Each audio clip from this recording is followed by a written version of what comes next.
Hello everyone, welcome to the stream for November the 4th. It is a Friday today, last stream of the streaming week, so let's make the most of it. We got nothing else going on right now other than the King's Field. I might decide to switch over to something else later. I got a couple different games in mind, but to be honest, we've been kind of flowing nicely with the King's Field lately. We got a lot of stuff. Like, we got stuff to do in this game. Lots of stuff. So, maybe this will just keep us busy all day. Who knows? Anything could happen. Hey there, Vasil. How's it going? Welcome here. And, yeah, I think I'm eager to get this started. I actually can't wait, so I'm not going to. Let's get in here. Alright. So, we kind of finished things off. Like, what? We're down as deep into the ancient city as we've gone before. We are, I mean, okay, we're at the level 1 tower right now, but before we were in the, what was it? The ancient battlefield down beneath the depths of the city, where there's a scary dark room with an evil wizard and a bunch of archers. Who tried to kill me. I don't know if I want to go back there. Although that would kind of be the obvious way forward at the moment. Can you guys not see this? There we go. It was just loading. Cool. We're like 2 seconds into the stream and I've already fallen off of something. God, this happens at the start of every stream of this game. Can I remember how the hell to get back to where we are going? Okay, so the waters are right down here. That's a good sign. I think I might just fall down there, actually. I think I might just fall down here and see what else we can see. I think... Oh, that's right. We were in that big watery room. We flooded the poison room with water, so the water's been purified. And so now we can go around that big room. And I think it was what? If you go clockwise around, it's like the second door clockwise from the entrance. So I was going to go counterclockwise in that same room, checking out all the other doors. Before that, though, I kind of feel like I want to go for a swim. Like, there's other stuff down here that we haven't checked out yet. At least I'm pretty sure. Like, yeah, we first entered this room through that gate over there. There are skeletons around here, so we need to be a little bit careful. But yeah, I'm thinking we might just do some underwater sightseeing, do some deep dives here. Is that a big pile of bones? Spooky. I'm probably gonna drown. Hey, Deep Fry. Welcome here. Yeah, happy Sunday indeed. Happy Sunday in advance, I guess. Since I probably won't see you guys on Sunday. We'll see if we finish Kingsfield today. It feels like we're making really good progress. Like, it's possible. It feels like we're kind of coming to a head with this one. But, like, we don't really have a clear objective as to, like, what the end of the game looks like. Like, what are the steps to finish our quest here? We know we have to find... Oh, okay. Okay, there's like a sealed armor in here. Okay, can't seem to figure out how to get in there. We are slowly drowning now.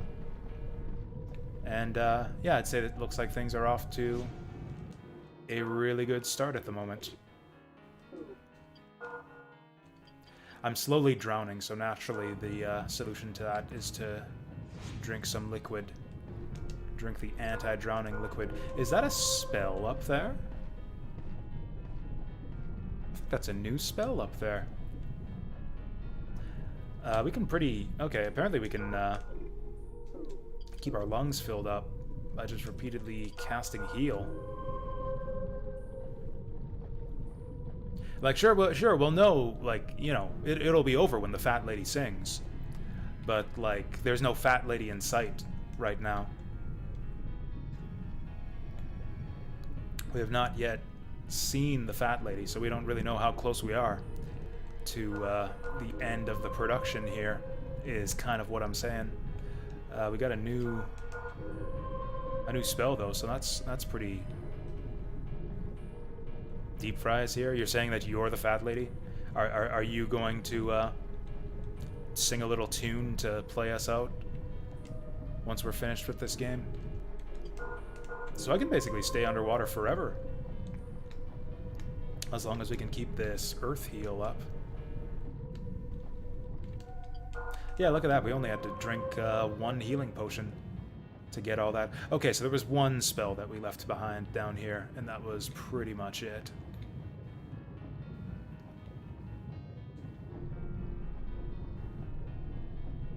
What seems kind of wasteful? The healing magic, or like a waste of your singing talents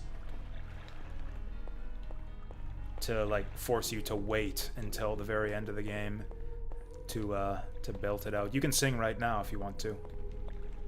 I won't stop you.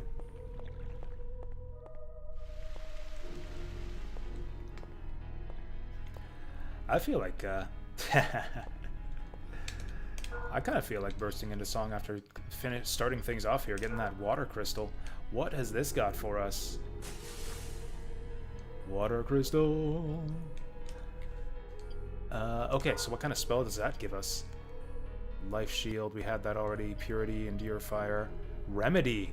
Yes! We got the status healing spell. Finally, that's so good. That's so good. That'll help us out in the new battlefield area too, because I think there's enemies there that'll like paralyze and curse us. Yeah, that is so good. Fell asleep last night watching the stream. What has happened? Like the last, like after, for the final hour of the stream, or after the first hour? Because quite a bit happened after the first hour. The final hour, it was kind of big actually. So basically, we went to the to what's his name? What's the guy's name? Zapdos or something? Sarek. I don't know why I can never remember that name. So we went to Sarek's mansion, cleaned that place out, and fought a giant tentacle nipple monster to get Sarek's key, which opened up a few treasure chests for us, and also opens up the door to a brand new area. I think it's called the Ancient Battlefield or something, which just has all kinds of crazy stuff. There's like neon colored goo all over the place, skeletons, demons, and at the end of it all, there's a big old dark room. I think this is the wrong way. It's the other door we want to hit. Oh no, this is it. This is the place. Spiral staircase down into the depths. So yeah, I'm going back there right now, actually. We're going back there right now to see if we can't fight our way through that dark room. So basically, there's kind of a creepy lead up to a room that's like pitch black and leads into a big open area with like a bunch of archers up on high walls shooting the shit out of you. And then also like an evil wizard or something.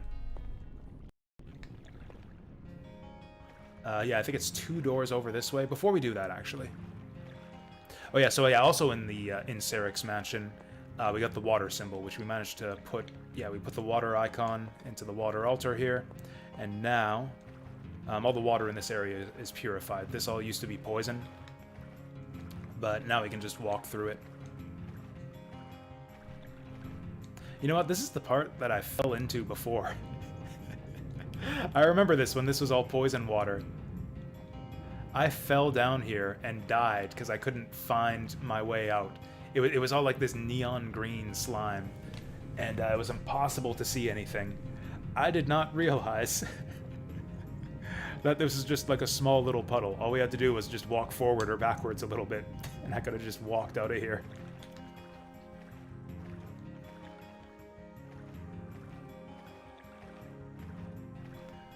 Okay, let's see what's over this way. It looks like the slime golems have stopped appearing too. That's another key. I almost didn't see that. That was very small. We got the jail key. Oh, where was jail?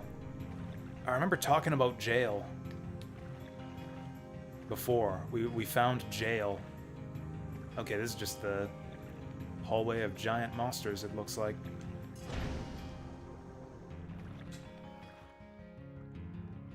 You know, the giant versions of these monsters don't seem any more difficult than the regular ones. Maybe it's an illusion. There is nothing over here. Where was jail?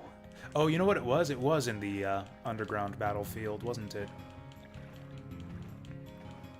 Yeah, there were jail doors down there. Would I recommend playing Kingsfield before Dark Souls? I really don't think it's necessary. There are no, like, official connections between the games. Like, I played, I mean, I guess I did play Kingsfield before Demon Souls, and it might have helped. It might have actually helped to get, like, a sense of the level design approach that From Software takes with these games, and kind of getting a sense of where secrets and traps tend to be hidden in these types of games. So it might be helpful. It's certainly not necessary. Not necessary at all. Most people who play the Souls games have not played Kingsfield. Actually, I think relatively few people who are into Souls games have actually played any of the Kingsfield games. Is there a similarity? There definitely is. Like, they play differently. Kingsfield... I mean, then again, they even play somewhat similarly, too. They have kind of, like, we'll say deliberately paced combat with a stamina meter.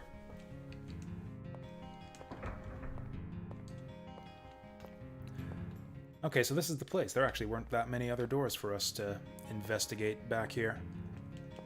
Like, you've got the stamina meter-based combat. You've got, like, kind of, yeah, sluggish movement compared to other, like, third-person action games. In fact, you'd almost say that, like, Dark Souls is to third-person action games like Devil May Cry as this game is to, like, FPS games.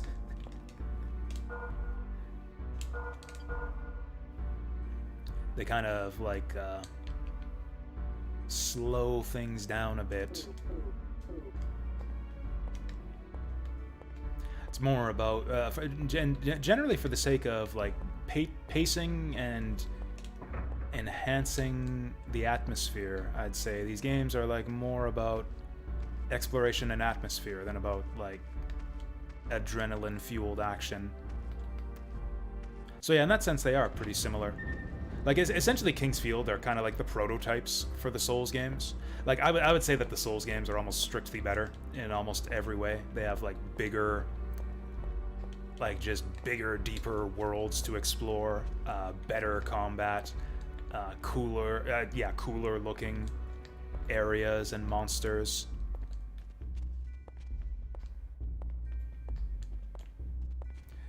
These older Kingsfield games do have their own kind of charm to them, though. We're fighting hellhounds.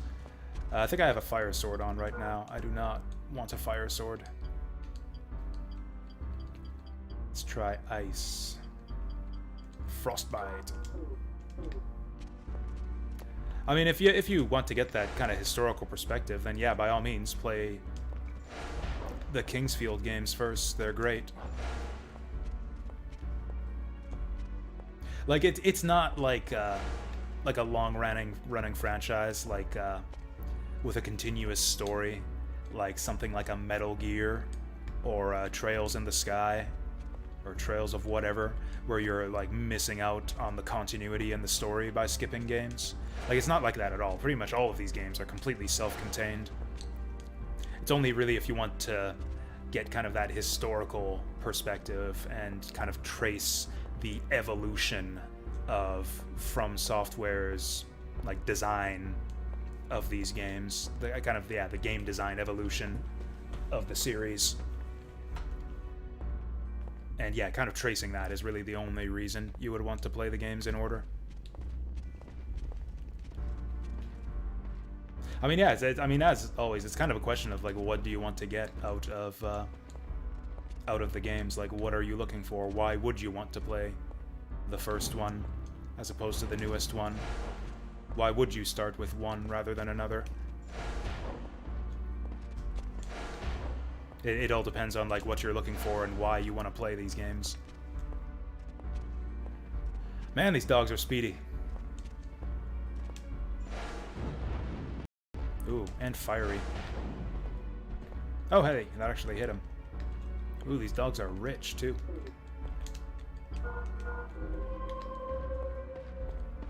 We got green skeletons in here. Wait, I have the jail key. Yeah, we can get in here.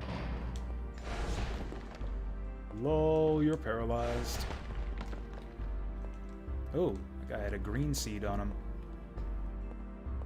That was a rich skeleton, but he wasn't actually any tougher than a regular skeleton. I guess there doesn't need to be anything hidden in here. We got rewarded pretty well with that green seed.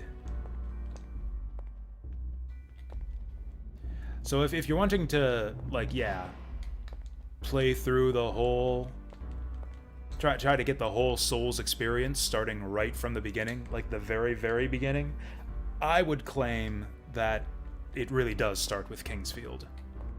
Like, yeah, the Kingsfield series are essentially the predecessors to the Souls games. You will find a lot of similarities just in terms of the approach to storytelling and level design and all of that. There's a lot of stuff in the old Kingsfield games that would kind of get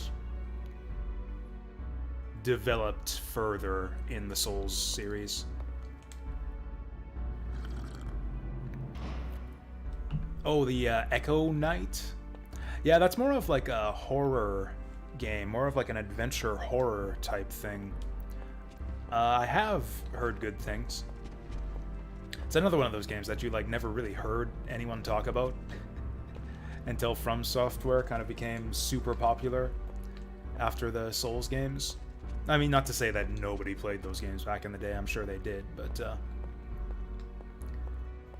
they didn't seem to catch like a broader audience. Like, well, generally speaking, nobody really cared about Echo Knight or whatever it's called until after people started taking an interest in From Software.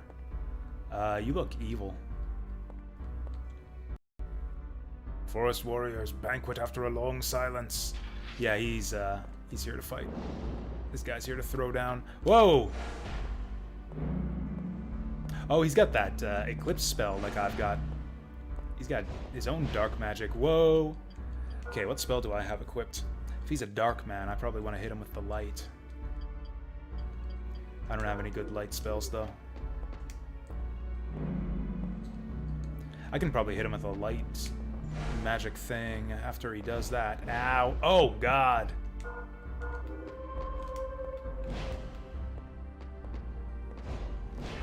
Yikes.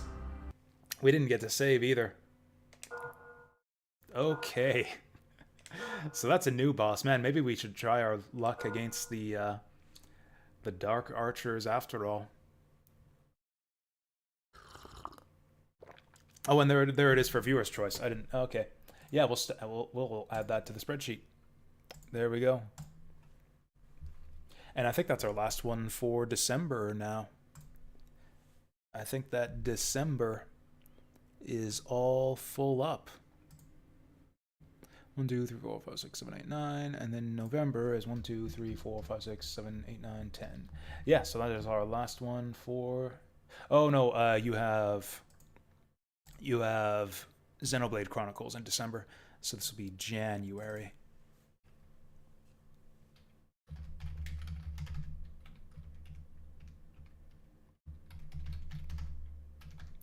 Which is not really a huge difference since I'm still planning to do a double header. I'll do like 2 days of viewer's choice basically at the end of December, start of January. It's kind of a double header to clear out the queue. Although with that said, we actually don't have a queue for January right now. There's actually very few nominations on January at the moment. Okay, we're going back to jail.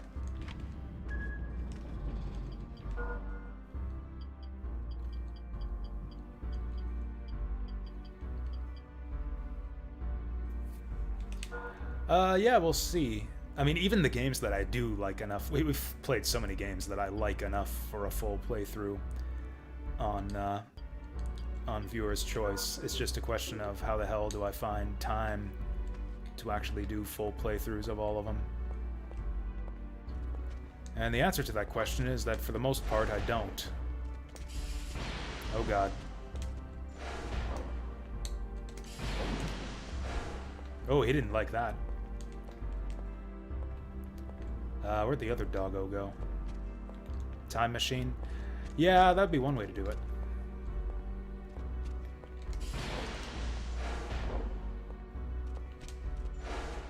Stupid dog. Get out of here. Down, boy. Okay. Do I just want to drop down here? Maybe we'll try going a different way this time. See if we can't level up a little bit or something before we fight the Dark Knight. Oh, I recognize this. Not this, but this hole in the wall over here. I recognize this. This, yeah, it takes us back outside of the purple pool. Oh, and this is a shortcut over there. This way we don't have to walk through the purple water. Neat.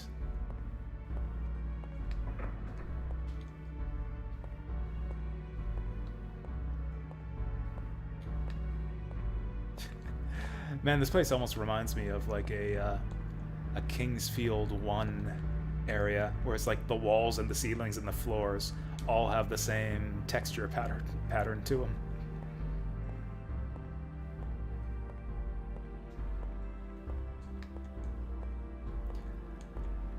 What's with its dead end, though? Or maybe there's a trap door up there and we'll fall down here later.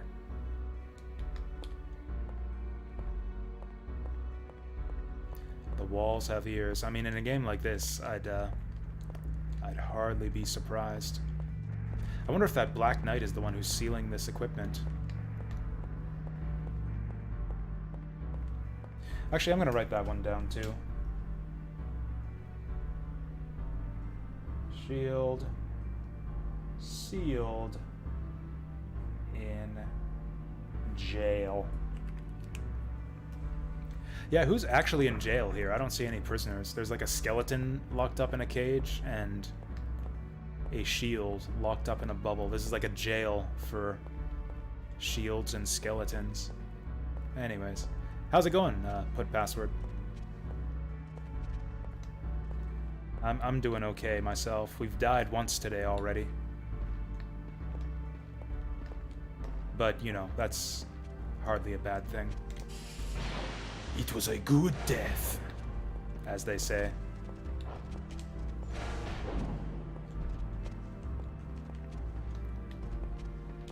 You know, I think that's one of the things that the Souls games do best. That's like always... It's almost like a marker of, like, fun or of good game design. Is like whether you have good deaths or bad deaths in the games you're playing. Like, do you feel like good when you die? Like you had some fun? Like you had a shot? You made a mistake? Or like something amusing or funny happened to cause the death? Like you have the deaths that you laugh at, like the amusing deaths. The deaths where, oh, I could have had a shot, and then there's the deaths like, that was bullshit. You got like bullshit deaths and fun deaths, or good deaths. And I think that, yeah, the Souls games and Kingsfield games are like the best, have like the highest concentration of good deaths in video games. Especially this game, there are some fun traps in this game.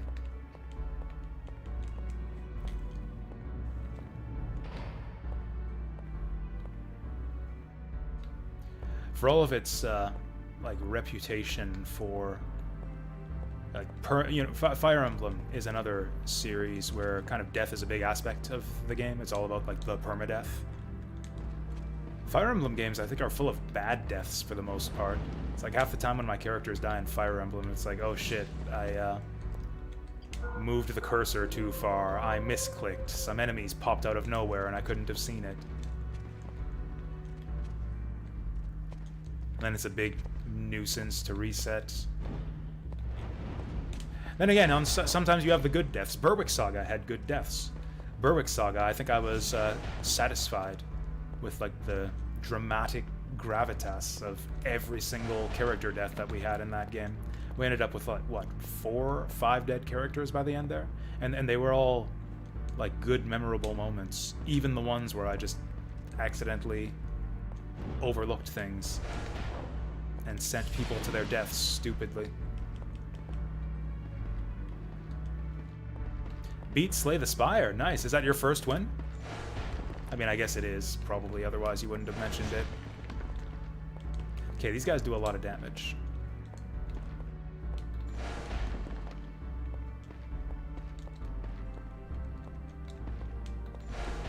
Thankfully, they're stupid. Yeah, these skeletons like to turn their backs on us.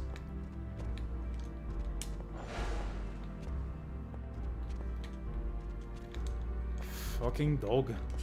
Oh!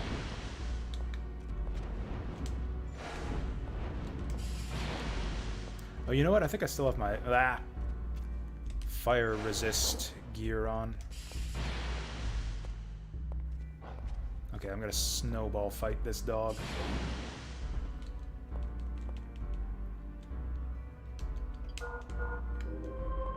This is often just how it goes in Kingsfield Endgame. You've got so much magic, you can just use magic to solve all your problems.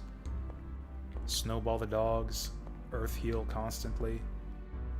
Ooh, we got some kind of, looks like a, oh, that's a creepy shield. We got Majora's shield here. Yeah, Slay the Spire is like one of those roguelite deck building games. It was actually, I think it was pretty much the first one, or at least the one that kicked off the trend. It was super popular. Back when it was new, I think just about all of my IRL friends were playing Slay the Spire. I remember they would talk about it when we would like get together for game nights on Thursdays. Back in those days, we were playing, it was like L5R, I think. Yeah, that was in the early days of Legend of the Five Rings.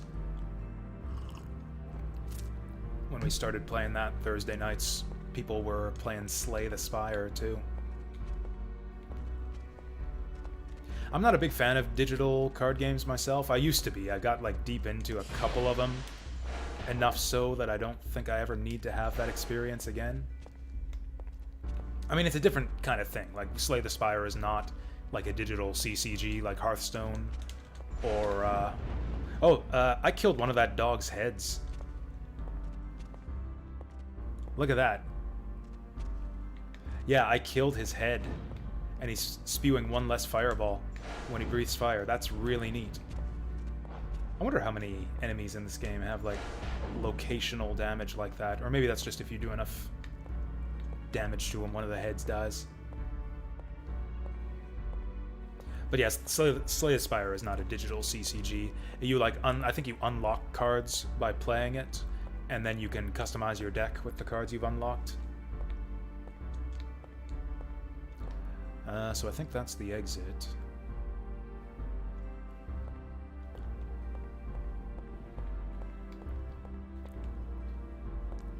Can we go through here? Won't open. Let's clean out the enemies here, and then stop short at the boss. We'll go back and save once it's time, once we reach the boss. But yeah, I don't know. It's like, if I'm gonna play a card game, I'd rather play a card game like in real life, you know, with people, or even solitaire. Oh, new magic spell hidden behind the wall.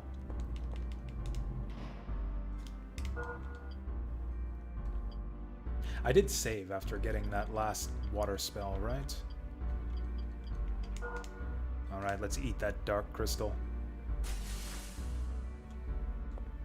People are overrated? Yes. I mean, a lot of people are. Like, all of the most highly rated people Like, we're talking celebrities and shit. Those people are definitely overrated. But, like, I don't know.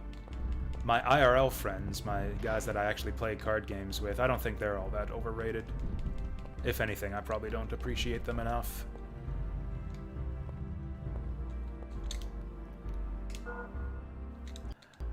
So what spell did we just get? Eclipse, Drifting Death. Dark Matter. Sphere of Darkness forms, dividing before the enemy, then explodes. Oh, that's that lightning ball thing that the imps were casting on us, I think. Or the devils, or whatever you want to call them. Well, okay, let's try this out. There should be a dog around here. Whatever, I'm gonna cast this on the skeleton. Lol. Okay, that was pretty good. So I get the same spells that the enemies cast on us. Hey there, Jeepers Creepers. I don't know that Yoshi's Island is underrated. Like, it's pretty highly regarded, I think, among 2D platformer fans. I don't know if I'm underrated. I kind of dislike the terms, like, overrated or underrated. It's like, you know, people like things as much as they like them. It's like, I don't overrate or underrate anything that I like or dislike. I rate them, you know, as I see fit. Although I guess I get the idea where there's kind of like a like public momentum behind certain games sometimes. People get wrapped up in the zeitgeist around this game or that game. And kind of, yeah, like hype things way, way up that maybe don't really deserve it. Getting caught up in the cultural moment or whatever. The thing is, almost everything, almost all the games that that inspire that kind of zeitgeist around them tend to have at least some substance to them. Like, in that sense, like, I'd say maybe I would consider a game like Undertale to be overrated. Like, I didn't think it was the greatest thing ever or anything. But it was a fine game with a lot of merits to it. Like, I kind of get why people liked that game so much.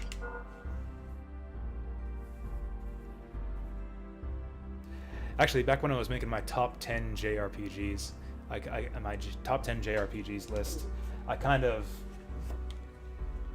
reluctantly decided to add Undertale to that list, even though it's kind of not technically a traditional JRPG. It basically is. It has turn-based combat, even though you're moving a heart thing around to avoid damage. It's not really that different from a regular RPG.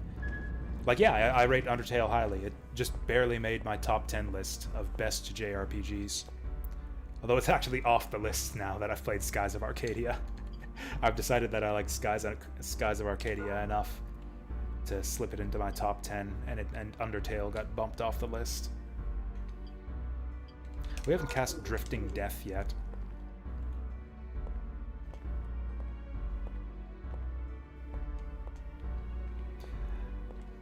Oh, and, so you hadn't played Slay... Okay, so you were new to Slay the Spire. And got a win with each character. That's usually... Oh, I killed both the dog's heads. Oh, I cursed him! I cursed that dog! And killed both of his heads, apparently. Oh, he can still headbutt me, though. Oh, I can curse people with this cloud. That's pretty awesome.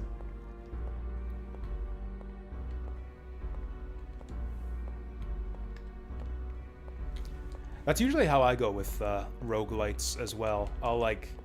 It kind of depends on how deep I want to get into it. Most games, I'm fine after just one win. Like, I pretty much gave up on Binding of Isaac after I won the first time. Or not like the first win against Mom, but like I beat the devil. That was the hardest thing. That was the hardest thing in the game at the time. The ultimate challenge was to beat Satan or whatever. The goat. So, you know, I beat the goat, so after that I was done with Binding of Isaac. Didn't really feel the need to beat the game with every single character. Risk of Rain I liked a lot. Risk of Rain I actually did beat with every character, every, what do they call them, idol or whatever it is, for maximum difficulty.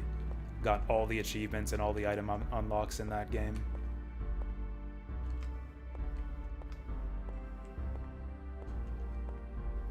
This was the way to the boss, wasn't it? Final Fantasy VII is overrated.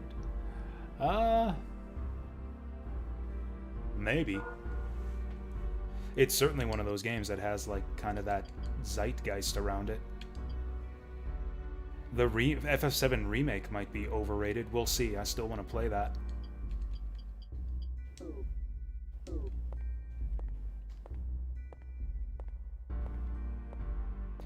Eight is underrated. Maybe? I haven't played 8 in a long time. I certainly did not rate it highly after my first playthrough. Didn't really have much desire to play that game ever again. Let's get a light sword equipped. If I have one. I know I had one. Ooh, yeah, get that triple fang. I didn't realize this thing had a bunch of light damage on it. Now, do I have much dark resistance on my armor? I wonder if I can poison this guy. I think we'll just stick with the ice ball, because that can probably stun him. Oh, there's your dark resist. Sacrifice his mind. I don't want to sacrifice my attributes, damn it. I think we'll just go for maximum physical defense, since this guy's doing a lot of physical attacks as well. Ooh, this helm's a bit busted up.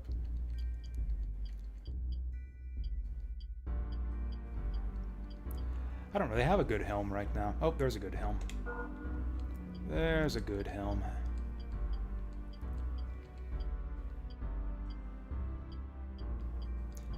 Damn it, all the dark resisting armor has shitty downsides to go with it.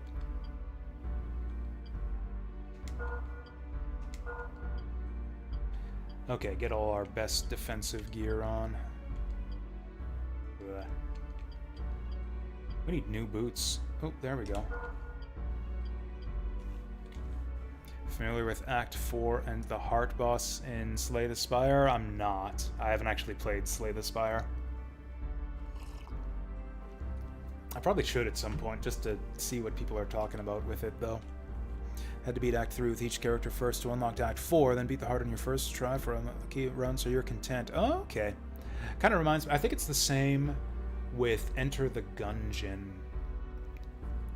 Or I can't remember. What is it? I remember there was like a secret final level for each character. It's like you beat the final, whatever it was, gun demon or whatever, and then you like use the gun that can shoot the past or whatever. And then each character has like a unique final level, but you have to do something specific to unlock it, and I forget what it is you have to do.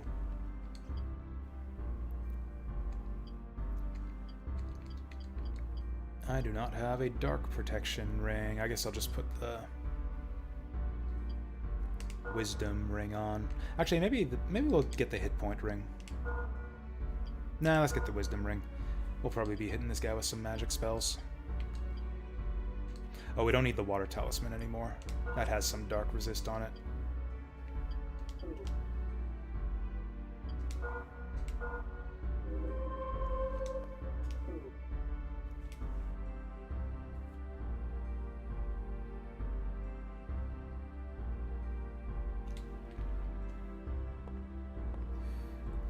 Okay, this guy again.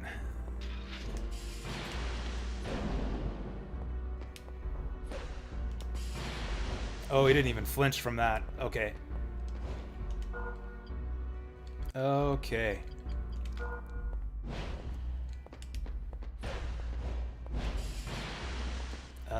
This is looking pretty bad right now.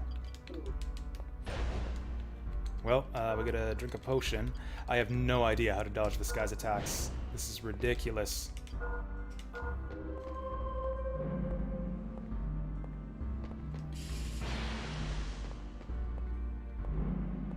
Okay, let's just keep circle strafing. Also, maybe I'll try those light beams. Where is it? Where is it? Retribution. I probably should have another light spell by now. Damn it.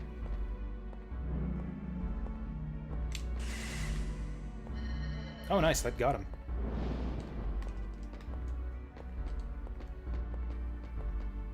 Is he, like, buffing himself up or something? Oh! That actually stops him in his tracks. And then I can... Okay, that's how we do it. We stun him with the light spell, and we run up... Whoa! Okay, he's got to be right in front of us for that to work. Ah!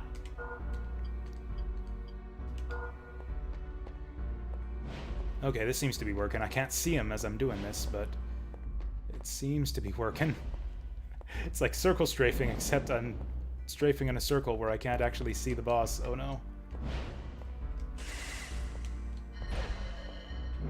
Did that get him? That did not get him.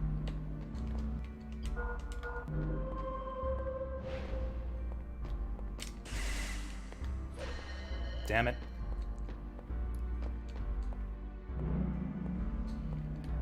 Okay, he gets like this dark, dark cloud surrounding him. Fuck, I think he might be invincible while that darkness is shining around him. Oh boy. Easy there, dude. Or I think he might be guarding or something. Either that or I just have to get a lot closer. Oh, did that do it? Oh, he must have been really weak to those light beams. Get down, nerd. Oh, we got a new teleporter. Nice. I don't have the teleport stone to go with that, though. Unless it's around here somewhere. King's Field, but no pause, and third person. Currency is XP, and you can roll. Yes, actually. Yes, that's exactly what I want. That's exactly what I want for King's Field 5. Should I just use this wand? Got a violet wand. Now I wonder if the stone is slotted into something and I can teleport to it right now, or if I've still got to go find the stone.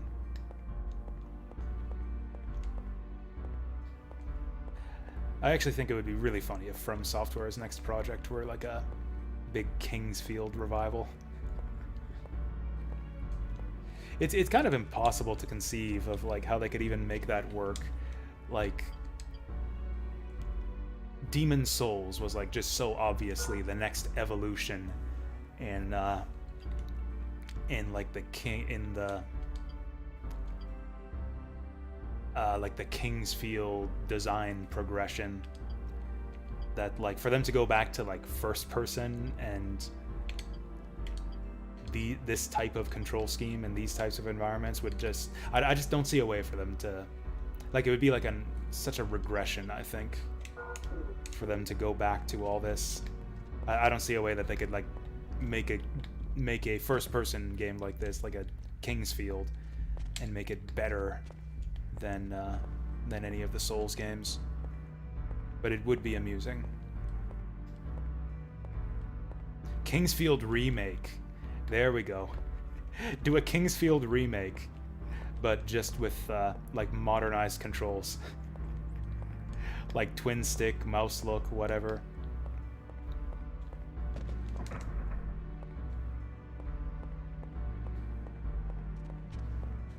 Or I was thinking about this just... Was this gate always here? Oh, I shut these gates. These gates used to be open, now they're shut. After I hit that button. That must mean there's another gate that opened somewhere. One less life in this. Oh, I'm sorry. I'm really sorry to hear that, Saturn Meteor. That's yeah, that's sad to hear. Yeah, you have my condolences.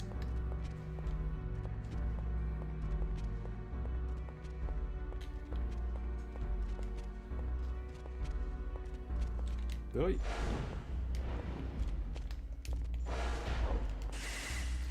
That's the wrong button.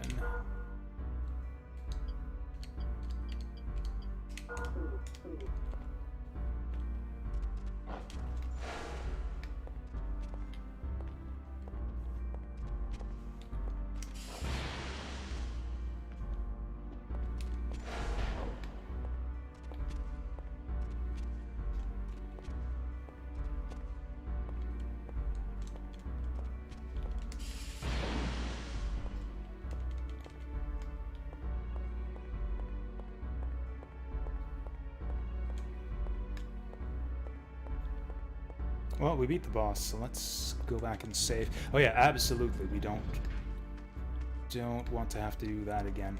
I might... Let's try out that wand. Let's try out the wand.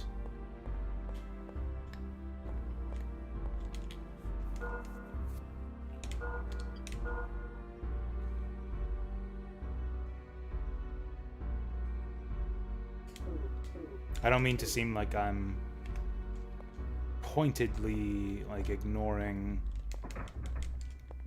what you're saying, Saturn Meteor. I just don't know what else to say about it. Don't know what else I can say.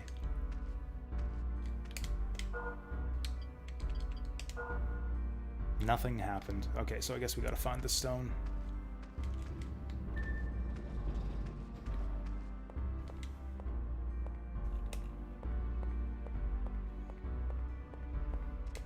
Whoa, that guy just flashed in right in front of me.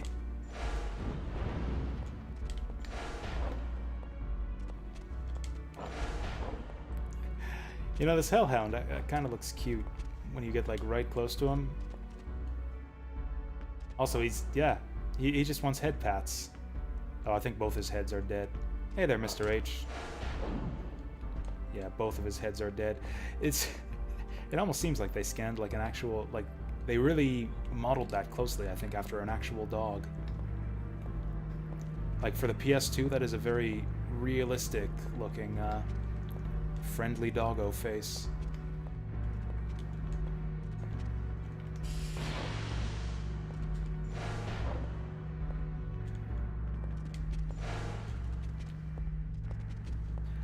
So Mr. H, how's it going? How's your day so far? Mine kind of just started, because I don't know what it is. I've just been having difficulty. It's like, I'm fine with sleep, and I'm fine being awake. It's just like managing the transition between those two states that I just can't seem to get down. It's like anytime I'm awake, I want to stay awake forever, and anytime I'm sleeping or in bed, I want to stay asleep in bed forever. Yikes!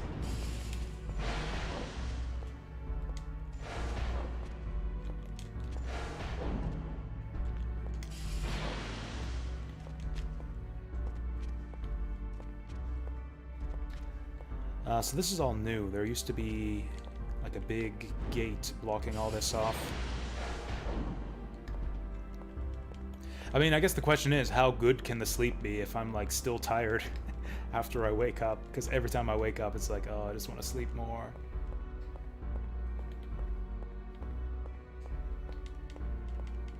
Favorite fast food burger? I might have to be a total pleb on this one and say Big Mac. I'm a pretty big fan of the Big Mac. I don't know, is it my favorite though? No, I'd have to go with the Matzo Burger. Yeah, A&W Matzo Burger is, yeah, definitely my favorite fast food burger. I loves that matzo sauce. Yeah, we've been over there before.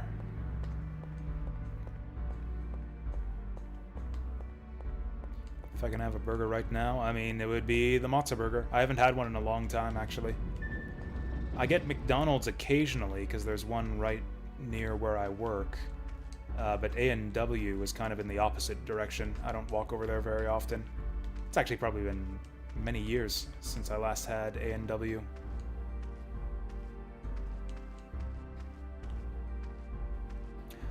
Okay, so that's just a shortcut out of there.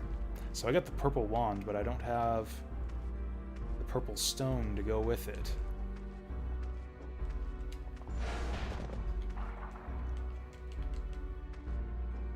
Oh, there's a thing over there. Oh, or is that just a coin from the last skeleton I killed that was on here? Livestream A&W. I don't know. I don't know that I would ever do like IRL live streams. I would essentially just be doxing myself more so than I have already.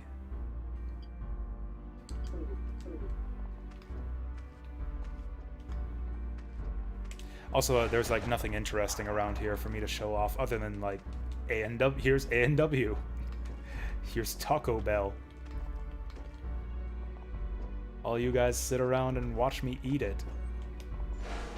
Which I guess is not really that different from what goes on over on the just chatting portion of Twitch. Or what do they call it? Does it have its own category? It was like, I know it was its own genre of Twitch stream. They call it social eating. Does social eating have its own category on Twitch now? I've never even looked. I've never even had a social eating stream recommended to me before on the Twitch front page or anything.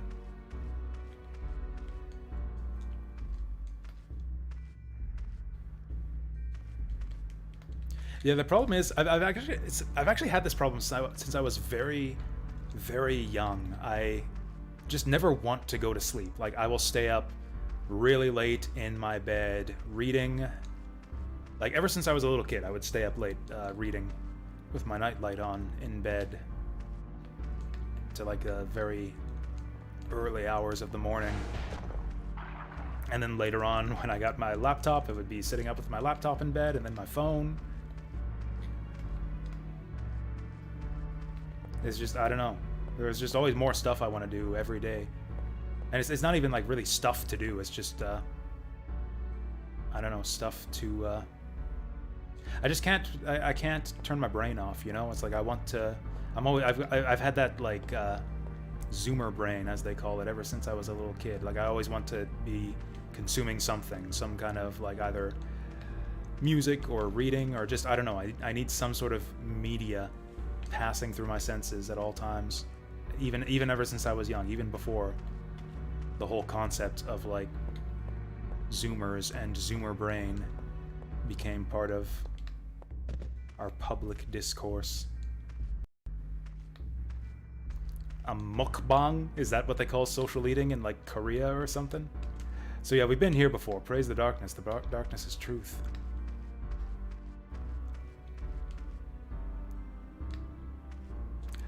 So this is the dark cave. Light shines upon all. Keep the light away. Maybe if I don't turn on any lights, they'll let me through. But assuming that they are going to get feisty, what do I want? Hit him with the flash. Okay.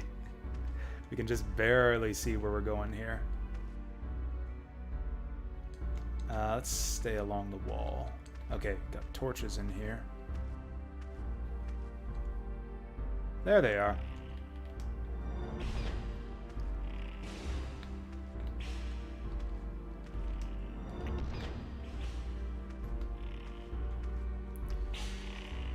Maybe we just run through and try to, whoa, run up to where they are. Is that guy a boss or is he just a regular ghost? Because I know we fought ghosts that looked like him before. Let's get that holy crest out.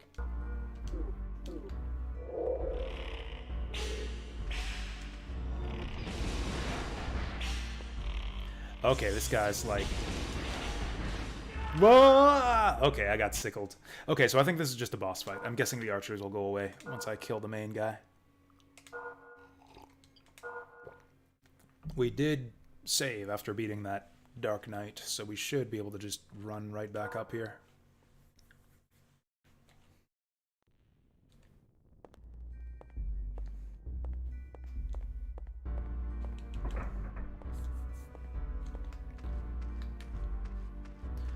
I wonder how we're doing for spells right now. Like, we've gotten a few of them since the last time I entered that big magic room. I think there were 10 left to collect last time we were there. I think I've got 3 or 4 more since then.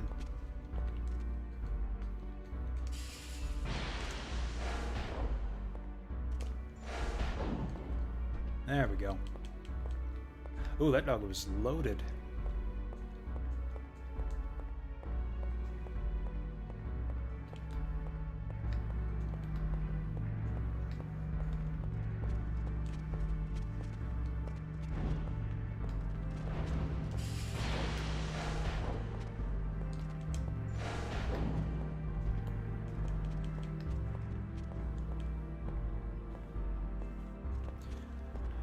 Do we need a strategy for this guy? I think I just need to be faster on the draw with my healing next time we fight him.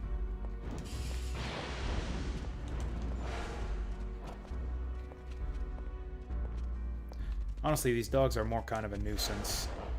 They barely damage me. It's honestly kind of cute. Okay, now I'm about to die.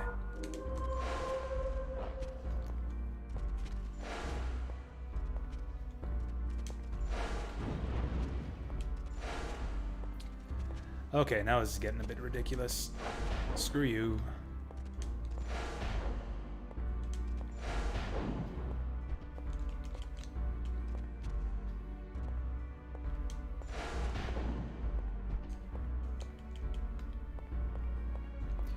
Now I'm out of magic.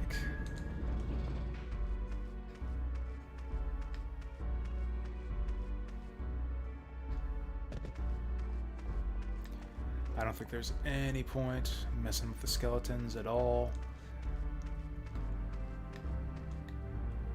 Yeah, let's just run through here. Throw ourselves at this cave again.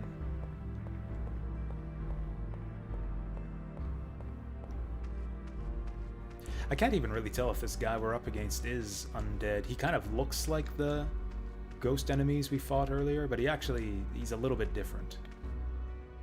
He's got a sickle instead of a halberd, and he's got legs.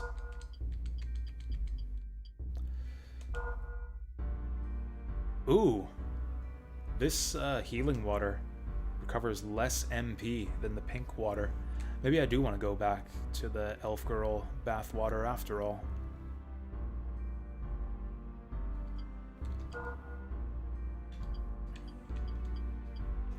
Let's try this retribution spell again. It worked well against the Black Knight.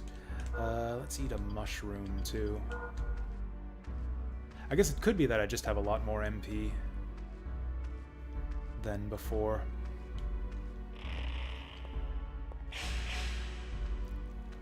Where'd this asshole go?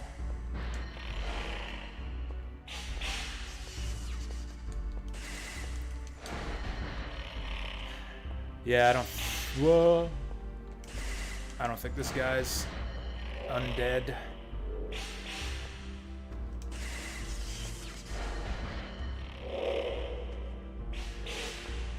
Oh boy. Oh, okay. I took a bunch of hits all at once there. Oh! Oh! Okay, not looking good right now. Might as well healing water again. Where'd he go? Damn it! Okay, we gotta get those light beams on him right when we're about to swing. Did that miss again? Jeez. Oh, Christ. This fucking guy, he's giggling. He's laughing at me. Whew. He just tried to poke me with the scythe.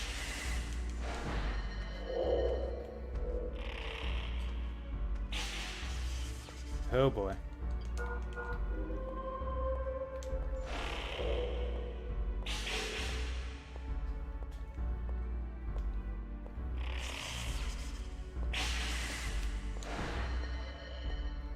Okay, I'm thinking we need a better sword. Let's go back. Oh, I still got frostbite. I could have sworn I put on the holy whatever. Let's go back to Triple Fang.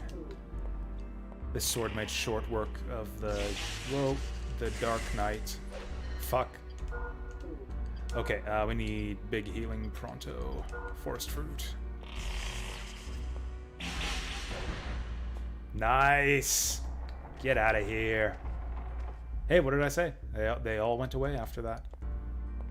Sweet deal. Whoa. This looks ominous. Is this it? Is this where we return the idol to? If you donate an hour in viewer's choice, you could send me to A&W for a matzo burger. I think I jokingly said that earlier, yes. Altar of Darkness. This is it, I think.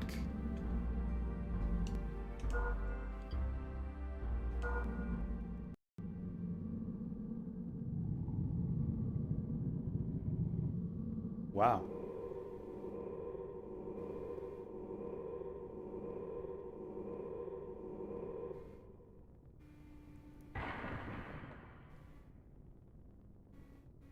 So, like, that's it, right? Wait, what? Like, we're fine, right? We're not collapsing. Oh, God, we're collapsing, too. We're collapsing, too. Shit, is this the end game? Whoa. Oh, this is... this is the title screen music. Wow, I'm, like, getting sick looking at this. Whoa. Is there any coming back from this? Are we into the end game? I was not at all prepared to be done this game this early. I thought we had a ways to go. Like, we still got, like, what, 6 or 7 spells to pick up? We never figured out how to unseal that legendary armor. I think there were at least a couple areas that we had left unexplored. Wow, this is really unsettling scenery. Wow, that's a gnarly effect.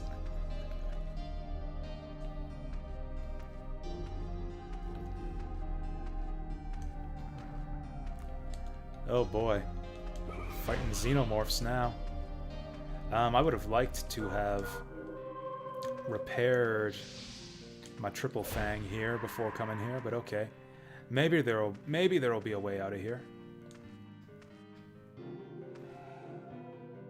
Although with that said, I probably want to save this weapon. Yeah, it's down to 83. I think I want to save it for the final boss. Yeah, yeah, there was like the King's Door. We never powered up the Lawful Blade. Yeah, there's all kinds of stuff we still got to do. There's no way this is the end game.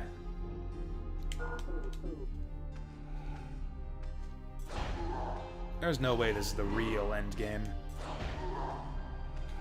Unless I did something wrong and we're like going towards a bad ending here. This thing is disgusting. Oh god. I have no idea what even just hit me there. Oh, there's another snake on the wall.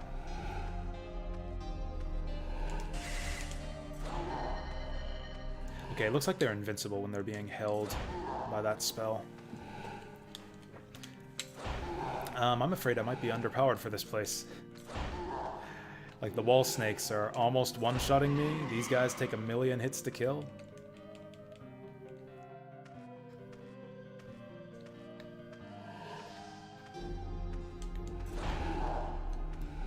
I mean, it's got to be light damage, right? We need a weapon with the light element. Let's use this Lawful Blade. Ooh, it swings fast, too. Maybe light damage is not the way to go. Maybe these guys are just assholes. What other spells do we have?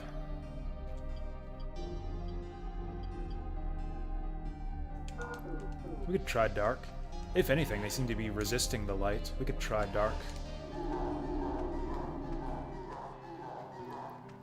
Well, he didn't get cursed. That's a bad sign.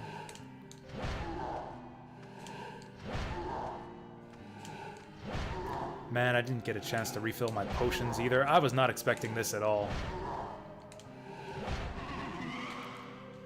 I was not expecting to be thrown into the alien nest here. I don't think it's worth fighting these guys. Yikes.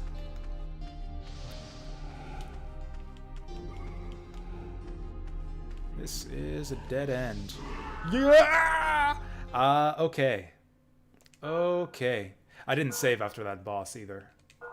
So we have to do that again.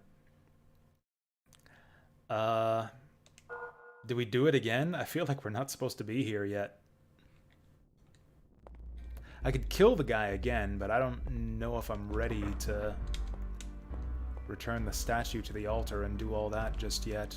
I never did find the purple stone.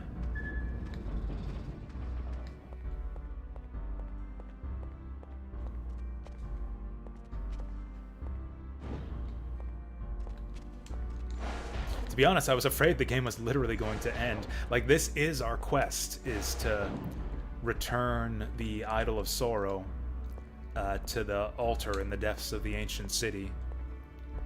That's kind of the for anyone who missed me talking about it before, they explained the whole story of this game in the manual, where basically the kingdom has fallen into ruin. It's like a bunch of apocalyptic events befalling the people. Oh, did I get this before? I think I did. Yeah, this is where I found that spell. And the cause of it was that, yeah, a stranger gifted the king this idol, which the king then became obsessed with. And it turns out that, yeah, the idol is cursed and is the source of all of these tragedies that have befallen the kingdom. So this was the neighboring kingdom. Our guy, I forget his name, is the prince of like the neighboring kingdom, upon which the all of the blight and plague and whatnot has started to encroach on. Oh yeah, so the previous king sent an expedition to the ancient city to return the idol to the altar and lift the curse, but the expedition never came back, and the idol was thought lost. Until a mysterious stranger came up to our main character here and gave the idol to him and said, hey, you want to stop this curse from spreading to your kingdom, you gotta go take this back to the ancient city. And that's what we're doing here. So that is the point of our whole quest, is to put this statue on this altar of darkness and lift the curse, which is literally what just happened before we got teleported to alien land. I just want to check and make sure there wasn't anything I missed back here, because last time we got one of these wands, there was a stone right nearby it, I think. It is so lame that I beat this Black Knight and we didn't get anything for it. Wait, that's wrong. No, get back down. Get back down.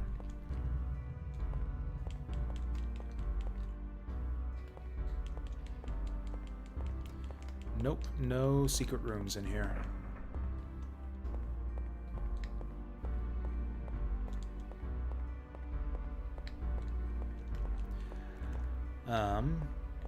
So maybe we do want to go back to the throne room before all of this.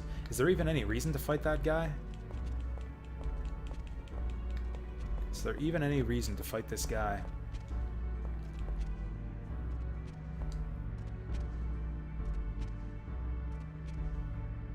Anyways, I'm lost. I actually forget how to even get back to this boss fight. It was pretty easy. It was a pretty easy fight. We might as well do it again. We gotta level up out of it.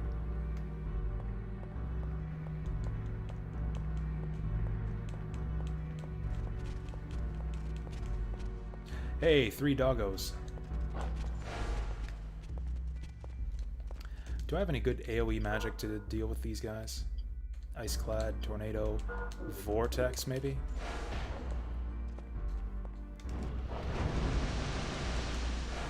Stupid doggo. Moving out of the way of my Vortex.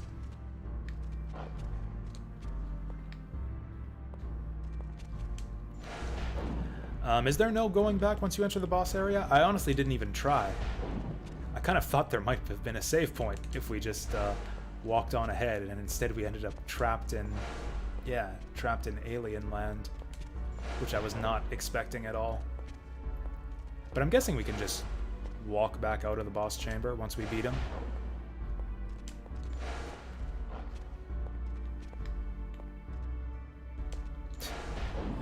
See, he's just like nudging me. He's like nuzzling me like he wants head pats. But yeah, that's what I'm planning to do, is just kill this boss, then go back and save. And then maybe go do some other stuff. Maybe try to get powered up before doing that again. Because yeah, it feels like the enemies in this new area are way too strong for us.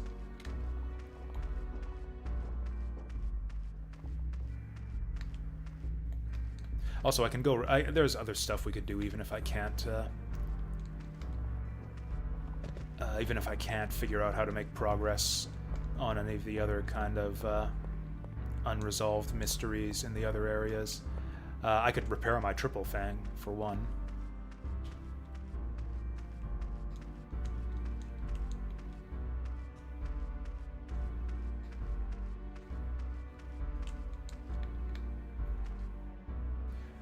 Like, the way that we know that we're not ready for the endgame is we don't have the Moonlight Greatsword yet. That's like a staple of the King's Field series. You always use the Moonlight Greatsword to beat up the final boss.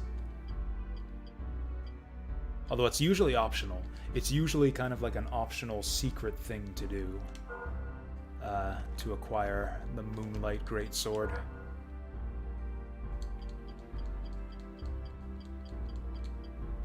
Which you Souls fans might know is actually a recurring weapon in the Souls series also. It's one of many kind of Souls tropes that actually got its start in the King's Field series. I think that's it. What other spells might I want to use on this guy? Wait, where's my meteors? Where's my meteors? Oh, meteor is an earth spell.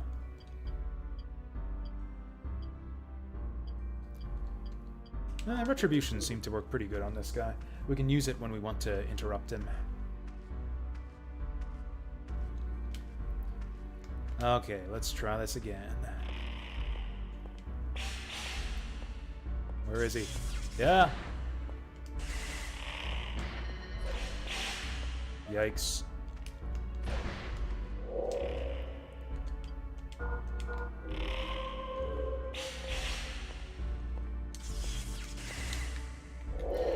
Okay, I keep missing with that somehow. Oh yeah, because she keeps going out of the way. Oh god, okay. I must have had a bunch of them like right beside me there. Yikes. I cannot figure out for the life of me like what line I need to move in to avoid all these.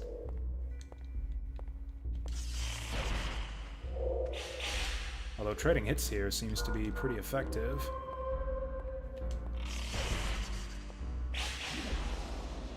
Oh, did we get her? No, I don't know what that noise was, and I don't think I want to find out.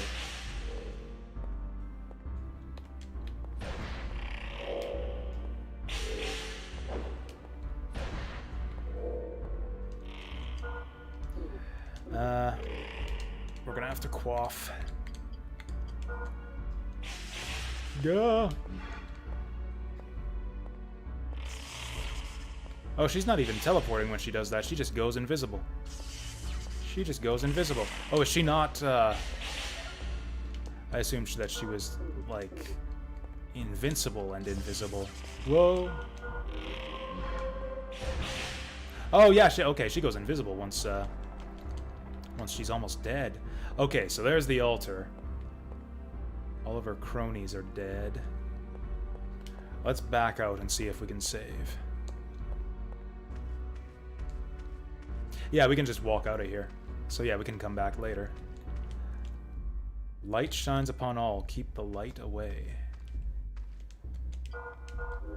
Okay, let's go back and save. And do all that other stuff I talked about.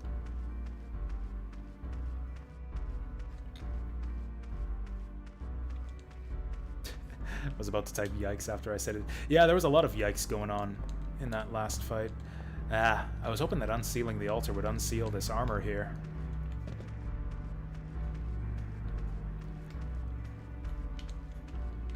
There's been a couple things, I think, pointing us back to the king's throne room. If I can even remember where the hell that is.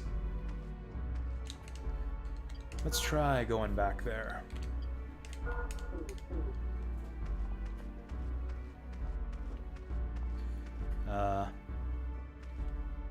There's no way back to start other than dropping into the purple stuff, is there? Oh wait, actually,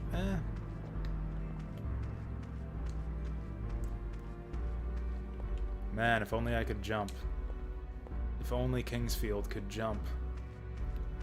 That's the next evolution of Kingsfield. That's what they need to do for Kingsfield 5. Just like jumping was the next evolution for the Souls series with Elden Ring.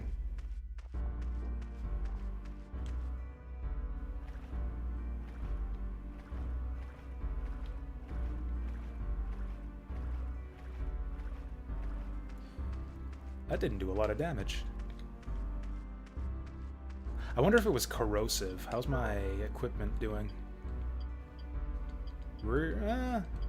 Yeah, really bad. Just about all of it needs repairs. I bet you that purple stuff corrodes your equipment. Ugh. Okay, so we want to go back to the dwarf and get our stuff repaired. We want to go back to the throne room. Oh yeah, I never did finish up that, like the area outside the throne. With like those four-armed demons and the lightning balls and everything. Whoa. We got a big XP boost there.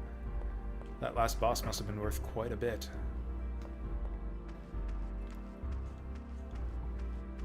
Okay, let's back out. I wonder if the elf girl has anything to say. Violet Wand still doesn't do anything.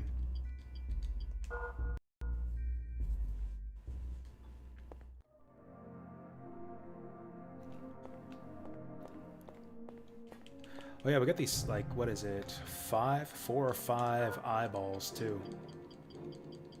Where are they? Where are my eyeballs? Did I use them up already? Oh no, these ones. Black eye. When all eyes come together, the closed passage will be open. Now, I don't know if I got them all. There was one in each of these treasure chests here. So is that all of them? I seem to remember the game saying there were 5 of them at one point, but I don't quite remember.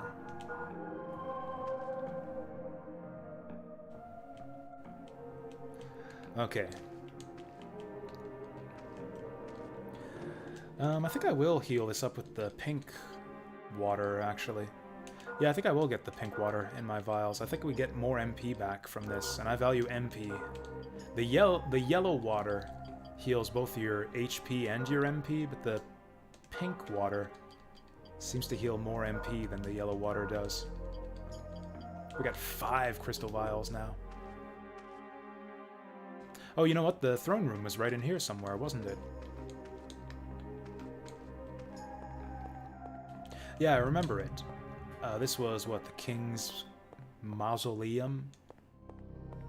Does anyone know how to pronounce that word? Mausoleum? Mausoleum?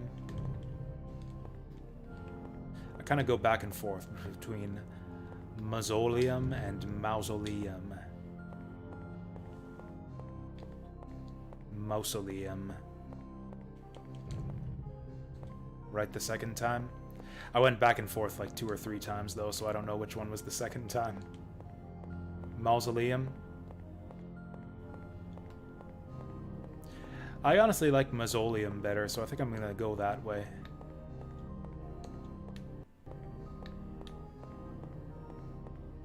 Oh, that wasn't very far at all.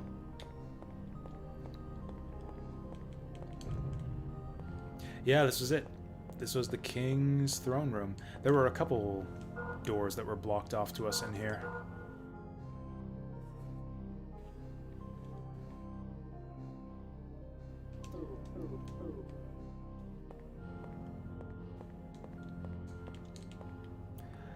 Born to and living within, we care for the forest, awaiting his true form. The all-knowing king leads us to the land of light.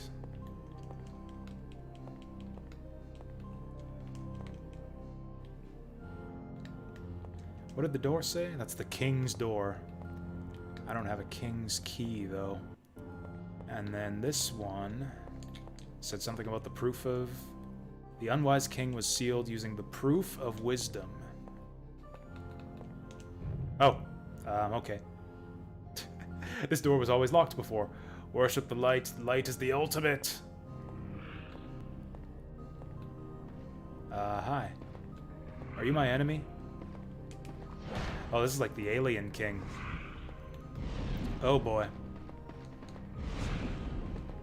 Oh boy, Skeleton City up in here. Okay, so lightning's coming down from those green balls.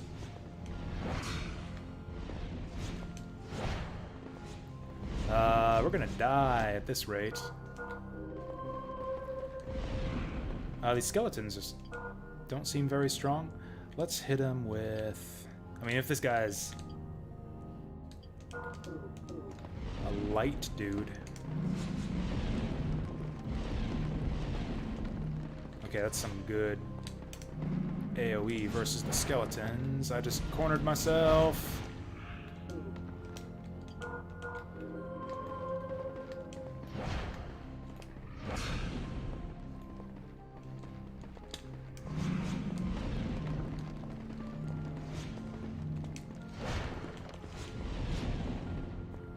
Okay, he just keeps summoning these guys. I don't think there's, any point to trying to keep him under control.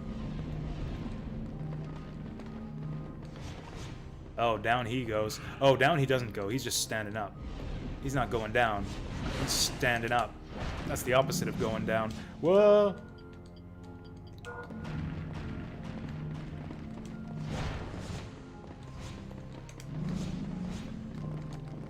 Hey, magic power is going up.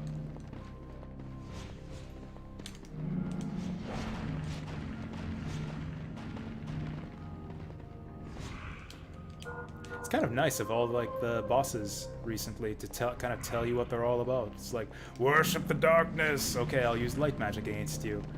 I like light. Okay, here's some darkness.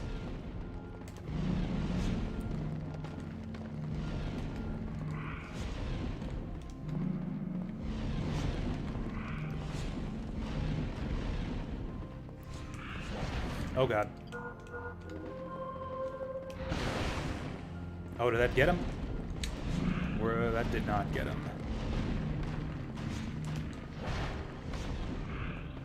Too many skeletons! Man, this...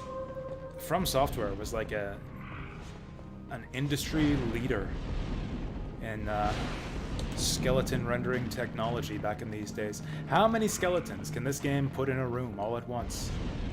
I think we saw like 20 of them in that one graveyard area.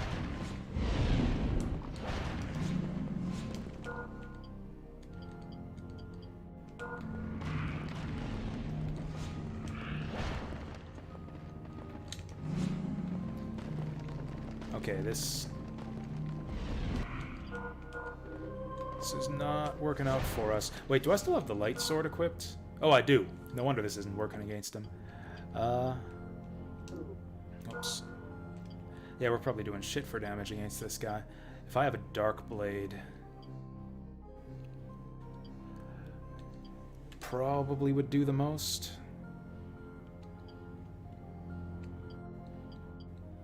I want to keep my shield on, so let's use a one-handed sword. I mean, they are undead. Maybe Holy Crest would do alright here. Also, we're up against a bunch of skeletons, so I think I want something with high hit. Let's just use the Night Sword.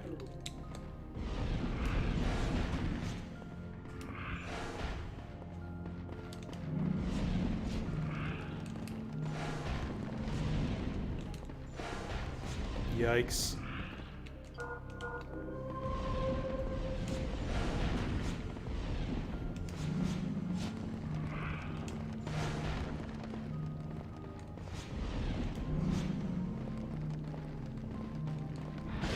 Phew. Yeah.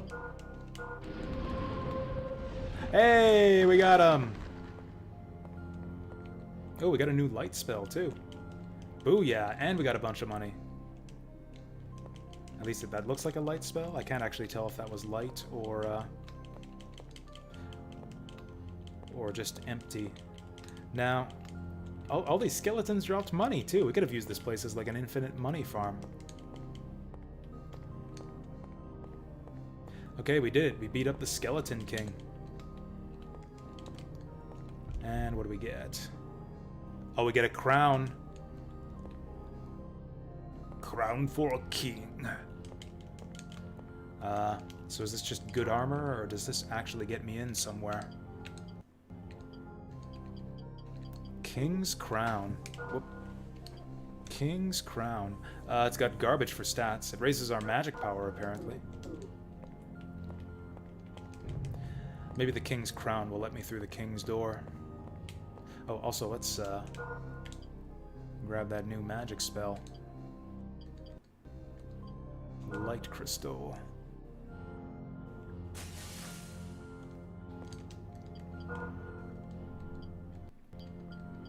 Invoke Lightning. Oh, that's the one he was using against us. That's cool.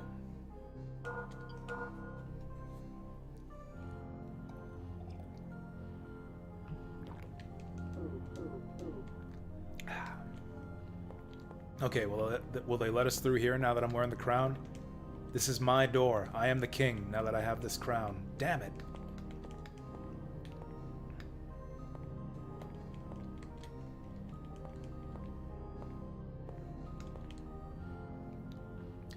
The all-knowing king, born into and living within, we care for the forest, awaiting its true form. The all-knowing king leads us to the land of light. I mean, okay, there's one other thing we can do in here. One other thing for us to do in this area. I never did find a way to turn off the health drain in this area.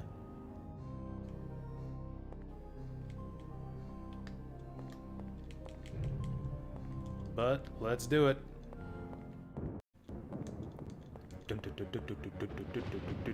Man, it was like a dozen hours ago the last time we attempted this.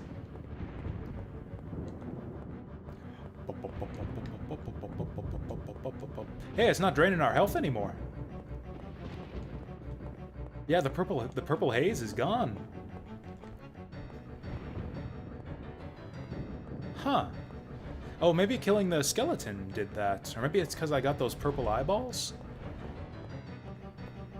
I wonder if the four-armed lightning demon is back. Oh, these glow balls are still here. Oh yeah, there were a bunch of treasure chests I couldn't open in these rooms, too.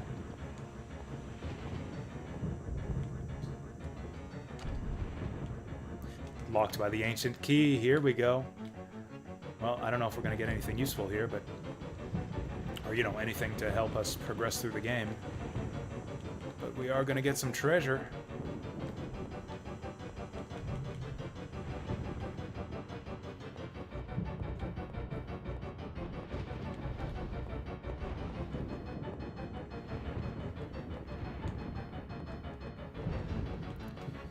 This drop is going to kill us, isn't it? Yep.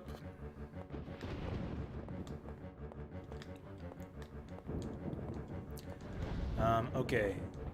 Screw you, Facebird. Damn it. He's too high up. Or is he? Fucking birds. No. I'm not gonna let these fucking birds have the last laugh. Oh yeah! Oh, that's nice. Ooh, he had a shield for us. Okay, we should kill all these birds. Oh, these birds are loaded. Come on, get closer. I should be careful about backing up here. Okay, I don't want to kill him over the bottomless pit. Let's go around the corner to bait him forward. Eat ice. Nice.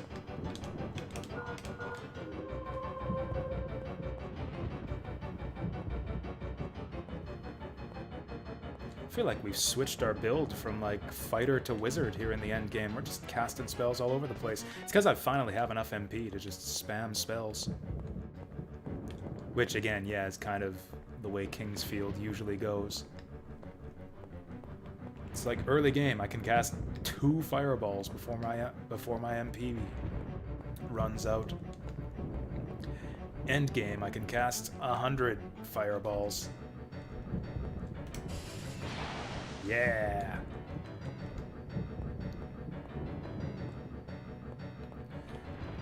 Nope, not going that way.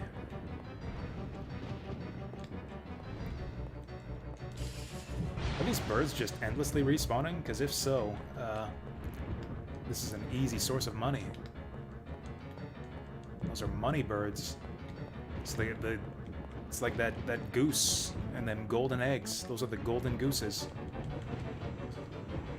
Geeses, if you want to be grammatical, even.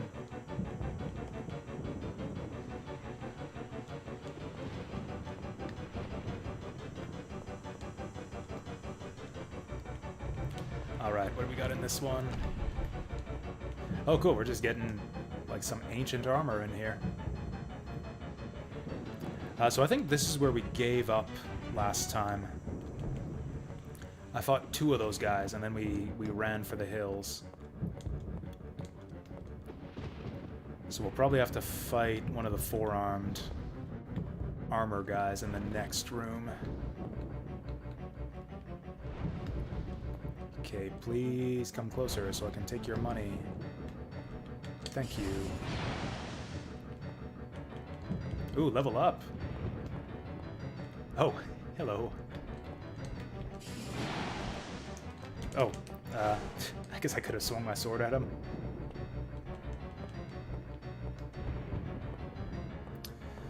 This is not the way. We gotta fall down here. I think that's where we were before.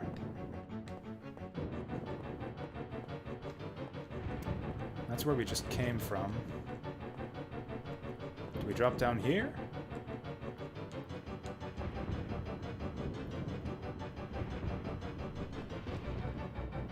Is that it? We're just here for those 2 bits of armor? Whoa.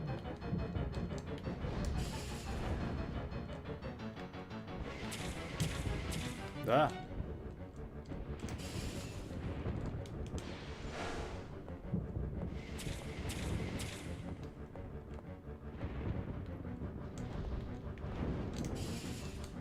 Damn it!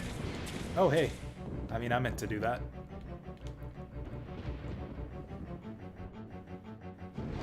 I don't even care if we can't get the money off him. This is a good way to level up. Yeah, we're getting lots of XP off these birds. We are gonna need some magic, though.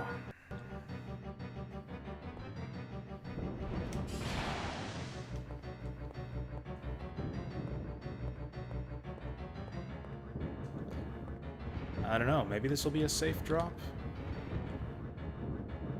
That's where we started. That's the door we first came out of.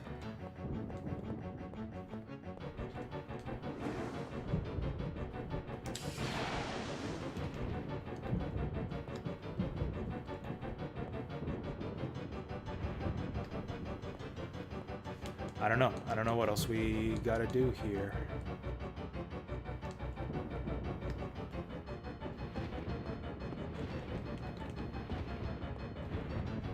Is there another door here? Or maybe that's it. Maybe we just get those 2 pieces of armor out of this area.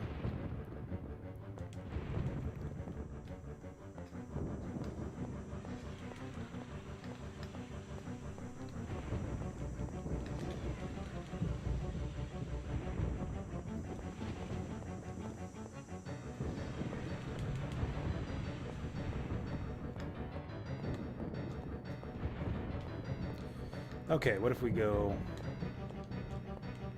Yeah, that just drops us down. I'm pretty sure that's where we just came from. Well, whatever, let's try it. Let's try dropping down here, see what it gets us. I'm thinking it gets us nothing. I think this takes us back to the start. Oh.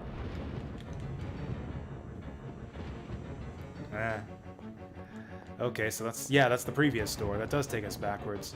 Yeah, I recognize this.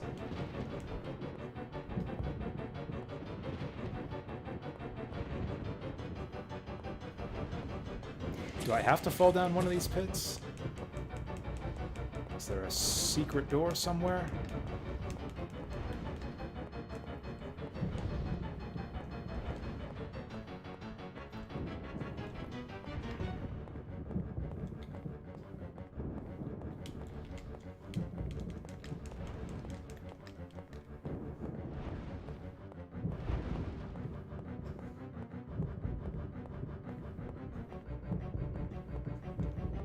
Oh, is this new? Have we been up here? I think we have. I think this is just the way through that room we just were. Yeah. I don't know. I'm lost. I don't know where to go from here. Fall down here, maybe? That's too far, I think, though. It's too far to fall. What about those stairs? Or no, down those stairs are a pit, I think. I don't know, I guess it's worth a shot. Oh, okay. It is a pit. But we can drop down there from the other side. Maybe we'll try that.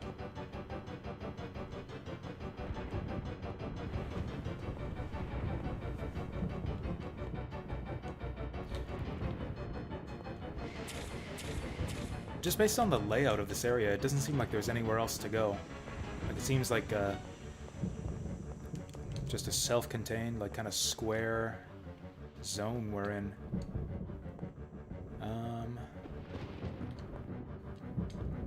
Yeah, so at the bottom of those stairs is a pit. Hey there, Oni Densetsu. Yeah, we're playing more Kingsfield. Maybe I should get those boots. Maybe we should put on those boots that, what was it? The absorption boots? Absorption boots. Okay, let's see if this kills us. Hey, we lived. Now, is this actually anything useful? This just takes us right back. Or does it? Where's this? This is new. This is new. I don't think we've seen one of these rooms with, like a big lightning ball in the center. Okay. This is promising. This maybe works. Oh, hi! Okay.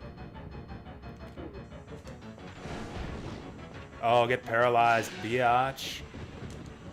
It even slows down his projectile. What spell do I have on right now? Iceclad, Tornado. Let's try our new Invoke Lightning on him, maybe.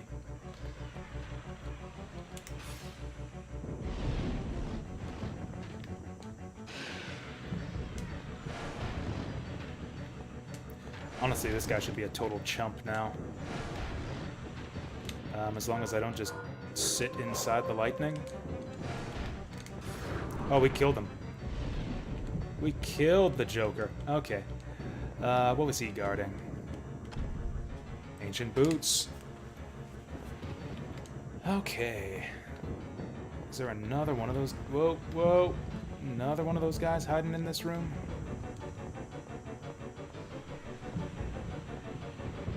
Ow. Alright, what do we got next? Okay, so we do have to consider maybe dropping off of platforms sometimes. Like, maybe the way forward is to drop off there. Actually, no, that takes us right back to the same room. Okay, we gotta be careful here. Wait, or do we? Is this the end of it? Are we back where we started, or have we reached the exit? Where's this? I think we've reached the exit.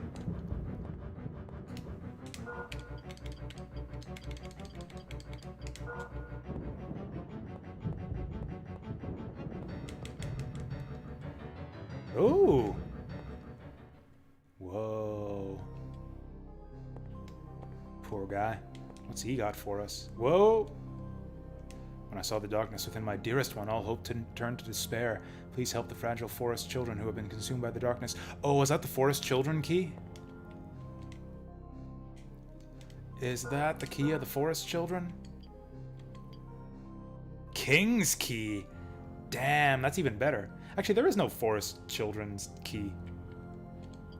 We have all the keys in the game. I don't have anything that's gonna... Or the forest folk, yeah. I have all the keys in the game. There is no forest folk key. Unless the king's key counts. Or unless there's more keys out there somewhere. Okay, we can get through the king's door now. We can now get through the king's door. And we got a new light spell.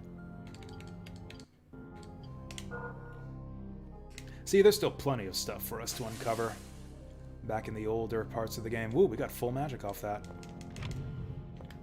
Oh, well, okay. So much for the excitement of the king's door. What about that other big door? Actually, I was kind of hoping this would lead us back out here to the save point.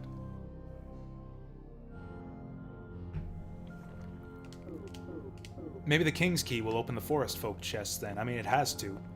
There are no other keys.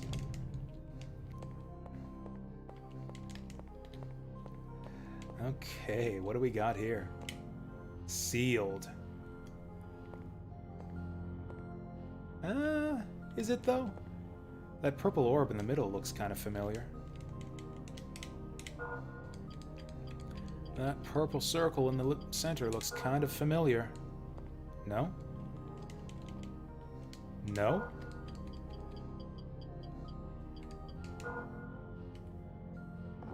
Oh. Yeah, that was it. 1, 2, 3, 4.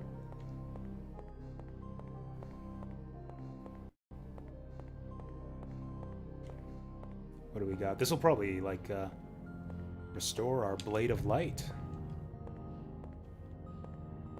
Oh, this is it. We're at the root of the bed of chaos or something. What is this? Oh, this is it. Yeah, we're restoring power to the sword.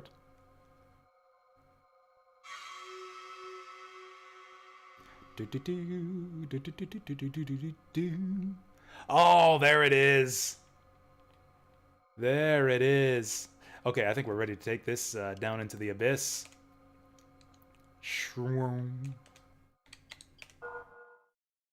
Night Sword, Holy Crest, blah, blah, blah. It's got to be at the end of the list, right? Moonlight Sword. The Sword of Legends. It can reflect light and dispels the dark. Proof of a king. Baller. Does it have sword magic like in Kingsfield 1? It does! Oh, that's wicked. Does it cost crazy durability? Huh?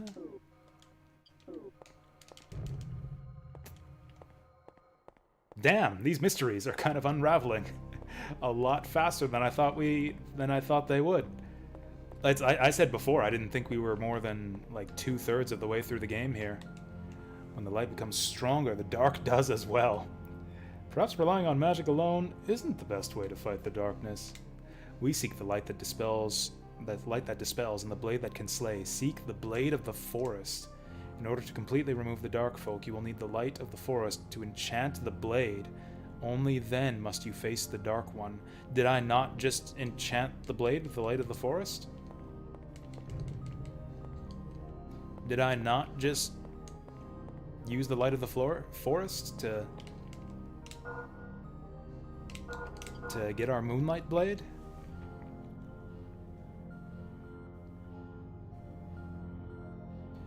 I don't know what I'm gonna do. I'm trying to think of what else there is for us to do. I mean, I could go... Oh, you know what? We could go looking for those armor pieces. I bet you now that I've got the King's Sword, the Moonlight Sword, I bet you that we can grab all that sealed armor now. I didn't write down all of them. Gauntlets in the Great Graveyard. Oh yeah, there was that lava hallway too that I never figured out. We never found a way to walk on lava. I might just have the hit points for it at this point. We can try both of those. And then there was the sealed shield in jail.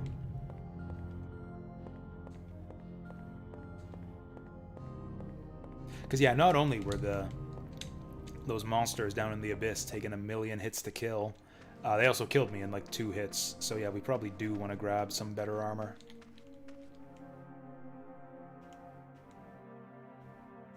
I thought she'd have something more to say now that, yeah, we have indeed shone light upon the sword. But she doesn't give a fuck.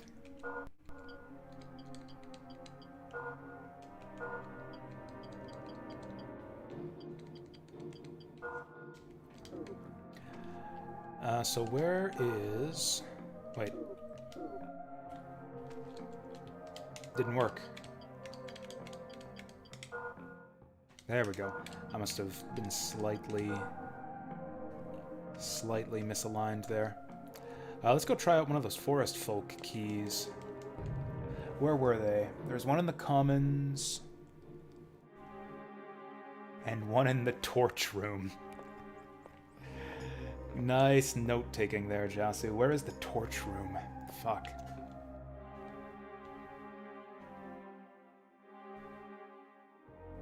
The torch room. The torch room. Fuck, I don't know what that is. My note says there's a forest folk chest in the torch room.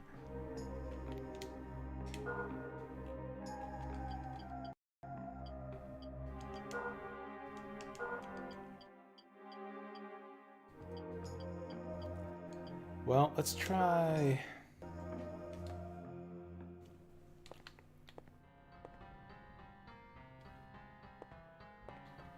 Oh yeah, so this is... Nope, this is not the way. I want to try that, that magic room again. See how many magic spells we're missing. We gotta be close now. I think we're missing 3 or 4.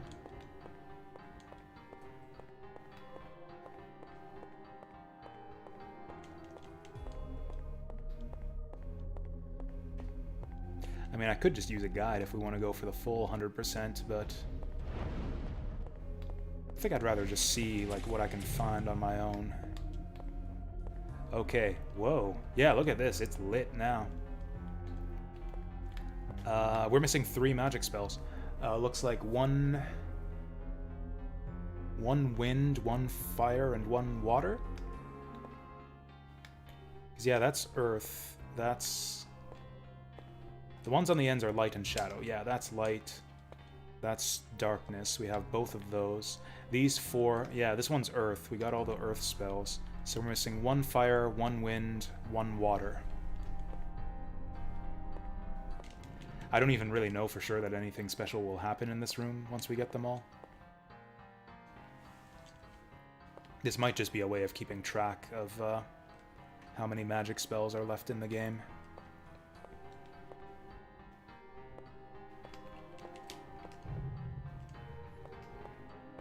Damn, I wish I could remember. In the commons area. Forest folk chest in the commons, forest folk chest in the torch rooms. Forget the forest folk chests. Let's go to the great graveyard. If I can remember the way. It should be north. We gotta go down 1 level. Oh, we gotta go back in that room and go down 1 level.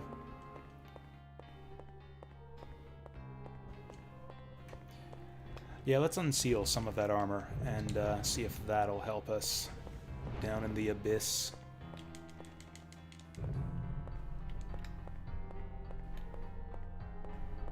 Yeah, we are one way or the other. I mean, one way or the other. Yeah, we're whether we get 100% or not, we're totally finishing this game today, and I don't have anything else lined up. I thought it was going to take us like another week to finish this. I mean, I could go finish it right now. DKC, I don't have DKC. I mean, I guess... I mean, it's going to be something from the bucket list. I just haven't decided what.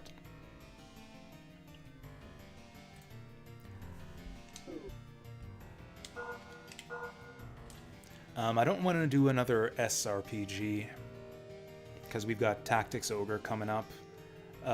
We could do Tomb Raider: The Last Revelation. We could do Napple Tale.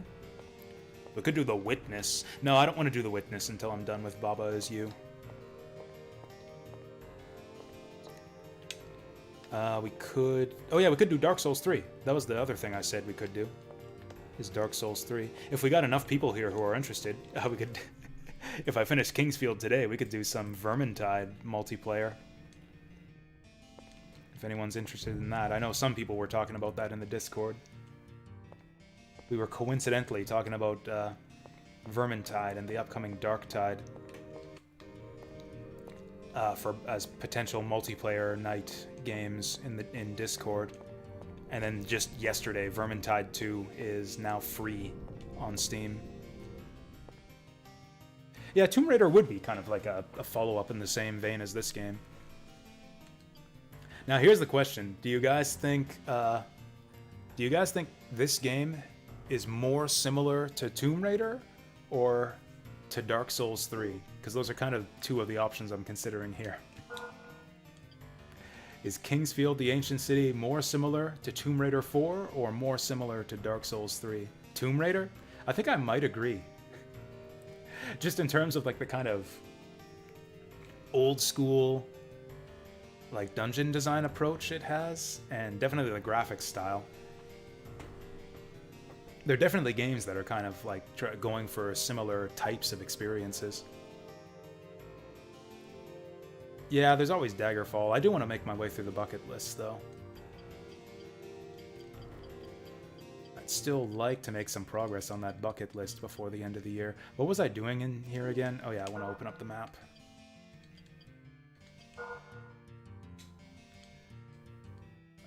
Yes, this is the way. So before the stream today, I actually did download and install Vermintide.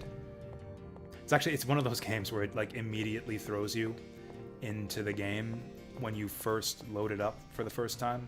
You're like immediately thrown into like a kind of interactive, essentially the tram ride from Half-Life. You go on a nice little tram ride through the, what do they call it?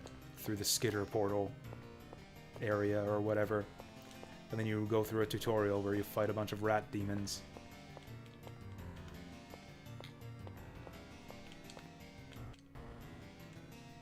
We're talking about Tomb Raider 4, but I guess there's not that much difference between Tomb Raider 4 and Tomb Raider 1. I beat Tomb Raider 1 on stream a few years back, I think. Actually, no, more than a few years. That was an ancient playthrough. That was actually one of the first games I ever played on stream, even before I started doing regular Twitch streams. That was back when I mostly did YouTube Let's Plays, and I was just kind of experimenting on Twitch. I think that was like the second or third game I played that week.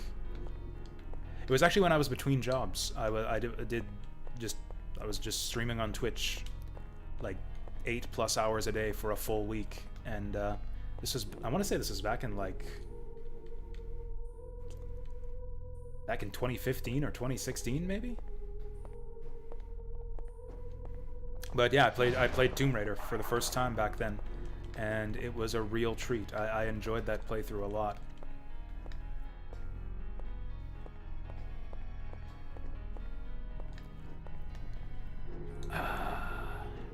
There was sealed armor around here somewhere. I think somewhere on the upper floors.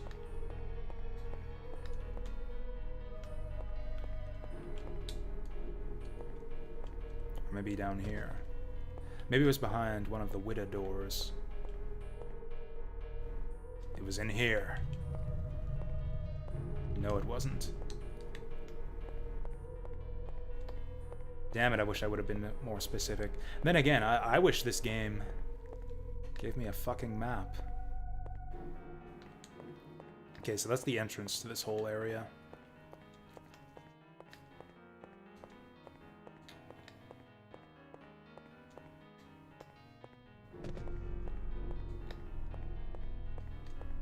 Pretty, if I remember right. The sealed armor was somewhere upstairs. Downloading Vermintide 2 right now? Oh, yeah. I mean, Warhammer games are all different. Like, there's a lot of them are strategy games, some of them are action games. So Vermintide isn't really similar to any other Warhammer game. If anything, it's more similar to, like, Left 4 Dead. At least in terms of the way the game is structured and, like, what the objective is. Right, that's where we just came from. And yeah, for anyone who's interested, yeah, it's not just a free weekend of Vermintide 2. As long as you claim your free copy, yeah, you have it forever. If you claim the offer before November 7th. I mean, it's clearly like a promotional thing where what they're really trying to do is build up hype for the upcoming Dark Tide, the Warhammer 40k version, or the Warhammer 40k take on the same concept. Was it really down here somewhere?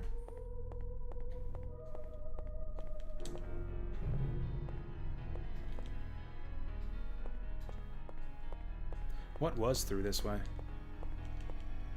Or it depends on what you mean by the real Warhammer. Oh yeah, this is the way to the underwater area. We've definitely cleaned that out already.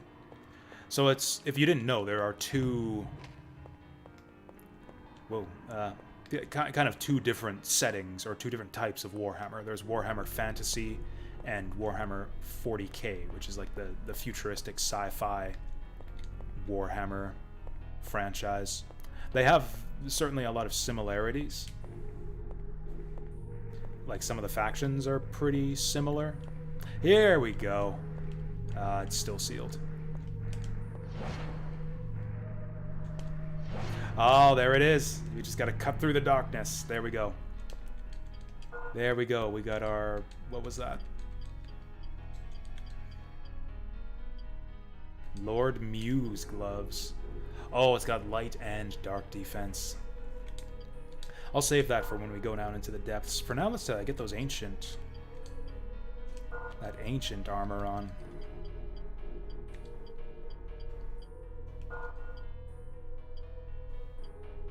There we go. Now we're decked out like a king.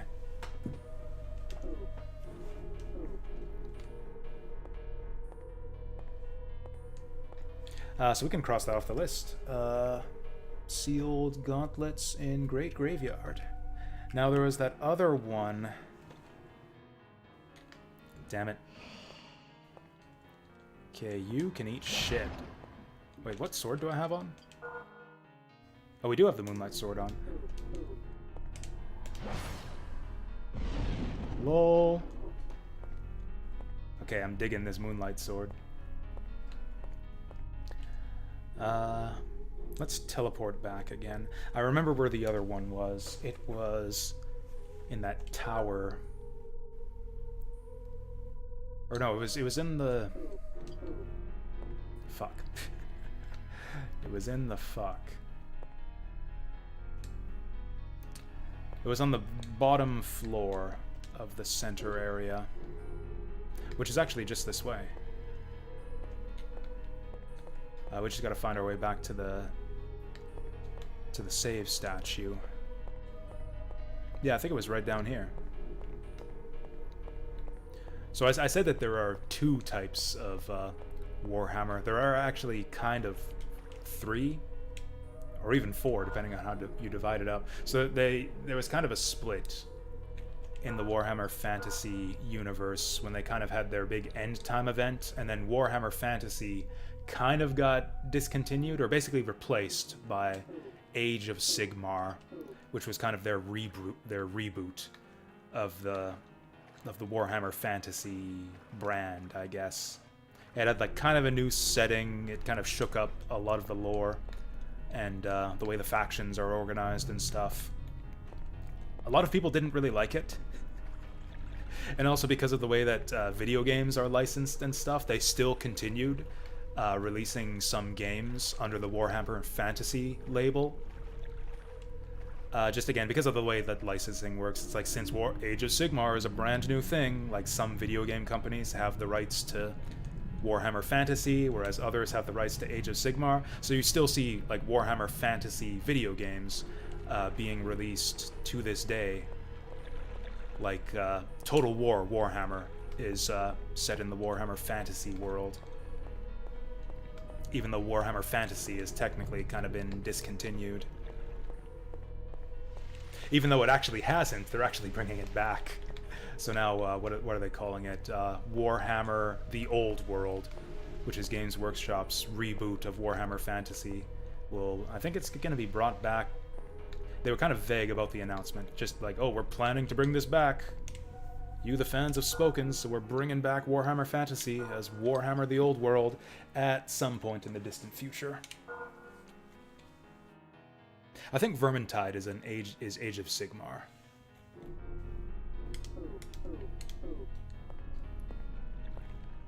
Anyways, it's not exactly a super important distinction.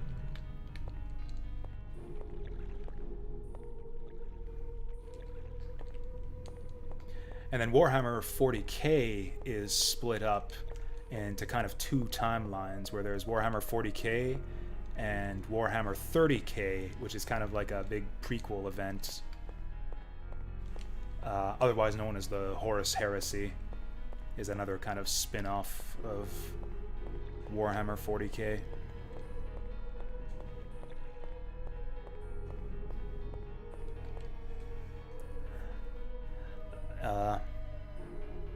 Restream seems to have borked on me, but hey Padoka, never Warhammer modern day. Yeah, that's the one thing that they're missing. We need, like, isn't that just basically the world that we live in, though? It's like, instead of the grim darkness of the far future, where there is only war and suffering, isn't it just like the grim darkness of the immediate present, where there is only war and suffering? This is the place. This is where I wanted to go. I remember that there's some sealed armor around here, too. There's also that lava hallway, but we'll go up here first. I believe it was on the way to the mansion.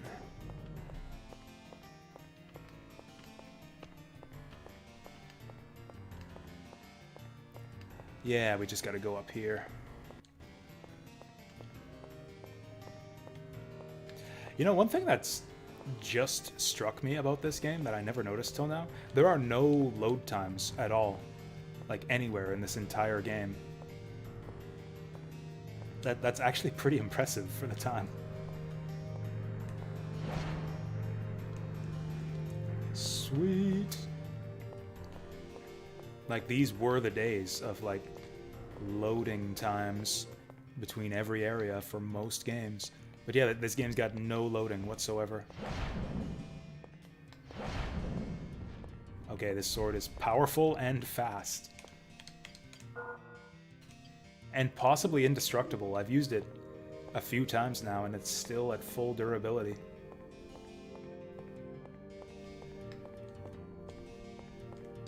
That's just about all we needed here. Dude, Fitch. You think so? Why, is that a comment on his giant hand? Are you making fun of his giant right arm?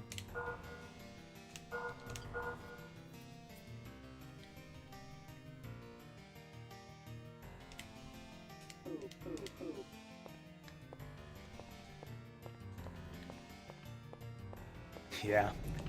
Yeah. Who the fuck did that? Do you know who I am? Do you know what this is? Oh, damn. This guy's tougher than the No Nut November guy.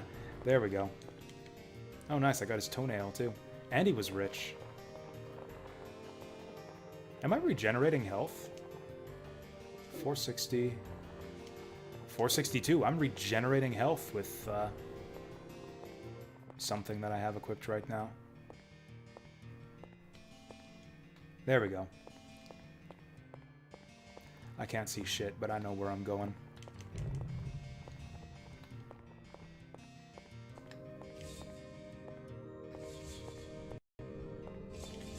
The sign outside this room said no unauthorized personnel.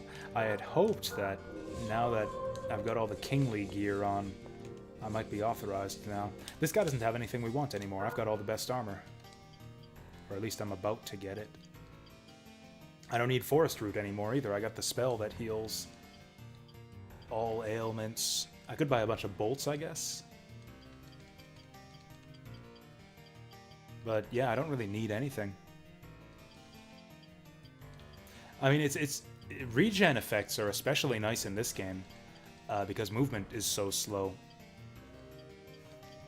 It takes you like 20 minutes to get anywhere in this game. So it's like, yeah, even with a tiny bit of regen, you'll get to regen a ton by the time you manage to get anywhere. I'm going to take this just for completion's sake. Armor is kind of expendable, but... new bracelet is a new bracelet. That'll up our completion percentage. Get that platinum trophy. Which, you know, didn't exist back in these days. People played games for fun, not for fake achievements.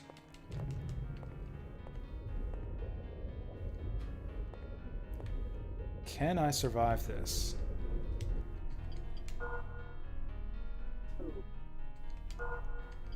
That was the wrong spell.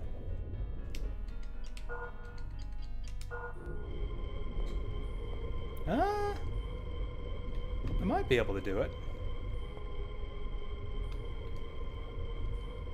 I mean, if I fuck it up, I die.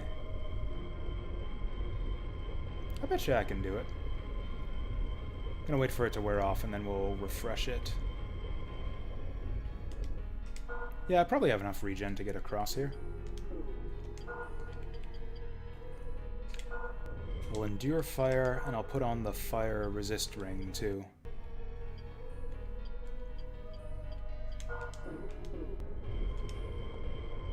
Oh god, I immediately regret this decision. It's ticking down a lot faster now. Oh god, why? Okay, there's got to be some other way to get over there. There has got to be some other way to get... Yeah, the last time we had issues with lava, we were able to drain the lava. So I wonder if this is a hint of like a hidden room over this way.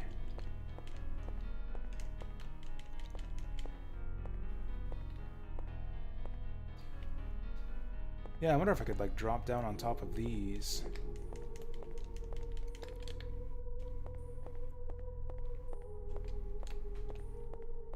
There's a bunch of like weird blocks around here. Yeah, maybe I could drop down onto one of those and maybe there will be a hidden door behind it.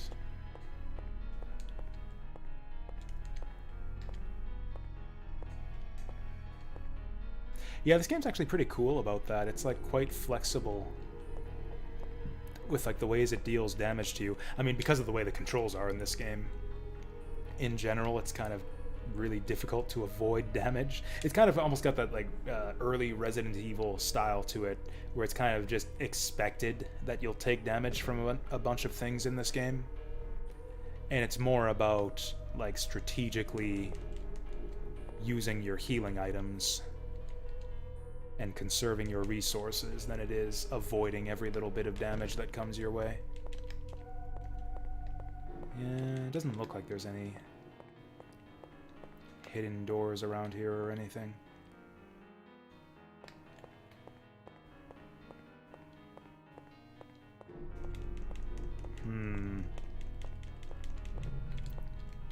What about in here? I can't even remember what we got in here.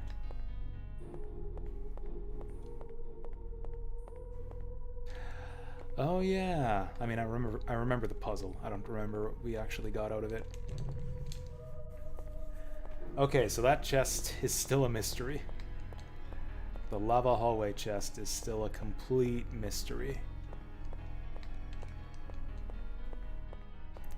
In that case, I guess we're done here. Maybe there are lava walking boots somewhere, or maybe you're just meant to use a ton of consumables to get across there. Do I have lava walking boots? Pretty sure I don't.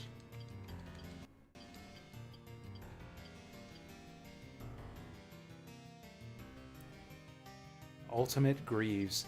I mean, do you think that the Ultimate Greaves would let you walk across lava?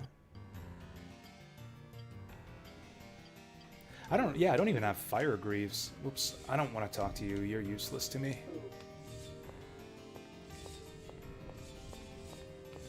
Ow.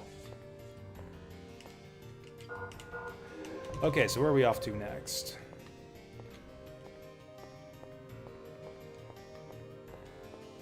We're off to jail. Can you kill NPCs? Sure can. I actually killed one of them already. I actually killed one on this playthrough. To be fair, though, he had it coming. He definitely deserved it. Yeah, because as far as I know, I don't believe any of the NPCs are actually critical to completing the game. A lot of them have useful information that'll like tell you where to go and what to do. Some of them have useful items for sale, but I don't think any of them is essential to finishing the game.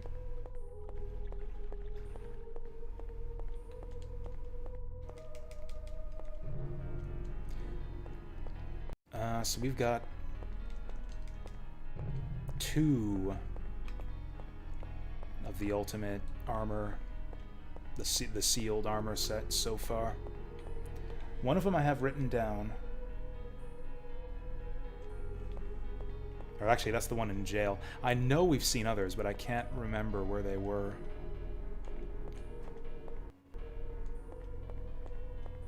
I mean, I probably don't need the full set. Unless we do need the full set. You know what I mean? We don't need the full set unless we do need the full set.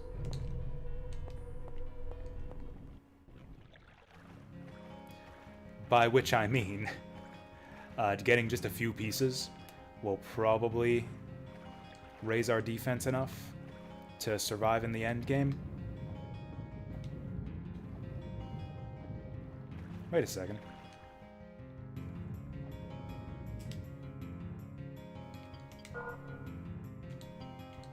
Oh, I don't have our water talisman on. You know, the water talisman barely does anything. Also, I missed this before. Oh, is that? I have no idea what that is. New necklace.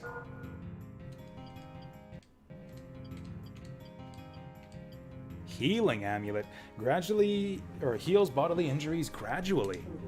Damn. I think that might be our new favorite amulet. Can't believe I missed that. I'm gonna have to, like, go to Game Facts after we're done this game. Check out a full list of everything we missed.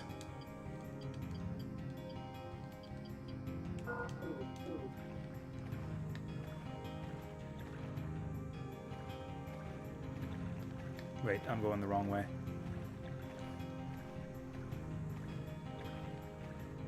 Forest folk chest in torch room. Torch room. Where the fuck was that? I'm sure I thought it seemed really distinctive at the time. The torch room. You know, the room with the torch. Would it have been one big torch or a room with a bunch of torches?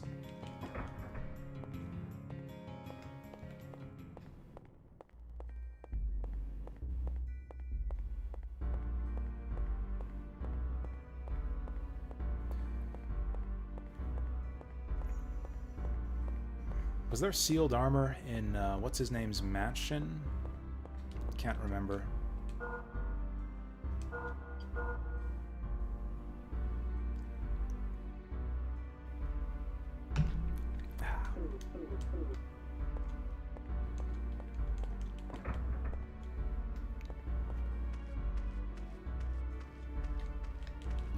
Also, we still haven't found the purple stone that goes with our purple wand. I wonder if we'll find it in this kind of final dungeon area.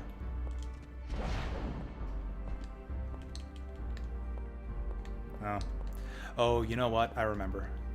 I remember how to get the sealed armor. We gotta hit that switch again. We gotta raise the gate.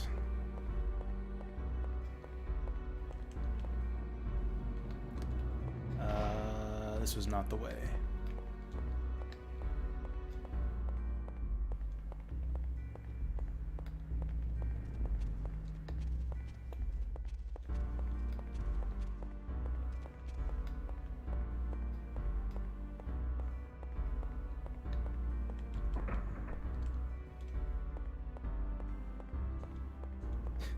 This is kind of annoying.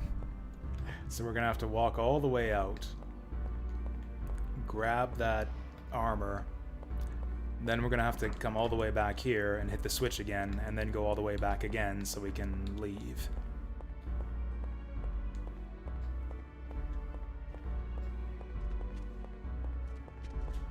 Because yeah, opening the one gate closes off the other gates that we need to leave this place.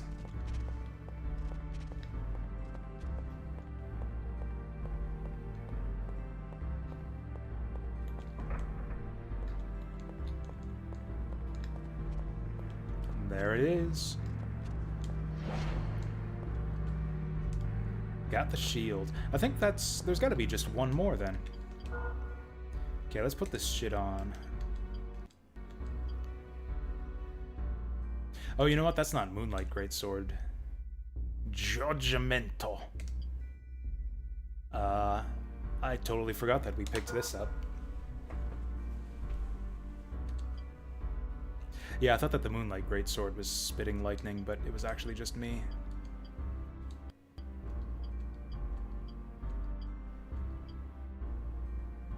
Wow, that's a lot of defense.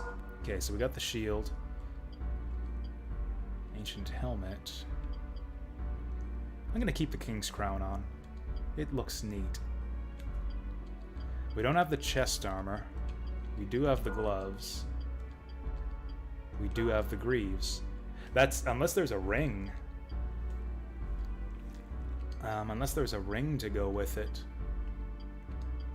A ring or a bracelet. I think the armor is all we need. Yeah, we got the greaves, we got the gloves.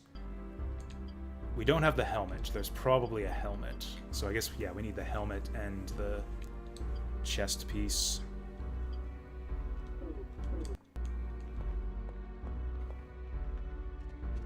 I mean, you know what I mean.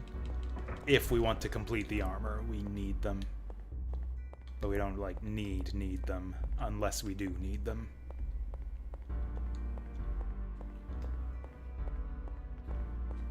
Does anyone remember where the, Oh! Okay, that looks pretty cool. That was pretty cool.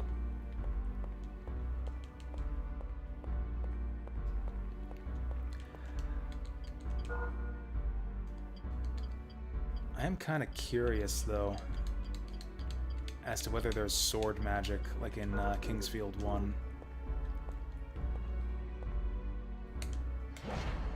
The way it worked is that you would hit the magic button at just the right moment in the swing. Yeah, maybe not. That's fine. I was having a good time with that judgment spell anyways.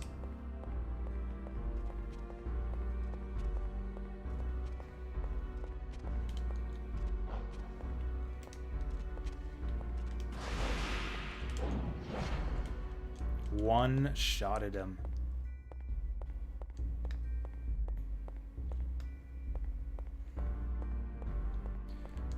Okay, so yeah, this is the way forward, so we have to hit the switch to open that again. I think I might just take another run at it here. We got our Moonlight Sword, we got 3 out of 5 pieces of the best armor in the game, and we got the Ancient Armor to fill the other slots.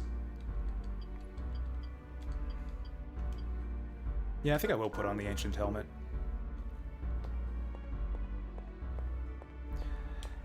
Yeah, you know, maybe we do just try our luck again.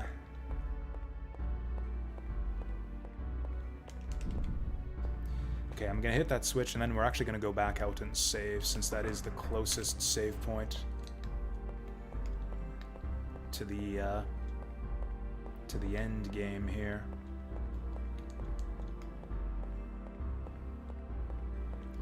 I'm going the wrong way. Nope, this is right.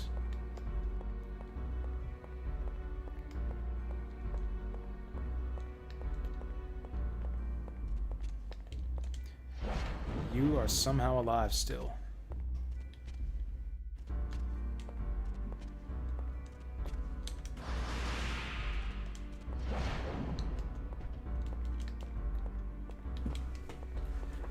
So the magic spells in this game, and actually the weapons too, have individual levels. Like you can level up your weapons and your magic spells by using them. You have to use them quite a bit though to gain those levels. I think you'd have to spend quite a lot of time grinding if you wanted to max out everything.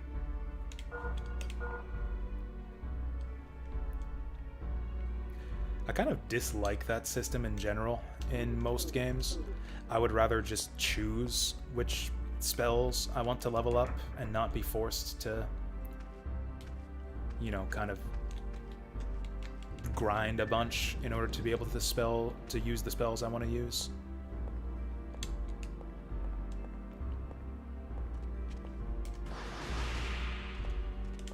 It's like Grandia had this problem too, where it's like if you really want to make use of a spell, you kind of have to like spam the shitty version of that spell over and over again so you can level it up to the point it becomes good. Or like it's not even versions of spells. It's like if you want to learn Earth magic in Grandia, you got to cast Diggin like 50 times, and Diggin is this shitty defense buff that you almost never want to use. It's a waste of a turn, but you have to cast it a bunch of times to gain that Earth XP and learn the good Earth spells.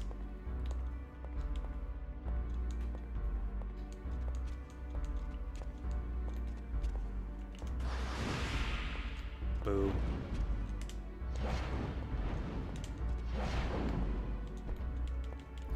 This sword is so fast.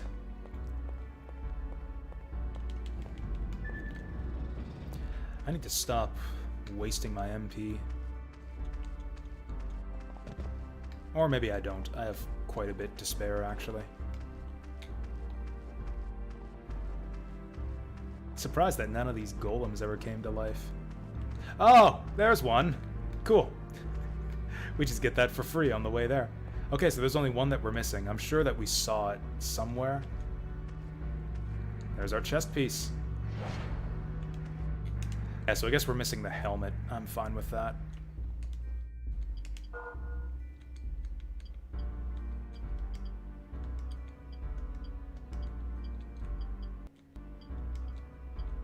It's not even that big of an upgrade.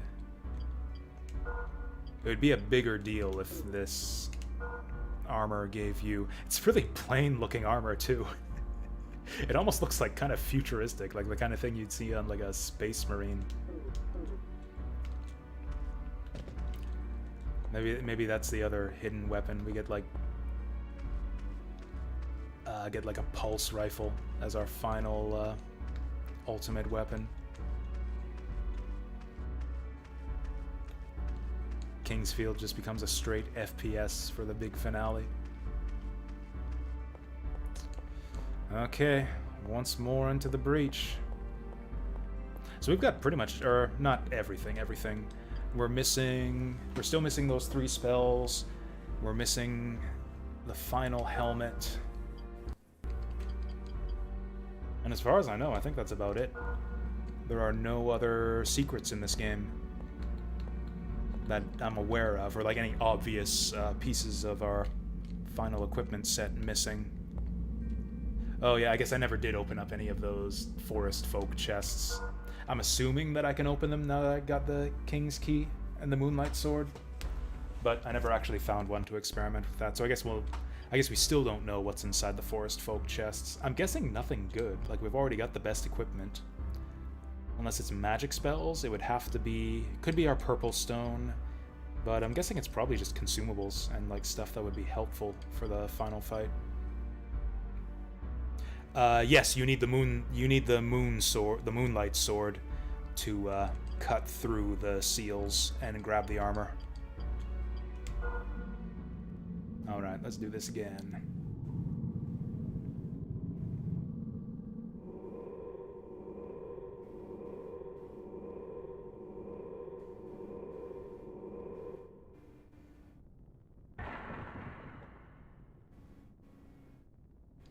I mean, even if we die down here, it's still a happy ending, right?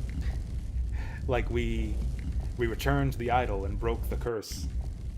Like, sure, we don't get to survive to appreciate the happy days back in the kingdom, but like we have now done what we came here to do. The kingdom is saved. I've just got to figure out how to get out of this alien hole so that we can survive too.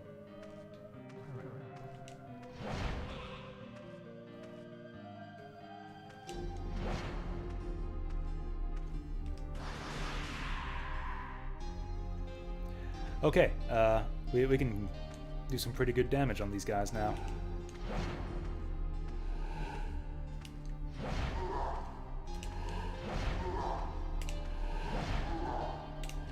Honestly, these guys are slow and weak. Oh, wow, what a difference this sword makes. What a difference. Okay, we know that's not the way. That was a dead end last time.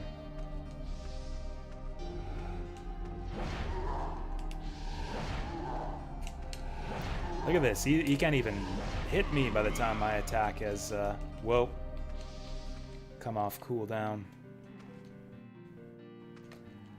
Okay, I see you there, wall snake. Oh, maybe I don't. Oh, nope, I see you.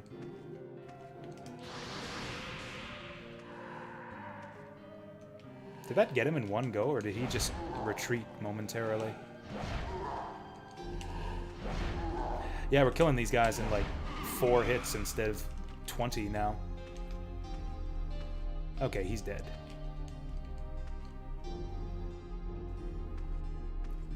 I love the way that they reuse the title music, the title screen music here. That seems to be a thing that From Software likes to do.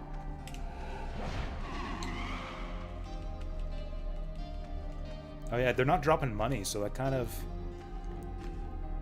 says to me that, yeah, there's no returning from this.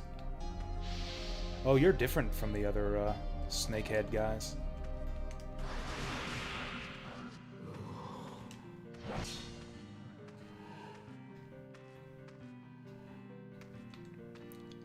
Or are we like inside the belly of a demon? It seems like we're going in circles here. Maybe this is the final boss.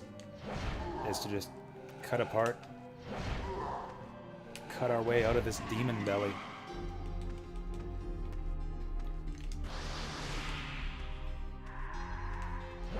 Yeah, we can totally one-shot those guys with the Radiance spell. I mean, these guys aren't dropping anything for us. I think I just want to ignore them. I was kind of hoping to pierce through that guy and hit both of them. Ah, well.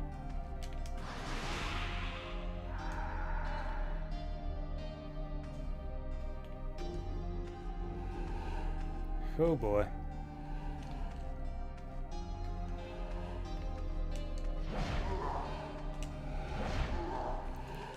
Now the other question is, will our armor hold up? Actually, whoa. I haven't gotten hit at all since we came in here. Actually, I took one hit. I took one hit and had to heal once. Ate some poison breath. Which, you know, did not one-shot me, so that's a good sign. Oh, 2 hits for that guy? Get the fuck out of here.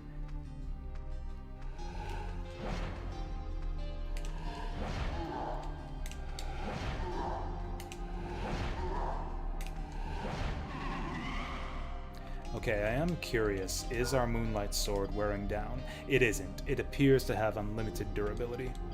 Also, now that I think of it, I don't need the healing amulet. We're on full health.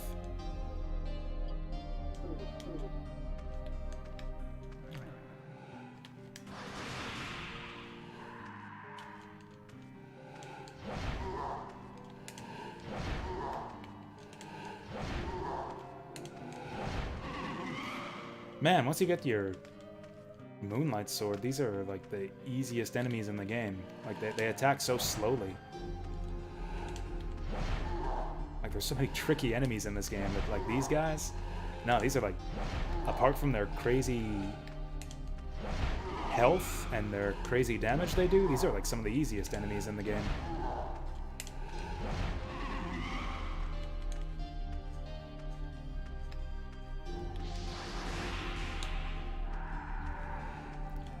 That's a good spell. I like that spell. Level up. I might not have brought in enough magic recovery items. Something just hit me! Oh, it was one of these guys. Okay, yeah, instead of hitting me for like 90% of my health, he's hitting for like 20% of my health. That's an improvement.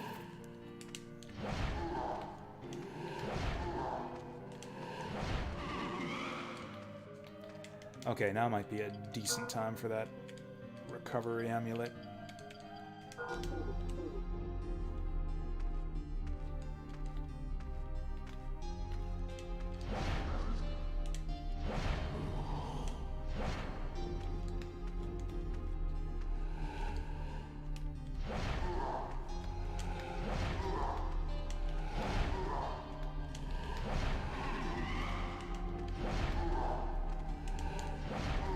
Okay, this is getting kind of monotonous. Are we about done here?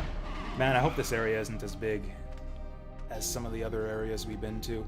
Maybe I'm meant to just ignore the enemies here. This would go a lot faster if I just ran past them. Other than the XP, we're getting nothing from killing these guys.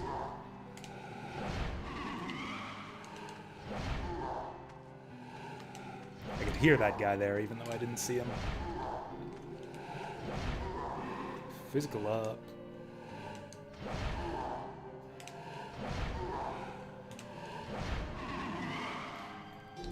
Yeah, we could have definitely tried to fight our way through here with our regular gear. I mean, I probably could have done it. It would have taken a few tries. Like, I'd be dead right now without our current gear.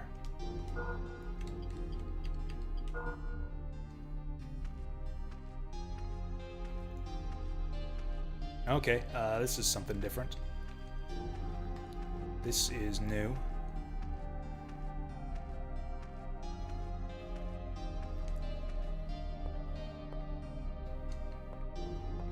Oh boy.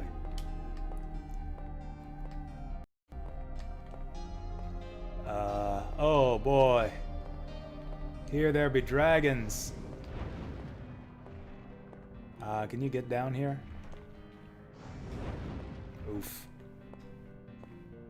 Do we just want to ignore him? I have like no way to hit this guy. I guess I can use the spark magic, except let's try it. It's expensive and he won't sit still, so I can get a good shot at him. I do have a lot of mushrooms, so I guess we can use those.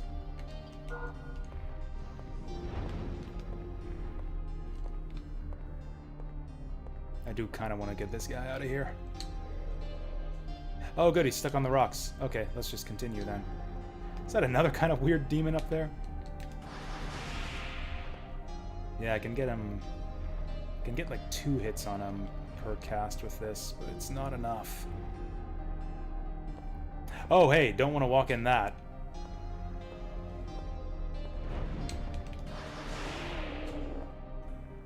Sweet.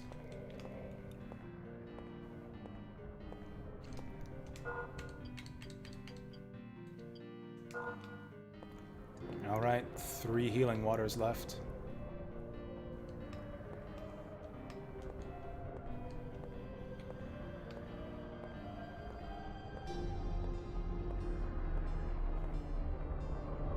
There it is. The heart of chaos. Oh, Christ. What is this? What is this? Yikes.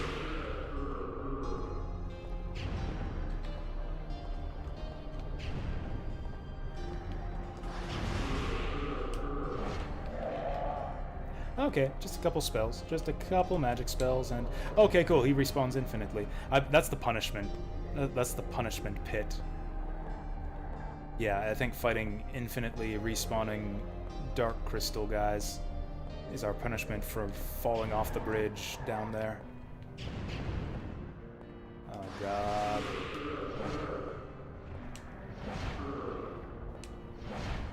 Okay, if you can get up close to him, he's actually not too bad. Can just circle strafe him. Oh, okay, no thank you. No thank you. I will not waste my time with you guys.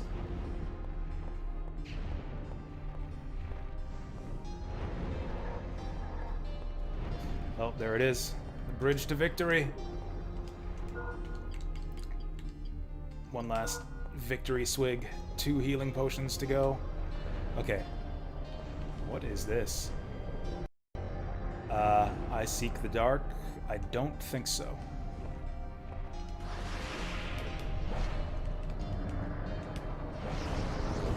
Ah! Okay, yep, I knew it. He's gonna try to knock us off here. My legs don't work. Oh, fuck. What? No. No! Oh, fuck, we're gonna die. Oh, shit. Let me out! Holy shit. Okay, yeah, I was totally right. I was absolutely right. That was the punishment pit right there. I didn't even see what happened there. I guess he must have some spell that knocked us off. Oh yeah, the dragons are coming out from the murk there. From the purple swamp. Okay, so we just want to be avoiding these guys.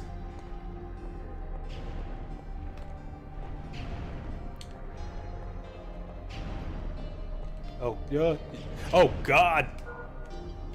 Okay, those let's dragonfly them. Oh, God. Oh, wow, that was... Okay. Yeah, it does a lot of damage. Damn, maybe we did need the rest of that armor after all. Oh, maybe these faces? Fuck. Oh, for fuck's sake. I can't even tell what's going on here.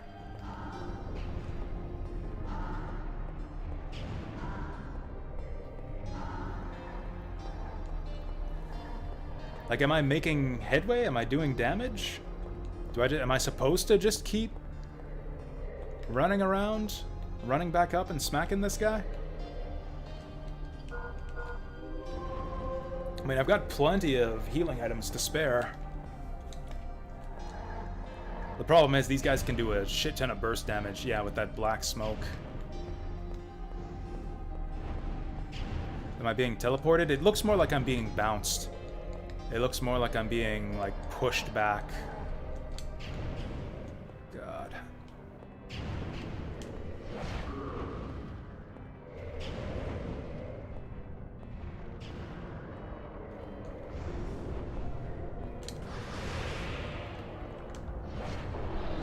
Oh? Oh? Yeah, I think that was it. You just hit him and he shoves you back. And he does that 3 times. Boom, get petrified. That's kind of creepy looking. That's kind of creepy looking. That we did it. We beat the... Who was that guy? The darkness.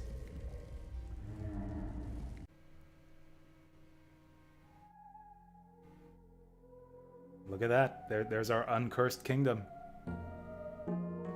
We've brought peace to the king's field. And the Iron Giant sleeps again forever. What's with this guy? This is one of the golems that the elf princess woke up in the forest, yeah. The darkness that had covered the skies for countless years had finally edged into nothingness. A bright cleansing light now bathes the land, for the scars for eons of dark dominion will eventually heal, but the comfort of sunshine is more immediately felt by all. Hey look, it's Anne Orlando. The cursed land has been cast into the abyss, forever sealed by the strength of the forest.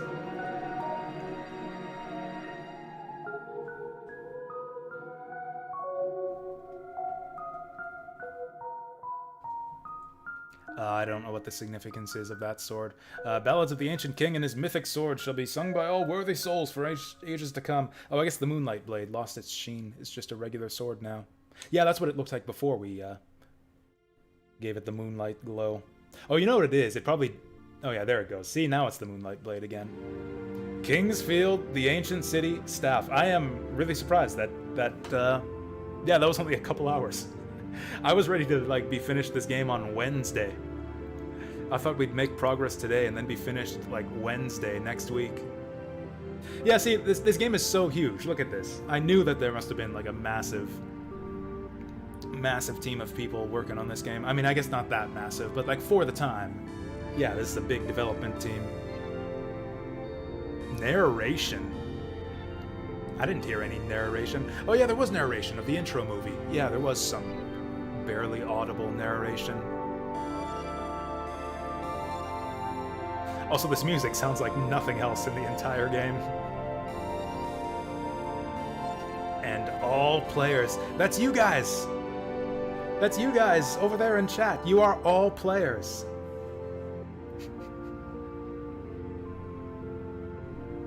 Finn. 2002. What an achievement for 2002. Yeah, that game's just massive in scope for the time, I think. Like, I really can't think of another PS2 game with a more impressive sense of scale to it, other than like super low poly open world games like GTA. Okay, now. Yeah, that's right. While you were busy stuffing your face with matzo burgers, I was saving the Kingsfield from the darkness. To be honest, I think you got the better deal. I could go for a matzo burger right now. Now, out of curiosity, where was all the stuff that I missed? Where the heck was all the stuff that I missed?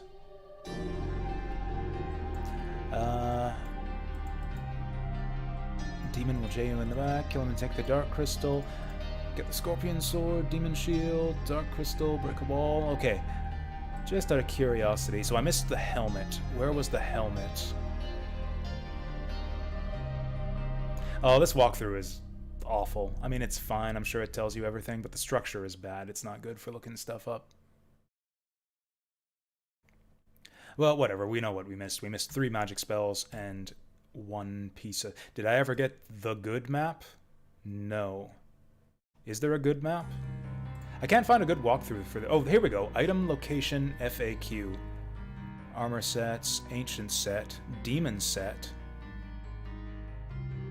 What about Muse set? Oh, I missed the final fire spell in the room with the 3 giant spiders. There was another fire spell in the torch. Damn it. I specifically searched the torches, but I must not have approached them at the right angle.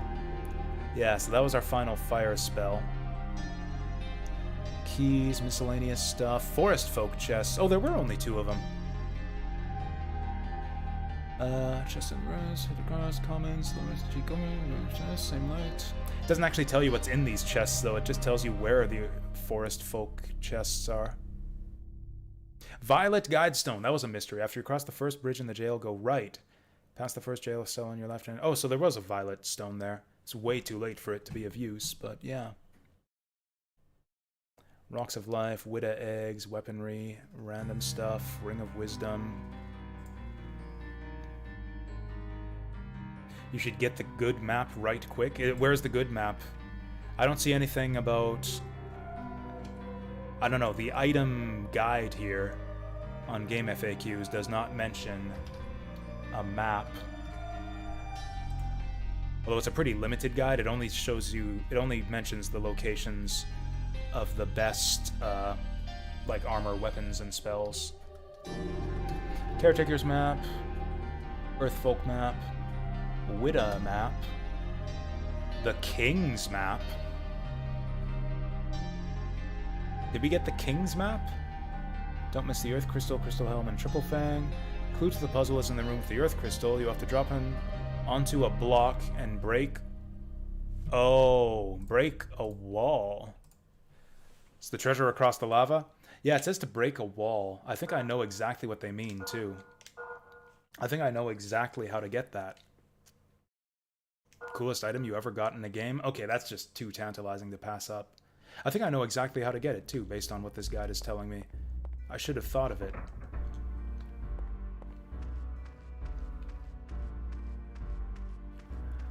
So okay, what's the fastest way to get there? Oh yeah, while we're here, apparently the Violet Stone is somewhere in here. Off to the right, apparently? I mean, if we just drop down there, that's nothing. Good boy. Hey, level up.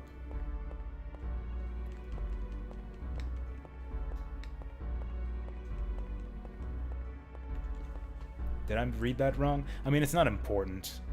Violet Stone. Oh, break a wall in a jail cell. Yeah, that's like my hang-up in this game, is breakable walls. Because, yeah, there are several breakable walls. Or there's been 1 or 2 breakable walls elsewhere in the game, but they were all really obvious. Now, there was an obvious breakable wall outside that lava hallway, but I just didn't think to break it. Yeah, this right here is pretty obvious, too. And there's our Violet Stone. Kind of too little too late. There is no useful application for this stone anymore, but there, we got it. And yeah, there was another obvious breakable wall in the, in that treasure room on the other side of the lava hallway, but since breakable walls aren't that common in this game, I didn't think to try to break it. I tried to open it like it was a secret door, but I did not think to try and break it.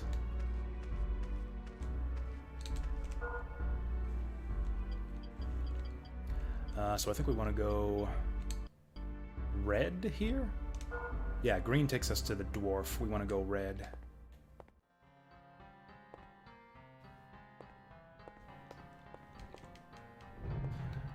Oh, or do we want to go yellow? Yeah, I think we want to go yellow. And this works too.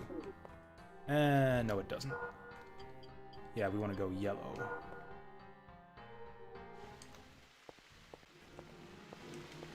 Here we go, slurp it up.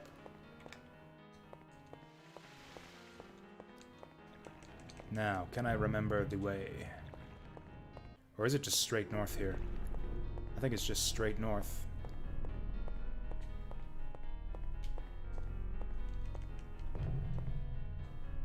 Yep, this is the place. Okay, so we go back into that treasure room. I mean, if it's a map of the whole game, that would be pretty sweet. I don't know how you would even fit that onto a single screen, or unless it's got a bunch of pages. Ow. Oh, actually, that didn't even hurt that badly. Man, this armor is super good.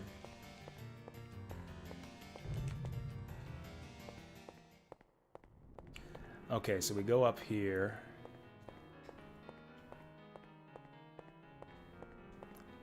We drop down on this block here. I did this before. You guys might have seen me do this before, and it's like, oh, look, this weird blackened wall.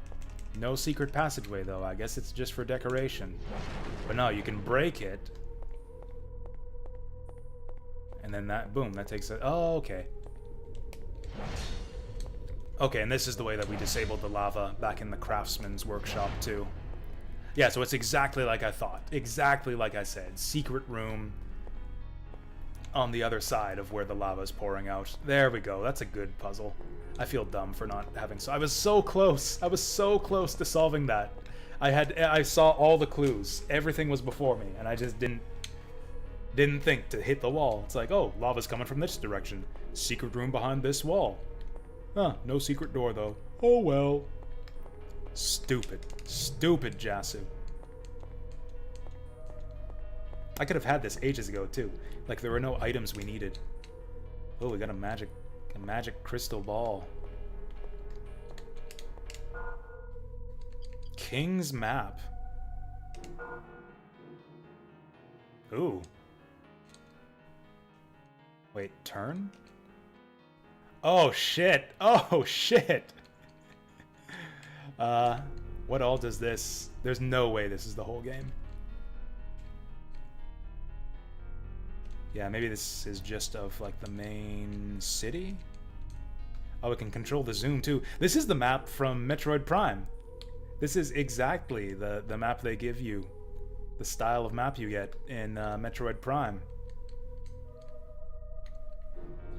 Yeah, it doesn't actually contain a map of the whole game. Although, maybe it does, actually. Because, yeah, maybe it's just always a map of the current area. This is so cool, actually. Like, it's just a, yeah, like a mini 3D render of the whole area. Okay, so yeah, if we go to a different area... If we go to a different area, then it'll show us a map of that area. I wonder if it covers the final area. The abyss, or whatever, as I called it. I wonder how much he'll buy it for. Hey, have I got a deal for you? 6,000, you schmuck. Yeah, I could have gotten this ages ago. We could have gotten that the very first time we came through this area. That would have been, what, like 6... No, probably close to... yeah, probably between 6 and 8 hours of gameplay ago. Certainly would have helped our navigation through that final area. If it works on the final area. Whoa. Well, look at that. This has the same problem as the map from Metroid Prime. Like it can be really difficult to get your bearings. It's like to distinguish the floor from the ceiling. It's like, what are we even looking at right now? Okay, so that's the center tower. Yeah, now it's oriented correctly. Oh, this is so cool. This is just everything. Oh, what is this? What was this? I don't remember that. Have we been in there? Oh yeah, that's where we first entered this area. Yeah, I do remember that.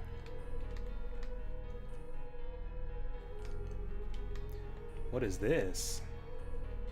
Also, how big... So, this is a map of the area. Oh, look at that. That big... Yeah, that big spiral staircase downward. Man, I would love a map like this in Demon Souls. How do I turn? Oh, it's X to turn. Yep, there's the spiral staircase down to the battlefield. There's the center tower. This is the whole area, all 3 floors. Although not the side areas. Okay, yeah.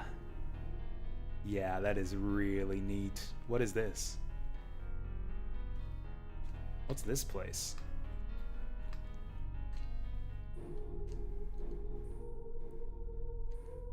Oh, this is that same place we just came out of, isn't it? Wait, where am I? Where am I on this map? I guess that's a downside.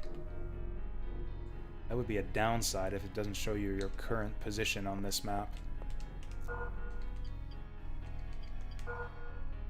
Oh, there I am. It's easy to get lost if you don't keep the camera fixed on yourself. But yeah, there I am. Now, how do I orient this? There we go. There's me.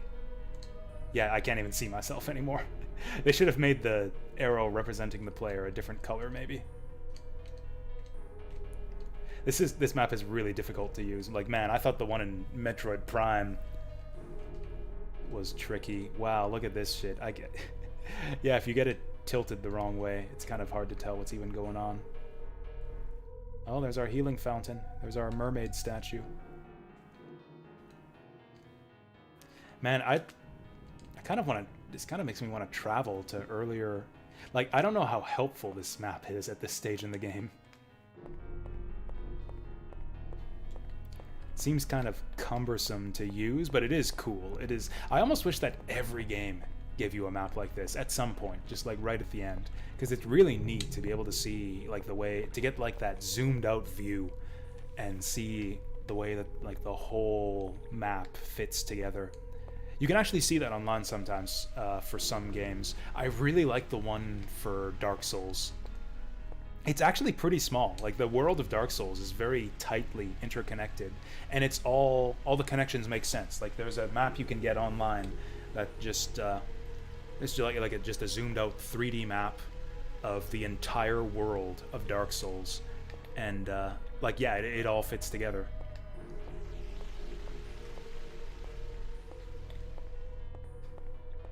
So that is really cool. Thank you for that, Oni Densetsu. I would probably not have thought to go back for that. Also, even almost as cool as the map itself is that was a cool puzzle. I'm happy that I took another crack at that puzzle to be able to solve it. Wicked cool. So that was Kingsfield, the Ancient City. I'm really surprised that we finished this one today. I don't really have anything else prepared for the rest of the day. I had kind of a couple backup ideas written down somewhere. One of them could be Breath of Fire 3.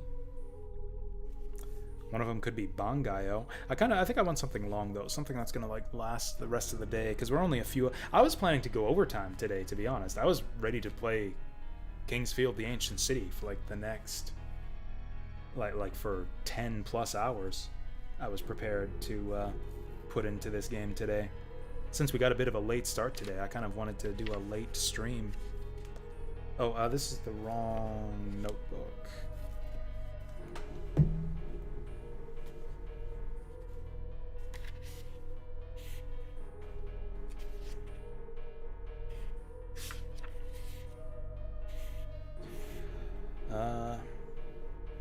Well, that's kind of a victory lap. Nah. I'll think about it. We'll take a refreshment break. Actually, can we go back to the title screen? Mouse cursor. Can we go back to the title screen? We'll take a refreshment break and think about what we want to do next. Oh, I know a fast way to kill myself. I know a fast way to kill myself and go back to the title screen.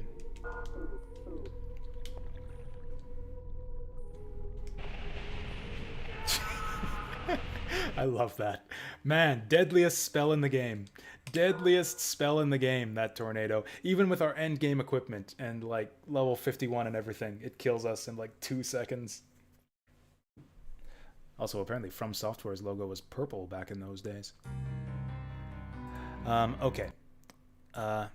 Let's take a good old jazz break here.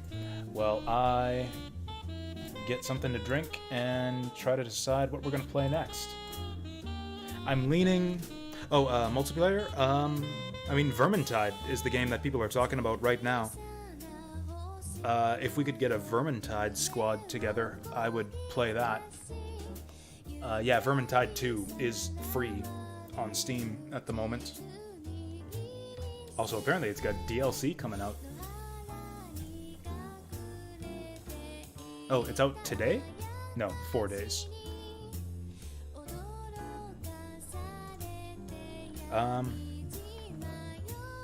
So I guess Vermintide is possible if we could get like a team of I guess me and 3 other people together to play. It is a 4-player game. If not, we'll probably do Breath of Fire 3. We'll probably do Breath of Fire 3 once I get back, but I'll think about it. I'll think about it while I'm on the turlet, and yeah, I'll be back in a few minutes.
Okay.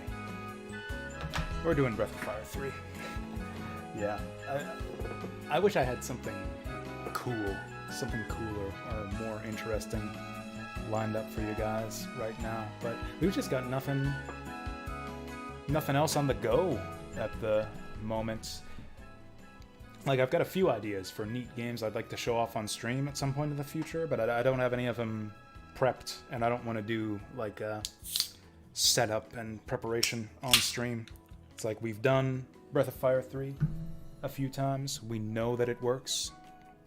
You need time for Vermintide. Yeah, we'll like, I don't know if I'm going to want to play Breath of Fire for the next 8 hours, so if we can get a Vermintide squad in here at some point in the next 8 hours, maybe we can switch over to that. But, yeah, let's get switched over to some Breath of Fire 3 for now.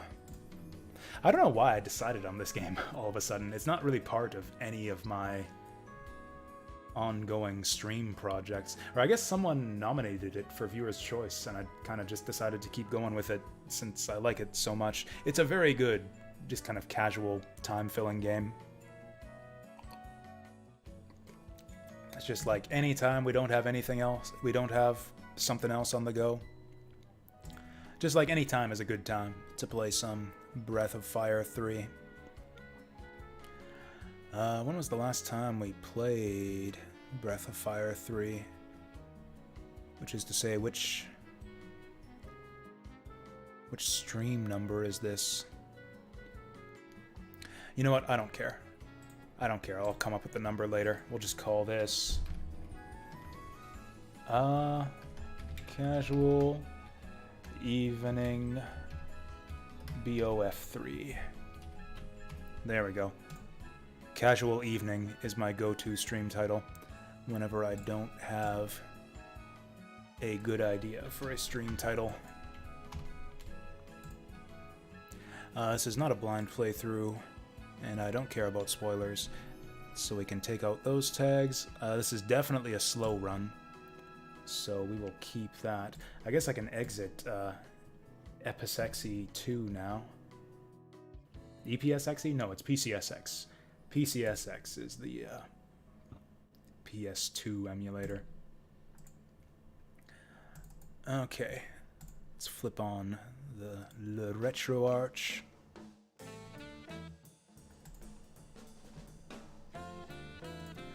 There we go. Can you guys see that?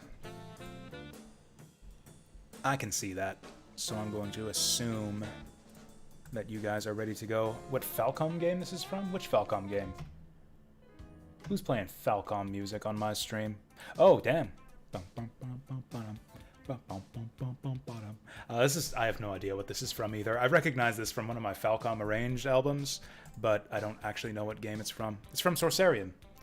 It's from Sorcerian Additional Scenario, Volume 1. Unless there was another Falcom song. Yeah. Yeah, that's a good one. That's a banger. Oh, hey, welcome to Twitch, Mr. H. Welcome here. You hate the delay on YouTube? Yeah, it's pretty bad. I don't know how to fix it. It's pretty much always been that way. Like, even other channels I follow that stream simultaneously to Twitch and YouTube. Yeah, the delay is always worse on YouTube. It makes it annoying to try to carry on a conversation. Okay, so with that, I think we're prepped. Or actually, no, we're not prepped for Breath of Fire 3. Gotta switch things over on YouTube and get the game loaded up. Has it been this long since we played Breath of Fire 3? I guess we loaded up a bunch of games in RetroArch for Viewer's Choice.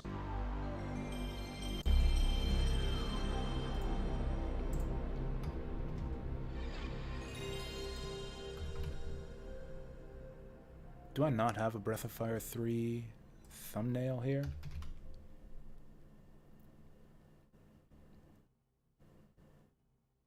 Seriously? Fine, let's go download one.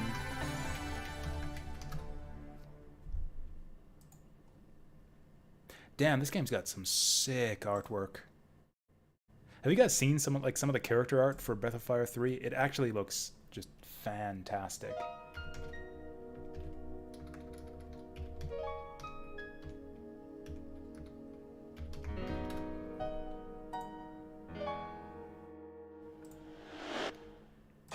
Have you guys heard the soundtrack for Breath of Fire 3? Because that's some fantastic shit too.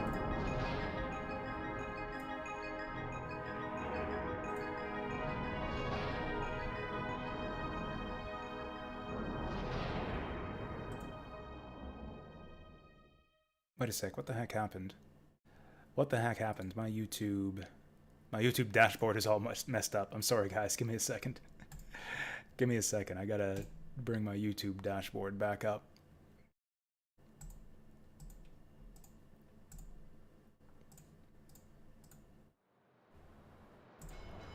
There we go. There we go, that's the way it's supposed to look.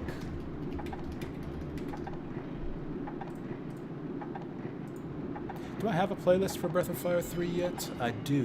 There we go.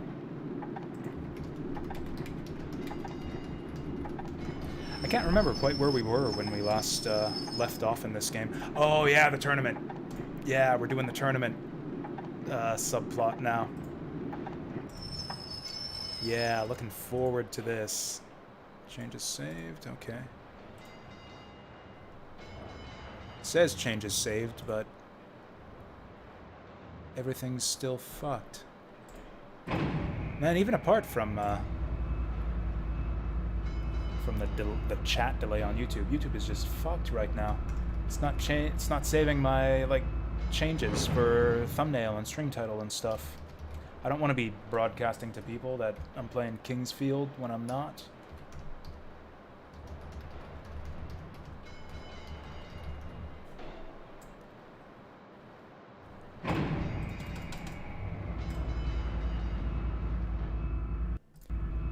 Like, yeah, the changes saved button, or the changes saved notification keeps on coming up, but it's not actually saving anything. It still says we're playing Kingsfield. Not only that, but it's not adding it to my Breath of Fire playlist.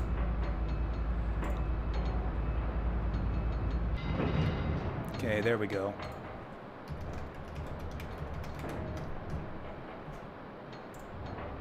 There we go. Okay, it's all sorted out. Sorry for the delay. Okay, with that, I think we're ready to get started. I think we're ready for some Breath of Fire 3. Now, what is the ranking of Breath of Fire games? Dragon Quarter, then 3, then who cares? I don't know, that's my personal ranking at least. Yeah, if you want to get into the Breath of Fire, if you want to get into the Breath of Fire series, play 3, play 5, and then play the other ones, I guess, if you want to, but you don't have to. Actually, okay, to be clear, I've never played Breath of Fire 1 or 2, so I don't know how those are. I hear that 1 is a bit outdated and kind of difficult to get into. I don't have much interest in ever going back to try Breath of Fire 1. Breath of Fire 2 looks quite interesting.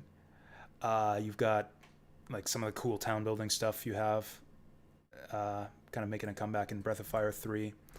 You've got gorgeously animated monster sprites in combat. Actually, just some great character designs in general. Actually, I think I almost like the character art in Breath of Fire 2 as much or better than that of Breath of Fire 3. So it looks like a solid game. It looks like a quality game for the 16-bit era, and I would like to play it someday. I've just never gotten around to it. It has an infamously terrible translation, Breath of Fire 2 does, so I don't know if I would try to use like a retranslation patch or just try to play it, you know, as it is, as it was, as people would have experienced it back in the day. Awful, incomprehensible translation and all. Oh yeah, so I looked up online. There was some question as to like the what's the word I'm looking for? What species is Momo? Is she like a dog girl? Is she just a human with a weird nose? Like, what's going on with that portrait? What's going on with Momo's cute little red button nose on her portrait? And the fan art seems to be all over the place on it too. Some fan art, and even some official arts, gives her like some distinctly dog-like features. Whereas other artwork just kind of depicts her as a regular human. So according to official sources, she's a dog girl. I forget what they call them in the Breath of Fire series. Grass runners or something like that. She's actually the same species as the fat dog man from, I think it's Breath of Fire 2. And as the samurai dog from Breath of Fire 4. It's like, you know, that it's part of that fantasy trope where it's like, you know, the males of the species like have these bestial characteristics. They look like the males of this dogman species all look like dogs. They have like shaggy fur all over them, and then the females of the species are just like humans with dog ears and cute noses. It's that kind of trope where it's like the males of the species look like dogs and the females of the species look like human women in cosplay. Put on some cosplay cafe ears and boom, there's your exotic fantasy species. So yeah, we've been kidnapped by the Unicorn Bros. They're trying to make money off the princess and the dragon boy. And so we have, we're fighting for our freedom by, actually, are we fighting for our freedom? Actually, no, we're just part of their scan. Nina was all like, okay, we'll enter the tournament and wish for our freedom. And then the Unicorn Bros are like, hey, yeah, we can use you guys to scam some money.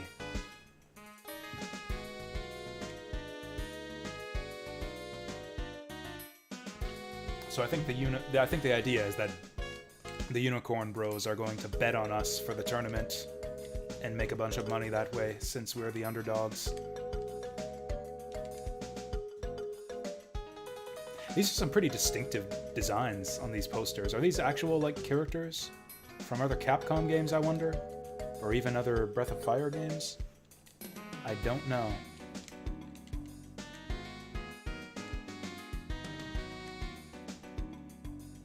Oh yeah, I remember before we were told that we're still prisoners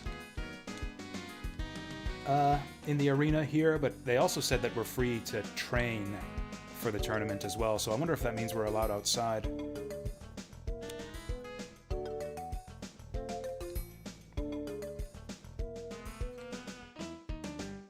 Water, yes. He wants water. Now I wonder, does he want water because he's like blackout drunk and needs to recover? Or is that some good old-fashioned like North American RPG censorship where he really wants sake, but we can't say sake because this game's for the kids? Ooh, what's this? Found a secret area.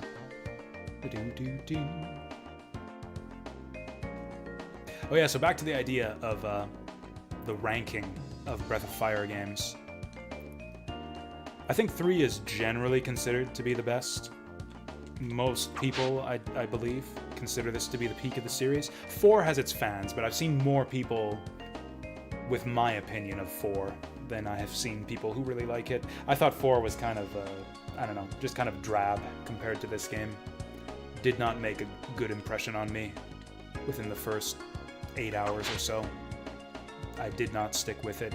Breath of Fire 5, Dragon Quarter, is actually really contentious.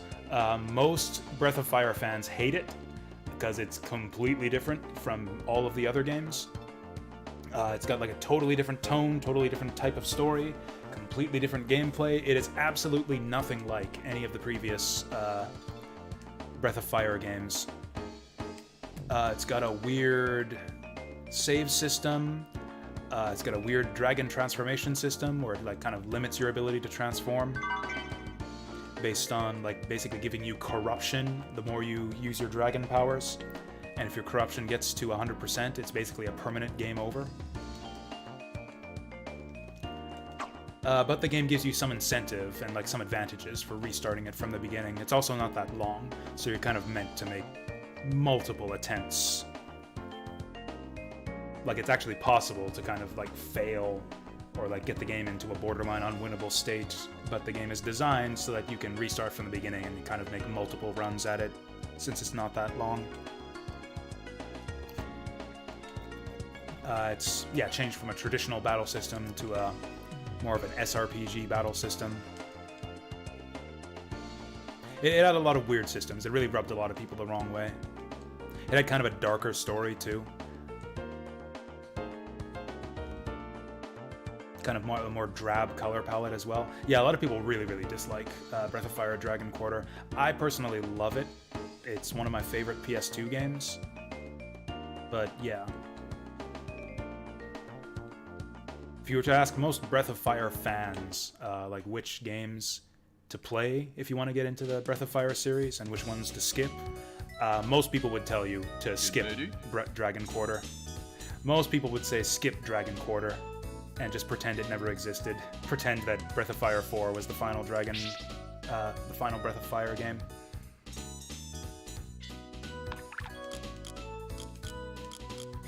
Oh, well, that didn't take long.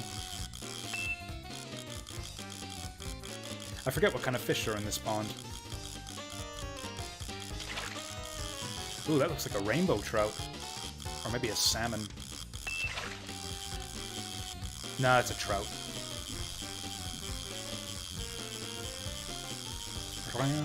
Here we go. This is the real game right here. Yeah, we've had enough of that Kingsfield nonsense. Time for some real gaming. By the way, that reminds me. Is anyone picking up Sonic Frontiers? I hate to get trapped in the Sonic cycle, but that game looks interesting enough that I'm almost tempted to pick it up and play it. If not day one, then shortly after release. It actually looks kind of interesting. Rainbow trout, yeah. Great. Nope, not great. Octopath Breath of Fire. Ah!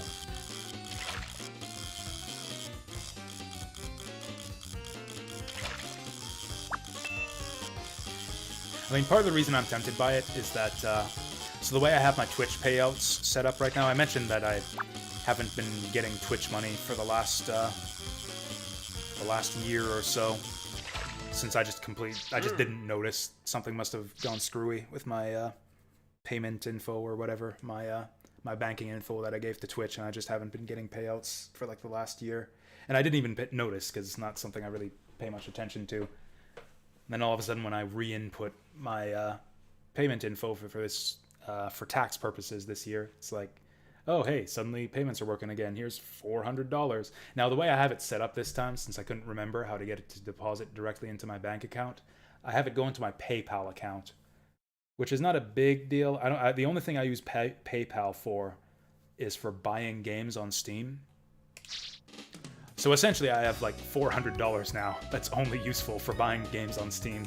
I could just deposit it from PayPal to my bank account, but then PayPal takes a cut. And you know, I'm gonna buy $400 worth of video games eventually anyways, so I might as well just leave it there.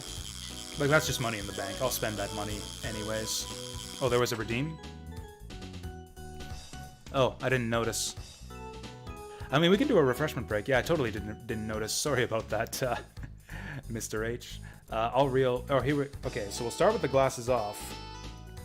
And then I guess we can do another refreshment break. It'll be a short one. It'll be a short one since we just refreshed, but we can do another one. We can make it a stretch break. We'll make it like a stretch break. Yeah, that fish doesn't like me unless I'm teching. What a bitch. Oh, we got the wrong fish. That one was easy.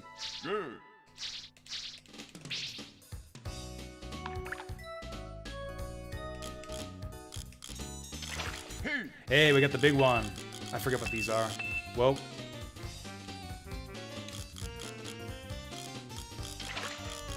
Ooh, looks like a bass. Even with my glasses off, I can tell that's a bass. Oh, looks like a small bass based on its low strength.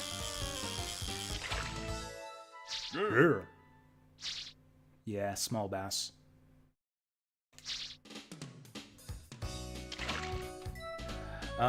Yeah, here's what we'll do. I'll do a stretch break. I'll get up and do like 10 push-ups for exercise. I'll do like a little bit of light exercise, and we'll call it a refreshment break. You guys should do the same. If you've been here since the start of the stream, it's been like 3 hours. You should like get up and stretch or something. It's not good for you to sit down this long.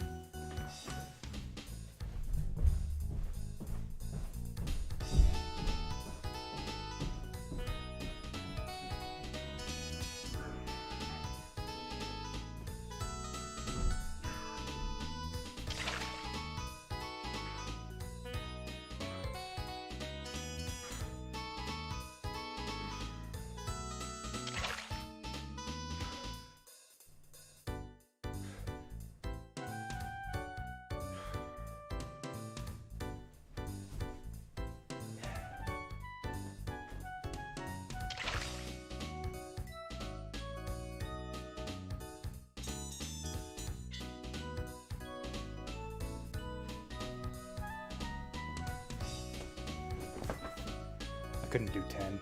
My arms gave out after 8. Oh well, I should do that more often. I should do that more often during streams.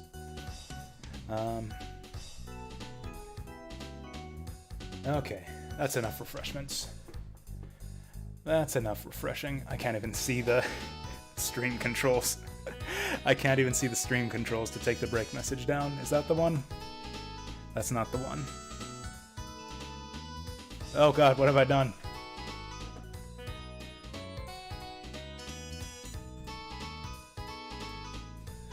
There we go. Okay, I'll reel in one more fish, then I'll put my glasses back on so that I can see chat. Whoa, that's good. I should fish with my glasses off more often. Yeah, look at that. That was like a perfectly full bar there.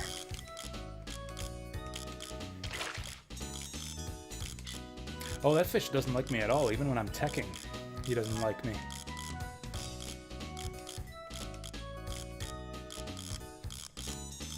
Oh, let's get that bass over there. Oh yeah, I forgot that we can cast to the left or right. Or we can even drift left and right. Okay, let's get this guy over here. Hey!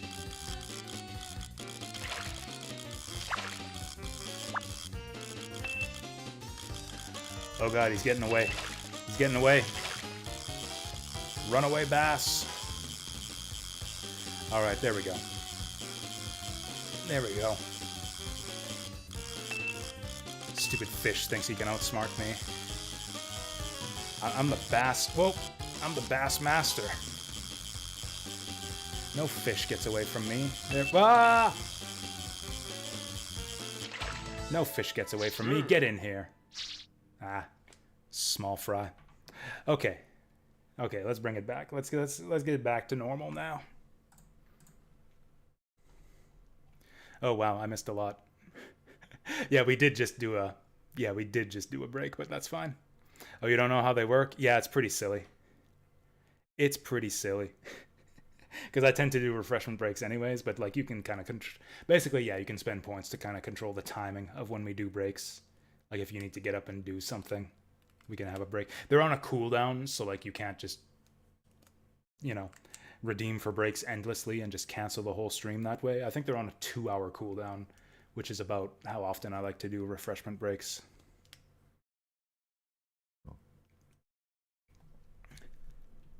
Is that a difference with Canada, US? Generally, companies PayPal only take a cut if it's instant transfer. Maybe I'm wrong. I might have to look at that again. I can't remember how it works. I just remember there was some hassle to do with transferring money from your PayPal account to your... Like, I know if you set it up to deposit into your bank in the first place, it's not a big deal. But yeah, I might have to look into it.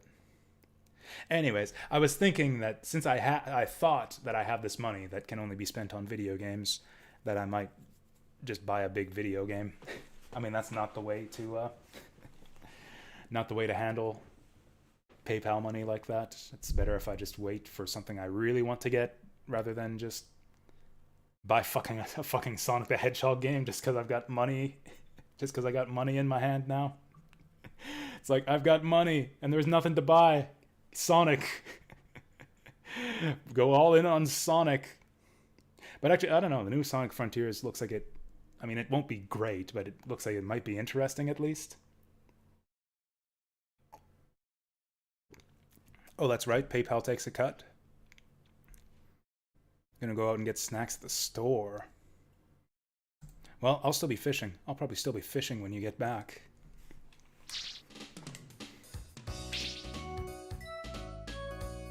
Oh yeah, Cyberpunk's a good shout out. I could pick up Cyberpunk. Actually, do I own Cyberpunk? I actually can't remember if I bought that or not. I know I definitely want to play it one of these days, but I don't know if I ever bought it. Whoa! Actually, another one I was looking at was... what's that? Death Stranding. I was actually surprised that Death Stranding wasn't on my current... Well, wasn't on my current bucket list, or at least I don't think it is. Unless I overlooked it last time I reviewed the bucket list.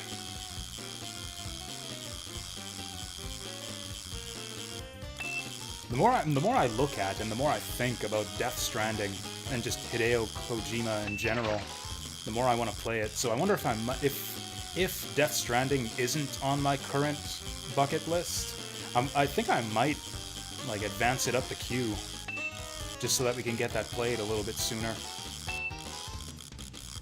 Jesus, this fish recovers fast. This fish is a marathon runner. There we go. This had better be great. It's not great, man. What's that? I must have caught a big-ass bass at some point earlier on.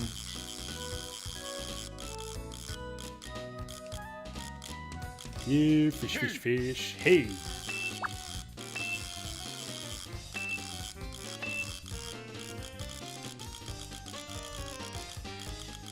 Come on.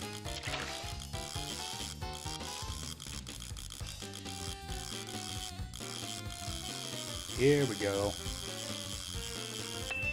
That was the one thing that Kingsfield, the ancient city, was lacking. Was any sort of fishing minigame. Elden Ring 2, for that matter. I think a fishing minigame would be a really, really good fit for Elden Ring. There's not really any good fish in this pond. Ooh, I stand corrected. Low fish.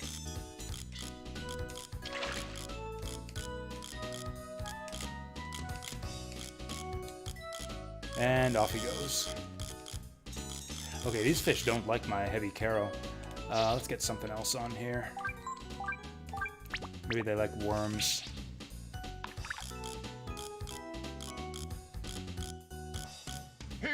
Hey! I think I'm just gonna fish out the shallows here, since these fish are really easy to catch since they're so close. Yeah, we'll just fish out the shallows and then get over here, get out of here. The whole reason I went out to the overworld map was to see if we could maybe grind up for the tournament. Ooh, that's a big trout.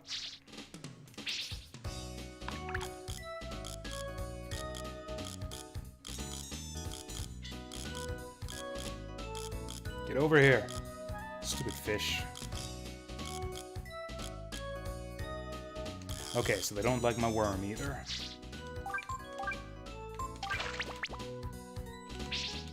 What classic PS1 RPGs? I mean, I have streamed Valkyrie Profile, and I have streamed Tales of Phantasia.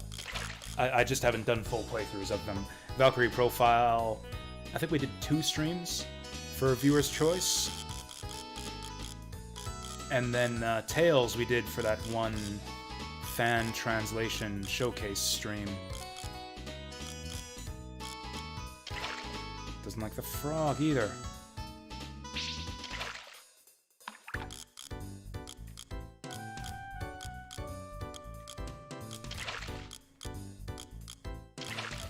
Guys, do any of you guys know what blowfish like? Any of you guys have a pet blowfish at home? What do you feed them? Frogs, worms? Because nothing seems to be working here.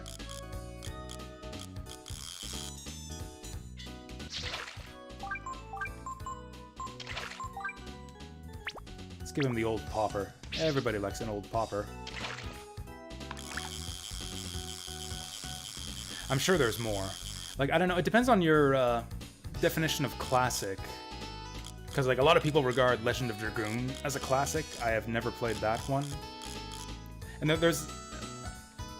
like, a lot of people would consider that, like, an essential classic. There's certainly a lot of, like, other interesting PS1 RPGs that aren't considered, like, the essential classics. They're kind of the B tier.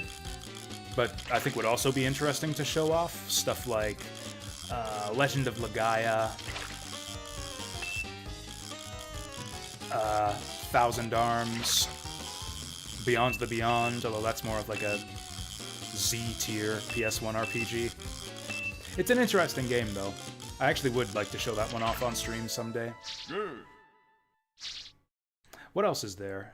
Legend of Legaia, Beyond the Beyond, Jade Cocoon. Oh, Shadow Madness. I actually owned a copy of Shadow Madness, but I never actually played it. I played a demo of Shadow Madness back in the day, and I thought it seemed cool. But I didn't acquire a copy for myself until many years later. This was like years and years later, like when I was in college and owned a PS3. I found a bargain bin copy of Shadow Madness. I watched Brick Road play that on his stream a while back, and that game actually seemed wildly entertaining. In, we'll say, a less than intentional way. Oh, that's a big puffer. Okay, I think we're done here. If I can figure out how to get out of here.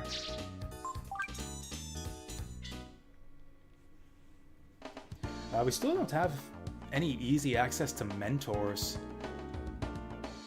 I was excited when we went back here. Thought we might find like a mentor at this spot.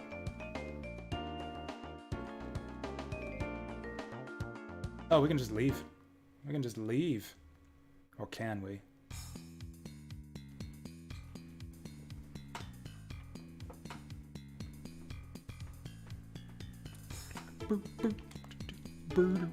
Oh, they're guarding the bridge. I will admit, I was thinking about it. I was thinking about trying to go past. Oops. Still having some difficulties with the controls in this game. I bet you there's treasure over this way. There isn't.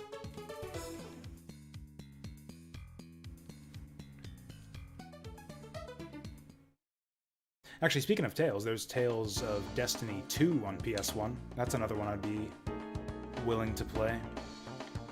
It's a lot longer and probably less interesting than Tales of Fantasia. Or even Tales of Destiny, actually. Yeah, I forgot Tales of Destiny is the sequel to Tales of Fantasia.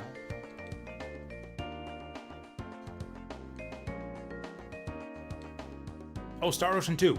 Yeah, Star Ocean 2 is the main kind of hole in my personal JRPG history, or at least in terms of games I've streamed. Because yeah, I owned Star Ocean 2 back in the day. I love Star Ocean 2. I think it's one of the best JRPGs of all time.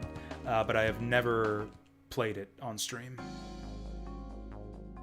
I'm just curious to see what kind of enemies we can fight out here, and whether there's any new skills we can learn. I think we know all of these already. I don't know, maybe the bow guy?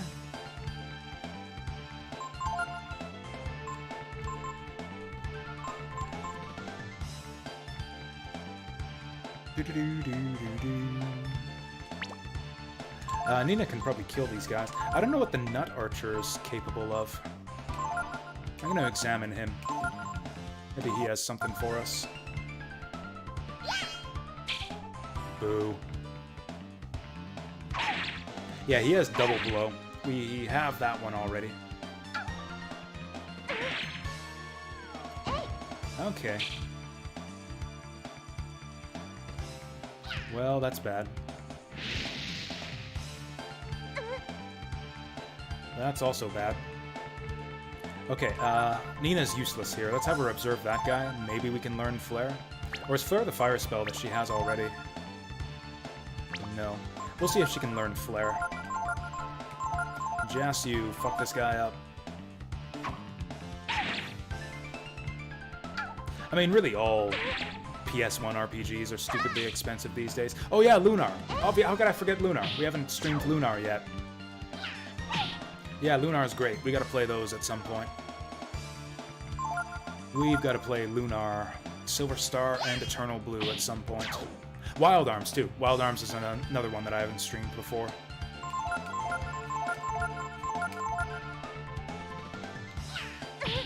Okay, we got 3 eyeballs on this guy.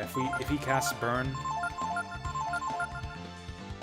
If he casts Burn and we don't learn it, then we know that it's not learnable.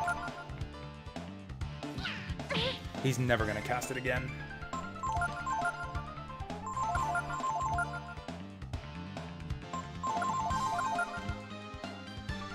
He's never gonna cast it again. The jig is up. He knows what we're trying to do.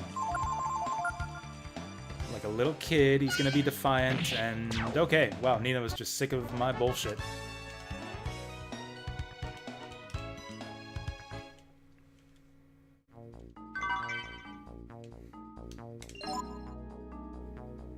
I mean, the thing about Tales games, it's like, the Tales series is kind of a big deal now.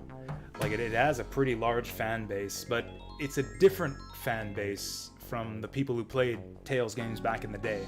Like, I feel like people who are fans of PS1 era JRPGs and modern Tales fans are like 2 completely different categories, or at least not completely different, but like the overlap of that the overlapping region of that Venn diagram is pretty low. It's pretty small.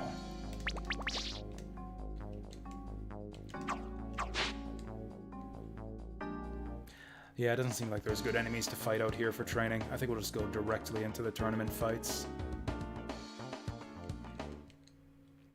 In fact, I think I've seen it said in discussions among like modern Tales fans, like, oh, what's the best way to get into the series? Which Tales games should I play? I think the general advice I see from people is to ignore the early 2D games. They'll say stuff like, oh yeah, modern Tales is a different thing from those old games. You should really start with Symphonia if you want to get into the Tales series. Which, you know, if all you care about is playing stuff that's similar to the modern games, yeah, all Tales games have pretty much been the same, or at least extremely similar, ever since Symphonia. Didn't know kids like this kind of thing. Oh, everybody likes this kind of thing. Miss Bunny Girl. Is it just me, or like the 2D sprite waifus in this game especially voluptuous? Like, they're really hot. I guess that's always been a Breath of Fire thing, because there was Cat. There was Cat in Breath of Fire 2 also. And the Snake Lady, going back to Breath of Fire 1. What was her name? Miria or something?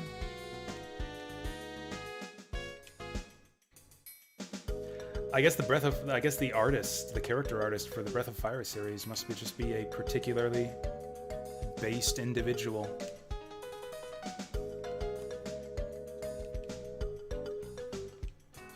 Should make classic style Tales games again. If you want a classic style Tales game, the closest thing you might get that's, you know, somewhat more modern is a series of GBA games that I'm blanking on the title of. It's about blacksmithing. Your main character is like a weaponsmith, and kind of one of the main gimmicks of the game is that you can craft yourself different types of weapons. You can specialize in like fists or swords or spears or whatever, kind of like Legend of Mana. Fuck, what's that It's Swordcraft something or other. Swordcraft... Summon Knight. Summon Knight Swordcraft story. I think that's what it's called. It has... the combat system in that game is very similar to the classic Tales games.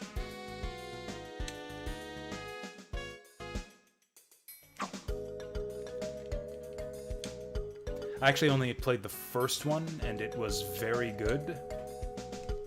Actually, I think that's like an ongoing series. I think they made more of those on... I think there were 2 on the GBA and more on the DS, but I never played any of the DS ones.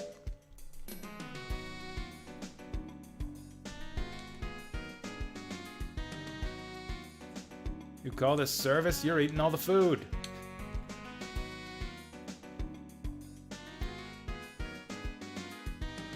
Cheap at twice the price.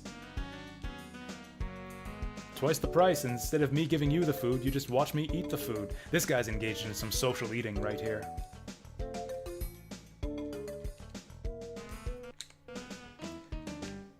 Oh, weapons. Yes, weapons. That's a good idea. Let's get some weapons. Oh, I'm loaded. Oh, this doesn't even cost more agility. Heck yeah, we'll get the Scramasax. Oh, I have a Scramasax.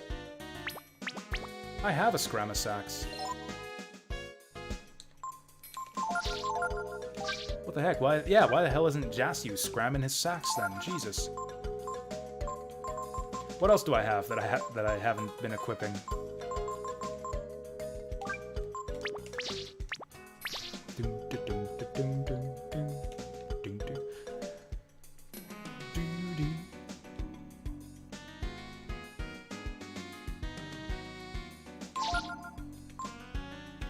I wonder what the success of Tales of Arise means for the Tales series.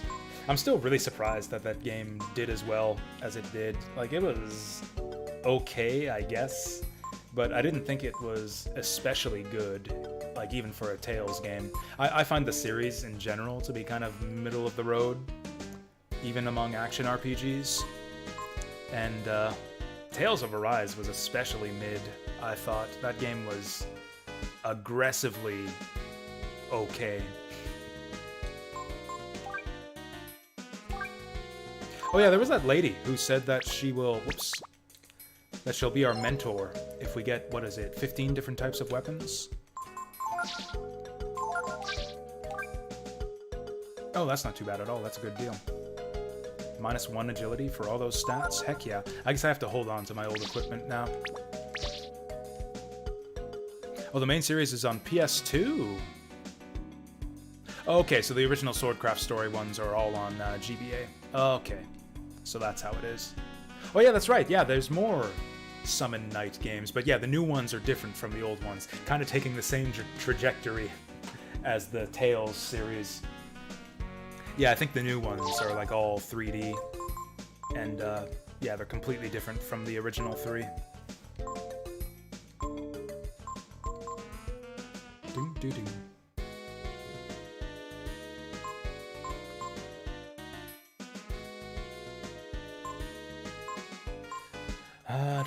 Do I want his agility to go down anymore? Yeah, we'll get the bronze shield. I got money to spare.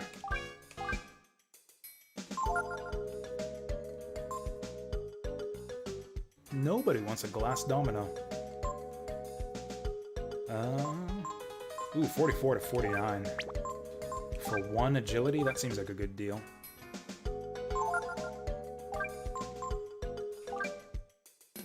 Oh, she got nothing on. Yeah, that's a very good deal. Breastplate. 7 for 1 agility. Yeah, I kind of have to. Kind of have to. Man, Momo's a big girl, which is to say, a low agility girl.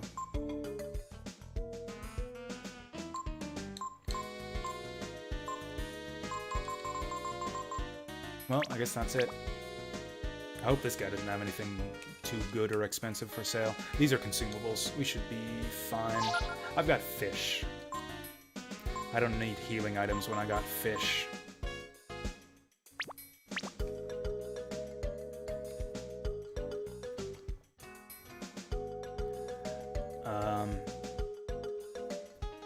I don't think we've really done much. I guess we got our gear in order. I'll save.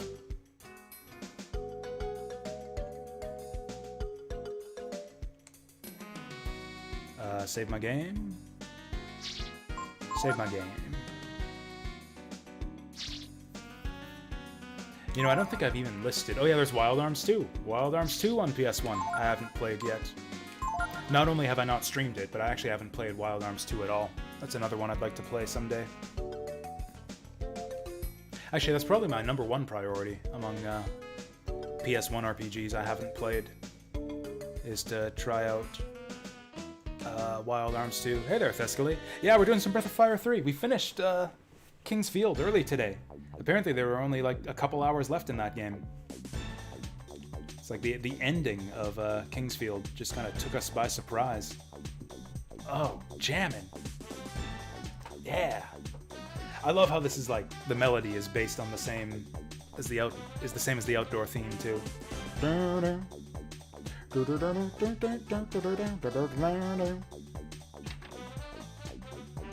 Hey, it's these losers. Oh yeah, that's right. They've took my onion hostage.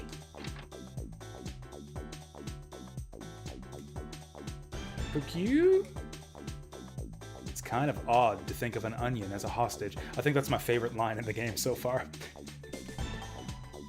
I think that might be the funniest bit of dialogue in the game. And this game has good dialogue.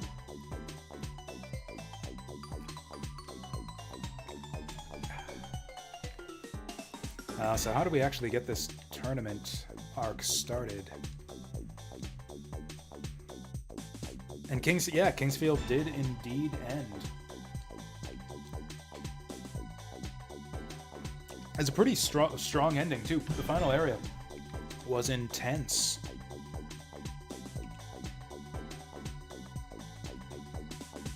How about you guys? Deep Fry, Put Password, Thescally, Zap. Have you guys done anything intense today? I did 8 push-ups actually, off of a refreshment break redeem. That was probably the second most intense thing that I accomplished today. Oh, I guess we just go through the door. Hey, Vince. I guess we just go through the door to enter the tournament. Just returned home after 7 hours driving. Was it extreme driving? Wait, don't bet on that Jasu fellow. Don't bet on Jasu. That's the whole point of the Unicorn Bros scam, is that no one's supposed to bet on me. Oh yeah, Gar! We're gonna get to recruit Gar right away.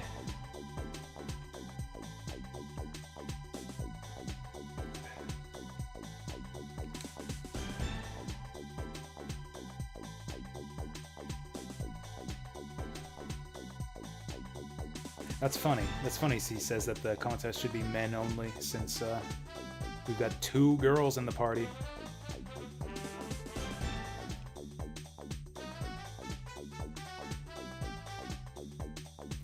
One of the best OSTs as well. Like this game? I definitely agree. If we're talking about Breath of Fire 3, I definitely agree that it has one of the best OSTs. The first fight is in the Hall of Fire. You know, I actually don't remember the fights for this part of the game. I remember one of them. I remember the dude with the sob story about his sick kid or something. And then he turns out to be a scammer. But other than that, I actually don't remember the other fights. Oh yeah, and then there's the final fight with Gar, who just beats the shit out of you. Ooh, the Hall of Null Magic. That sounds not good. Oh yeah, that's the hall where you fight the dude with the fake sick kid. This is the Null Magic Hall. Well, real men fight. No girls, no magic allowed.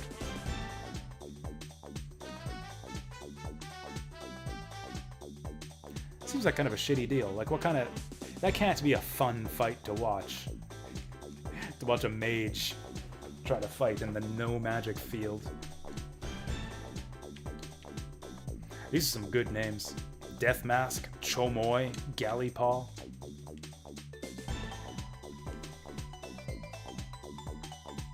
With a name like Death Mask, like surely we're gonna fight that guy, right? Surely the fighter with a name like Death Mask is gonna be one of the guys that we fight. Oh yeah, that's right, he gets sad music too. I can't remember exactly, or does he get like the... I remember like one of the sad themes in this game. It's like a little music box tune. It goes like do do do, something like that. Does he get that music? I guess we'll find out in just a minute. Oh, this is the Hall of Fire. Hee hee hee. Oh, you know what? I do vaguely remember this one. I think the gimmick to this one is that you attack the platform. Yeah, I can attack their opponent's platform. Fighter loses his platform, then he loses the fight. Yeah, I remember that. I don't remember who the fighter is, but I remember that part. The platform is held up by these muscle men.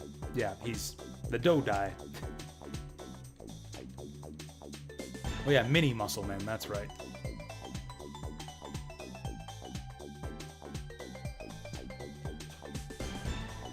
For this gaming session, should you have cream ale, IPA, or cider? I mean, of the three, I would definitely go for cider. I'm more of a cider guy myself. Never been big on the IPA. I like, honestly, I like the copper ales. I like the dark ales. Never been a fan of the IPA. Cream ale I've never had. Yeah, these guys. They're not mini, I guess. Damn. Damn. Like that's the outline of a penis, right? Like that's totally just just his dong sticking through the Speedo there. Man, I guess that's equal opportunity for you. I was just talking about the bunny girls in this battle arena, and then here you go.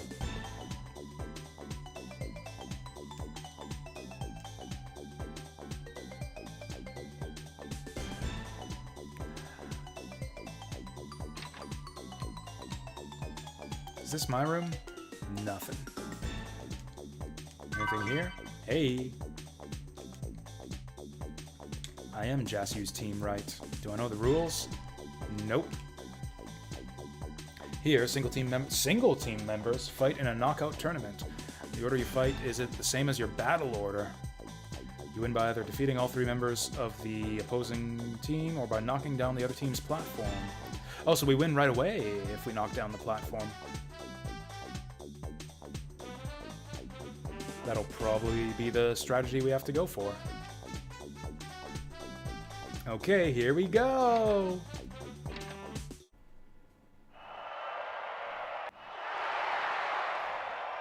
Okay, Jasu's going first, and it's probably last. He's probably gonna have to be the one to do all the work here. Ooh, these guys look cool. Yay. Yeah, sounds good. We'll see you later, Deep Fry. I'll probably still be here playing this same game.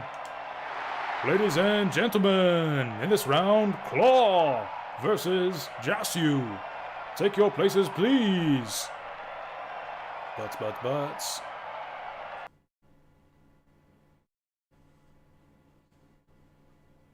That blonde bunny girl's got a butt. Here we go. Oh, this is it. This is just the fight right here. Do we go dragon form?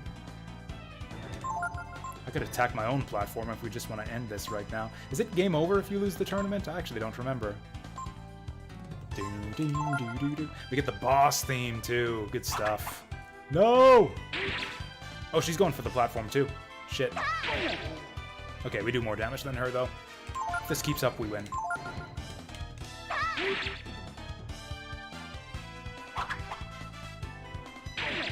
I don't know why she's trying to blind him. This is gonna be a boring fight at this rate. Oh, damn.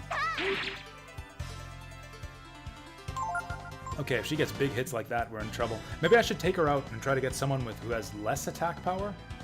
She's probably the weakest one in their squad, though. There we go, that's what we need. So our damage is more consistent, whereas hers is more variable.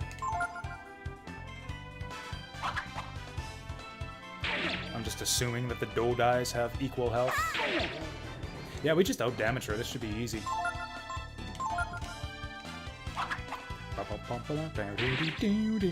Oh, shit, that's bad.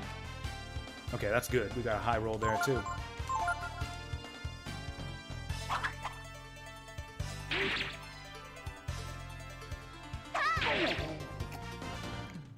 God, this is a boring fight.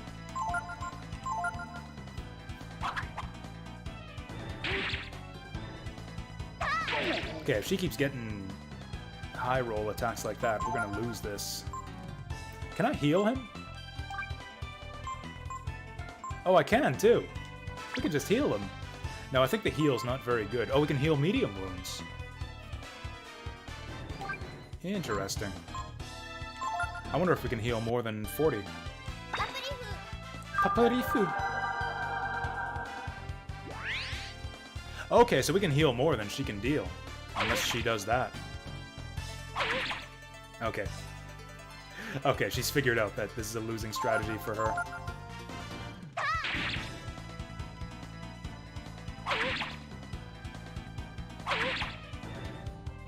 Nothing can heal the persecution the Dodai faces. I can't even see their Dodai faces. They're actually obscured by the platform. All we can see is their pecs and their dongs hanging out. Bought a new controller for PC. Which controller? Oh shit, I'm dying. Oh shit, I'm dying.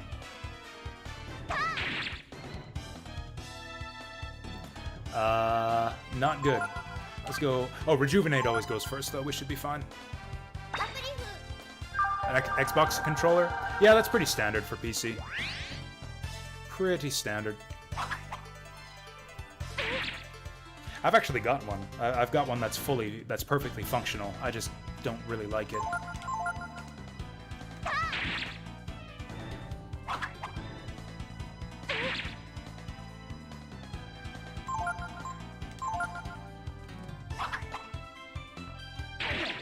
Okay, so if I go for the platforms, she goes for the platforms.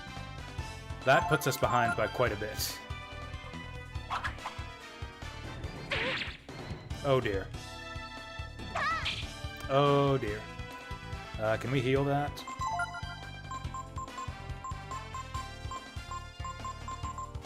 Chance of restoring status. I was sure I had something that... There we go, eye drops. The Razer Wolverine. I didn't know that Razer made gamepads. I was looking at a Razer mouse when I first built my PC. Found a kind of nice looking one. I ended up just going with a boring old Logitech. That's a big crit. She's still alive? How is she still alive after 90 damage? Okay, this blind is bullshit. If she just keeps doing this, we can't win.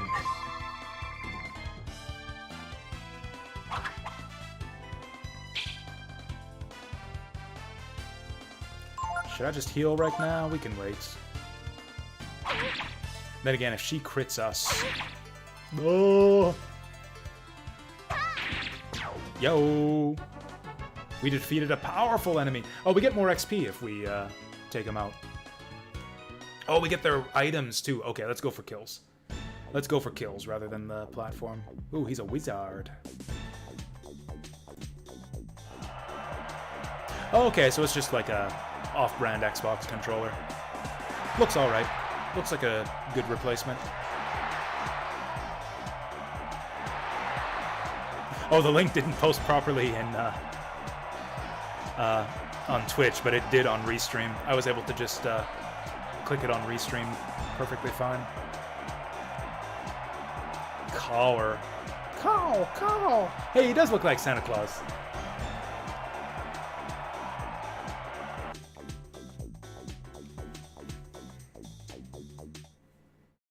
Doesn't have the beard, though. He's like a fake Santa Claus.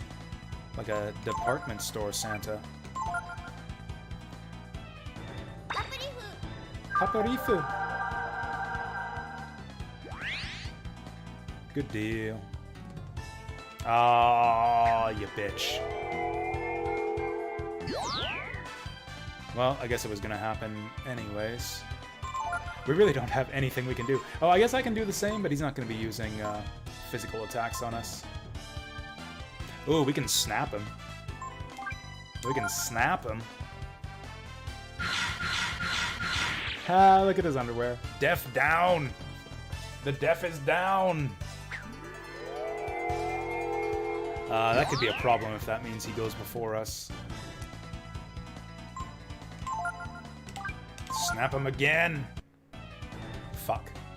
Actually, that's fine. That's fine. We're still buffing. We're still in the buffing phase of the fight.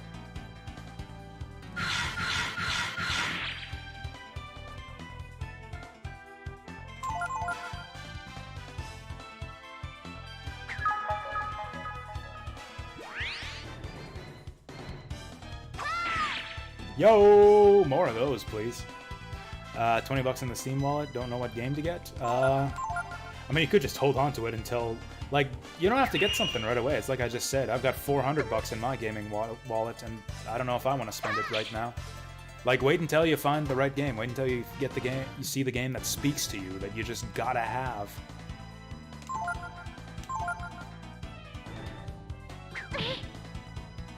Oh, what game do I want to play? Like a game for me, or like...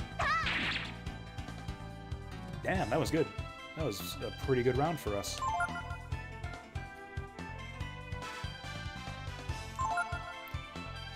I mean, all the stuff that I conceivably want to play is upcoming. Oh, fuck! Oh! Okay, guts. Okay, whew. Okay, so, like, 40 is the danger zone against this guy. Whew!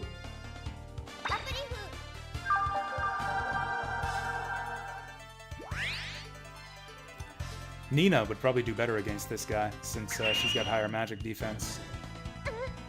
If he just keeps doing this, we're screwed. Like, the stuff that's on my radar right now is Tactics Ogre Rebirth, or whatever it's called, coming out on the 11th of this month, and then kind of a long way down the list. Oh, nice reprisal! Oh, jingle these bells! Jingle these bells, Kris Kringle! Heck yeah! Oh, he didn't drop an item though, that sucks. So yeah, Tactics Ogre Reborn and Sonic the Hedgehog. What is it called? Lost World? What's the new one? No, what's the new Sonic game called? Sonic Frontiers, yeah. Kind of Sonic Frontiers, although I almost certainly don't want to pay full price for it.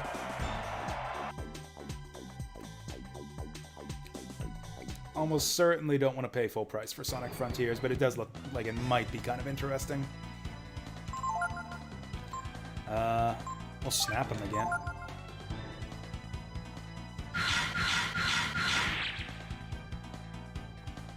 Oh, he didn't get death down from that. Oh, this lucky bitch.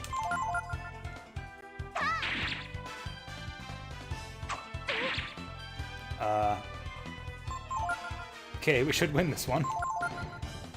This guy's the weakest one yet. Okay, unless he gets lucky. I don't have any way to recover my AP, do I? This might not be so good. I mean, I guess the girls can try to finish him off. If he gets too many of those lucky strikes, we're in trouble.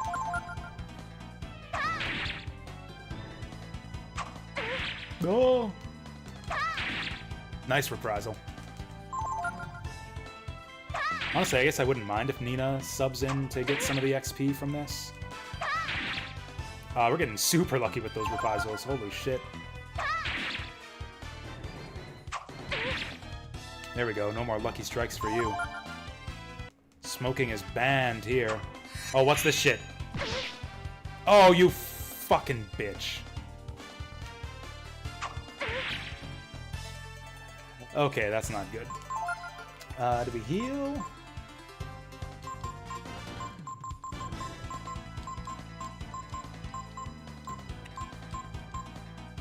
Oh, here we go. Munch that bass.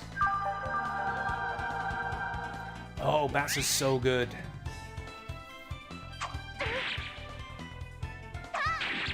Oh yeah, Dwarf Fortress looks cool too. Yeah, that's officially coming out soon.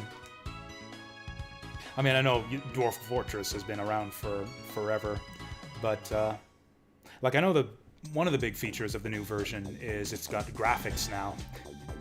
Like instead of just the ASCII characters, it's got actual graphics. Does it have any other like quality of life features, like say a tutorial, or like some way to actually learn how to play the game? Because that was always the big barrier to entry to Dwarf Fortress, is how the hell do you even play it? So Jasu just soloed all of that.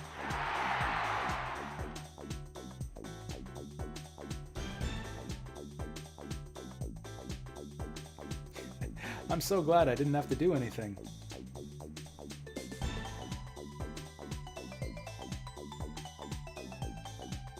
Some kids, Jasu and Nina. I think that was all Jasu. Your next match is like in the No Magic Hall, see? And you'll be like fighting Emitai's team, you know? So like, good luck. Okay? Let's do it! We can win this! Oh yeah, we checked that already. Are you any of you guys into Dwarf Fortress? Hi there, Dragon Man. Did you win? Who knows which way Lady Luck will smile? Do we know who this guy is yet? I mean, I know who he is, but have we met Gar?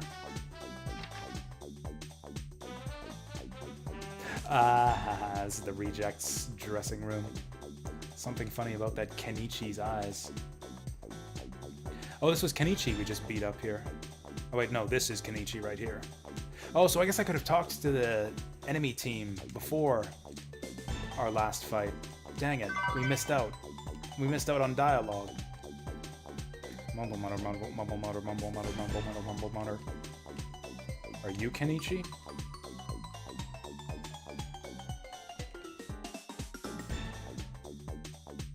Friend in high school tried to explain the game to you and you didn't get it at all? Yeah, I have a friend.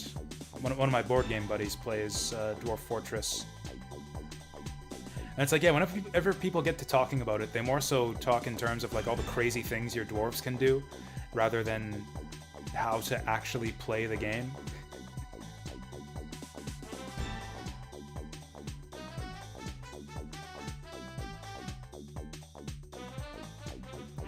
Graphics, never really cared too much about graphics. I mean, yeah, I've played ASCII roguelikes before too, and, you know, been fine with them. I used to play Angband back in college. You can get, like, graphics packs for those types of games, but I've never really felt the need for them. A couple times, just as a novelty, I've actually played Tales of Maj'Al. Still has, like, ASCII characters as an option. Like, that game has graphics by default now, and they actually look pretty good. But you can go back to the classic ASCII characters if you want to. Let's rest.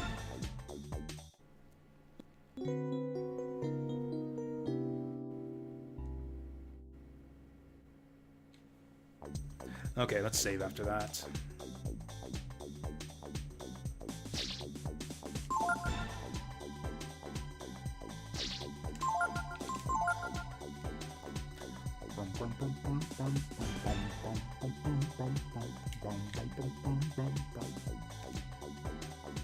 Make sure you pick up a good weapon before you fight.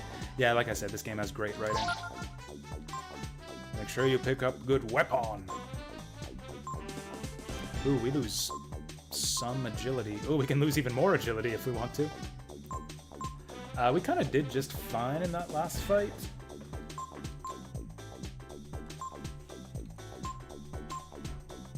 That's a lot of extra power, though. Let's see if there's an armor shop here first.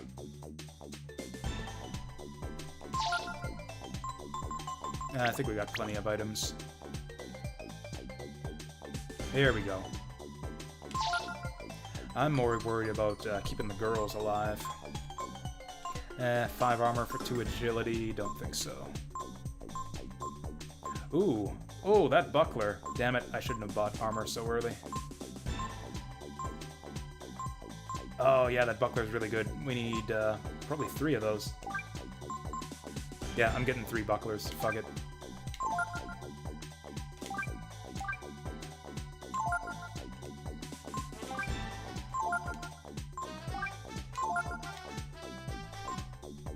Oh. And then that's only 2 defense, we don't care. So we're collecting weapons so that we can train under that one master. We need 15. We don't need armor, though. I'll sell the armor. Will I be playing Tome anytime soon? Probably not. I don't know. I started getting real frustrated with Tome for the last few runs. Basically, it's the same thing every time. The game is like a total cakewalk up until the final level and the final boss, and then it's just impossible. It's just like easy, easy, easy, easy, and then we get destroyed right at the end. And it's so long. It takes so long to do a run. I don't know, unless... I'm kind of waiting for the next expansion, actually. I'm waiting for them to put out the next big expansion before I give it another shot.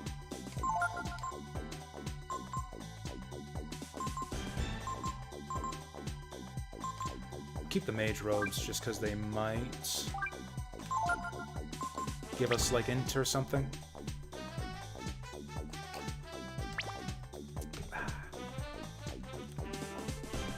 What's the emulator I use? I use different emulators for different games. I mean, the main thing I use is RetroArch. That's this guy right here. We're playing this. Basically anything, what is it? It's 5th gen or earlier, I do in RetroArch. Anything after that, I tend to use standalone emulators. Like we were playing King's Field in PCSX2. We played Skies of Arcadia in Flycast. Yeah, Skies of Arcadia was in Flycast. That's my Dreamcast emulator. The Hall of Kings. Oh, you haven't won yet? I've won a couple times, but generally using the same strategy every time. And actually, I'm not sure that strategy even works anymore. They've really buffed up the endgame of Tome, it seems, at some points in the last few patches.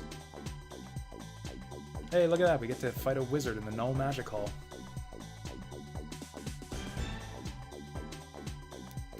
So, like, the strategy is, basically, I think my 2 or 3 wins are with classes like, I think this is our room. I've won with the Bulwark, the Berserker, or Barbarian, whatever it's called. Kind of the basic melee fighter class. And the Doombringer. And I kind of won the same way with all 3. You just get really high armor and tons of constitution and hit points, and you're basically just invincible. Just like stack tons of life with tons of armor and regen, and just nothing can kill you. I think they've rebalanced the game since I've gotten those wins, though, because every time I've tried to go and focus heavy on life and regen, like, it just doesn't matter. The enemies do so much damage that you just can't... you can't out-regen them. You can't... almost can't prevent from getting one-shotted in the end game, it feels like.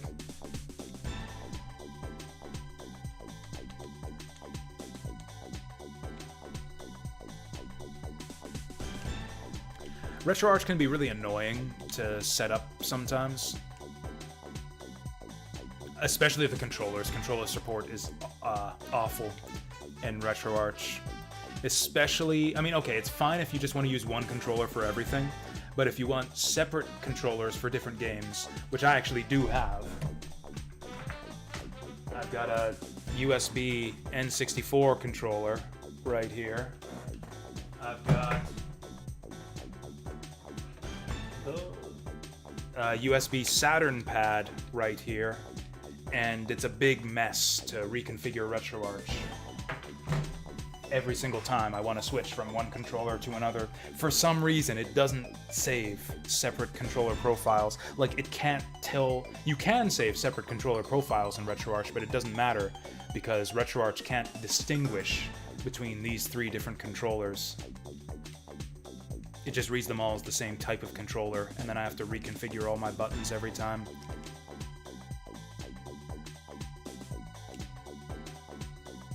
It's like, I don't even want to explain it. Like, you might think, oh, you just punch in the buttons every time. It takes 2 seconds. A, B, C, X, Y, Z.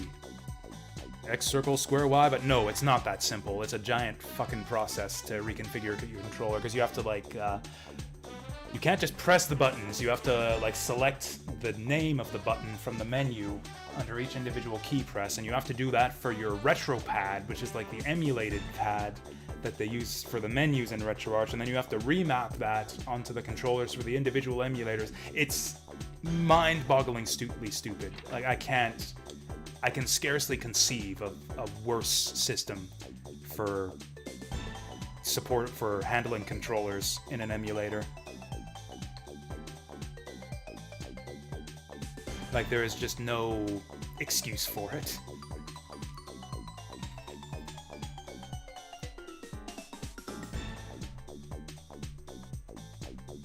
Oh, you missed the evening Kingsfield 4 yesterday? It went really well. We made a lot of progress, and we made even more progress today. We actually finished it. Yeah, we finished Kingsfield 4 within like the first 3 hours today.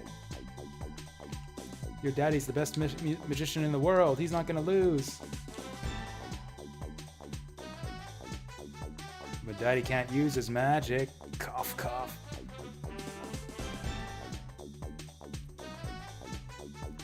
Why would you want to use different controllers? I mean, I'm not going to say that's a stupid question, but yeah, I kind of explained the answer there. I kind of explained the answer there, how it's like, yeah, N64. Basically, like, I'm fine using this, like, this standard controller for most systems. Like, there is kind of a standardized button layout that most systems seem to follow, and that can, or at least can be easily approximated with this. Like, the GameCube pad is similar enough to one of these that you can use this as a GameCube pad, but, like, the Genesis and Sega Saturn controllers have kind of a different design to them, and I'd prefer to play with a controller that's more, like, in line with what the games are intended for. N64, same thing. You can technically approximate the buttons of the N64 onto a standard gamepad. In fact, I played most N64 games on the Wii Classic controller back in the day. I actually played a lot of games through the Wii Virtual Console, which the Wii did not have N64 controller support, so you would have to kind of approximate the controls on the Classic controller, which kind of works fine, but it feels more authentic to me having an actual N64 controller, or, you know, a reproduction of a N64 controller in USB format, especially any game that makes heavy use of the C buttons. I hate using the right stick for C buttons.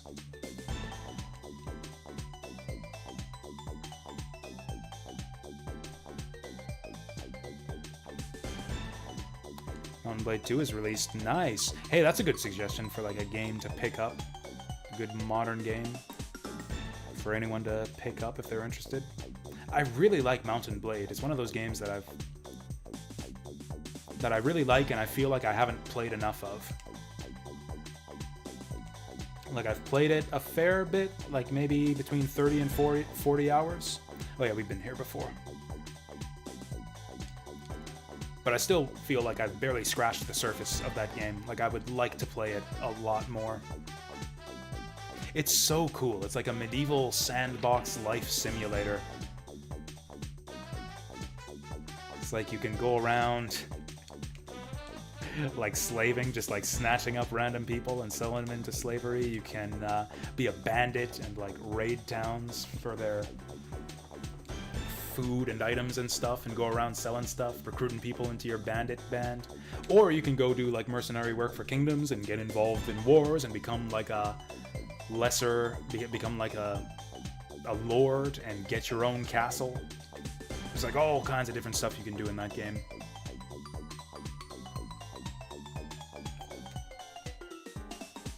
Mountain Blade 2 is 20% off. Nice.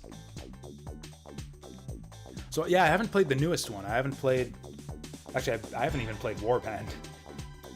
I actually haven't played Mountain Blade 2 or Mountain Blade Warband. I've only played the original, and I thought that was really good to begin with.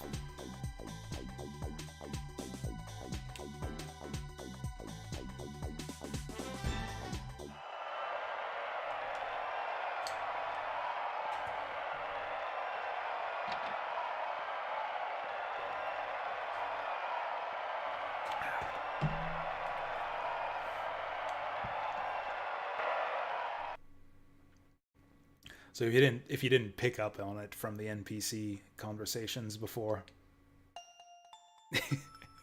Yeah, we get the set. You know, my daughter's really sick. If I don't win this contest and get the prize money, she won't be able to have the operation she needs.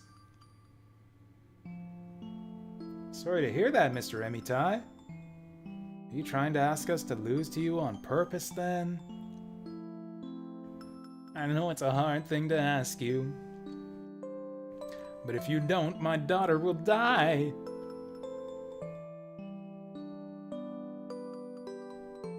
I know I can win the final match. My magic hasn't been beaten yet.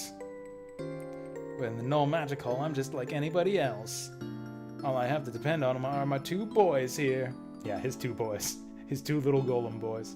Give Emitai win, please, please! Aww. I'm sorry, Mr. Emitai. But one of our friends is being held hostage, you see. We have to win too. We have to win too.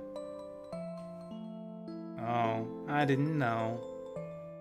I guess that's that then. Oh, Lila, I'm sorry. Please forgive your poor father.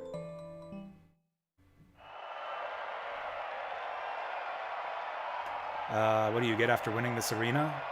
No, this is just part of the story. Our party have basically been captured, essentially taken as slaves. So the idea is that these two, like gangsters, basically, these two unicorn gangsters, the brothers Balio and Sunder.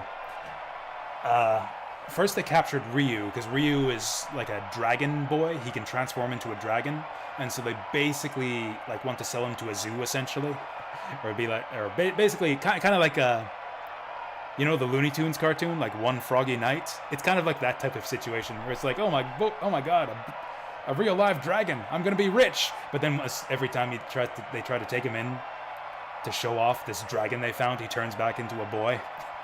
So they failed. They tried to sell Ryu since he's a dragon or half dragon, but every time they try to show him off to someone to sell him, he turns back into a boy before they see him.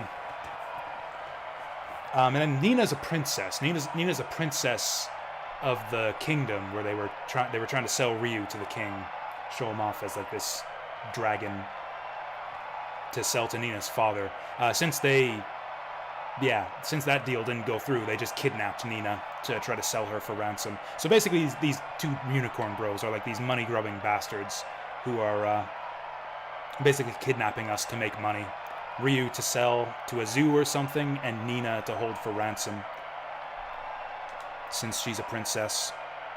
Yeah, this is not like an optional battle arena type thing. So part of the thing is, I'm actually not quite sure how this works, but basically, Balio and Sunder run this battle arena. It's like this tournament of theirs, where it's kind of the main thing they're famous for, is running this like seedy tournament. And the reward is you basically get to make one wish, one request of these two unicorn brothers, and they will grant your wish, basically. And so our party has decided to enter to try to earn their freedom. They're going to wish to go free after they win the tournament.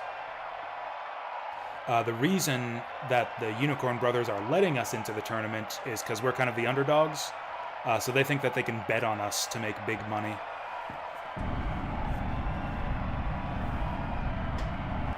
They think that everybody's going to bet against us since we appear weak, since we're a bunch of kids, but since they know that Ryu can transform into a dragon, they're going to bet on us and try to make a lot of money. Can't do anything. I'll just have to let my boys do my fighting for me. The boys? Well, we're out of time, so ladies and gentlemen, in this match, Team Emitai versus Team Jasu, fight it out. Has anyone ever lost this fight? Or does anyone know? Can you, like, game over? Or can you lose these fights and still progress the story? Because you lose the tournament in the end anyways. Like, spoiler alert, but, like, Gar is the reigning champion of the tournament, and he's, like, overpowered. The final fight is going to be us losing to Gar. So Nina's kind of useless here. Also, why is she in the front? Why are these two in the front? What's going on here? Okay, we can't use magic, but we can use items. Here we go. Let's get our puffers out of here.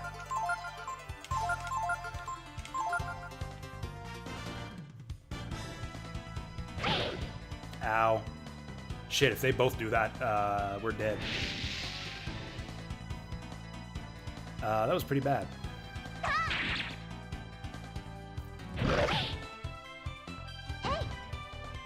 Okay, so Nina's on healing duty. Flying fish is no good. Base is overkill. Base, bass. 40's kind of underkill, but... Oh no, 40's perfect. 40's perfect.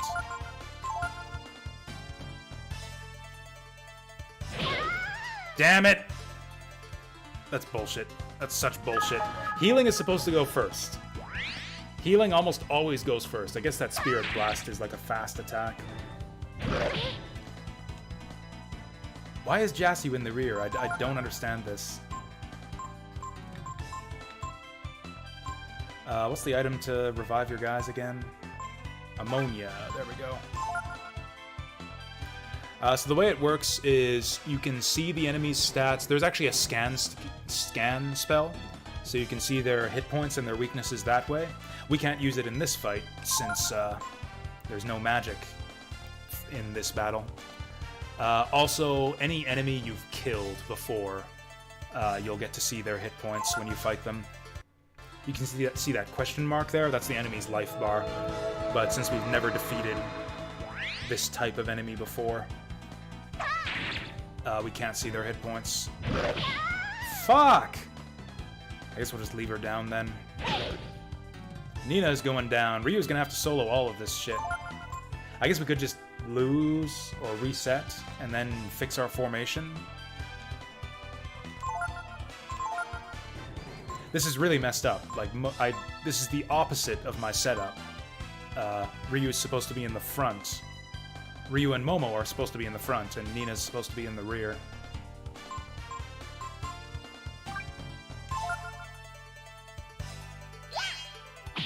What? Oh. Oh! She actually did pretty good damage. That's the opposite of what I meant to do. She's gonna die. Oh, never mind. So one annoying thing about this game is that there is actually no consistent order to, like, the order that you input your commands. It's based in agility order, which is kind of helpful, I guess, since you know whose attacks are coming out first. Like, Nina is the fastest character, so I input her commands first. But if that ever changes, like if her agility gets lowered, say if we weigh her down with some heavier equipment, then the input order will change. If I were to give Nina heavy armor and her agility went below Ryu's, then Ryu would be the first character. Sure, we'll do that.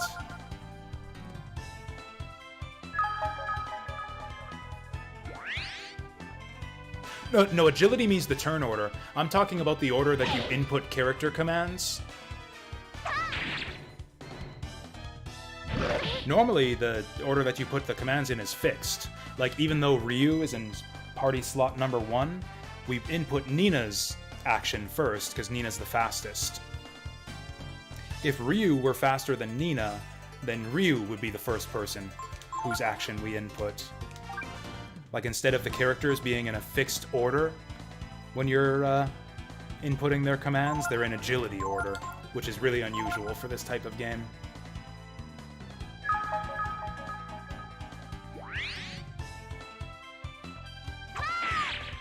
Damn it. If we could just get one of these guys down, we could get this shit under control.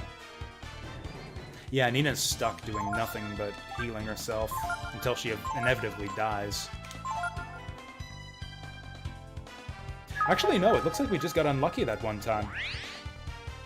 Yeah, these guys should not be able to Spirit Blast before we drop the healing herb. Oh, shit.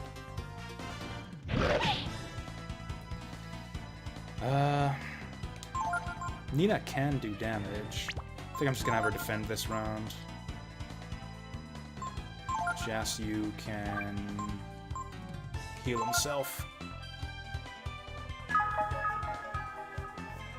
It doesn't happen that often. It's just been confusing a couple times when like characters have leveled up and then suddenly the agilities are different. Of course, now that she's defending, they're not going to attack her.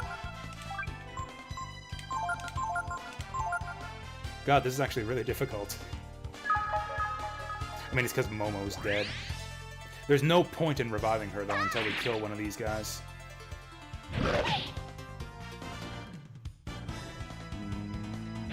Down goes Nina. There wasn't really a whole lot we could have done about that. We can revive them, but it doesn't matter. They'll have 1 hit point when they revive and just get killed again.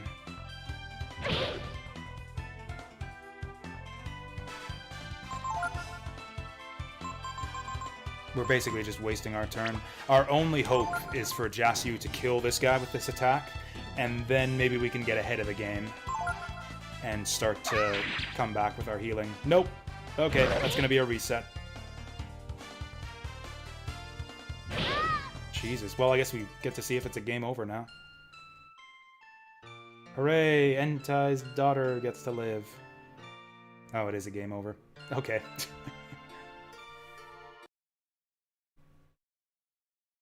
Well. That was just the party formation fucking us up, though. Like, Nina should not have been in front there. I don't understand why that happened.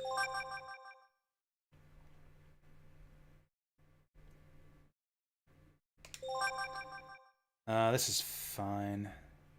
We saved after the first fight, so we didn't get anything from all of that talking to NPCs, so we can just skip all the running around talking to people and just go straight to the fight.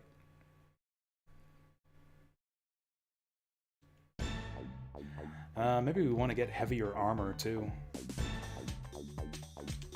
Oh yeah, did I upgrade my armor at all? Yeah, we did our shopping after saving. We might be a little bit under-leveled, too, actually. Nina and Momo are only level 13.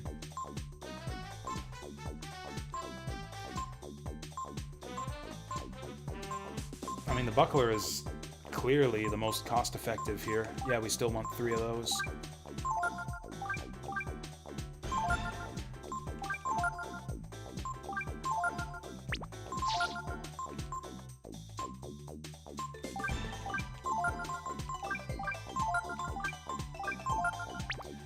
Is there anything else we want to get? Actually, before I forget,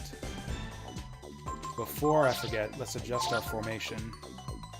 Oh, you know what it is? Jasu got removed from the party when he did that solo fight.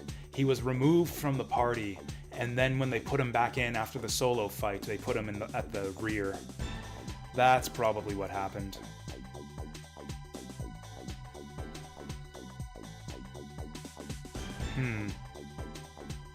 I think we actually go defense formation here.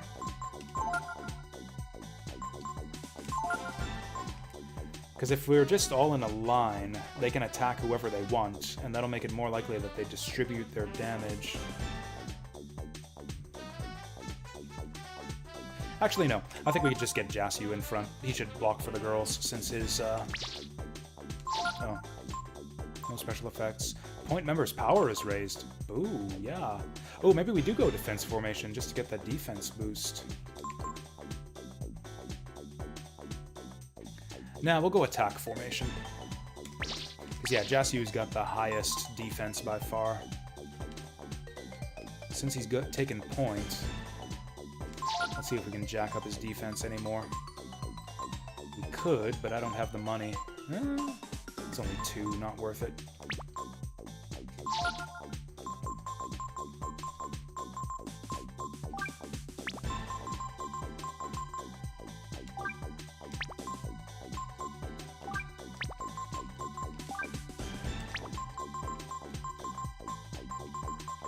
Hey, I wonder if any of our fish are valuable. Not really. It was good to sell fish in the early game, but yeah, they're not worth much anymore. How does the story on Breath of Fire games go? You only played the first one, those 2 and 3 have Nina and Ryu too? Yeah, I don't know. I am not the guy to ask about like the lore connections or like the timeline of the series for pretty much any video game. I never pay attention to that stuff. I think they are sequential. Like, I believe it's the same world, just with a lot of time passing between each game. There are some characters who are consistent between games. Like, there's always a dragon boy named Ryu and a wing girl named Nina in every game, but they're always different people. It's like a, I don't know, like a reincarnation type thing, I guess. Always in every time period, there must be a Nina and a Ryu or something. I believe there are some characters who are like the same between games, though. The Snake Lady from Breath of Fire 1 appears in this game, and I believe she's some kind of like divine entity or something, so she's the same character in both games, or the same person.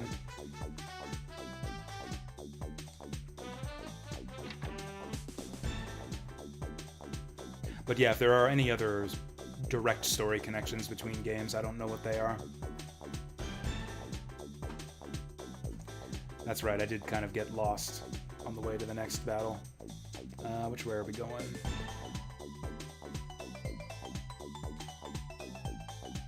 This way.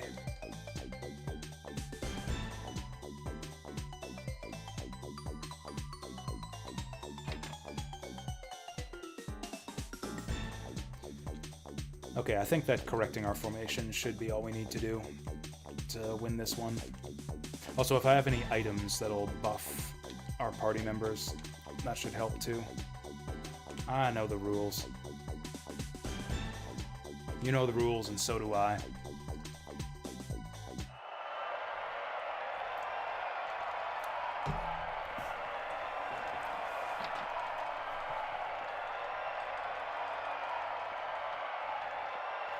Is there a version of Ganon? I don't think there is. I don't think there are any consistent villains in the Breath of Fire series. Like what?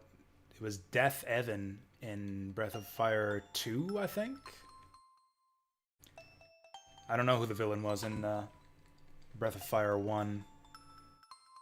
I forget the name of the villain in this game, too. She's barely even a villain. This game has a weird story.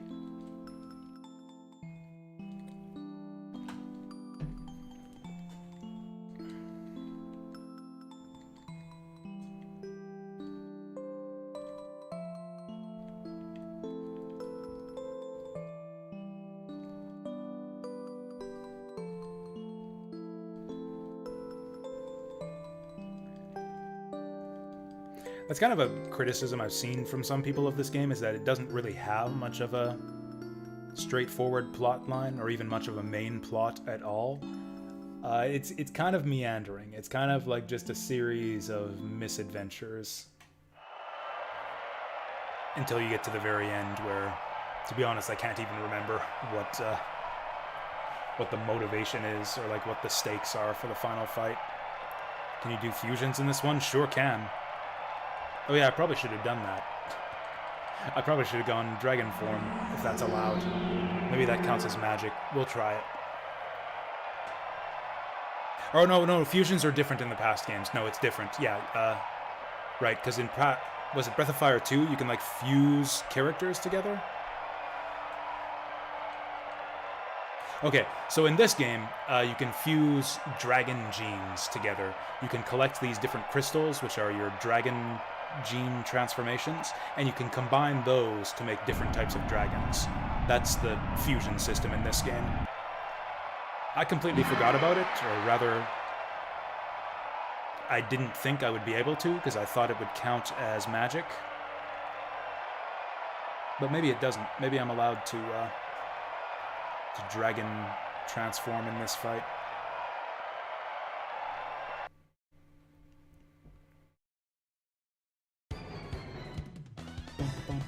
So let's try that out. Okay, do we have any... Whoop. Ooh, vodka shot. That seems like a good deal right now. Okay, Jasu. There we go. Alright. Awaken the dragon. We probably do want to defend... So, okay, right now we've got a flame gene, a defender gene, a thorn, and reverse.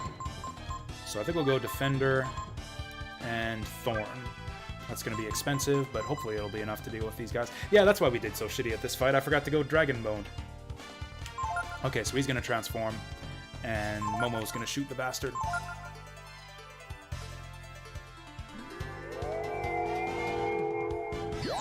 Ryu is underage. It's fine. Once he goes dragon form, he'll be able to handle his liquor. Oh, they can attack the back row. I did not expect that. I did not think they could attack the back row.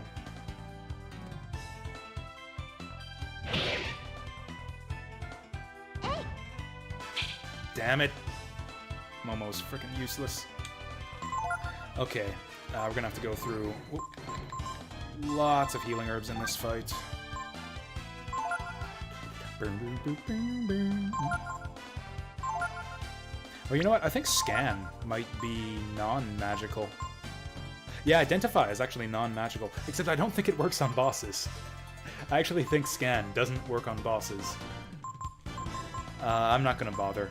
I don't want to waste her turn. And then again, attacking is kind of a waste of her turn since she misses all the time. Ooh.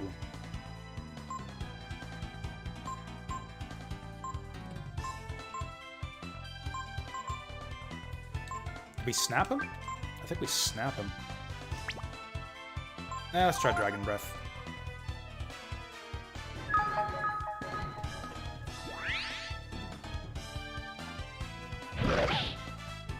Oh, nice. Momo's got high defense. Yeah, it's only that Spirit Blast that's a problem. Here, I'll show you, green bastard. I'll show you, green bastard. That was underwhelming. 64 damage. That's less than Momo does. Oh, he's taking 8 AP a turn, too. Momo's doing pretty good damage, though, when she actually lands it. I guess it hits everyone. Also, I don't have a basic attack. Or I guess I can just do a basic attack. The other one had a like a slash. Let's do Dragon Breath.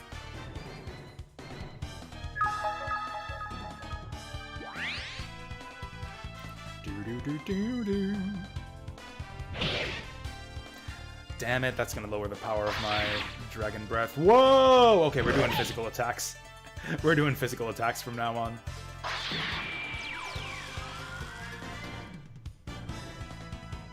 Oh, that was actually still pretty good.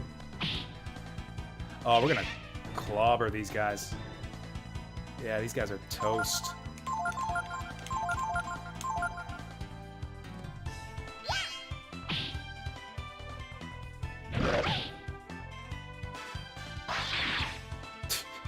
$150 damage. Damn it! Frickin' Momo. Frickin' Momo. Okay, we only get like 2 more rounds of dragon form.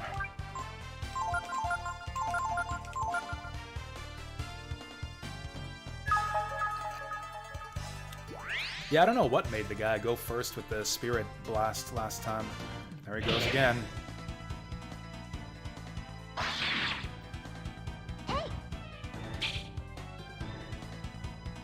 I'm getting a little bit sick of Momo's bullshit here. Okay, this is our last dragon turn. It'd be really nice if we could kill one of these guys right now.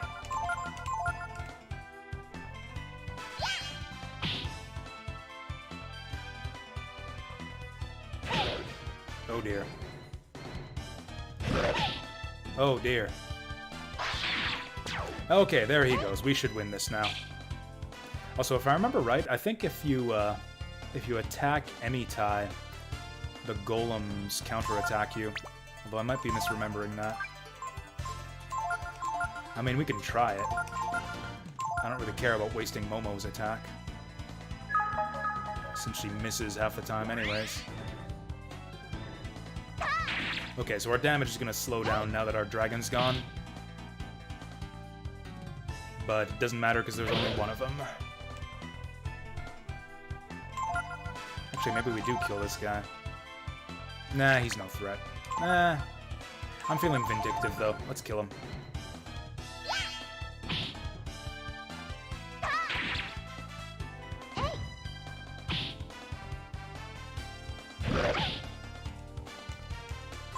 There we go. Thrilling fight to the finish here. Nina's actually doing some damage with her stick now.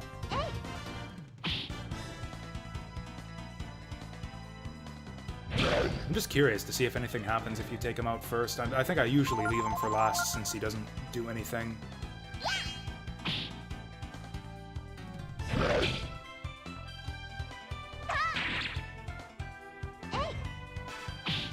Hey, Momo seems pretty good at landing her attacks on him. You know what? I'll have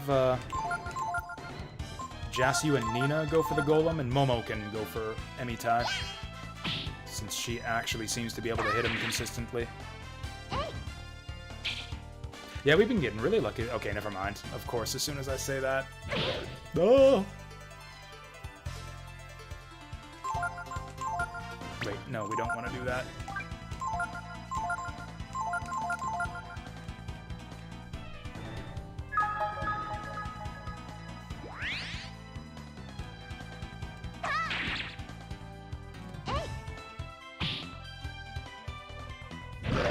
Damn, Emitai is tanky. Nina does have to heal herself. Although probably not for a full heal. Yeah, let's just eat some of that bread.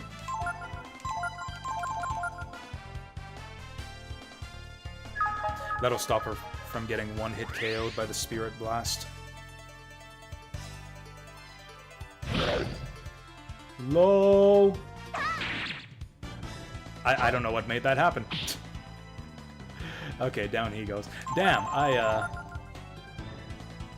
guess we didn't really need to attack him after all. Yay! Oh, hey, Nina's almost got the level up.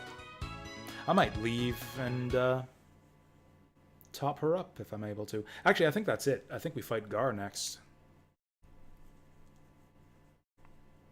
Oh, Lila. And then he died. GG in your face, scrub! Nina feels sad, though. All of a sudden, I don't feel so good.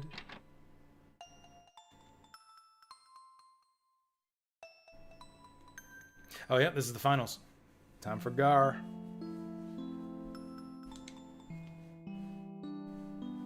The buffer, Emitai? Oh, so the premise of this fight is that he's like this great mage, like one of the strongest mages in the world. But since we're fighting in the anti-magic room, which is the gimmick for this fight, his magical powers are disabled, so he's just useless. He's just a regular dude who can't do anything. So he was actually, yeah, just useless. Yeah, he does nothing for that whole fight. It's just kind of like part of the story.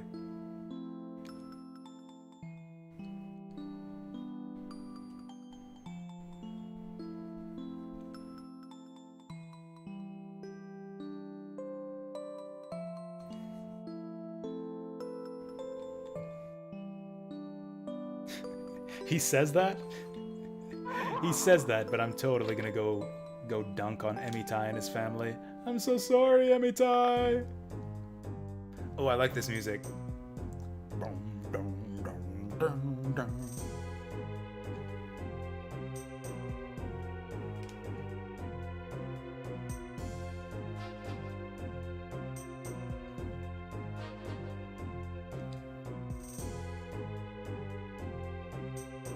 I guess they know they won't win the next one, eh? I like that horse whinny that they do.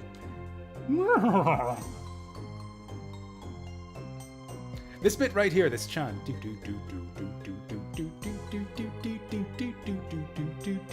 That's a bit from the final boss theme. We'll hear that melody again for the final boss.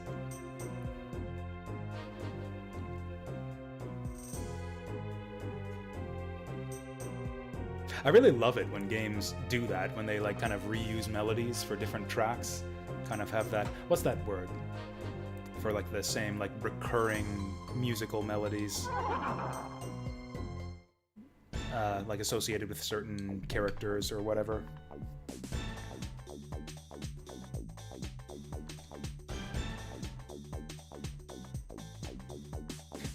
It's not really my place to say, but stop crying and go to the next battle.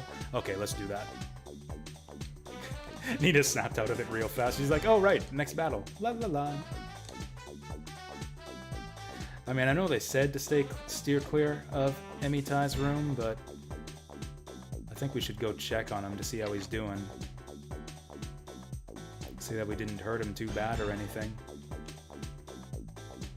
Emitai had me fooled! Fooled how? Fooled how?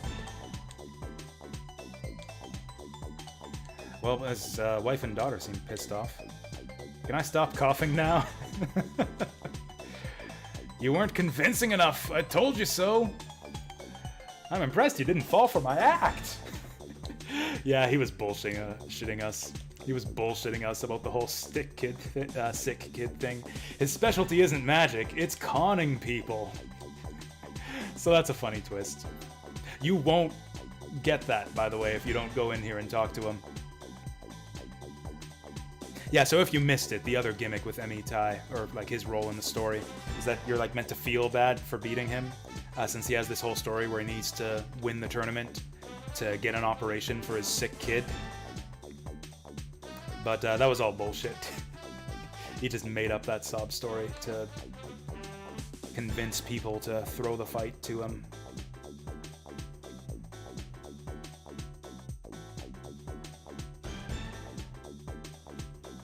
Oh, we're going to a Hall of Kings. Damn, again with the Hall of Kings. No matter which game we're playing, we can't get away with it. We can't get away from it.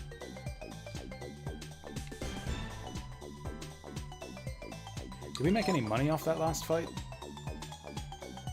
Nope. I am tired. Let's rest up. Good night, sleep tight.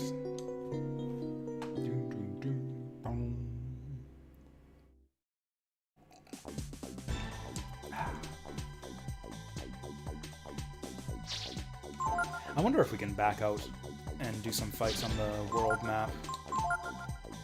It would be kind of nice if we could get Nina her level up. She's like 13 experience away.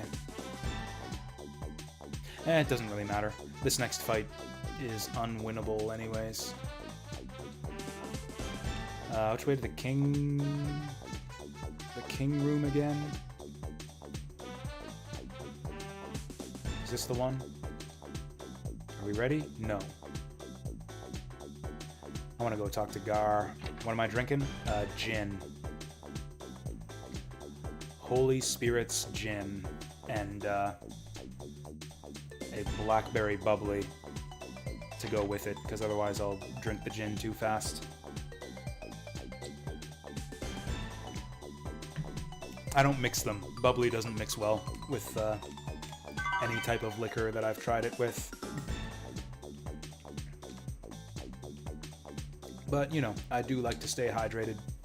So this is Gar. This is the guy. This is the guy who's about to murder us.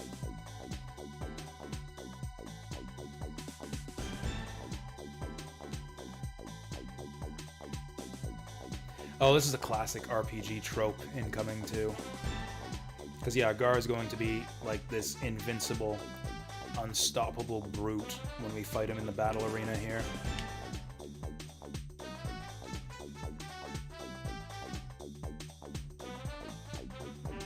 Oh, one-on-one. One-on-one between team leaders.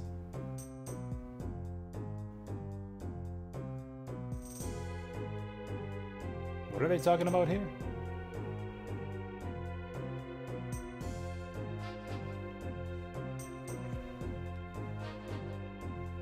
Hey, Gar's a dragon, kind of. Is that what he's meant to be? Is he a dragon or a demon?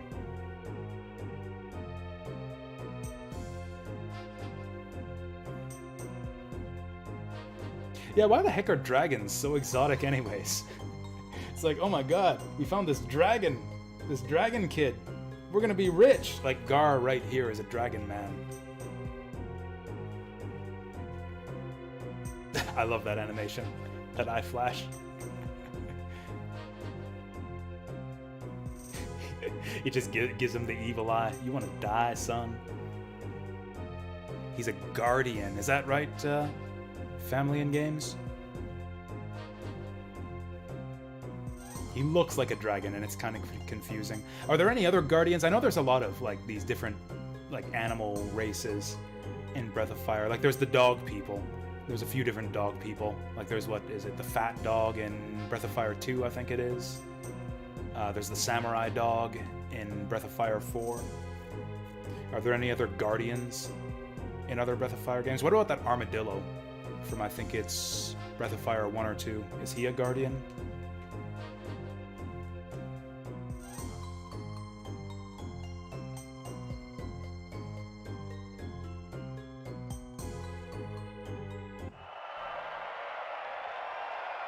It's weird though, because like some of them are like races of animal people, where you see a bunch of them, and then others are just like animals for no reason. Like I don't think there is any race of like unicorn people. Like it's just Balio and Sunder. I think fish people and frog people are their own separate race. There's a frogman in Breath of Fire 2. But yeah, some characters are just animals for no apparent reason. With like no other members of the species elsewhere in the world.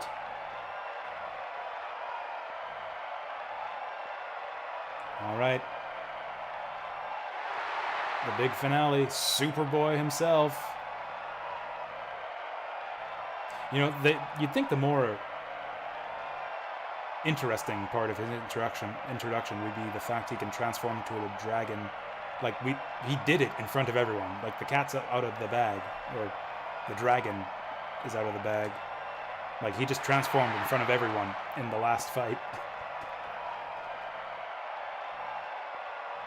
The champion of champions, Mr. Dynamite, go!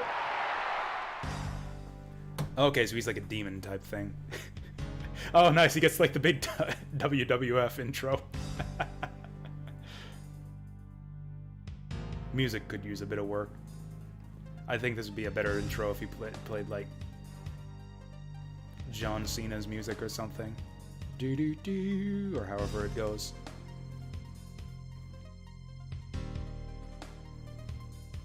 Okay, he insists that we go all out here. Okay, this is more like it.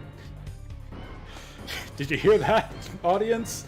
The champion said he's gonna murder this small child. That's fucked up, isn't it?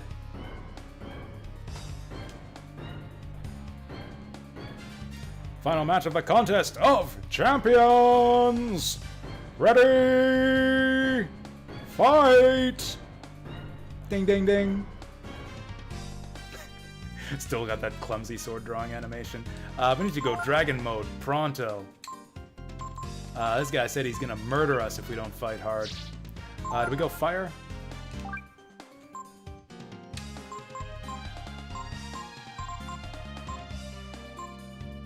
Fire, thorn, defensive. That's gonna be expensive, but see what kind of dragon this gets us. I think this is the first time I've done all three for a transformation. Ooh, I'm red this time. Ha! Chump. Oh, he stands no chance. What skills do I have in this form? Durgenbirth.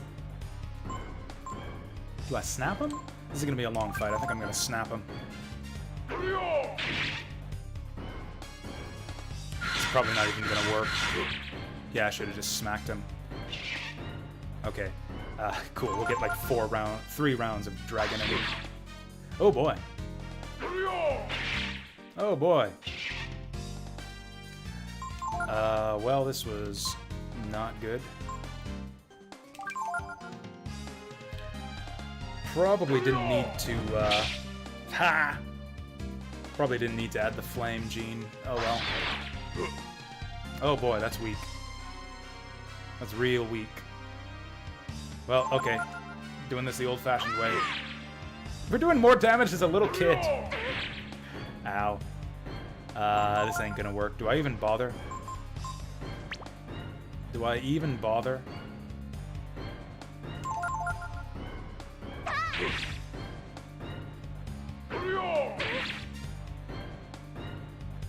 Yeah, like, I remember that. Yeah, even if you beat him, like, he'll beat you in the story scene afterwards. We'll see if we can do it.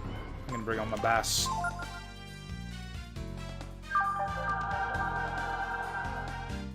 Seems like there's a huge amount of variance to this guy's attacks. We need to get lucky here.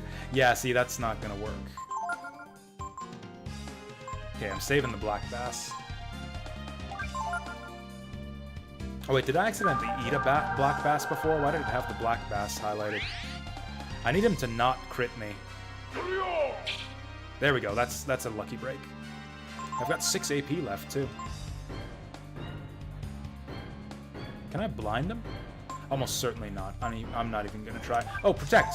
Protect, that'll do. Yeah, debuffs almost never stick on bosses in this game, but yeah, buffs. Buffs are the ticket here. Oh, look at that. What a difference. Can I turn into a dragon again? I don't think so, because that costs AP.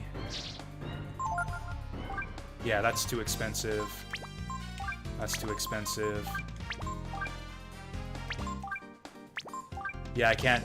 Or I guess I could go geneless, but that... If I don't select the gene, we're going to be pretty weak, so there's not really any point. Let's finish this!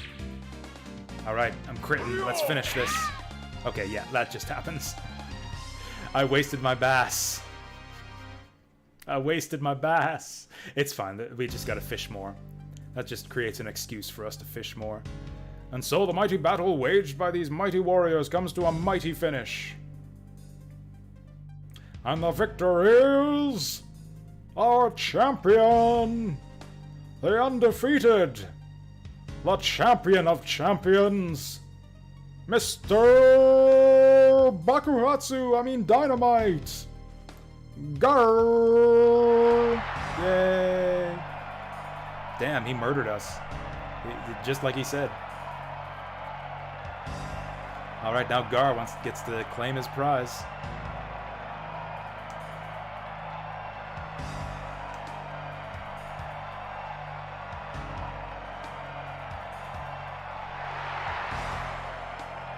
Alright, he can ask for anything he wants. Oh boy. Cool. Cool. We're getting transferred from one slave master to another. Nani?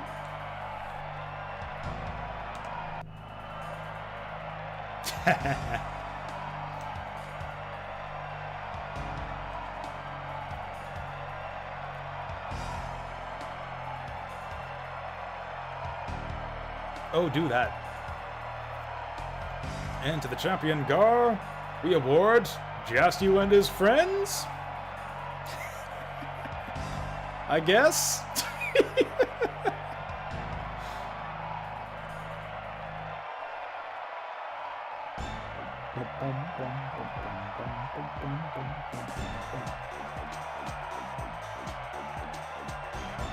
Oh, he held back.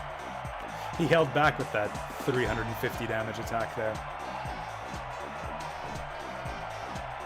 See, that wasn't even his true power. That was like only a fraction of his true power. You know what? I'm glad. I'm happy that we get to that this guy is our new owner. He'll protect us.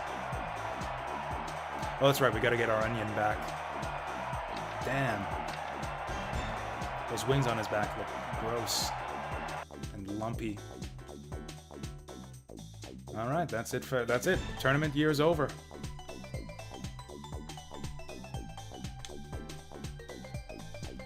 So, I mentioned that Gar was kind of an example of a somewhat common JRPG trope before. So, Gar is about to join our party. He's going to become our newest party member right away. How awesome is that, right? He's got like hundreds of hit points, like a 300 damage critical attack. Like, there's just no stopping us now. It's just going to be easy street throughout the rest of the game, right? Yeah, just wait. Just wait till you see how strong Gar is when he joins the party.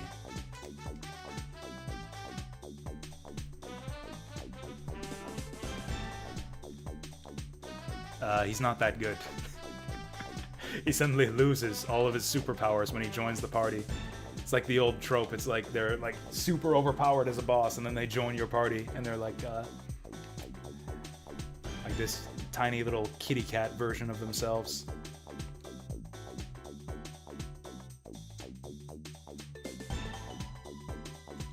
Oh, internet problems? That always sucks.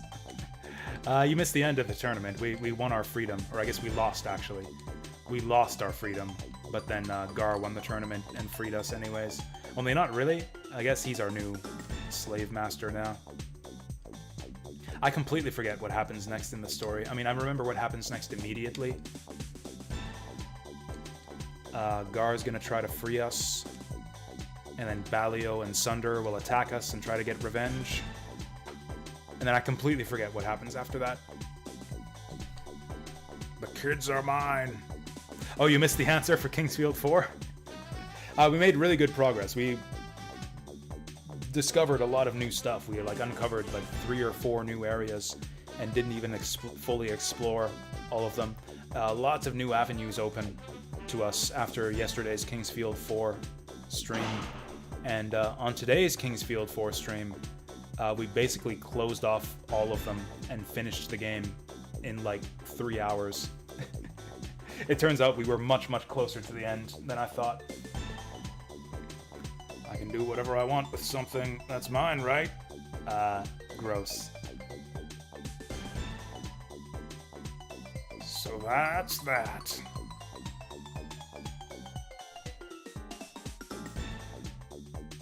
Hey bro, what's going on? Beats me.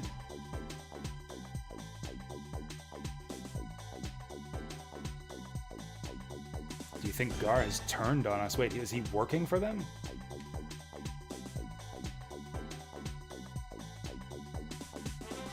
Oh, they're not gonna. Apparently, they're not gonna just let us go. Humph. Because there's an ancient race that possesses an indomitable power called the Brood. I helped because Jasu. Jasu is Brood. Jasu. I won't ask for anything in return. But if you want to know more about your kind, the Brood. So that's basically the motivation behind the rest of the next part of the story, is Gar is going to kind of lead us to learn more about the Brood and Jasu's origins and everything. That's basically the rest of the first half of the game until the time skip, from what I remember.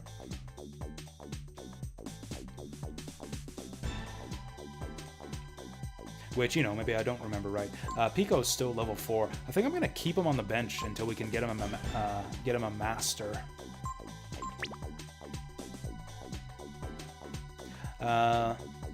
So yeah, he says that he's like our owner now, but actually he's just kind of gonna let us do whatever. We are free to follow him if we want to.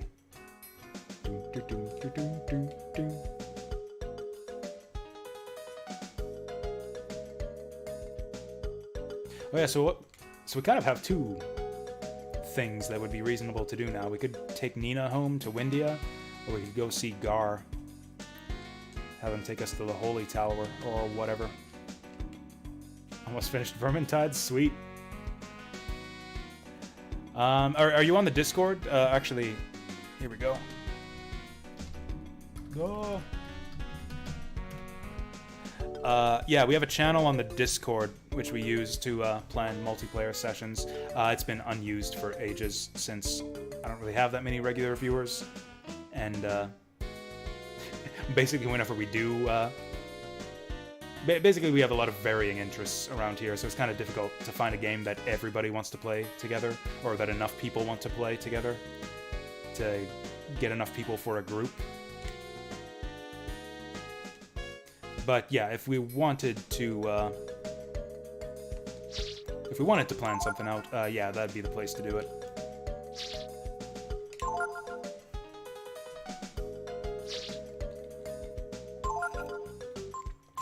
I played only a tiny bit of Vermintide, like just the tutorial. And from what I've seen, it seems really cool. It looks like you got 5 different character classes to choose from. There's a, what is it? There's like a halberdier, kind of like a melee fighter. There's a dwarf ranger, who's like this crossbow guy. There's an elf, like kind of, I don't know, Swiftblade or something. Basically a roguish type character. And then a wizard, or a pyromancer, I guess they call it. And then, what's the other one? Oh yeah, the Inquisitor. Yeah.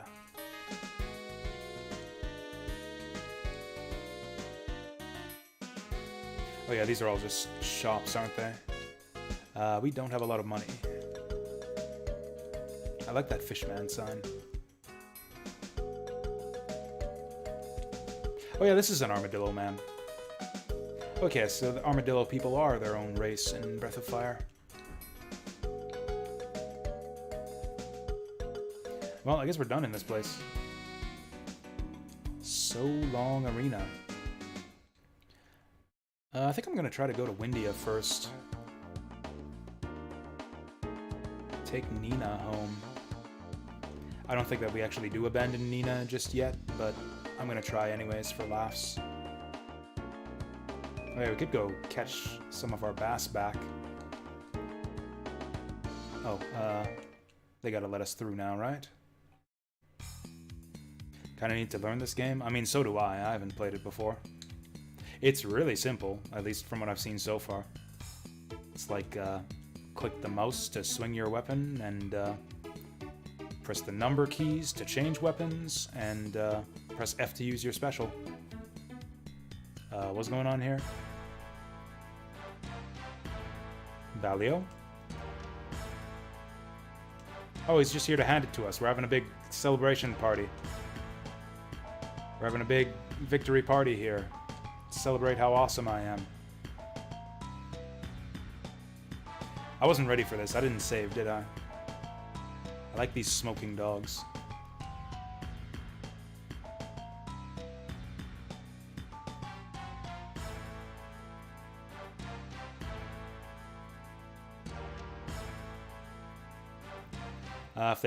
If they're just going to attack us 3 at a time, I need to get used to setting up my formation properly after every event. So yeah, our party members are out of order again. In fact, I even changed my formation. This is so annoying. We've gone back to normal formation. We should be able to do this without dragon power.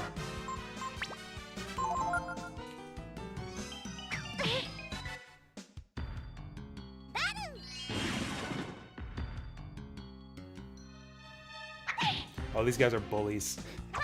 They're not even like bandits or thieves or assassins. They're just bullies. I thought that Nina's magic defense would be better than that. God damn it, Momo.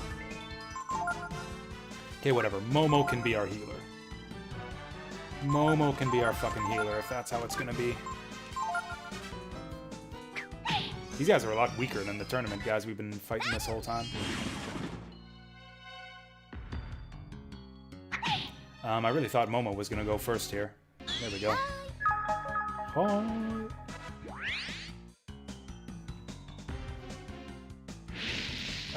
Okay, they really seem to want to target Nina. Maybe I'll just have her defend.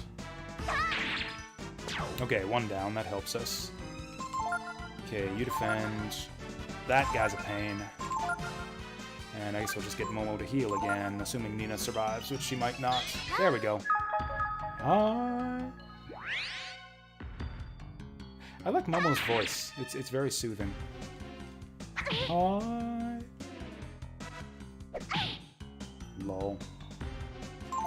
Okay,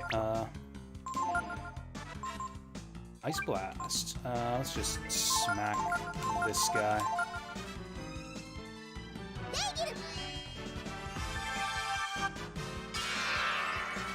Nice, you can see, you can count each individual polygon on that icicle there. Ooh, I thought we'd kill that guy by now. Ooh, I thought for sure we would kill that guy by now. I think I might just have Nina defend. We'll probably have to do another fight after this. And of course, now that she's defending, no one wants to attack her. Sit down!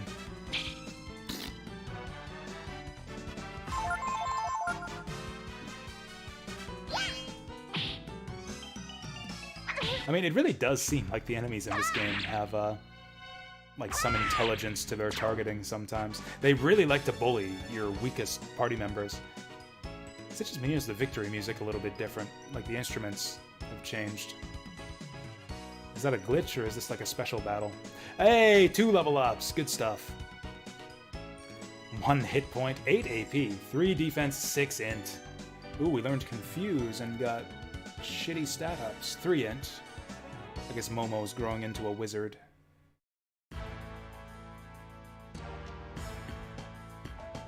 Oh, is this the boss fight with these guys? I remembered this being later. Ooh, they know about the brood.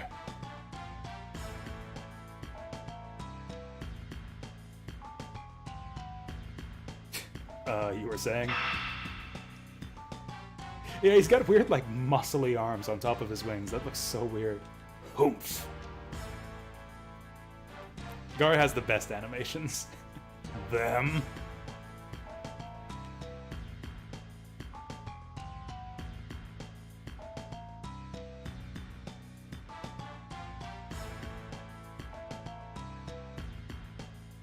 Please don't force him into my party. What?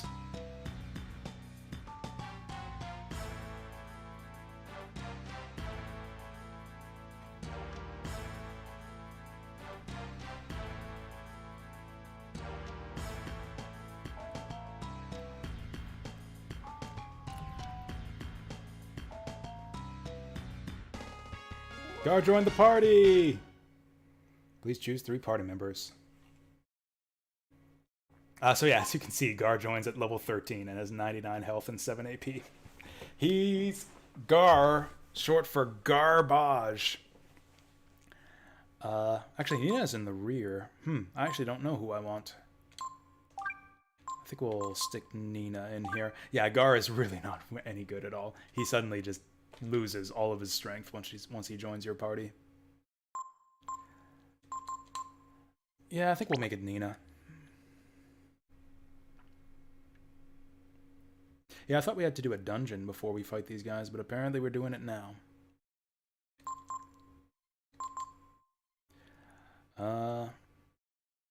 Yeah, we can go defense formation.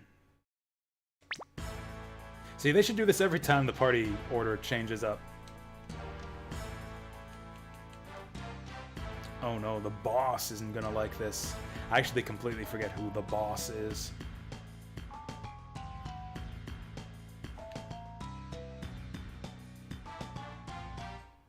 Alright, it's time to settle this.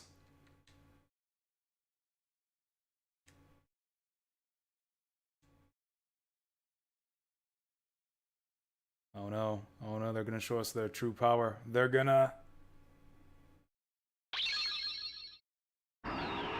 Urga!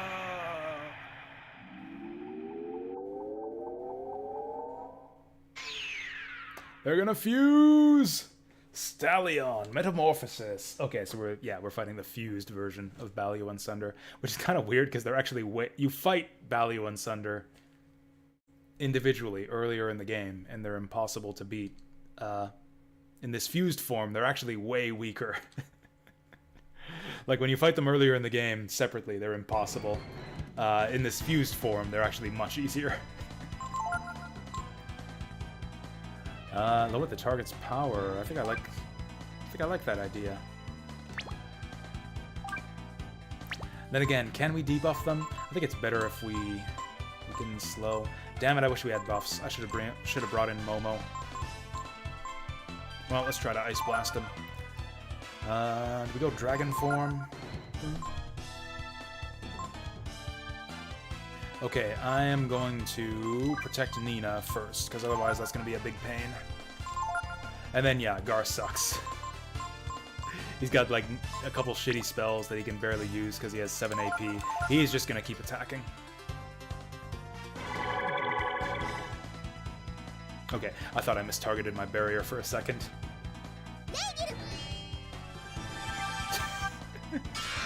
Oh, that face is priceless. Hey, you're right. He is Ultraman. I never noticed it, but yeah, you're right. He totally is. That's the Ultraman color scheme.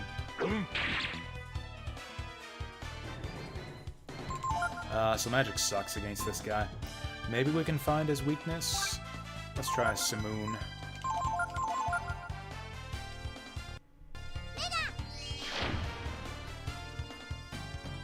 That was about the same as the other one.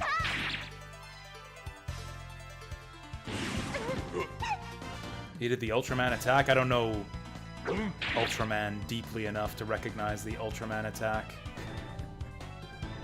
He does kind of have an Ultraman color scheme, though, doesn't he? Maybe he's weak to wind.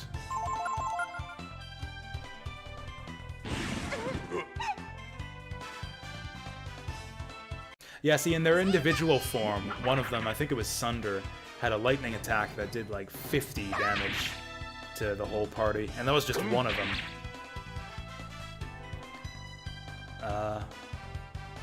Damn, I wish Nina had healing magic. I guess we'll just keep using... Oh, actually, we could use a Black Bass. Let's use herbs. As usual, she's just gonna spend the whole fight healing herself. Ow.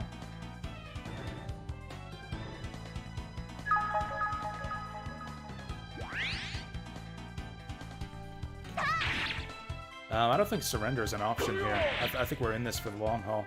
Okay, maybe Gar's not that bad. I mean, he doesn't suck, but like he's not what he was when you fought him in the arena. Okay, Nina's magic is not very good.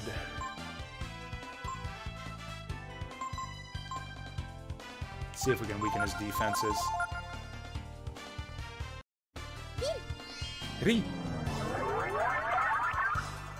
Nope. Yeah, I think bosses are immune to most debuffs. Yo! Yeah, we're doing about the same damage as Gar. Ryu is about as strong as Gar. Gar's got more hit points and more defense, so I guess that's something. Oh.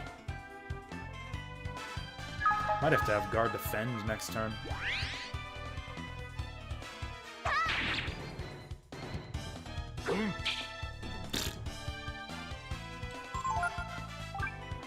Yeah, I definitely should have brought in Momo instead. At least she would have more hit points and higher defense. Uh-oh. Uh-oh. Is that it? Is this the Ultraman attack? Oh, wow. I was not ready. I was not ready for the Ultraman attack. Okay, that was pretty bad. That was pretty bad for us. We're super screwed if he does that again. Yeah, I think it's Bass time. Okay, let's bust out the Black Bass. Do we defend? Really, Nina's the only one in danger of dying. You fuck. Is this fight meant to be unwinnable? If he just keeps doing this, this is gonna be impossible. We're completely screwed. I guess we'll try the Black Bass, and then Gar can try to revive her.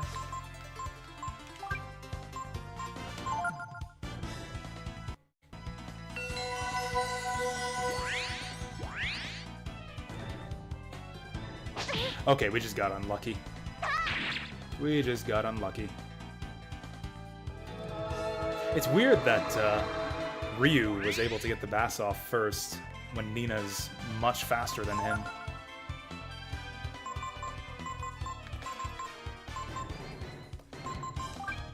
Well, I guess she's gonna try to heal herself.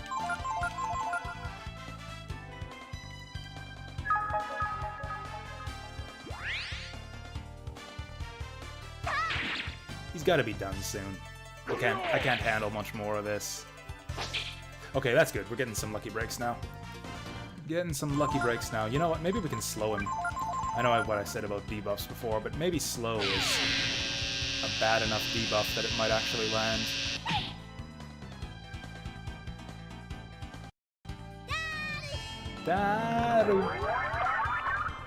Yeah, debuffs are just garbage. Please kill him. Now, does he always do utmost attack twice in a row? I guess we'll find out.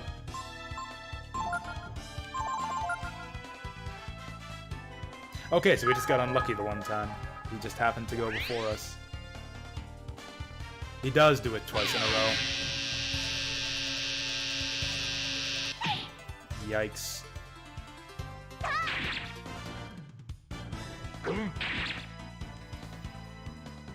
Okay. Well. Healing on Jasu. I probably should have... Oh! 3 in a row. Sure, how about 3 in a fucking row, you asshole? What garbage. Okay, at least she put it on Gar. Maybe Gar can solo this for us. Okay.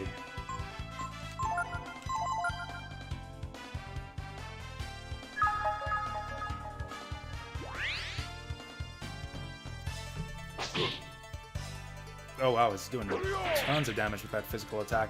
How is he not dead yet? Good grief.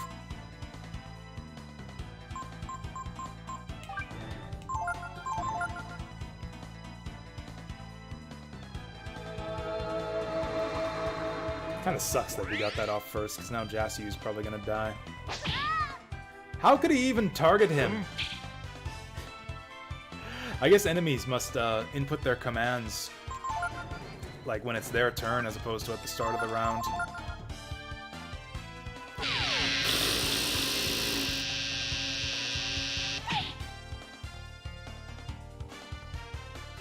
Oh hey, that actually kind of works out.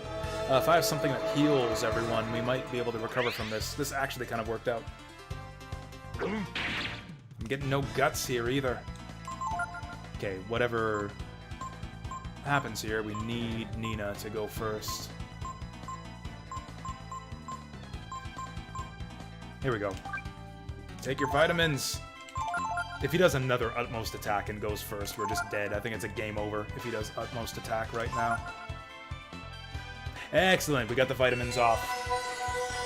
Okay, we've stabilized.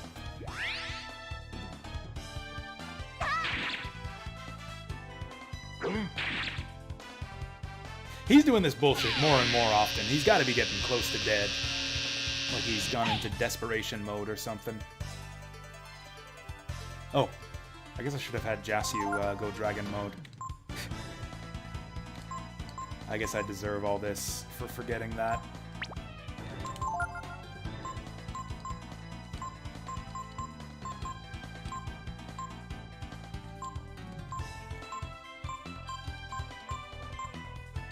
Molotov's probably outdated. Could use a puffer, although that didn't do anything last time we tried it. Maybe let's hit him with the Ice Blast. He's got to be close to dead. Okay, that was good. That was a good, lucky round for us. Every time he attacks, it's good for us. What did this do? Like 30 damage? Hey! Nina with the kill! Nina with the cleanup there, the kill steal. Ooh, ooh, big level up for Jasu and the new spell. Good stuff. Man, that was brutal. I feel like we're under-leveled. I think we need to do more fights after this.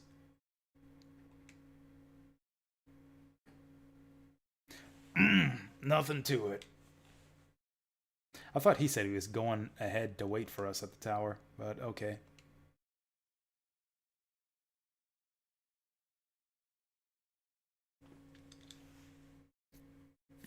I actually forget what happens here, if she actually leaves the party or if she ends up coming with us after all.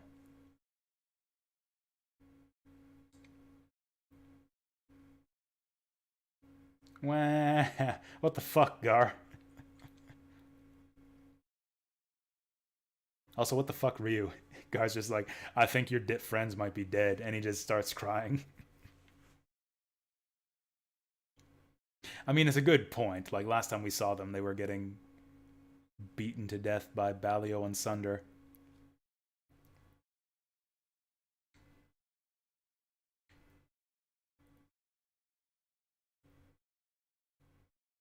Okay, he got over it. Okay, so apparently we're going to Windia first. Alright, cue funky music. Nope. I think I went the wrong way. Okay, I'm thinking it's save time now. Oh, there was only one way. Okay, we're fine. Oh, Windia was right over here. I thought it was going to be a long journey back. That was nothing. I do want to camp first, so we can save here.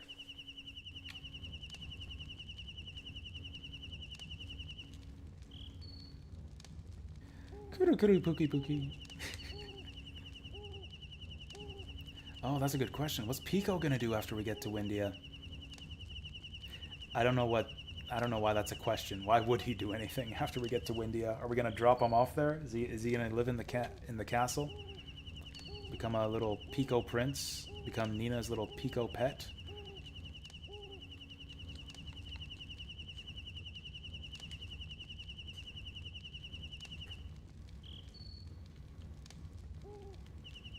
Oh, it looks like Nina doesn't actually want to come with us. Looks like she's prepared to go back home.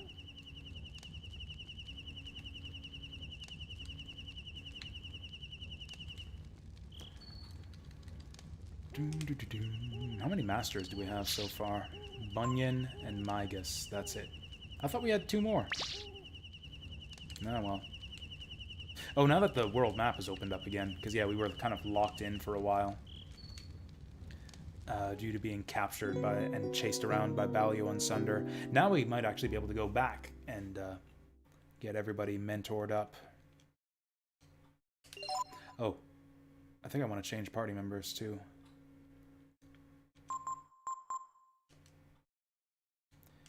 Can I change party members? There we go. I think Nina might be leaving us, so I'll just take her out right now.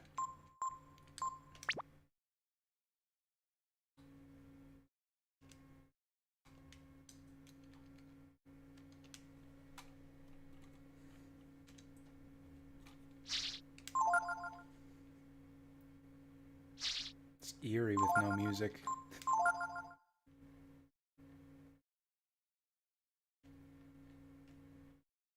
To be honest, I don't really remember very much at all from this point forward in the game. I remember some stuff after the time skip, but between now and then, it's kind of all a blur.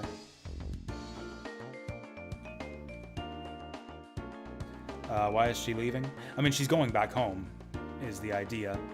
Like, the only reason she's traveling with us in the first place is because she got kidnapped with Balio and Sunder, or by Balio and Sunder at the same time we did. She's a princess back in Windia. She has no real reason to travel with us. So we're kind of trying to return her back to her family.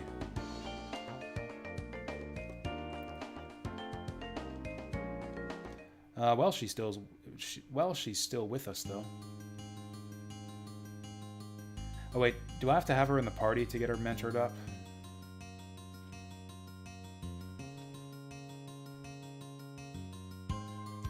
there anyone else who wants to study under you? Yes. But they can't. Yeah, I wanted to tutor Nina under him. But I can't, because she has to be in the party.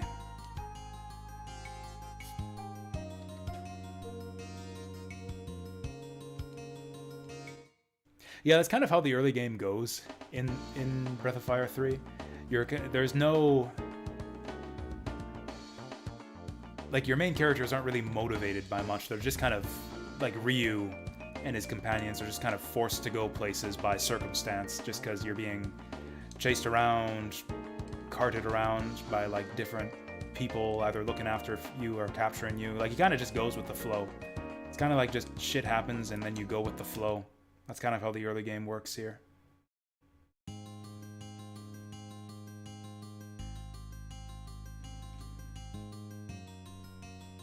Oh, this is the way to Mount Glaus. I want to go to Bunyan's hut so I can get Gar mentored under him. I might as well kill these guys. Easy money.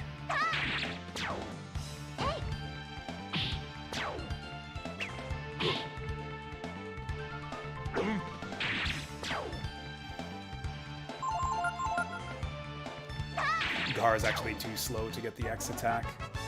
Oh, 6 XP. 50 bucks. I need to restock my healing herbs. Is this the place where Bunyan lives? I don't think it is, actually. Yeah, Mount Glaus is the first dungeon. We need to go back. Also, I don't know if I want to tutor Momo with Bunyan or not. She's more of a caster, but she's like a semi-caster. So I don't know if I want to tutor her with Mygos either.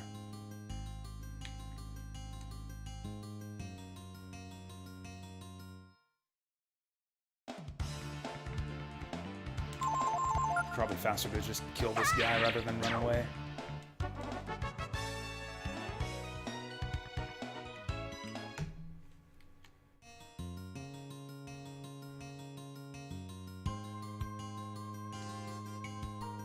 Here we go. Do I think these games, or this game in particular, just give you the illusion of choice? I mean, this game doesn't really give you many choices at all in terms of the game progression. Like, most JRPGs don't have a lot of choices in them, at least as far as like the way you progress through the game.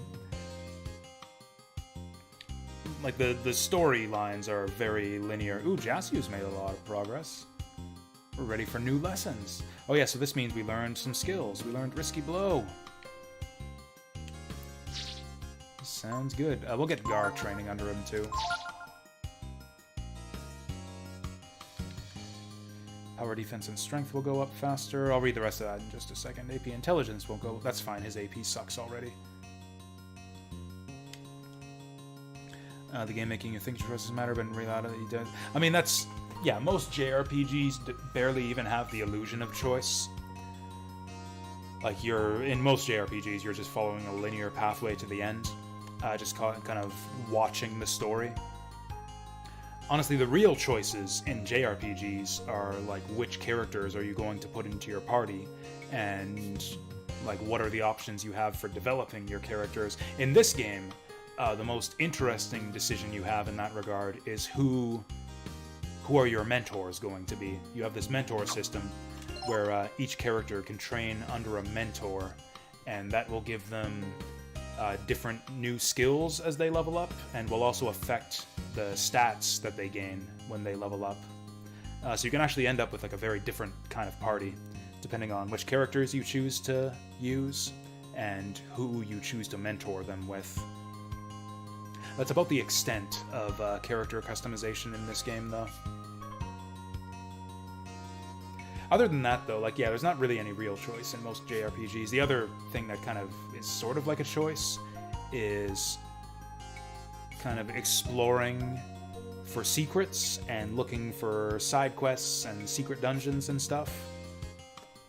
But that's more like of a checklist of optional objectives than a real choice. It's more like a question of, like, do I want to do everything in the game, or do I want to do only some stuff? Which, you know, is kind of a choice. Like, that's not a fake choice. You can choose to do the side content or choose not to do it.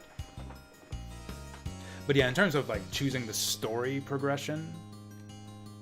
Oh yeah, we gotta keep talking to this guy so that we get all the new skills he has to teach us.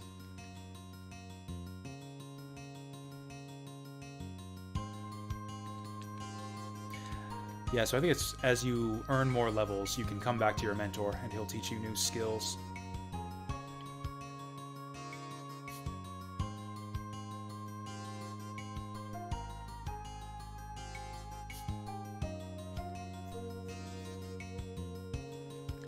Yeah, if you're looking for games where, like, things... like, where the course of the game changes depending on the choices you make, those are much rarer, just because it's really difficult to make a game like that.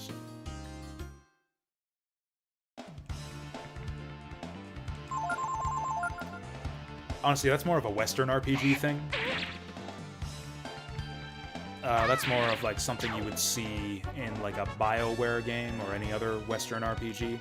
And even then, it's kind of like you said, where it's almost like fake choices, where it's like you're really just choosing between one of usually 2 or maybe 3 prescribed paths. It's like, do you want to go Paragon or do you want to go Renegade? That's kind of the only real choice you have as far as the way that BioShock resolves. And even then, like, the 2 routes are 90% of the way the same.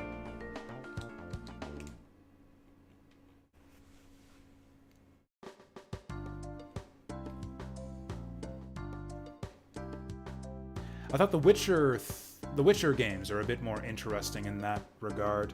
Like, the ultimate conclusion of the story is kind of not that different depending on the choices you make, but a lot of the little details change in the end, depending on the things you did along the way. Actually, The Witcher 3 has a lot of different variables that go into the ending.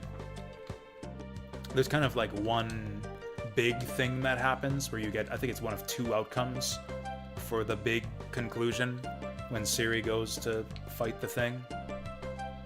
But then there's a bunch of details as far as like the political situation of the different nations and like who's in charge of what and who lives and who dies. And you get like a little text crawl at the end that's very different depending on the different decisions you made along the way. That's always really cool. Also, Fire Emblem 4.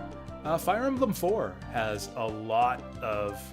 Again, it's where like the main story is basically the same. You defeat the Dark Dragon, dispel the evil, and restore peace to the land, and become the new king.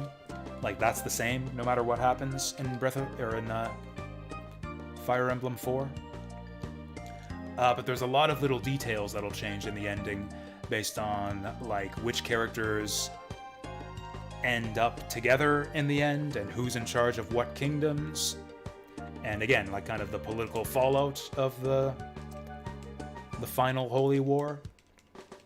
And all of that depends on the choices you made along the game, all the way along in the game. Like who is paired with who in the first generation, and who lives and who dies by the end of the game, based on which characters, you know, had a permadeath happen or not.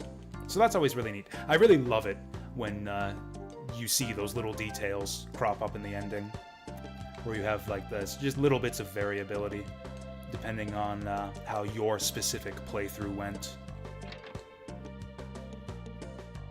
I don't know what I'm doing here. I guess I just like to hear this music.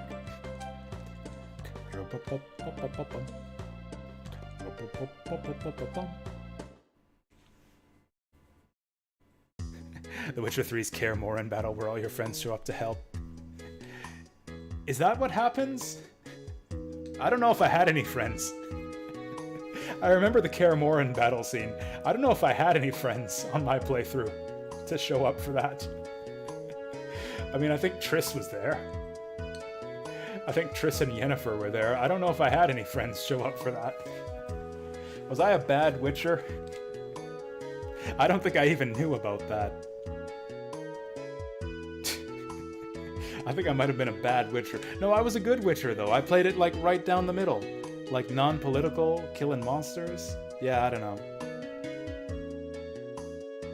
It's a tough life, being a Witcher.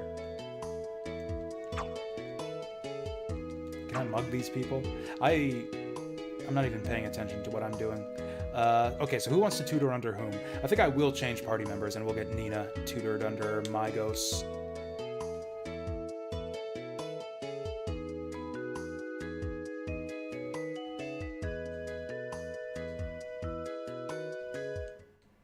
I did end up killing quite a few people, I guess, on my playthrough of The Witcher 3.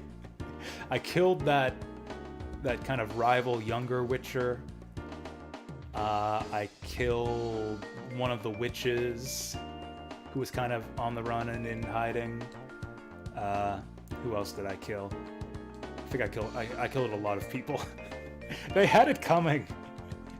It's like there's so many shades of gray in the Witcher games. Everybody seems evil. It feels to me like everybody in The Witcher deserves to die, so I dispensed justice. What am I? I should do a Witcher 3 playthrough one of these days. It's such a good game. It's actually one of my favorites. Witcher 3 is one of my favorite games, but it's also really, really long, and it would be a big time commitment to do a full playthrough. Oh, we can get Pico. Yeah, we can get Pico to train under under Bunyan as well. Still don't know. I don't know. Do any of you guys know this game? Who's a good mentor for Momo?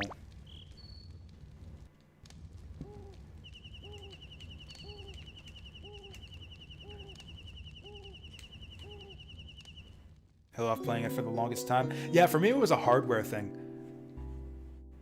Actually, for the longest time, I played The Witcher 2, and I really, really liked it. I played the early bits of The Witcher 2, but it wouldn't run very well on my laptop.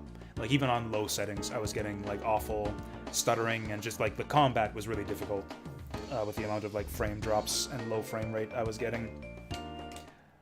So I decided to put off The Witcher 2 until I got a hardware upgrade. That was actually the reason why I eventually built my own gaming PC, is I had read online that it was a good time to get into the PC market with the release of the GeForce 970 and 980 cards, which gave you The Witcher 3 for free with them. So I was like, heck yeah, I'm gonna jump on that. So I built my gaming PC with GTX 970 and got my free copy of The Witcher 3, and then I played The Witcher 2 and The Witcher 3 back to back. I think that was like a couple of years after I played The Witcher 2, actually, after I first tried out The Witcher 2, and eventually got fed up with it because it wouldn't run well on my old gaming laptop. Yeah, it was a couple years later.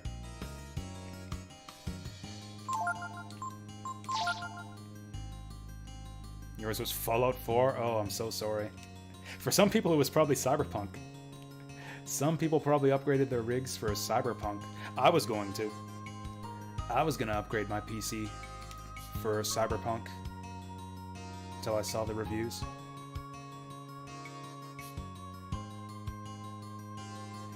In the end, I just upgraded it for the hell of it. I just kind of bought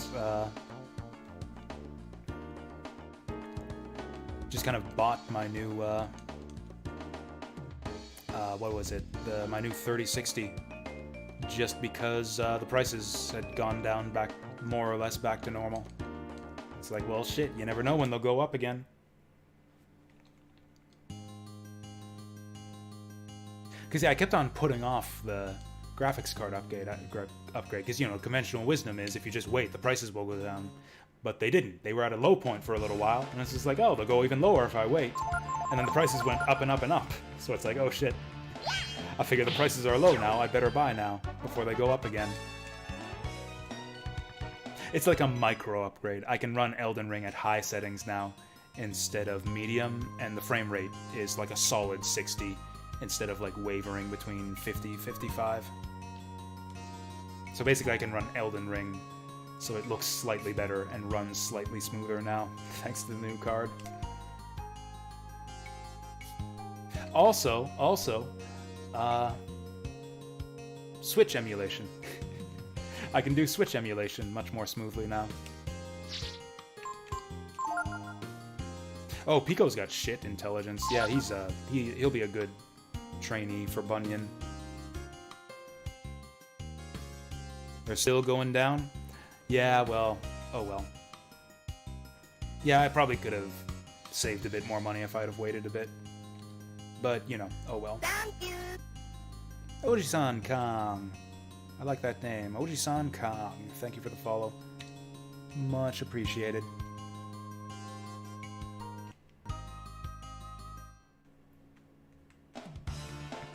Yeah, see, I thought that I was going to need the hardware upgrade for Elden Ring.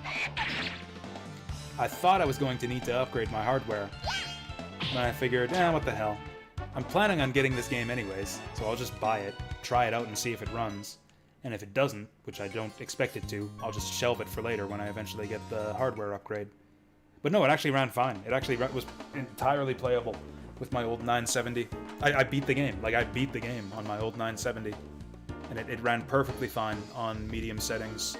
I mean, not perfect, but like more than adequately at on medium settings on my old 970.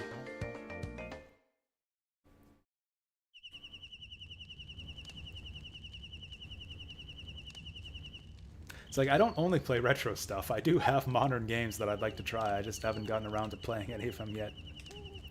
It's like, I got this new graphics card, and the only thing I've used it for is to stream Elden Ring at slightly better settings with a slightly higher frame rate, and to stream Mario Odyssey that one time.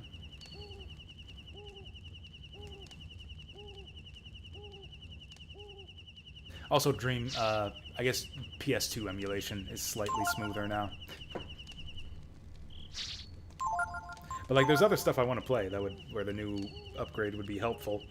Like, I want to play Cyberpunk. I want to play Death Stranding. Really just those two. Really just those two. All the rest of modern gaming is a garbage heap that I don't care one whit for. I mean, do I want just a total physical party here? That might be fun. Let's get Pico leveled up. We'll go Jasu Gar Pico.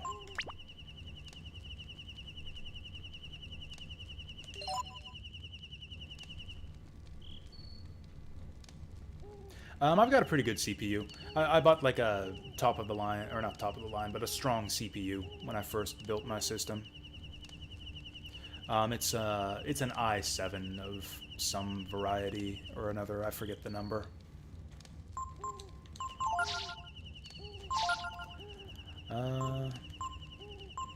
Let's go attack formation.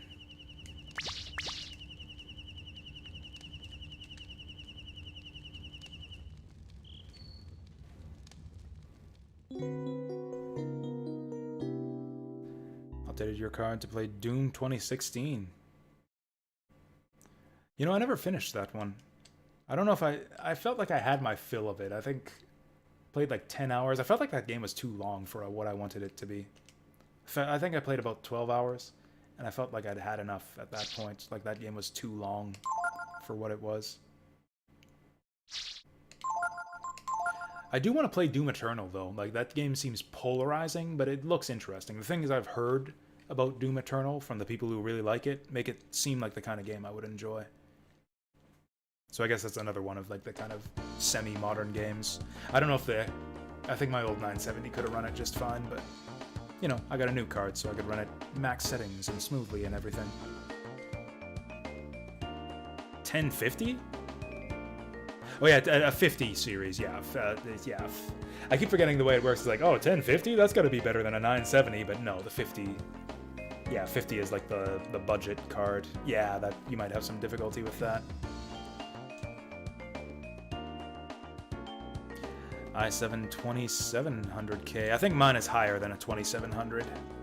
Pretty sure mine's higher than 2700. Do I want to level up Peko now? I think I do.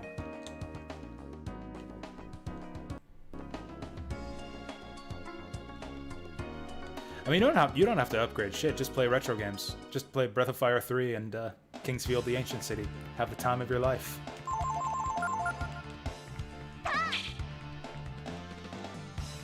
I know, right? It's so confusing. Bigger numbers should mean bigger graphics. What is this, like, 50, 60, 70 series crap?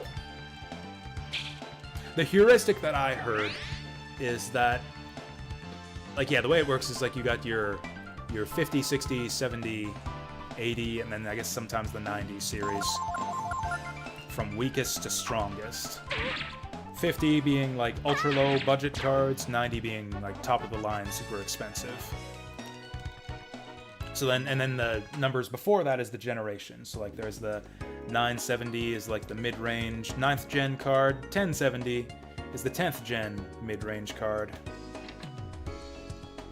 Though the heuristic I've heard is that the next gen card will be like the equivalent of the previous budget level. So like a 1050 or like a 1060 is the equivalent of a 950, or like a 2070 is the equivalent of a 1060. Or no, the opposite. So the opposite. Sorry, the opposite. So like a 1060 will be the equivalent of a 970. There we go. Yeah. You like subtract 1 to get the equivalent previous gen card. I don't know. It's confusing. Bigger numbers should just be bigger graphics. It's dumb. It's all dumb.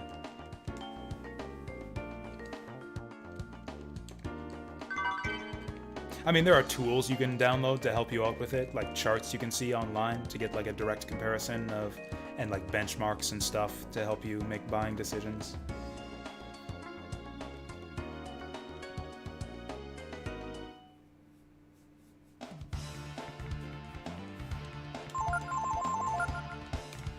Got a 3080, nice. I have a friend who picked up a 3080 recently as well, with his new job money. Yeah, he got it to play Cyberpunk, and he tells me that he really liked it. That was actually the thing that kind of kicked up my my resurgence of interest in Cyberpunk was kind of based on him telling me about it, how much he liked it. It's a weird cloud over the mountain here. Could have sworn there was another mentor in town here somewhere. That just leads to the catacombs under the town. Every AAA developer focuses more on graphics than gameplay. I mean, ain't nothing wrong with good graphics. Like, it's kind of nice to have something to look at when you're playing brain-dead, shitty games with no interesting decisions to be made in them. I mean, you know, you gotta have something there to give you that added appeal, to make it worthwhile.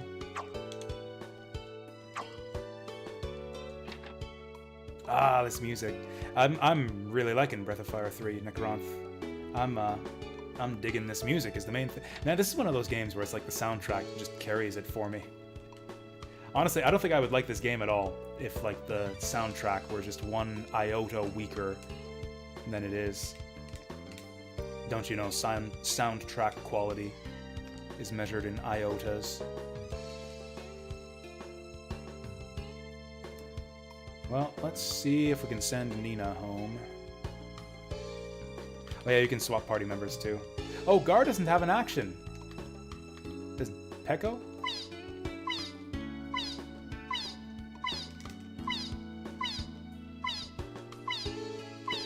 Love it. Okay, so that's a headbutt. I thought he was just like screaming insults at people or something. Oh, you know what? I can probably... Oh, damn! Peko is the master thief there. That's like twice as much money as we were getting out of Ryu. That's probably the same as T-Po's kick. I can probably shake items out of trees now.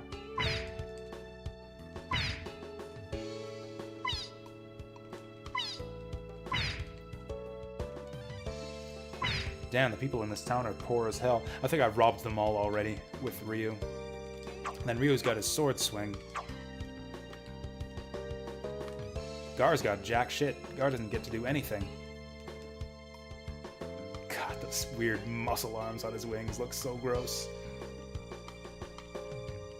Yeah, I swear, like 70% of my enjoyment of this game comes from the soundtrack.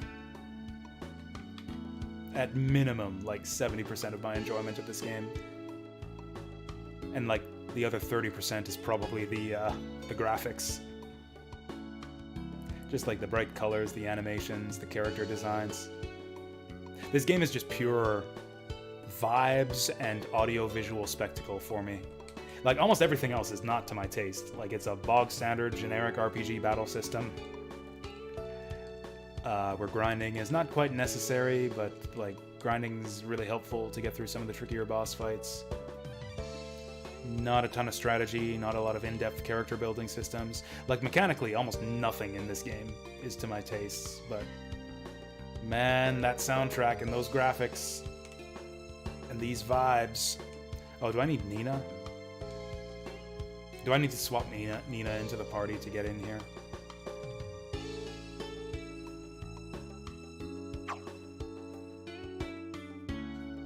Okay, we'll try to swap Nina into the party, I guess.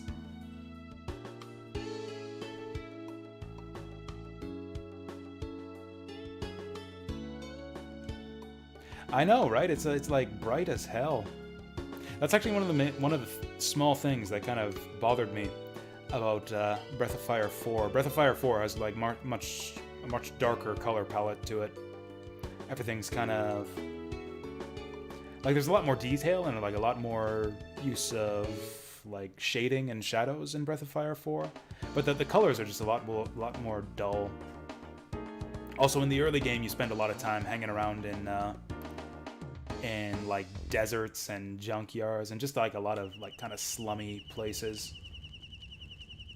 You don't get that rich greenery like you get in the start of Breath of Fire 3. I don't know, Breath of Fire 4 made a pretty poor first impression on me.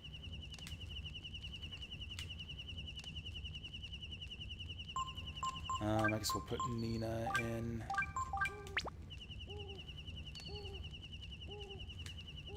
See if that helps us. If this doesn't get us into the palace, then I don't know what to do.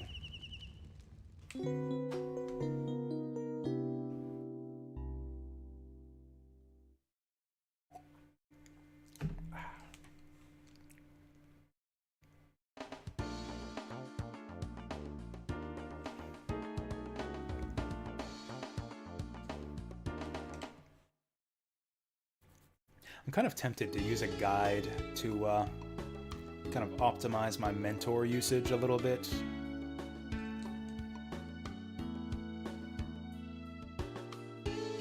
There's kind of a little bit of intricacy to the way the mentor system works in this game. Basically, mentors will teach you new skills as you level up, but you have to go back and visit them once you gain those levels. Also, you can switch mentors and like kind of train under different mentors at different times, but you can only mentor under one person at a time. So if you want to learn a bunch of skills, the optimal thing to do is to train under one mentor for exactly the amount of levels you need to learn all of his skills, and then instantly switch to another mentor. That way you're not wasting any of your level ups.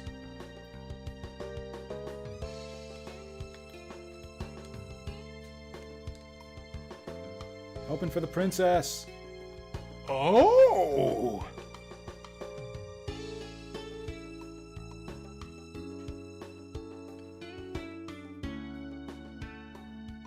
So first we get Nina back. So first we take Nina back home, and then Gar is going to like show us our destiny or the history of our people or something like that over at the Angel Tower in the east. And you know, all of Ryu's friends are dead, and he's got nothing better to do. So yeah, we're gonna do that. Head off to the Angel Tower in the east.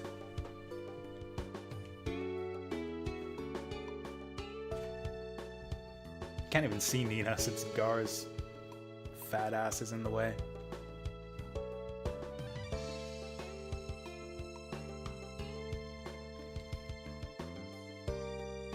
Can you switch mentors so you learn all the skills? Yes, but the trick is you can't just change mentors anytime you want to. You have to go, like, travel to that mentor, because the mentors are all NPCs, so you have to travel to where they are and then talk to them to learn the skills, and then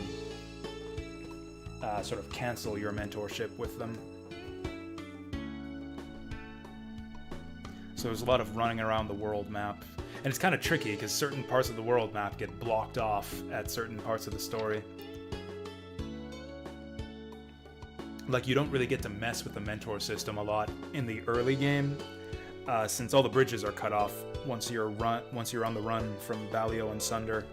So like you're cut off from all your mentors for like the like just about the first 10 hours of the game. There's like a brief window where you can mentor under Bunyan and Mygos in the early game, and then you can't visit them again for like the next 10 hours. Food time! This is it. This is like my fetish. I love RPG mealtime scenes. That's the reason why Grandia is my favorite RPG.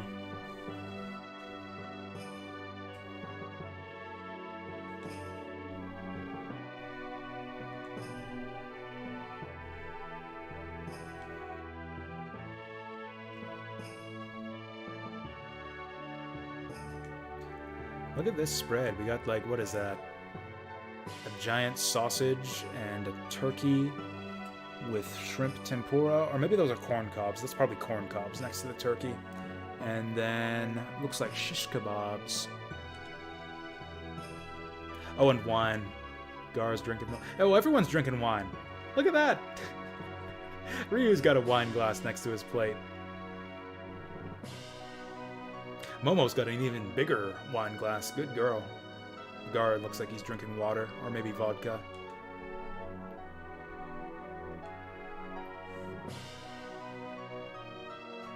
Pecco's not drinking anything at all, which is kind of weird since he's a plant. You'd think he would have only the water to drink and not the food. Jasu is a drag.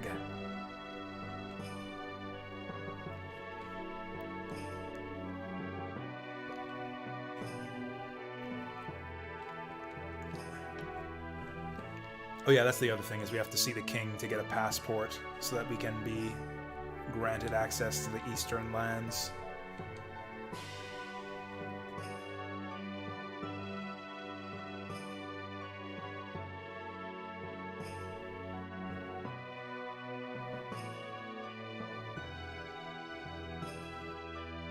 Gar's got no utensils. I guess he's eating with his hands. So is Nina, actually.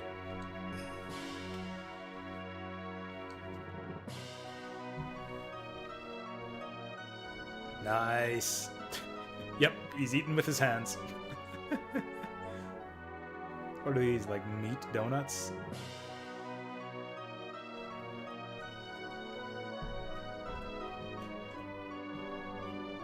Now, I can't remember if Nina actually leaves forever here, or if she sneaks out of the castle to travel with us. I know she leaves at some point in the story. I love that animation. Pomp.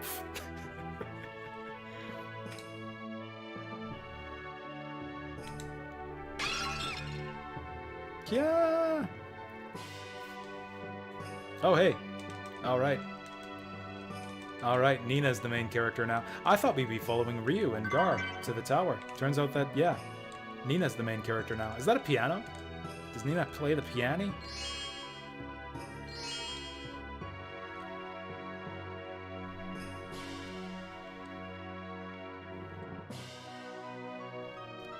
Voices from the hall. Alright. Nina's taken over the plot. This is now Breath of Nina.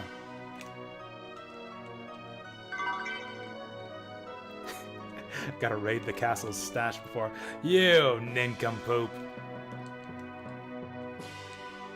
Punish her, Nina. Slap you for breaking that dish. She seems confused.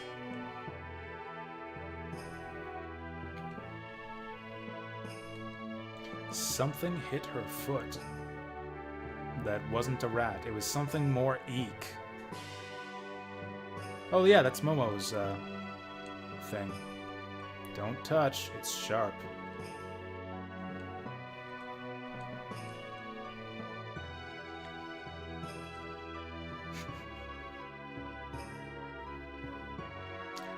Hey, it's, I don't know who he is, but he looks like something. Looks like a Dark Souls knight or something. I mean, we saw... They say they went this way, but they don't actually point in what direction they went. We saw him run this way, so let's go this way. Oh, hey, it's a Hawkman. We haven't seen one of those yet. Funky wings.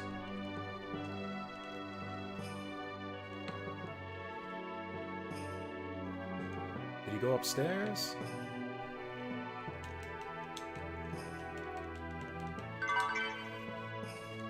Oh, nice. We need some of those. Oh yeah, we didn't see Queen Sheila at dinner. Let's take her stuff. Oh, is this her?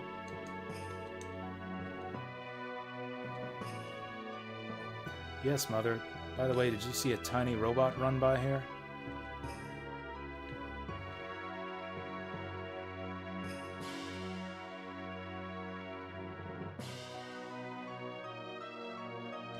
No.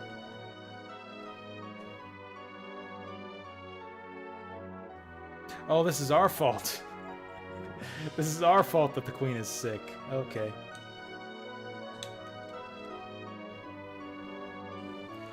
What emulator? I mean, there's no emulator that'll play all the Fire Emblem games, since they're on, like, every Nintendo system from the NES to the Switch. I use RetroArch to play Fire Emblems 1 through 8. I used Dolphin, the Wii emulator, to play Path of Radiance and Radiant Dawn. I actually haven't played any of the DS or 3DS games yet. I think there are 3D DS cores in RetroArch that I'm planning to use. I know I tested out Shadow Dragon in RetroArch, but it's been a while. I think it was RetroArch.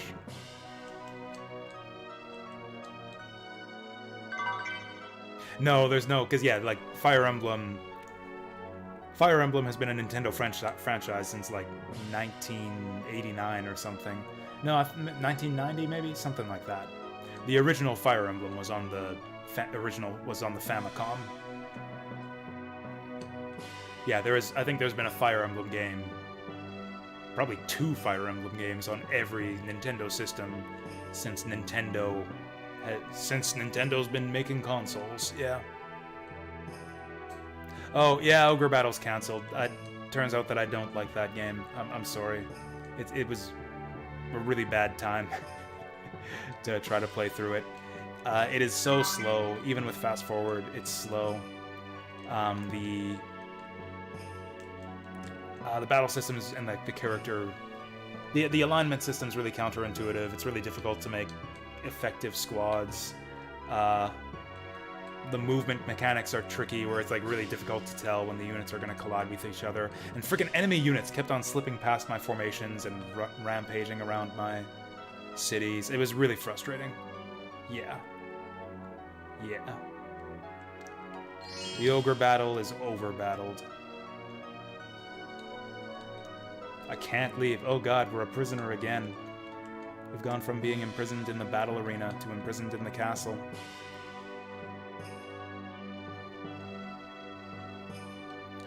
Kind of makes me nervous about Ogre Battle 64, to be honest. Because, like, in addition to, not only did I want to play Ogre Battle as kind of preparation for Tactics Ogre, I also want to play Ogre Battle 64 at some point. Because I thought that game looked really interesting.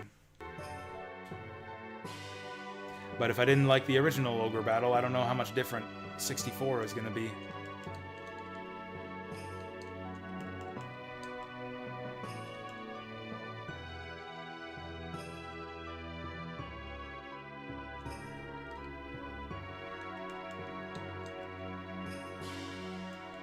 Man, Tactics Ogre Reborn, though, that's like next week.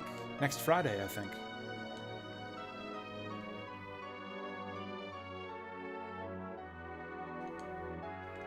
I mean, this is down into the jails that lead to the dungeon, the underground catacombs from earlier. I'm a little bit confused about what we're supposed to be doing here. Ooh, vitamin. That's a good pickup.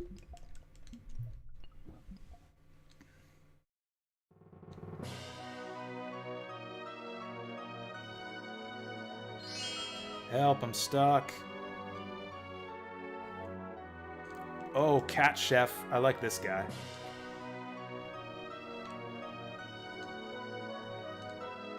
Okay, of course they wouldn't let a rat into the kitchen.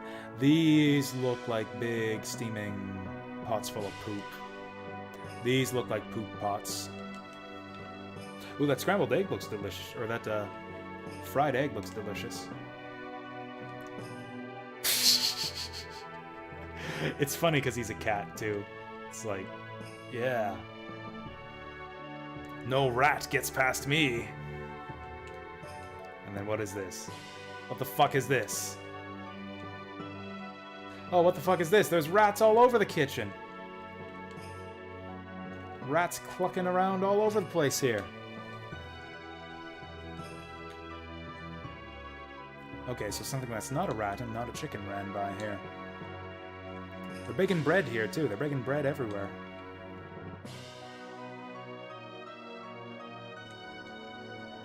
Ah, that's cheese. Nothing. Anything? Something. Ooh, panacea. Panacea. Oh, this is the wine cellar. Here's where the good stuff is.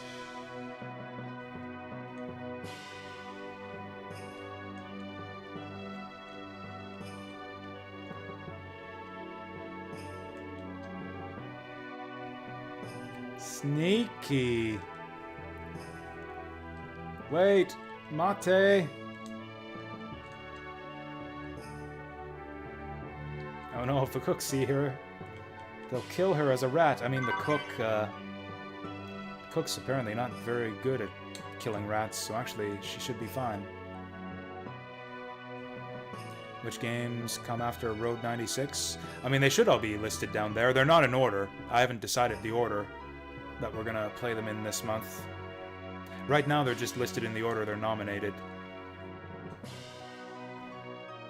I don't know offhand what the other games are this month, but they should be listed down below. Oh, okay, the ones you nominated for future months. Let's see. Road 96, Prince of Persia, and Assassin's Creed Odyssey.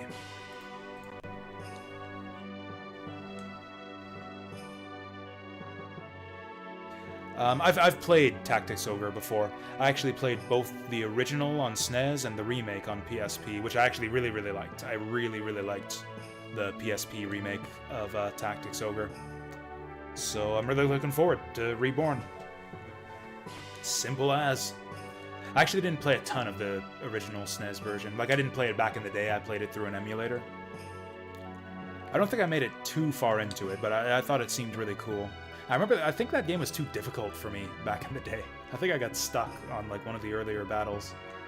But I thought it seemed really cool.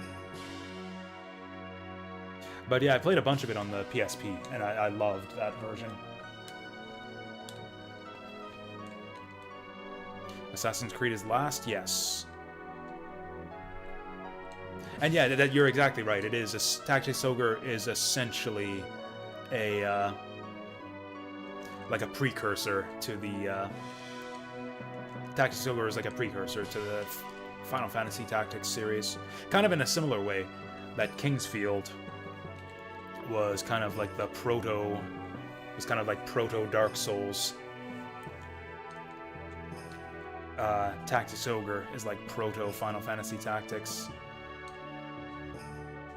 It actually has some people like it better, actually. Some people claim that Tactics Ogre is better for a few reasons. Mainly just that you can have more characters in battle. Like, there's much larger scale battles with a lot more characters. I think you can have a party size of like 10 or 12 in Tactics Ogre. Whereas, yeah, Final Fantasy Tactics, it's like 4 or 5. Oh, we're doing Sayuki. Cool. So that'll be for February.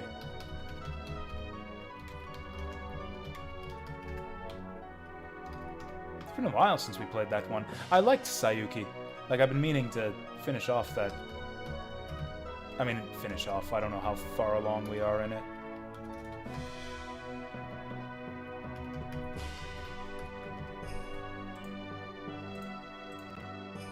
Oh, okay, and there it is for 2. Sounds good.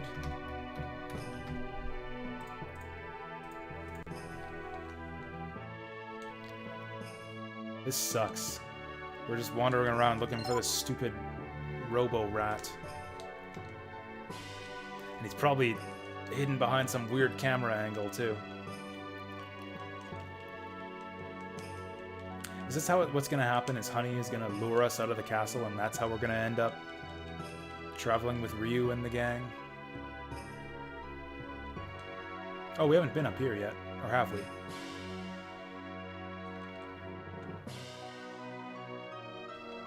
Especially that Gar fellow. Oh, what? Did he pinch her butt? I bet you Gar pinched her butt.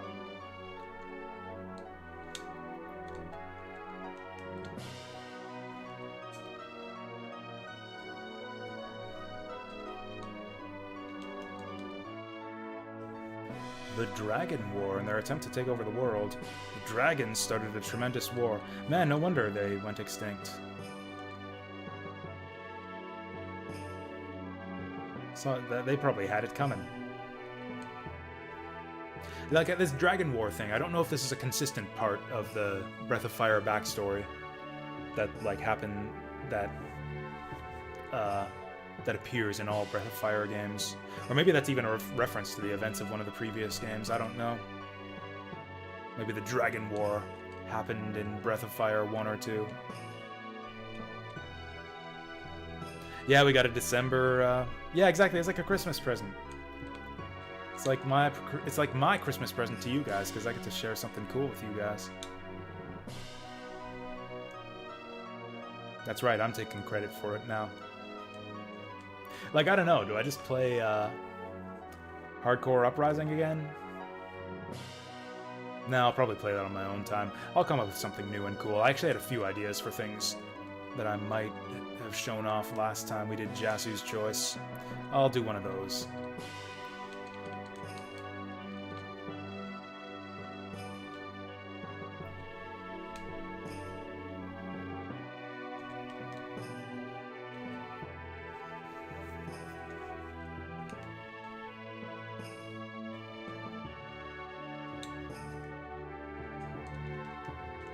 What does this button do?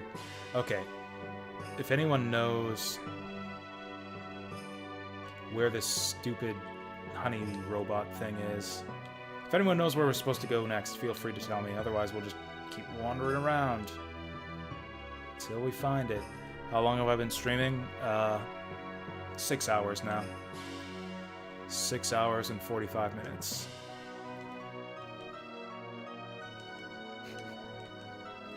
If you mean how many years, or like how, yeah, like when did I start? I started streaming consistently, I think it was like January 2018, so yeah, about 5 years now? 1, 2, 3, 4... Oh no, this is the end of 2022, so 4 years, yeah. Oh no, is that 5 years? How does math work, guys? So I did all of 2018, 19... 18, 19, 20, 21, 22. Yeah, so this will be my 5th year. 5th year of streaming. Or was it the end of, what's the end of 2018 that I started? Let me just check the spreadsheet. Let me check the spreadsheet. No, it was, yeah, okay, so we started in, yeah, November 2017.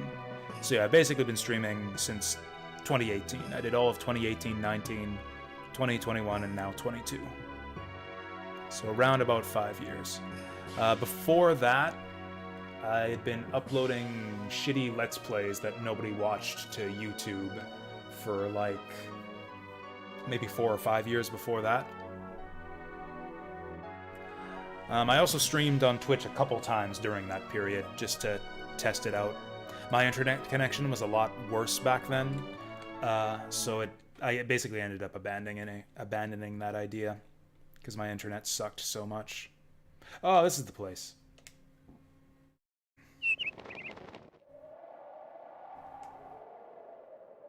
Don't do it, honey. You have your whole life ahead of you. Oh boy. Yeah! Oh, is this where she grows wings? We're flying. This is getting weird. I like that sound effect. Oh, you know what? Nina's not leaving us, because I remember Nina is definitely with us during the training mission. That's one part of this game I remember, is when you have to train the nerd to beat up the jock. And yeah, she's definitely in the party for that. Oh, we broke Momo's toy. My favorite generic box standard JRPG? Probably this one. I mean, it depends on your definition of bog standard. I guess Suikoden 2, actually. Suikoden 2 fits that bill. Yeah, Suikoden 2 for sure.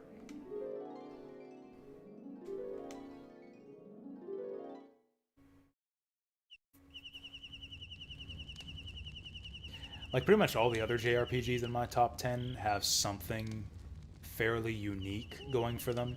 Like, Valkyrie Profile is hardly your standard JRPG. I guess Final Fantasy kind of is, except the battle system's a little bit different. I don't know. Thoughts on FTL? Sucks. It doesn't suck. It's too much randomness for my liking. It's the kind of game where, like, to really play optimally, you have to either memorize a bunch of shit or play with the wiki open. Because you kind of need to memorize the possible outcomes of all of the decision points. And I didn't really like that. Also, it seemed to me like the runs, once I started playing it more, it came down heavily to RNG. Like, maybe you can get consistent wins if you're really good and, like, really know the right decisions to make and the right stuff to buy. But a lot of the time I found it came down to, like, do I get the right weapons? Like, do I get the right crew and do I get the right weapons on the run? If not, then I'll eventually lose. If I get the good stuff, then I'll win. Maybe I just never got good enough at the game to the point where I could, like, mitigate, like, there be, you know, running across a famine of good weapons. Because I thought I was getting good at the game. I had a couple consecutive wins, and I thought I was starting to get good at the game. But then I went on a big losing streak, and it's like, man, I won the game the same way these 2 times. I was like, what, stealth? The stealth cloak is a really good upgrade, and I think there's like one of the missile pods I really liked. If I get like stealth plus that one missile pod, I could just basically win on those alone.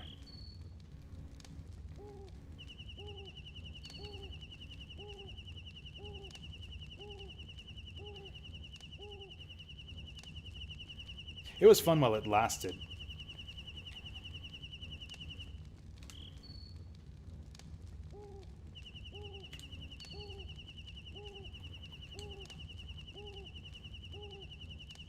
Oh, Gar's got something to tell us. Bros before hoes. When you get to the Eastern Lands, you gotta leave. Leave these women behind. We're gonna learn about the Brood. Didn't we just learn about the Brood? How they started a big dragon war and tried to conquer everything? Oh. So you get to find out about your history, but you might die.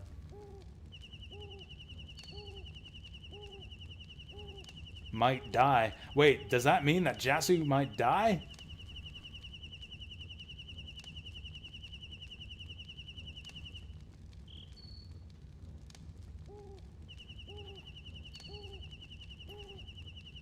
I mean, it depends on, yeah, your definition of bog standard. Like, when I think bog standard, I think Dragon Quest style combat. I'm thinking, like, strictly turn-based combat. So I consider ATV to be, like, a bit of a difference from that. Like, different enough to not be completely generic. Even though there's enough Final Fantasy games that use that system that it kind of has become generic, just because there's so many games that use that system now, even though it's just a Final Fantasy thing. Yeah, Jasu's a good dragon. The best.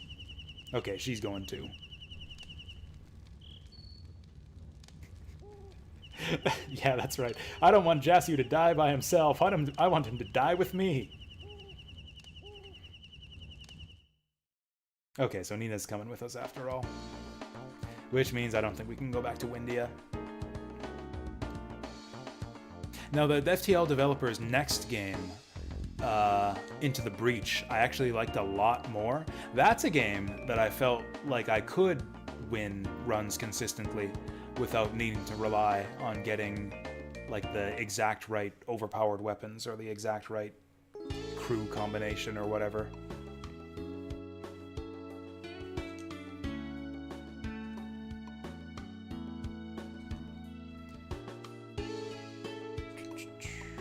Like, you can get close calls in Into the Breach, and like you have to take gambles sometimes, and like maybe they don't pay off. Like, there's a bit of RNG in that game, but like it really feels like you can optimize your moves quite a bit and like take like a lot of small compounding advantages in Into the Breach with just good tactical planning.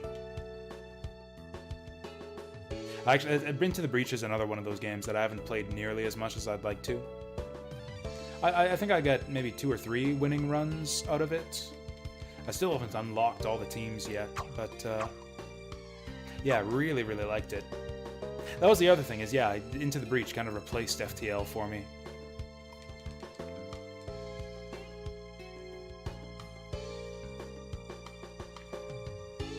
I'm just kind of paranoid because I'm afraid I might be missing out on mentors.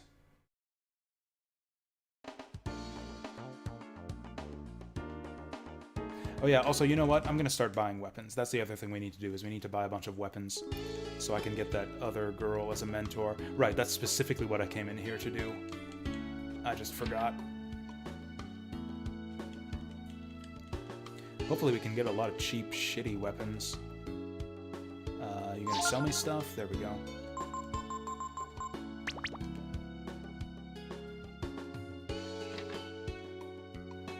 I'm trying to think of other generic RPGs that are like super generic, but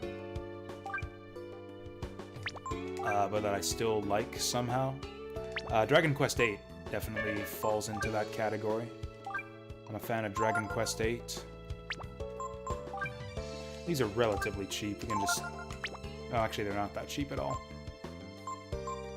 Also, that Claymore is really good, although it's also really heavy.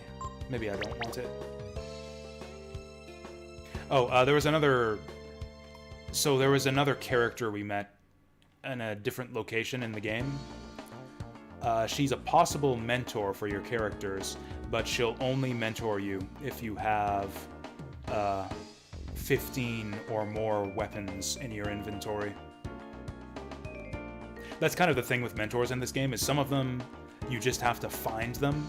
Like, some of them are hidden and you kind of have to uncover them or locate them so that you can train under them. And some of them have requirements where like you have to fulfill some condition to be able to train under them. I think she was up here, actually.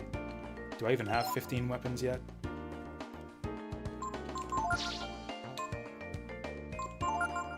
One, 2, 3, 4, 5, 6, 7. And I can unequip the weapons we have to get up to 10. It's actually going to be a while before we can get up to 15 weapons. I guess we'll just keep going. Oh, you know what? I might be able to get cheap weapons back at the first town.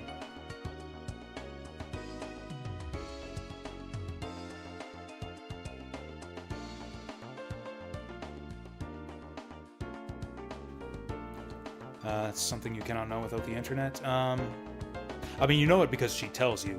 Like, I didn't look it up on the internet or anything. I talked to her when we were at that inn or wherever she hangs out at, and she just told us, oh, I'll mentor you, but only if you prove that you're a weapon master. Come back to me when you have 15 weapons. Like, she just tells you what you have to do.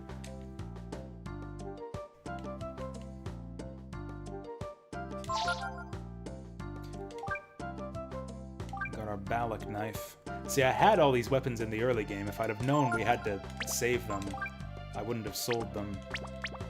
Okay, we can get one knife. Yeah, so you can grind on the overworld in this game if you want to. But yeah, there's no random encounters. You're right, that is really good.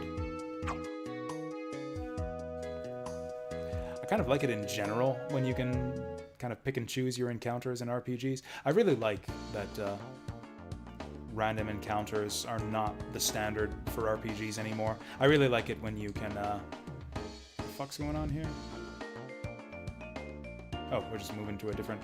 Yeah, so when you see that exclamation part, the exclamation mark above your character's head, that means that you can go into one of these little, like, kind of monster fields. There will be a random item somewhere in the field, and also you can do random fights here if you want to train up.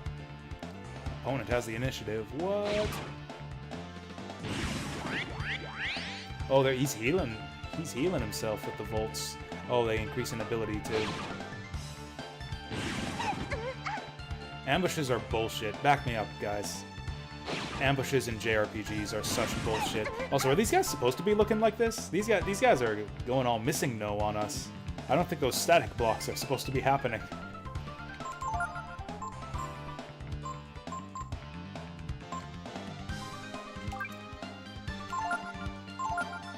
Okay, he's gonna start jolting on us soon, so we'll just take him out.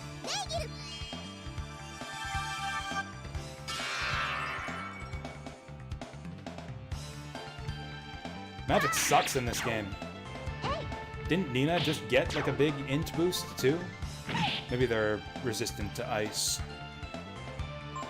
Well, he resists ice, he absorbs lightning, so he's got to be weak to fire. For some reason. Oh, actually he was. Actually he was weak to fire. Oh, we got 62 for that. I'm surprised those guys were worth so much. There's our item. We got Life Shard. Damn. Does that do what I think it does? Raises users' max HP. Definitely Nina. Oh, 1 hit point. Yay! I want to get in one more fight. I want to do one more fight. Also, Nina's in the front row again. Damn it. So these guys like fire, huh?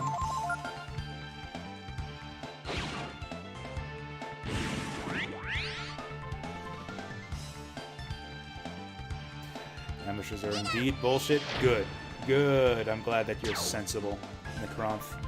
My special party walked in multiple fights by an ambush by those graver things in Skies of Arcadia.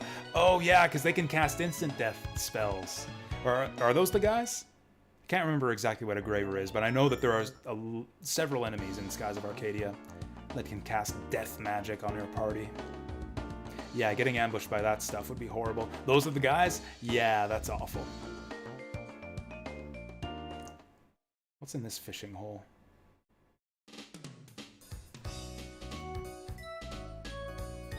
Ready?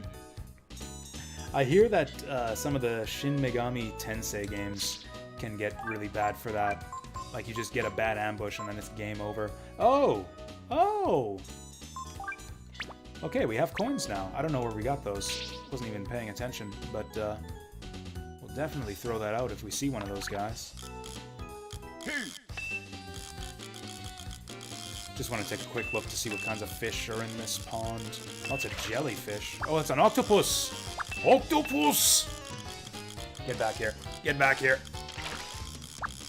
I can't even remember what octopus does as an item. But they're big.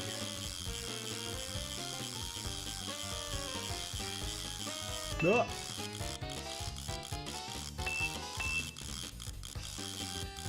No! Don't you get away from me.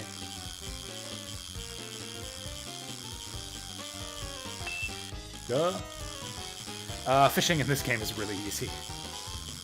There's really not much to it. You use the D-pad to move the green bar left and right. You hold down the X button to reel in the fish.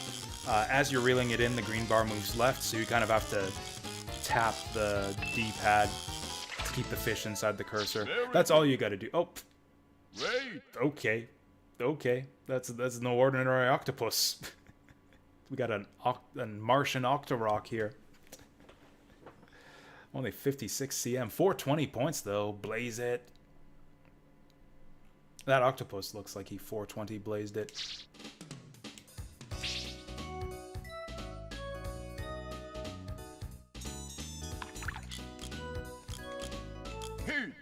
Man, the jellyfish really like this Caro.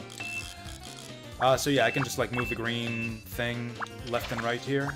Oh, hey. Whoa. But if I start reeling the fish in, then the green reticle will start traveling left. So if the fish is going to resist me, I've got to tap right to make sure that the fish stays inside the green thing. It's really simple. Just got to rhythmically tap the right button while holding X to keep the fish inside the green. Oh, that's just a regular jellyfish. Right. Yeah, I thought that was some kind of special jellyfish, but that was just a regular one.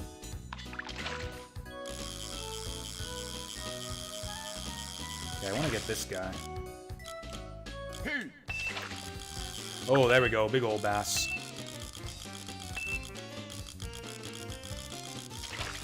Honestly, this game has like one of the simpler fishing mini-games. Or I don't know, there's some pretty simple fishing games in some video games. One common one is where you just hit the button where you just wait till you see a light on the screen and then you hit a button to catch a fish. Yakuza fishing works that way. You just cast out the line and then tilt the stick when the thing dips underwater, and it's just a single QTE button press after that. Yeah. Oh, that was a small fry. I guess this works. We'll go with this. So the red bar at the bottom is the fish's strength. As he tries to fight you and travel outwards, he'll deplete his strength.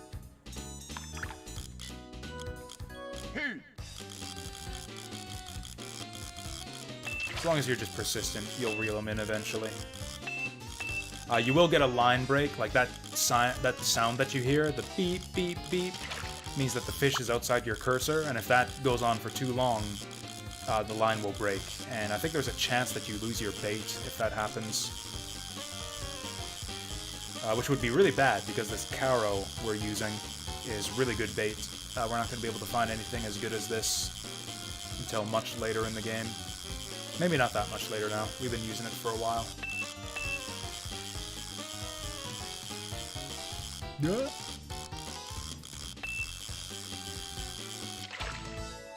Yeah.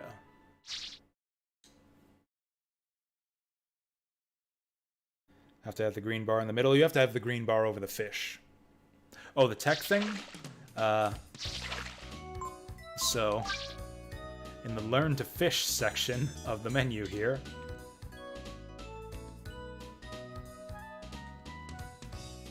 yeah, that's this right here. So if you rhythmically tap the X button while you're trying to hook the fish, like while you're trying to lure in the fish, you can rhythmically tap the X button in different patterns to try to get these different techs here. I have never been able to get the 5 count or the 7 count to work, but the 3 count's pretty easy. And that'll basically increase the range that you can attract fish from, and will also let you attract fish that otherwise would ignore your bait. Like this guy doesn't give a shit about my Caro, never mind.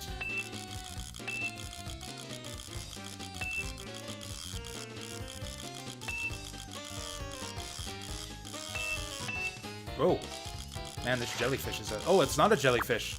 Octopus! I wonder if it's another Martian. Whoa. Okay, this fish's red bar is gone, so he can't really fight me anymore. Whoa, never mind. Reel him in, reel him in.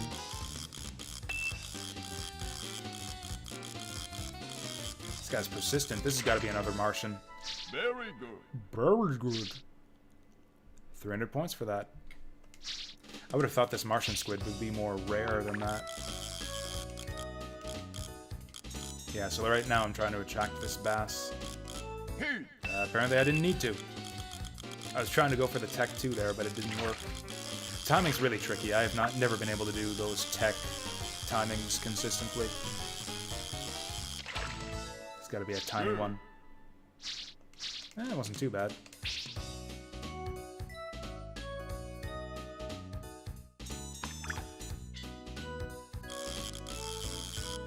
Damn it, I don't want the jellyfish, I want the bass. There we go.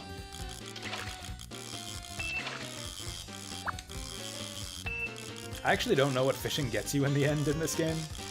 If there's really any benefit to it. You're getting all these points, maybe you can cash them in somewhere, but I actually don't remember if fishing ultimately amounts to anything. The fish themselves are useful. You can use them as like healing items. Some of them will do other things in combat.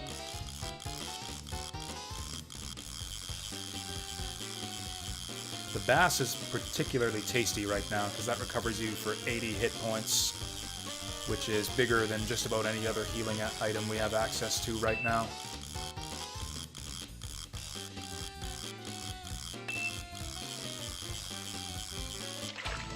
Yeah. Ooh, that's a big one. Yeah, basically I used up... First of all, I'm just curious. Each of the different fishing locations has different fish. So I basically always stop by every new fishing location I see to see what fish are available. And this place has bass, which is like one of the best fish we have access to right now, or at least one of the most useful. So yeah, I figured I'd just hang around here, catch some bass, since we used up a bunch of them in the last fight. Those bass, like, carried us through the tournament fights. So I figured we'd catch a few more to replace the ones I used.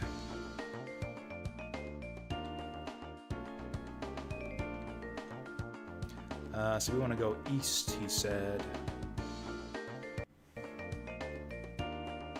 Also, I just like fishing.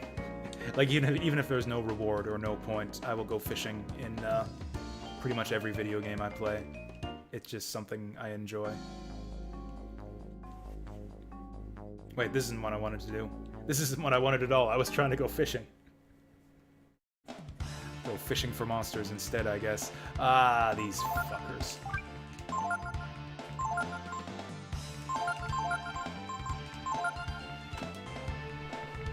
We got nut troops on our hands here. Get out of here. This is no nut November. You do not belong here.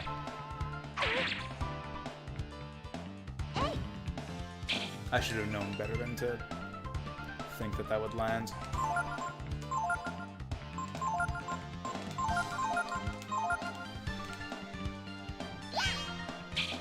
Yeah, the bass is a healing item. It heals you for 80. It's just a healing item. It doesn't give you, like, permanent health or anything, but yeah, it's a healing item, and a pretty good one.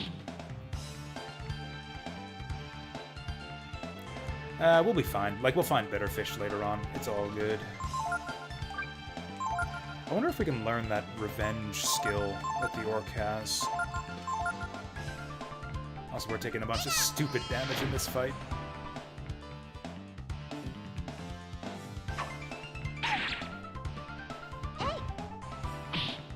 Good job, Momo. Okay, I'm gonna have everyone watch this guy. I never tried this before because the orcs were too strong for us to really want to do this. Actually, I don't want Nina to learn this. Man, I wish she had a healing spell. Oh, I guess we can blunt him. Oh, so this is another thing in this game. So you can watch an enemy using the examine skill here. What that does is that some enemy skills are learnable. It's kind of like blue magic in Final Fantasy, except you have to be examining the enemy to learn the skill. If the enemy uses a learnable skill while you're examining them for the round, then you have a chance to learn that skill. The fights so far have been kind of tough in this game, so I've generally not wanted to waste my turns doing that, because otherwise we will die. But I know that this guy has a skill. He has a special skill called, like, Rage or something, where he buffs up his attack power. And I'm curious to see if we can learn that skill, but he doesn't seem to want to do it right now. Like, he's never doing it. Maybe only the ones in the tower will do it. Okay, fine. Fuck this guy. We'll just kill him.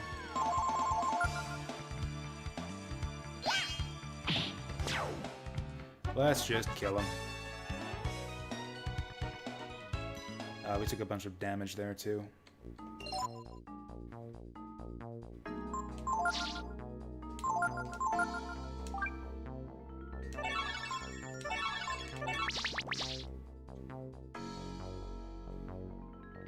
Do I even care about the item here? Oh, yeah, our formation is wrong. That's the other thing. Oops. I'll get it eventually. There we go. Tactics. Yeah, our formation is completely wrong. Oh yeah, Nina's still the party leader. Since she was the main character for that castle segment. There it is.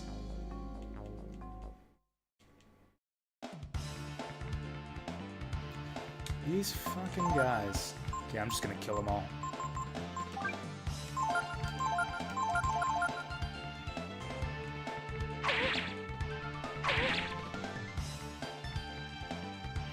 There we go.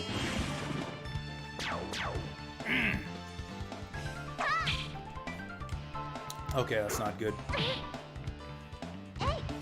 And these guys are weak.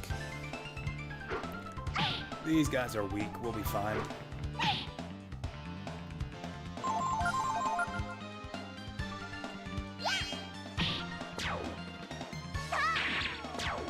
Get out of here. You know what? 35 XP is not that good. I'm gonna start running from these fights. It's not worth the time. Healing herb, that's kind of lame. Oh, that reminds me, we spent a bunch of healing herbs in the last couple boss fights, too. There we go. Once we get to the next town, I'll buy some healing herbs. Alright, what kind of fish we got here? Looks like little fish of some kind. Oh, are these piranhas? Piranhas are bullshit. They heal for like 20. A piranha is like 20 healing or something like that. No good. Ah, it looks like a piranha. It's a feisty guy for a little piranha, though. What are you doing? Get in here.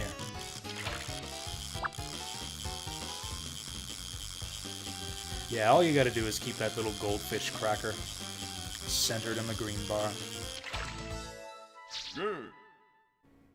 Ooh, a big one. We got a big one. Looks like they're all piranhas. Is there anything bigger out here? Ooh, there we go.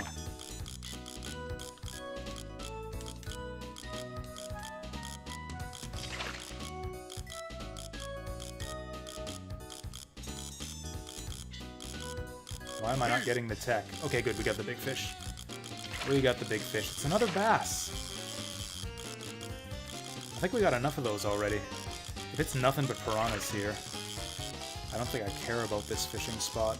It can't all be piranhas, right? Like, there's so many of those little ones.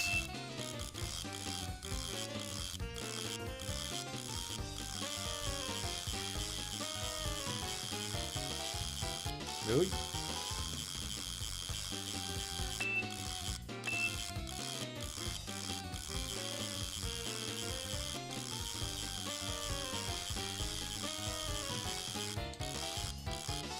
What?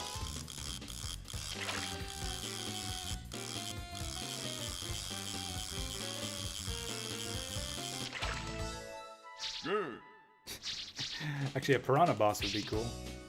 The boss piranha. He'll be like red instead of green. Yeah, these guys that just immediately grab onto the bait are probably just piranhas. Oh no, that's a trout. We got a rainbow trout. That's also kind of a boring fish, though. Rainbow trout are also kind of a boring fish. Ooh, what's that? That's not a rainbow trout. Is that just a regular trout?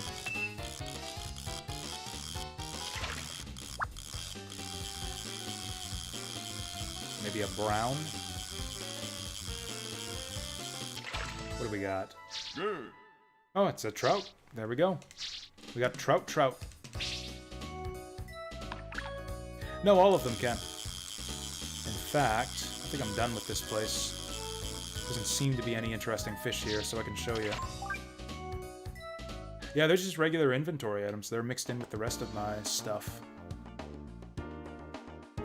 I think they're all down near the bottom.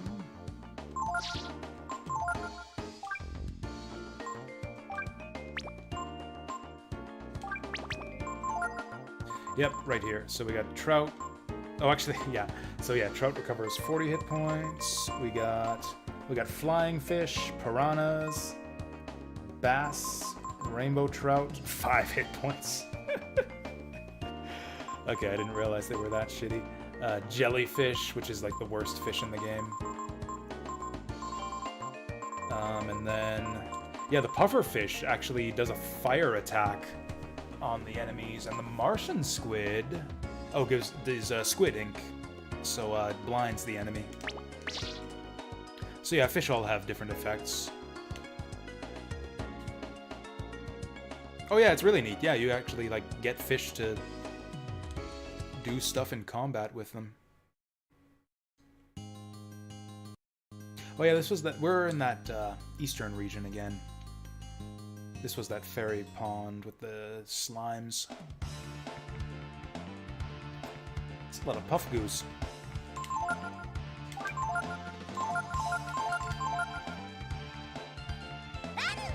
Please kill them all. Thank you. That was epic. Oh, nice. We got a healing herb out of that, too. Anyways, that's not what we want.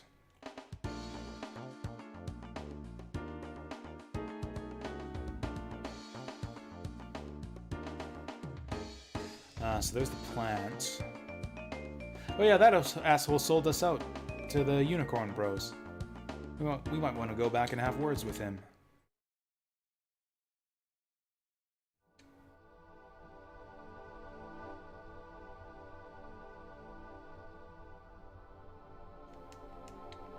As you gaze at Yggdrasil full of life and energy, you feel a sense of awe come over you.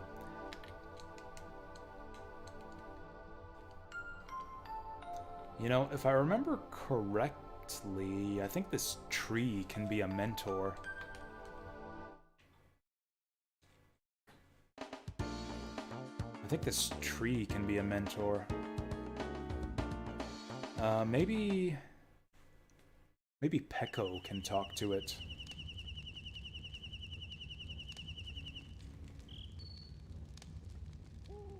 Oh, I remember this. Oh, this is the training segment right now, I think. Steamboat in Rapala. The harbor town. I'm pretty sure this is the training arc.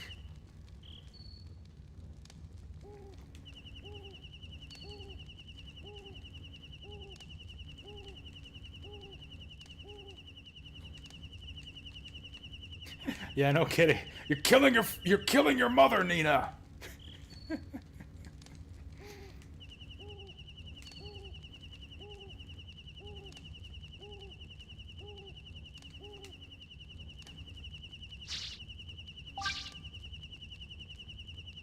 I wish they'd tell you the skills that the master gives you.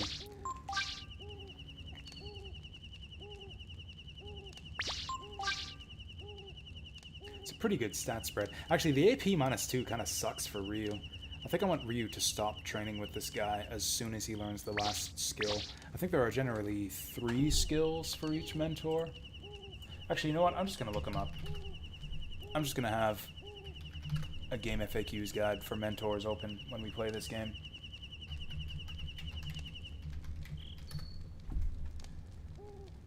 Just for simple stuff. I just want to see what skills each mentor gives us, so that I know when to stop training. Bunyan. Risky blow, focus. Oh, we gotta train with him for 10 levels to get all of his stuff. Okay. I guess we're training with Bunyan.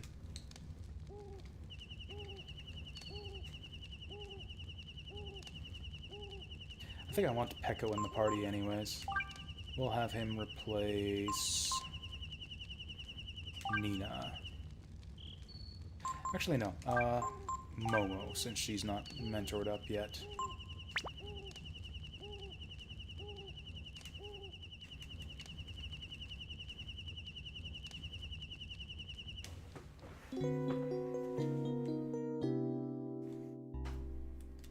Oh yeah, I can cross off some of my notes from Kingsfield, too. The sealed shield, lava hallway. I never did find out what was in those forest folk chests. Might as well save while we're here.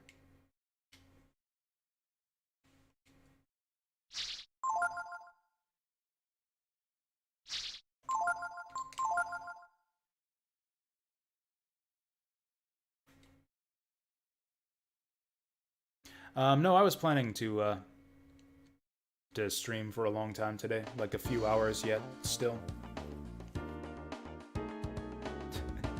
Maybe it seems like I'm getting tired, but like it's usually I have to force myself to go to bed when I'm streaming. Like if I had my way, I would usually stream until like 4 or 5 in the morning. It is just about 11:30 right now. So yeah, we're a long ways off from then.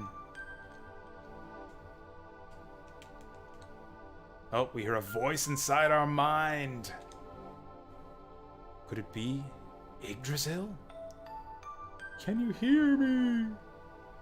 Do you understand me? Do you understand the words that are coming out of my mouth? Or trunk? My head is fuzzy. I can't think straight. Do you have anything that could help me? Yes? Maybe? You have a wisdom fruit? Oh, I do. That's AP recovery, though. Those are really valuable. Wait, no, I don't know if I want you to have that. Damn it. The tree ate my fruit. Oh, she's gonna share the wisdom. Ah, there you go. Okay, so the tree is a mentor. Let's check the mentor guide to see what kind of stats it gives you. Yggdrasil, the sacred tree of wisdom. Only Peko can talk to it, but anyone can train under it. Okay, so it's AP plus 1, defense plus 1, int plus 2, HP minus 1, power minus 2, and you gain a weakness to fire. Interesting. That would actually be a decent one for Nina. What kind of skills do we get? No skills, is that right? Do you not learn skills? Oh no, there we go. You learn Sanctuary, Recall, and Shield. Ooh, that's an all-target defense buff after 8 levels. That's really good. What do we get from Migas? Frost, Meditation, Magic Ball.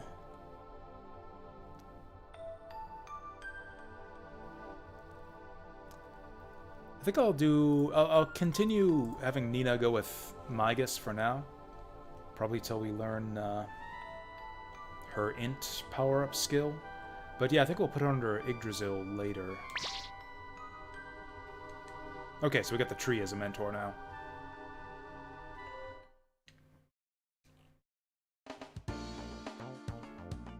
I mean, really, I probably always look tired. It was a real advantage back in college, because like when we'd be doing team projects, I used to study comp sci back when I was in college. So for like group projects, we would often pull all-nighters, especially with a couple specific classes where the workload was just insane. Databases was a nightmare. We had like the worst prof who assigned these like massive projects with stupid deadlines. It was basically like the databases project itself was practically like a full-time job for the 2 weeks that we were working on it on top of our other classes. So yeah, we pulled a couple all-nighters to get that done before the deadline. And then we had to present the next day as well. I could tell that it like really took a toll on my teammates, but I was actually fine for the most part. I was awful like the next day. I was certainly in no condition to present the next day, but like for the time we were working over the night, I felt totally fine.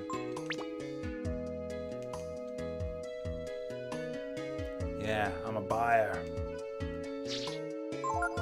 Oh wait, I didn't want to, damn it. I thought we were buying. When she said, asked if I was a buyer, I assumed she was selling items and not beds we just saved.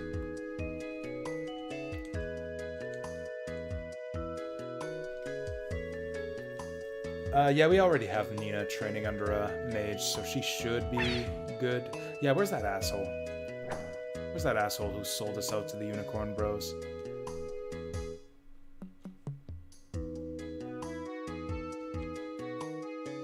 Oh yeah, I mentioned that. Yeah, I studied computer science when I was in college. Actually, I was in for English for a couple years, which did not go well.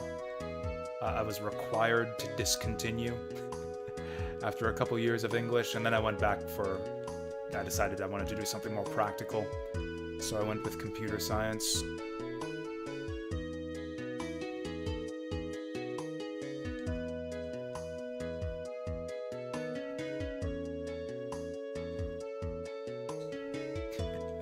Yeah, I think everyone who's been to college has had like some last minute, so pulled some all-nighters for group projects before.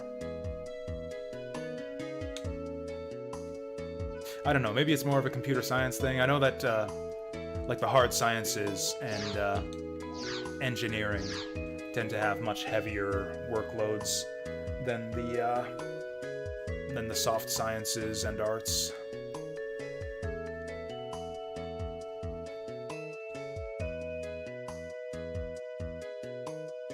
I mean, fuck, I was in English for like 2 years, and I lasted 2 years doing basically no work.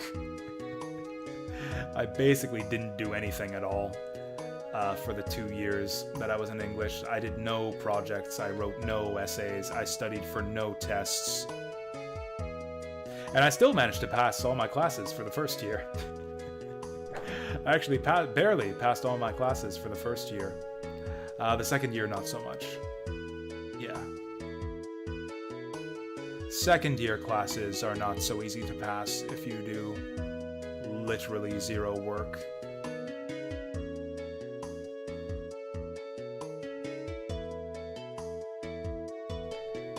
Nobody seems to be all that bothered about this giant onion talking to him. So this isn't Pecco. It looks like Pecco, but it's not Pecco. Looks exactly like him. Can we get a Pecco lineup here? You guys get out of the way. Yeah, look at him. He's just missing the feet. Pecco's a little bit fatter, too. Maybe that'll be his wife later on. Okay, looks like that old guy ran for the hills. He's not here anymore.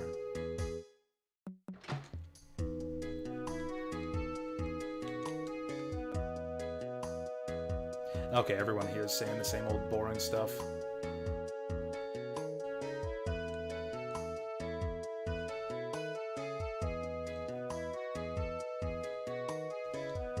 Have you guys seen that animation kind of mocking the way that a lot of like modern indie games are over animated? It's like a comparison, it's a side-by-side shot where it's like Mario running in Mario Bros 3, just like his standard 3-frame running animation, compared with like a mock-up of a 24-frame running animation where Mario's like prancing and bouncing all over the place and his hat's like flying off his head. It's like the same movement speed, it's like the same, you know, it's the same purpose. It's a running animation, but they made this like stupid, exaggerated 24-frame fluid running animation for Mario Bros 3. Just kind of contrasted with the simplistic one. Actually, I'll see if I can find that. Mario running 24 FPS, or maybe it was 30. Maybe it was 30 frames.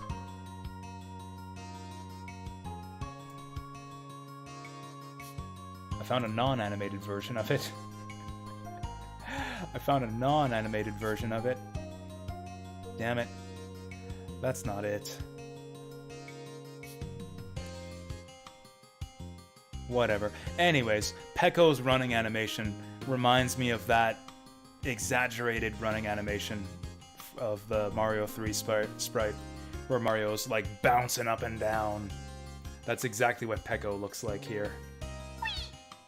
Yeah, Peko looks exactly like that. Boing, boing, boing, just prancing about there. Why would you study English? English is literature. It's not language studies. Or it's not like learning to speak English. English is what we would call, like, yeah, basically literature.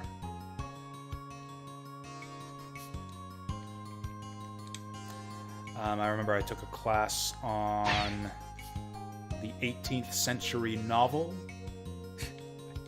I took a class on Shakespeare. So yeah, that's the kind of stuff you would study for English. I studied, I took a class called Canon Texts and Contexts, which basically covered kind of the idea of like the Western canon of literature and like what's considered canon, what does it mean for a piece of work to be canon, and we also covered a lot of canon texts that are considered canonical in Western literature.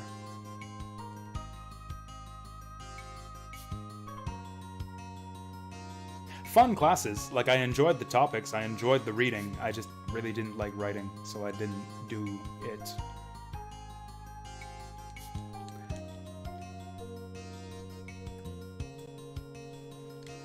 Spend so much time looking at your character's run animation. Yeah, I know, right? It's really important to have like a good looking main character for if you're making like a mass market game, something that's going to appeal to the masses. That's why all video game heroes are like the most handsome characters in all of fiction. This onion right here is the perfect example. This is like, you might not want to admit it, but this is what peak performance looks like. Right here, this onion is the most beautiful character in the entire Western canon. This is the girl right here. Dilonzo. She thinks we got potential. Want to become your apprentice? Heck yeah. Sorry, if you want to be my apprentice, you have to always be carrying at least 15 kinds of weapons. I don't need wimps getting in my way. Yeah, so she will not let us train with her until we get 15 weapons. We are at... We're at 8 right now. Looks like we've got a long way to go. Oh, Vermintide co-op? We could if we have enough people. We certainly could if, like, people have taken advantage of the free offer and have it installed.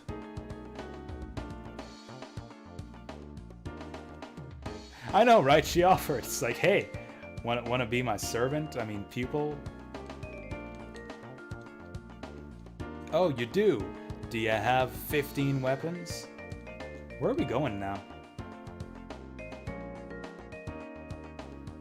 Oh, are we going through the mountains? Let's do it. Let's do it. I'll have to save my game here. I mean, to be honest, I could just play it even without you guys. I could just go solo if I want to learn the game. So we got Vasil, we got Mr. H. Anyone else? Anyone else up for Vermintide? We could have a bot as a fourth. I wouldn't mind that.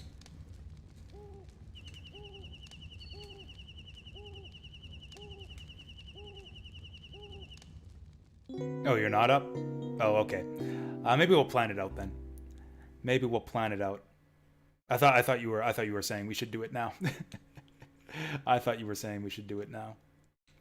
But we can certainly plan it out in the Discord. I played the tutorial earlier today. Oh, is that it? Oh, that's that's Ninja Gaiden. That's Ninja Gaiden bouncing there.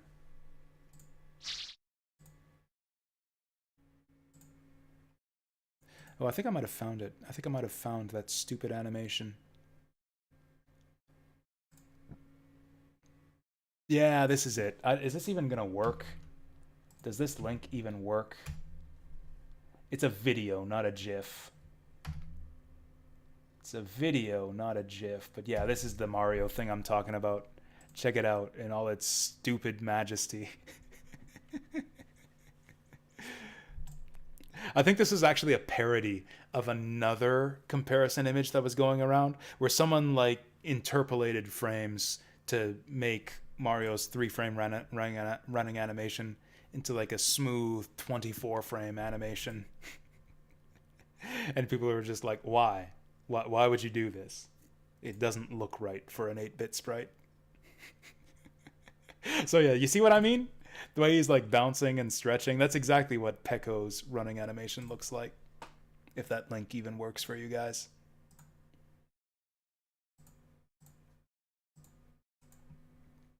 Are there seriously 14? There's 17 people here in stream. Jesus. I was not expecting that. This is a popular game. I do numbers when I stream Breath of Fire 3. Which is weird because I've like streamed more popular JRPGs than this before. And didn't get numbers like this. FF7 FF7 we did about this good, but that's about it. Suikoden was always consistently below 10. Grandia, I think we were hovering just under 10. You guys can see it? Cool. Put password's gonna install it later. It's a massive install. It's like 90 gigabytes, which is kind of stupid. Does this onion wear clothes? I just realized that. I don't have any gear on this guy. You can have a bandana.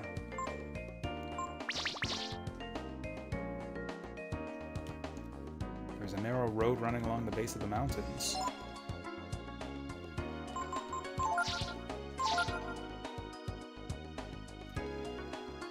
Yeah, that works. Keep Pecco in the rear. Never uninstall it because you don't want to reinstall it. I used to have games like that, yeah. That and games with complicated mod setups where I don't want to have to... Oh, there's nothing here. There's nothing here.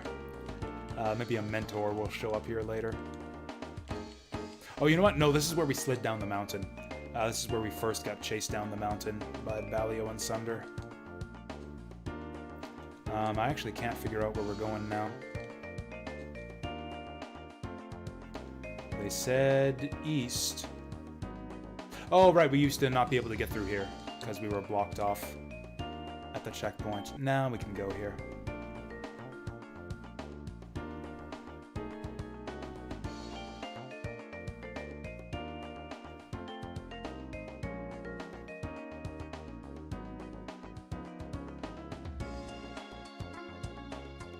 No problem with the passports, but... Oh yeah, the princess.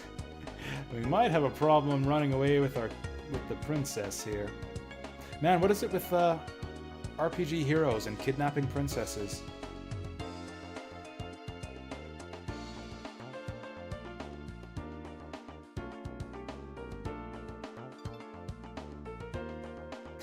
Why does every guard in the kingdom know what Nina looks like?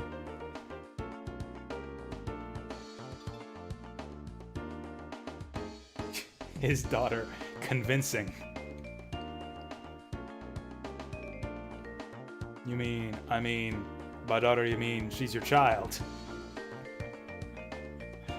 I'm your son, Dad. Dad, I'm your son. Like, by daughter you mean she's your child, right? Is there some other meaning? I suppose she does look like her father. I mean, her mother, yeah. What if I didn't have Gar in the party now? Oh wait, I don't have Gar in the party. This is just the way the story goes. Divinity Original Sin 2 installs the game twice? That's weird. That's really weird. I'm not sure if I understand that, due to the original version and the enhanced version being the same, in the same download. Yeah, that's kind of stupid. They should probably make you choose one or the other before you install it.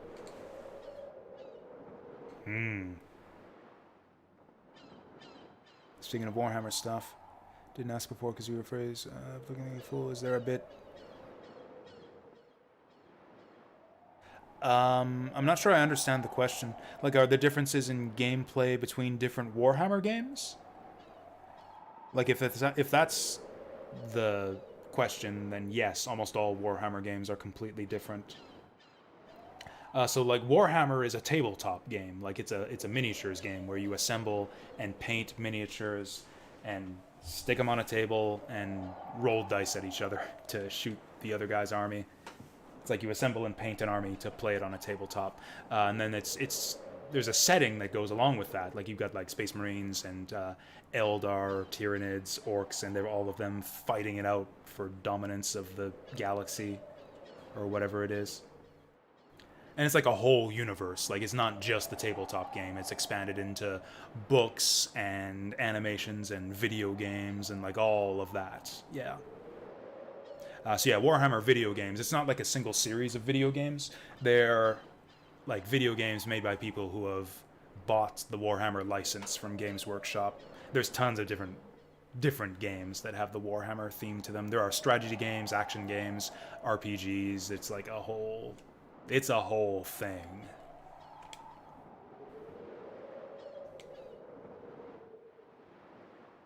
Sorry, I wasn't paying it. I was busy. Some emulator bullfuckery here. I was talking about Warhammer and not paying attention to the dialogue, and it sounded like Gar said something funny, and I don't want to miss it. Thought that you might be necessary to get Jasu to use his power. What? Okay, I thought he was being funny, but not. He's just being weird. I thought he was saying something clever, but he was just being weird. Oh, okay, I understand. This explains why he's allowing her to come along with us. He thinks that maybe Ryu won't want to transform if Nina's not here. Like he only goes beast mode to impress Nina. It's like, yeah, Ryu will go back to his old wussy sword swing if he doesn't have a girl to show off for.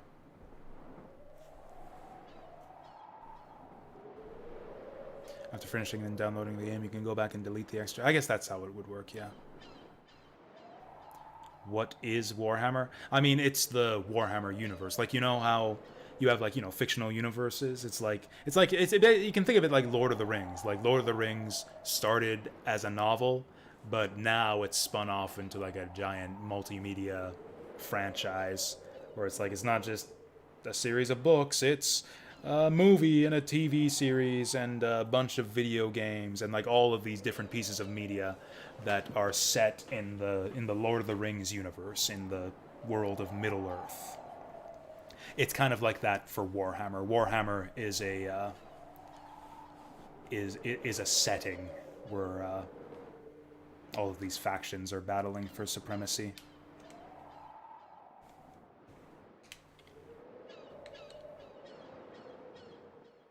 And there's two types of Warhammer. There's Warhammer Fantasy and Warhammer Sci-Fi, which is Warhammer 40k.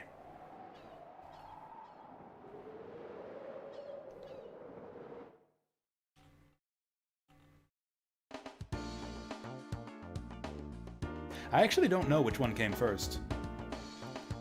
If I follow my gut, I think that Warhammer Fantasy was actually the original Warhammer, and Warhammer 40k came later. Warhammer 40k is the more popular by far, I think, now. But I think Warhammer Fantasy actually came first.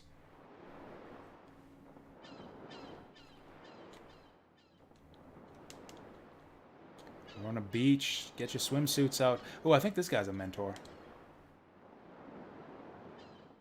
The seas art a distant echo of my pale existence. Mine ancestors, they that birthed me, be the fish therein. I wouldst inquire of thee, dost thou hold in esteem the life thou holdest in hand, feeling it snared on thy wicked barb? What? Is he talking about fishing? Am I the one with the wicked barb whenever I fish? Dost thou believe sport with fish to be the ultimate game?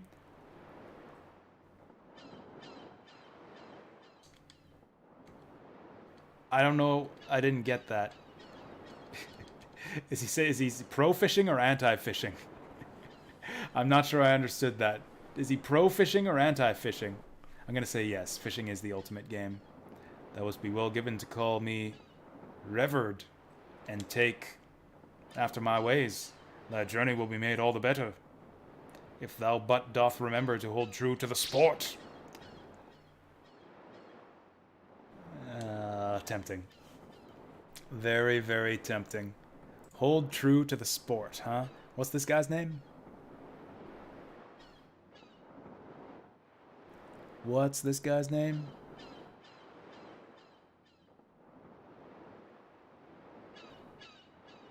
Man, we have access to a bunch of mentors at this stage. Strange Fishman.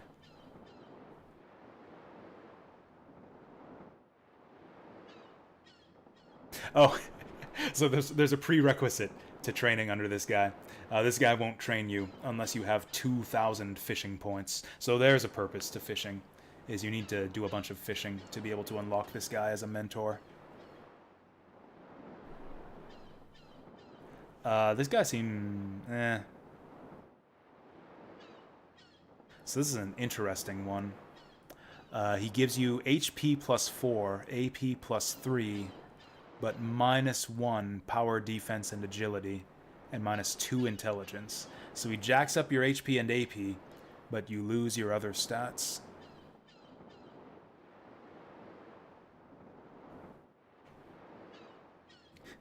He's also got really weird skills. Trump, cast a random spell. Berserk, raises power for 3 turns and then you die. Sudden Death, casts death on a random target. I don't know if I want to train under this guy. This guy seems like bad news. I'm gonna leave you alone, Fishman. Remember thee to forget not my ancestors. I'll keep your ancestors in mind while I'm cooking and eating them. Let's go fishing.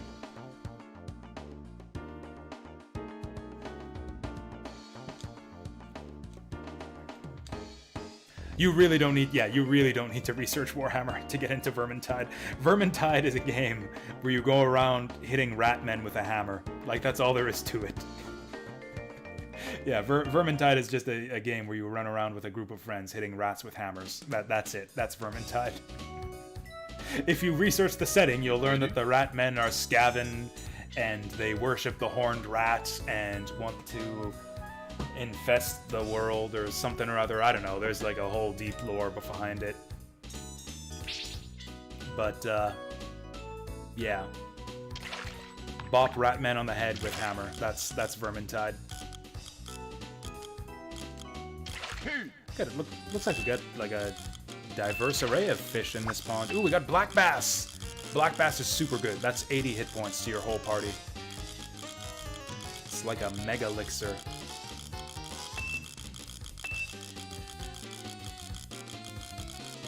He's putting up a bit of a fight, though.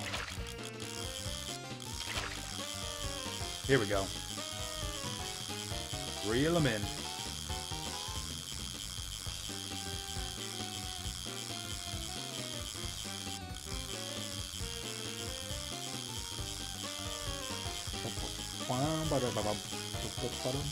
Whoa! Damn, speedy bugger. We cast our line way out, too. That took some doing. Very good. Oh, that's a sea bass. That's not even a black bass. We got a brand new fish here. Let's try that again. I hope nobody saw that. Let's try that again.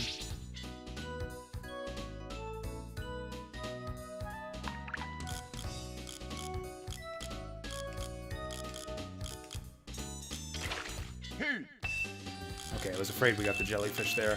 No! Oh, no! Oh, we lost the lure. I can't believe that happened. Oh, fuck. Oh, that's so bad. Oh, I don't have any good lures either. I'm tempted to reload. I'm tempted to reload so we don't lose the lure. Man, that was fast. That must have been a really good fish. That must have been a really strong fish to break the line that easily. Shit. These seem like high-level fish in this pond, too. I don't know if I can catch them with these shitty lures that I have.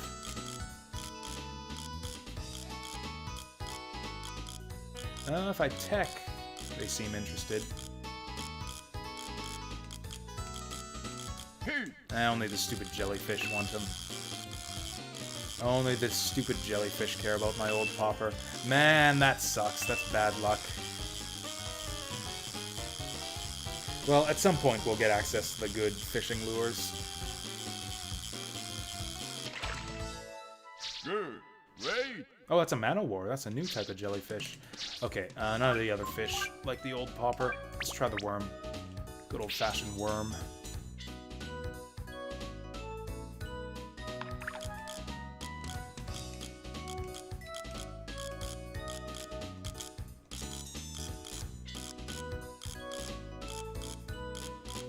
They don't give a fuck about the worm. Oh, he likes the worm. Ooh, that's a strong fish.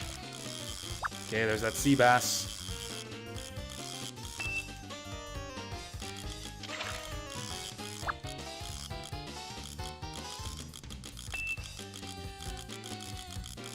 Now the bamboo rod only goes out so far, so I believe that the line will...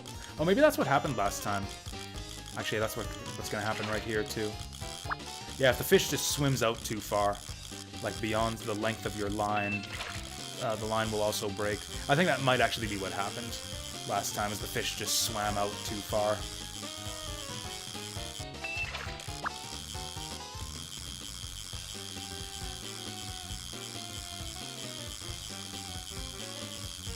Come on here, fish, fish, fish, fish, fish. Whoa.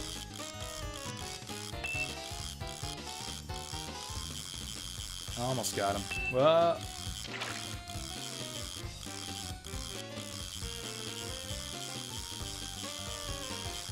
Man, this sea bass had better be delicious.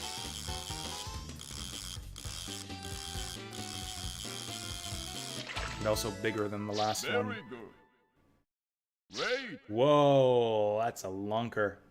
56 centimeters? It's like half a meter.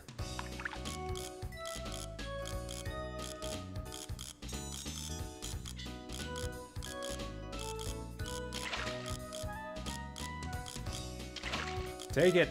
Take the bait. Oh, that's an octopus. Okay, octopus don't eat worms. They eat toads.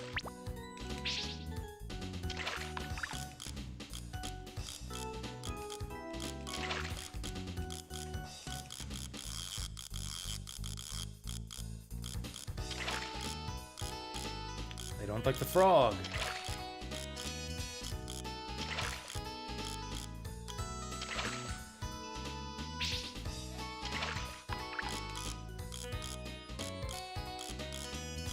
They do not like the frog. Nobody likes the frog. I never catch anything with this stupid frog. Oh great, the jellyfish likes the frog. Good for him. I'll catch it just to get it out of the way. Good. Great. I don't think I can catch any of the good fish with the lures I have. We're gonna have to come back later when I get the good stuff. Oh, there's one. Oh, there's the good stuff.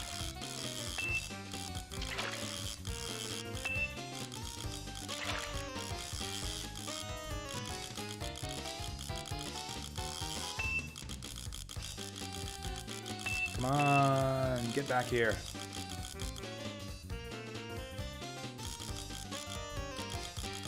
This fish is persistent.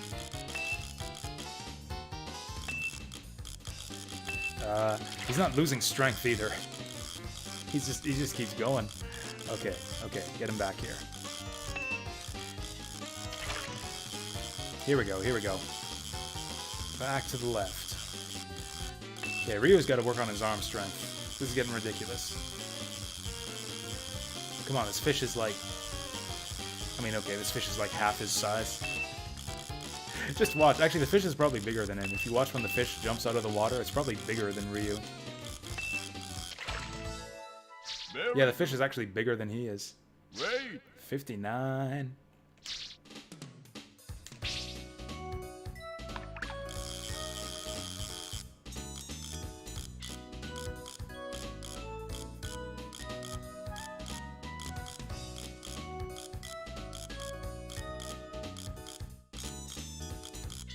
Okay, they really don't like the sinker. They don't like any of this stuff. I'm gonna have to come back later. The coin is not for fish. That's for another specific type of thing we'll see later on. Did I try the old popper on these guys? Let's give them the old popper. I think if this doesn't work, we'll have to come back later. Oh, actually, you know what? It might be a depth thing. I'll try that in a minute. I forgot about the depth system.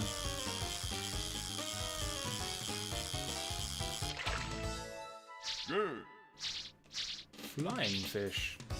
Oh yeah, the popper floats. Right, because I think octopus tend to swim deeper in the water.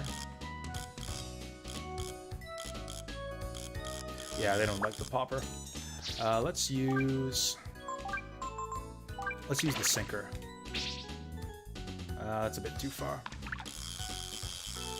Yeah, so if you look to the left there, where there's that green cursor, that shows the depth of your lure. Now, you gotta be careful. If you let it sink to the bottom, you'll lose it. That's too bad. Yeah. Line got caught on the rocks. I actually lost some bait earlier on. Yeah, so if you let it sink all the way to the bottom, then you lose the bait. Or, I don't know. You lose the cast, at least.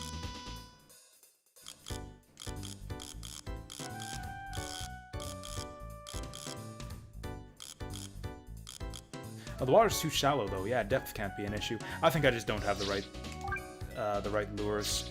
We're gonna have to come back with better bait.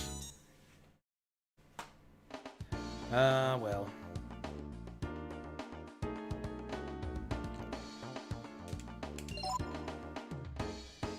Out of curiosity, though, what does that sea bass do? Man of Wars. Okay, so that's just another shitty jellyfish.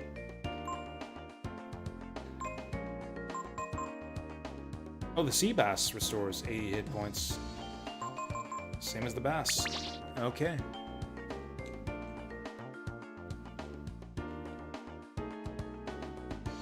Mount Zublo. We're not going there yet.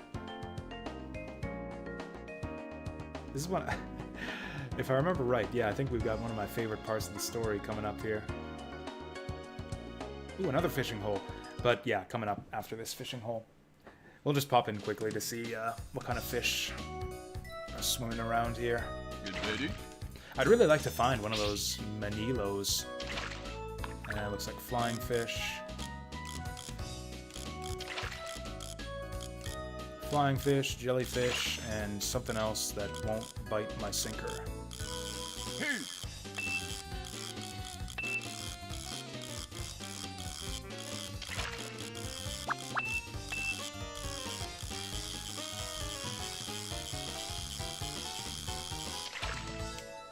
Good. Okay, let's throw a deep one. Nobody saw that. Let's throw a deep one.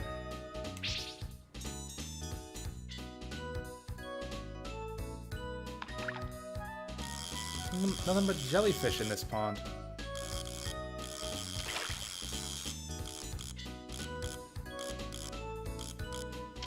Hey. Oh, okay. What's this guy? Jump, little fish. Show me what you are.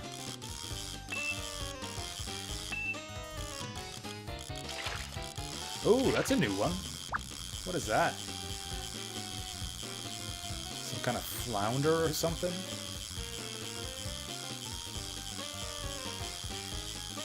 John Dory, maybe? No, I don't know what that is. Good. Sea bream, I should have known.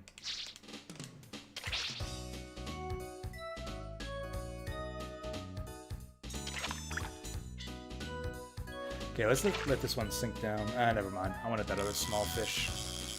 But it went away. Ooh, I'll get this guy here. Damn it, why do fish keep run? Why? Fish fear me. Fish fear me. They keep on running away.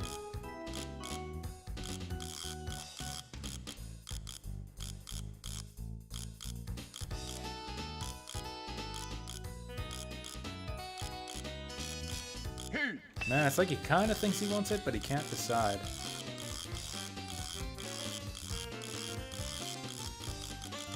We're gonna get nothing but mana wars at this rate.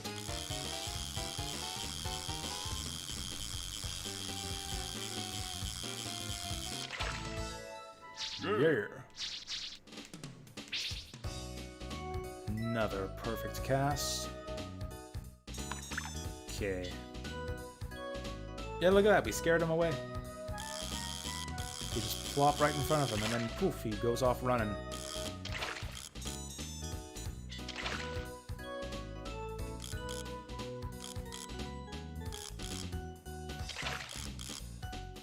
Okay, he seems to be slightly attracted by the tech, too. Okay, we're getting dragged down by the rocks here. Sinker is tricky to use. You'd think it would be better at catching fish. For how difficult it is to use. Like, it's really easy to lose it if you let it sink down to the bottom.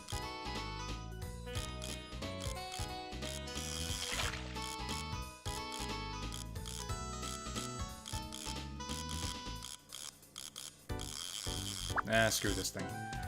Nobody likes the sinker. Let's go...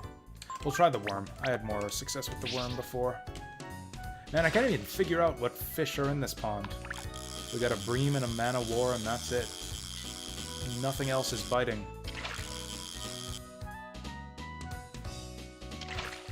Well, the worm does sink a little bit.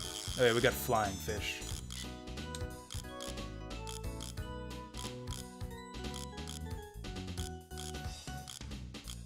Oh, we got Tech 3. We got Tech 3.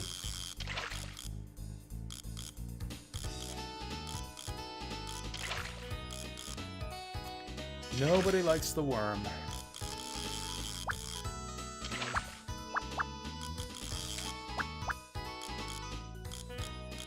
Even with Tech 2, they don't like the worm. Okay, I'm gonna give up on fishing. I'm gonna give up on fishing till we can get some better bait. Ooh, fish meme. I can forgive iFunny for a good fish meme. I've seen this one. Not on Gura, but I've seen it. I like that. Yeah, this is my favorite fishing meme. That's the one I was referencing before. Women fear me, fish fear me, men turn their eyes away from me as I walk. No beast dares make a sound in my presence. I am alone on this barren earth. I want that hat. I want that hat for myself. What is this up here? Oh, some kind of dock. Okay. Looks like we need a boat to get out there. This has got to be some kind of mentor out in this hut. Oh, it looks like a fisherman's hut.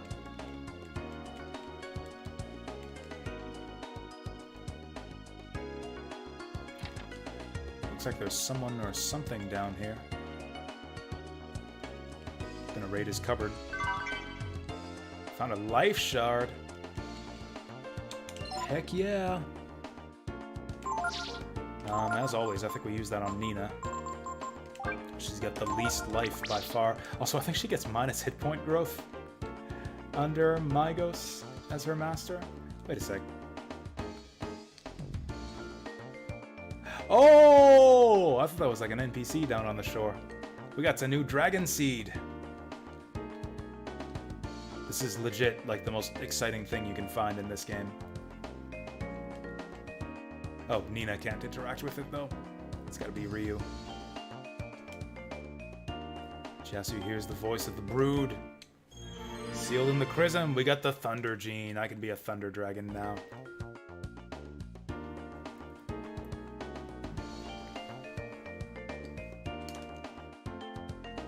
Is there a way to check which genes I have?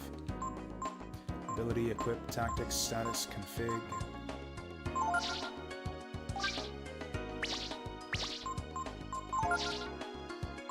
Ah, here we go. Gene.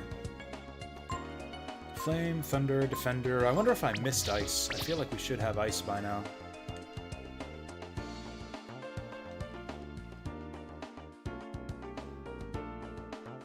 Well, that was a worthwhile trip. Okay, it's late, but yeah, that doesn't matter. That doesn't matter at all. We'll probably have enough time to finish my favorite side plot in the game. Before we do that, let's save.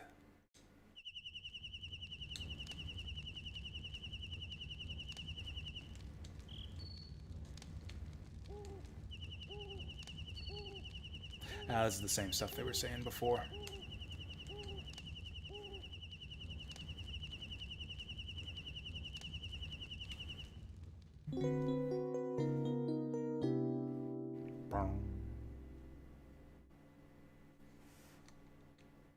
Is this the party we want?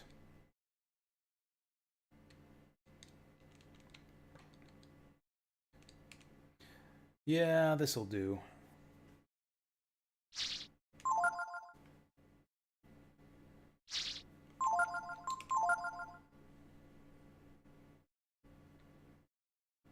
Yeah, I guess Momo stays benched until we can find her a good mentor.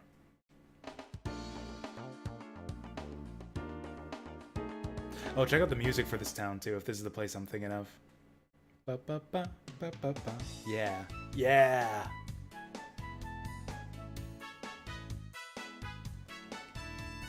God, this game has some of the best town music out of any RPG.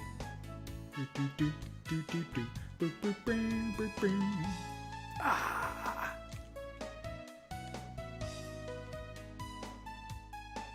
What is this building? Looks like a skull in the...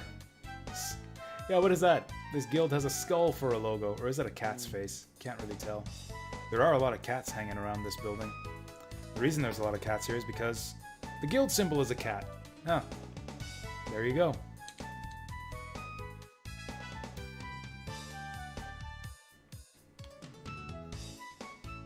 It's kind of a bad name for a boat captain. Sinkar? I would not feel safe riding on the boat of a man named Sinkar.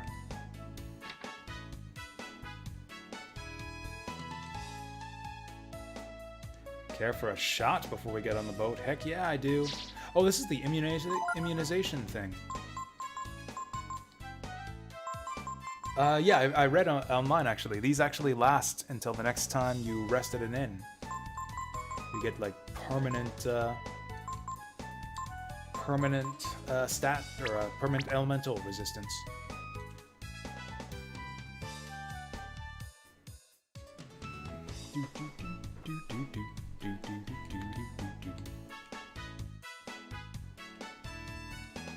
You know, Gar looks like he should be too big to get through these doors.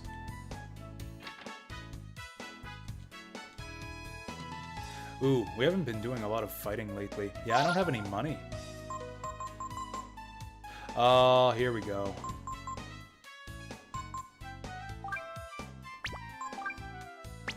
Here we go. This is the tier 2 bait. I'm broke as fuck, but there's always money for fishing supplies. Healing herbs are super cheap too. I'll get 8 of those. Now let's see how much money we have to grind to get the next tier of weapons. Oh boy. Okay, so like around 1,000 a pop.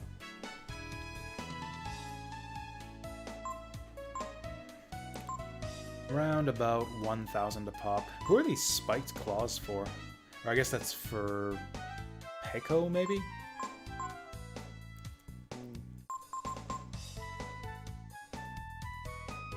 Oh, the Flame Chrism is for Momo.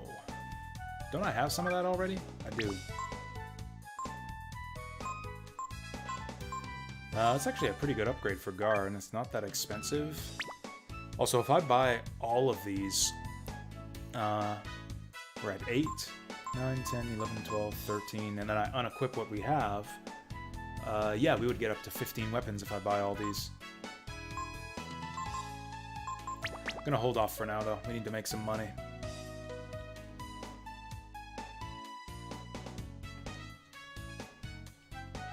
fishing on the docks.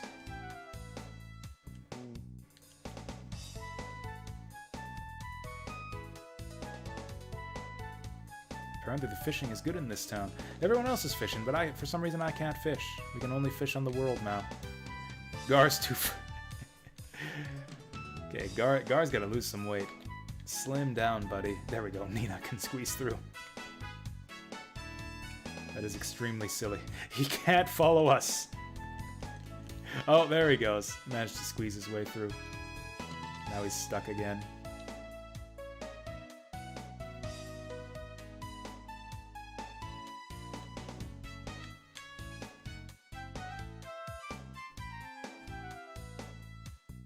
Yeah, so the end result of our excursion into this town is that we're not gonna get a boat.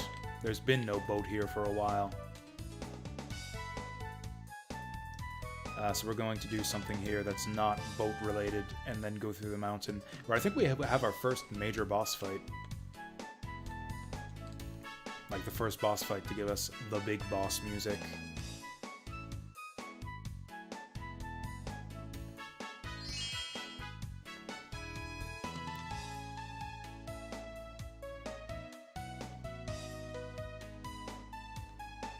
So I remember what happens next, but I don't remember where to go to get it to happen. Riveting conversation, bro.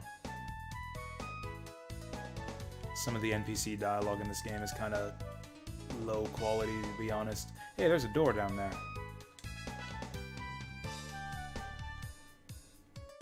This is someone's opportunity to be like, hey, Jasu. Quality of the dialogue on this stream is pretty low quality sometimes. Quality of the stream dialogue is pretty low. Shipyard's up this way. I completely forget why we end up having to train this nerd right away. All I know is that I'm looking forward to it. That fellow there, he doesn't have any money, so he keeps ordering water. What a loser. Is he talking about this guy? Is he talking about this guy? He's going on about rum? Rum's the only drink for a sailor. Another round, barkeep. Stop ordering water, please.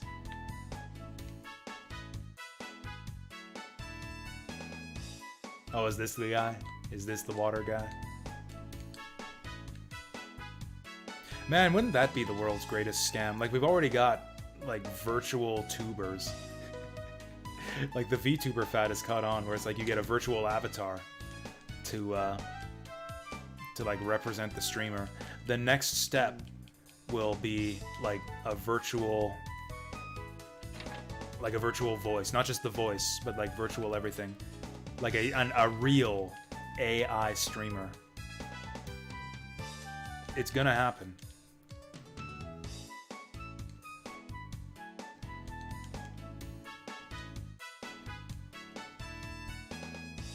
That was actually like the conceit, or like the premise for one of the earliest VTubers, Kizuna Ai. She said that, like, oh, I'm an AI. I live in the virtual world. It's obviously actually an actress, but like she claimed to be an AI. That was like the setup for her character. And someday it'll be real. Someday we'll have a real Kizuna AI.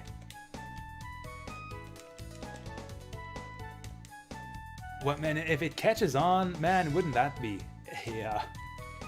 a total racket? Like, man, I see some idiots say that, like, oh, VTubing is a scam somehow.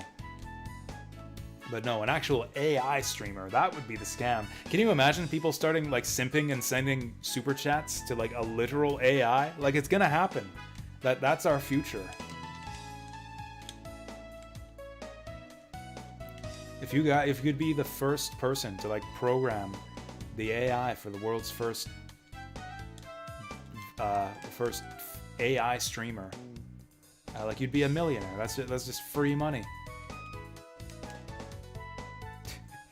Detroit, become virtual streamer. Yeah. Detroit, become streamer.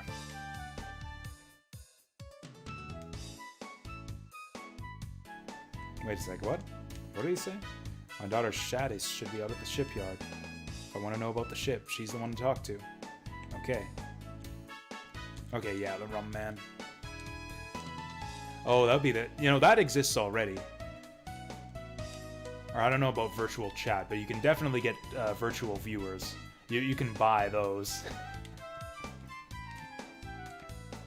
if you want fake AI viewers, you can just buy those. Jack your view count right up.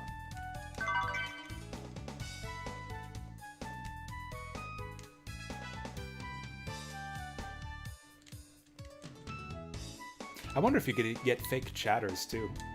Get like a chat. That would be maybe... That might be an amusing exercise. I could actually see like small streamers with nobody in chat using something like that. Like a virtual, like an AI chatbot. An AI chatbot that like uses...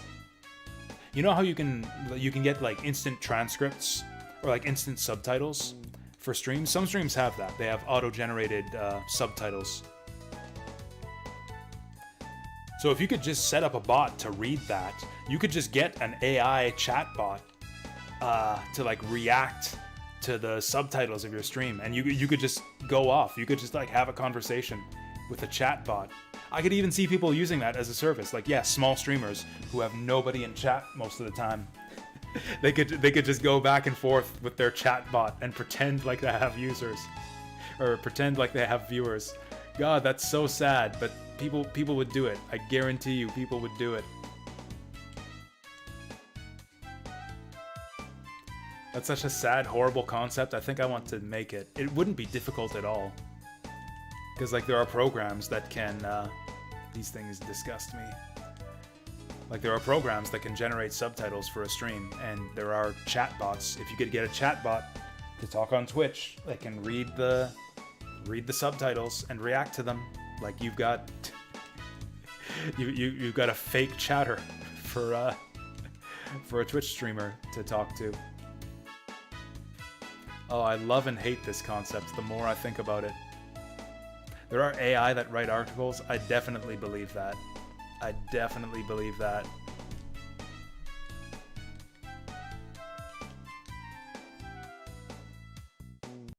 We'll have AI chatters simping for AI streamers.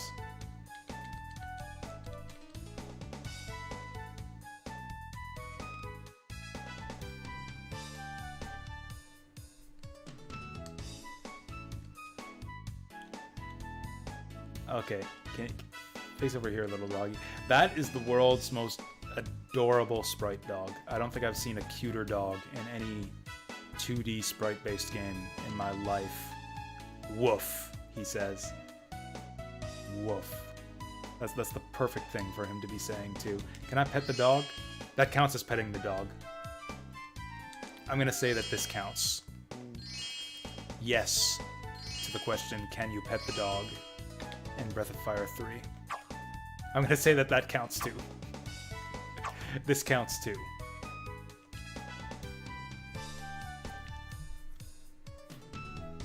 What would an AI generated chatter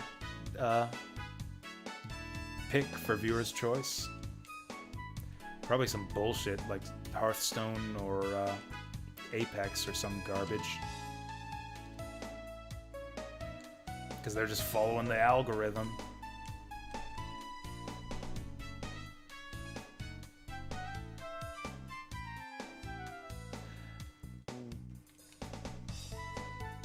Now it'd be easy to set up like an AI. Or I mean, okay, no, it wouldn't be easy, but you could set up an AI to do the streaming. If it were like a just chatting thing, like an AI with like a fake voice to talk to chat. Could you also get an AI to do video games? Could we get like AI generated Let's Plays and streams of video games too? Because when I thought of the whole like AI streamer thing, I was thinking like just chatting type stuff. But if you could get one to play video games, that would be great. I would never have to work again. I mean, I would never have to play video games again. That would like truly be the end of the society. People think it's bad enough already. It's like people actually just sit there and watch people play video games?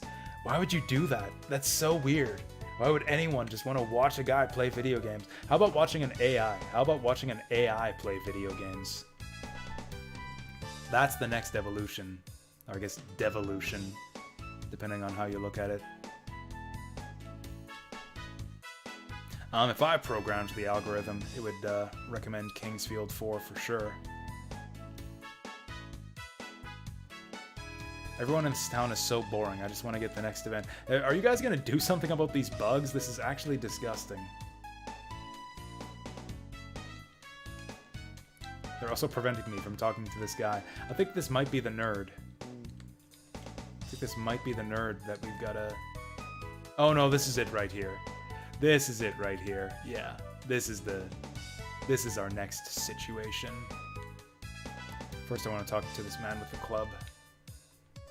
There's monsters in the lighthouse. The boat's missing. What's the world coming to? Oh yeah, Shadis was the lady they told us to talk to about the boats. Depends on what it's trained on. If it went off past... Oh, if they were to like trying to tailor one for me. You know what?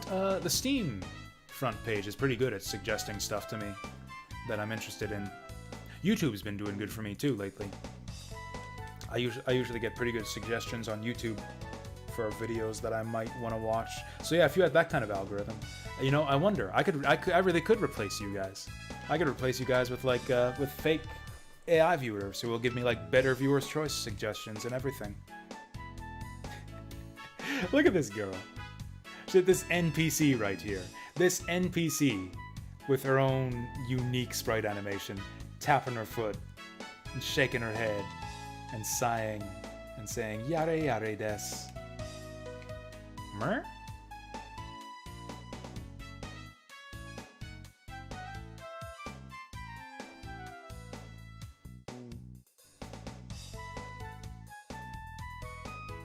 Okay, so this is the guy, this nerd is in charge of the guild finances.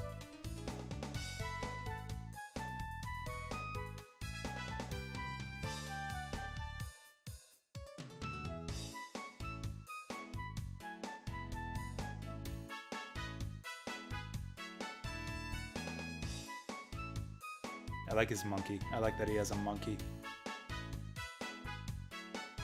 So it's not quite clear what's going on here. Are they going to explain the situation? Yeah, we just talked to her. We just talked to her.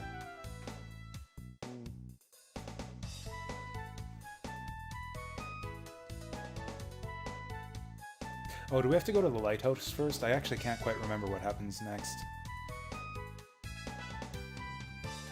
Oh, what? Oh, he's going off. It's like, hey, why don't you act right in front of the customers, woman? Isn't she the one in charge? He's like the bookkeeper, and she's the guild leader. What is she? What's she? Oh, never mind. Not feeling good, and whose fault do you think that is, you doofus?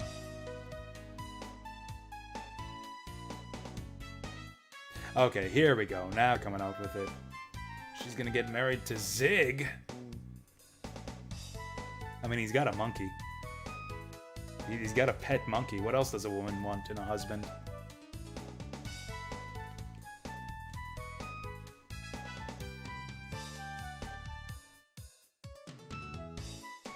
Right, so there's no boat, so they can't sell us a boat. So we're just boat out of luck. No.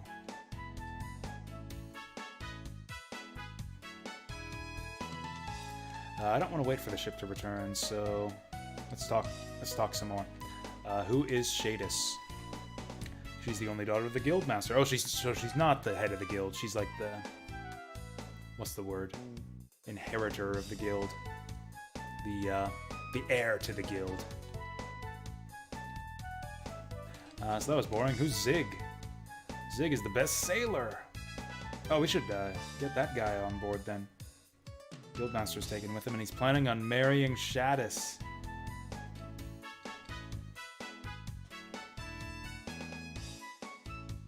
Guildmaster. Oh, Sinkar is the Guildmaster. That's right.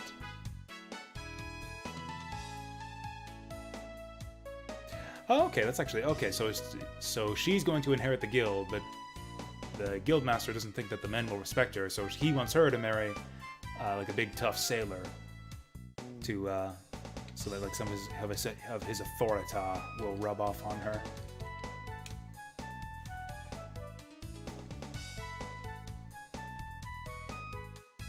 He's a friend of Shadis's since they were kids. All right, this was a really boring conversation. I hope we never talk to you again, nerd. Okay, Shadis seemed like she had feelings about this whole situation. Let's go see if we can find her.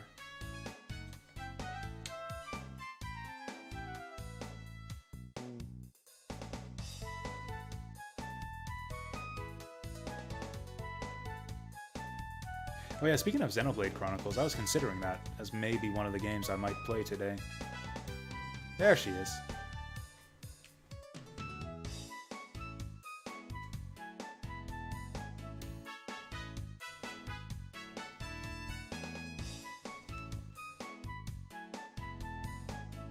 Wait, her father will let us use the road?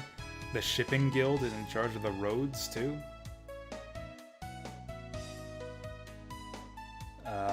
Oh great, now I get to do a full interview with her too.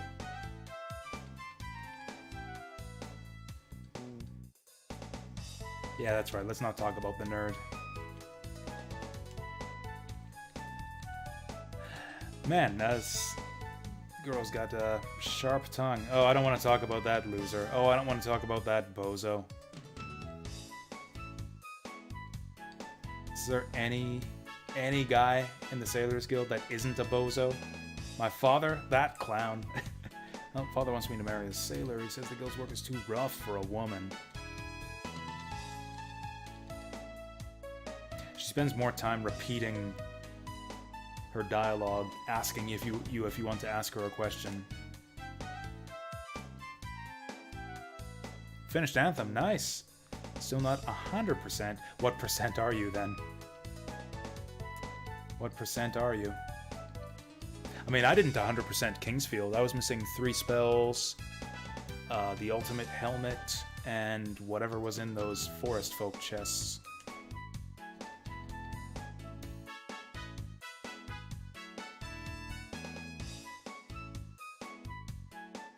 Okay, so we gotta go fix the lighthouse.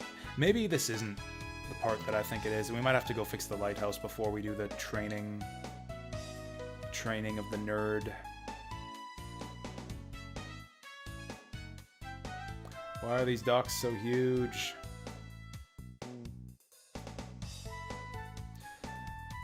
Okay, I think the guildmaster was in the pub. Or maybe at the guild hall. There's a cliffhanger. Oh, and it'll never get a sequel? Oh, that always sucks when that happens. That really sucks when that happens. Yeah, rip the Dark Crystal Age of Resistance. I loved that show, but it got cancelled after 1 season.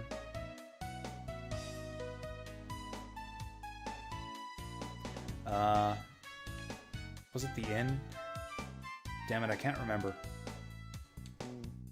Oh, did we ever find our way down here?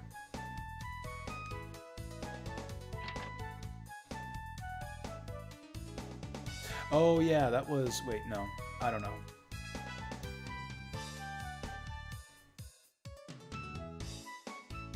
Damn it, I can't remember where the pub was. Did we ever go through here? I actually don't remember this. Oh. So that's the back door. Where is the front door?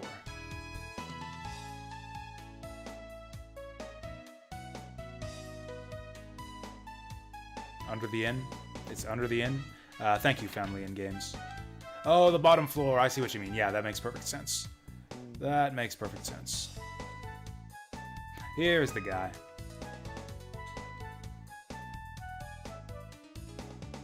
Oh, the road is out too? Do we have to repair the lighthouse so we can use the road? Lava's blocking off the road. Jeez.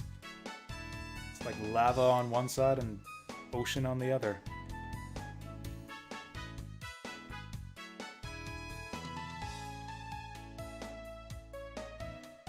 So what do?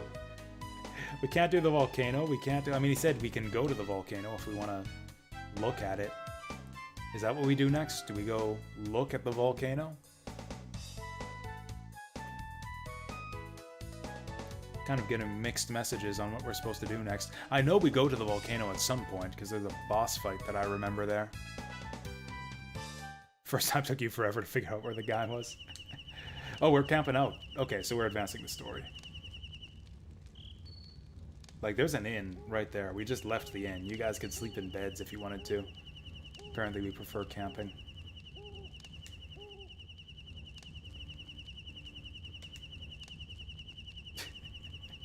Pecco's patrolling the perimeter. And Nina's just mesmerized by him. It's like, what is he doing? This is one of my favorite things. It's like Nina and Ryu just doing kid stuff while the grown-ups are talking.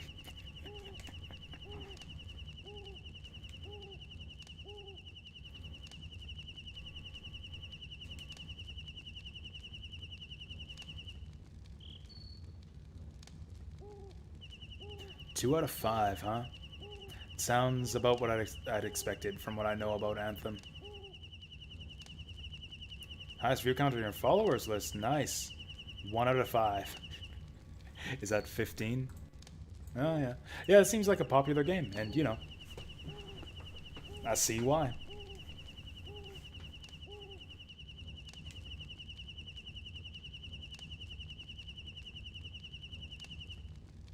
Is she still going to be following Pecco along when she's talking? Okay, she's, no longer distracted. Never mind, she's distracted. It's like, lighthouse messing up the boats on one side, volcano on the other. What do? We need to find a way forward. Hey, do you think Shadis likes Bade? Well, maybe. What does that have to do with anything?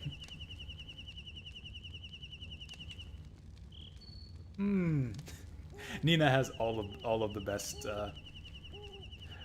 sprites in this game, all the best poses.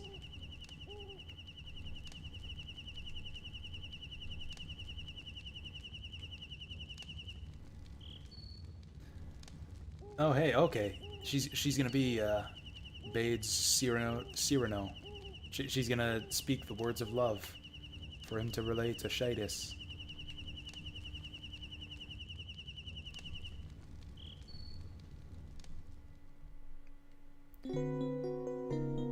She just shouts at him, "Slip her the D, you fool!"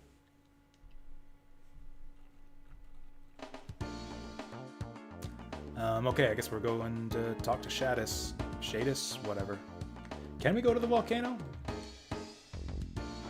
Just out of curiosity, what happens if we go to look at the volcano? Oh yeah, what's this down here? Can we get down there? Nope.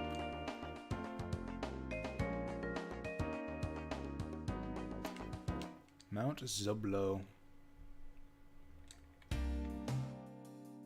Music. Okay, this is funky.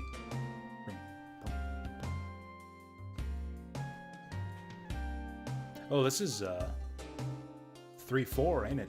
2-3, 2-2-3. This here's a shrine for some kind of god or something. What's with these guys? I guess they're guards or something? They're members of the Porters Guild. They look like members of Death Adder's army. These guys look like they could be a bad guy in Golden Axe.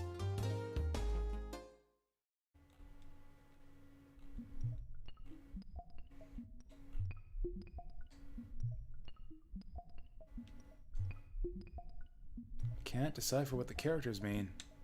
We have a strange feeling that we've seen them somewhere before. I like to think that it's just written in plain English and Ryu's just too young to read. Do they ride cool lizards? Man, I wish. That'd be so cool. More RPGs should have like riding mechanics where you can ride like a cool lizard or something and fight monsters on lizard back. I had it in my head that maybe Momo could read this ancient language. Only Jasu has anything special to say about them. Final Fantasy Tactics, you can ride chocobos and attack enemies on chocobo back. Choco back.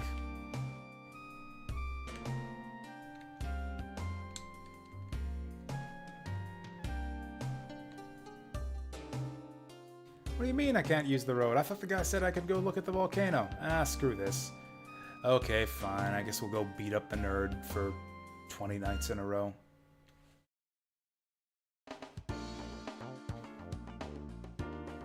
You know, it's a real shame that they killed off Golden Axe. There's never been like a proper, like modern-ish Golden Axe game. They made that one shitty remake, but that was about it. What was it? The Sega Ages version. I'm guessing he's back over at the wharf again.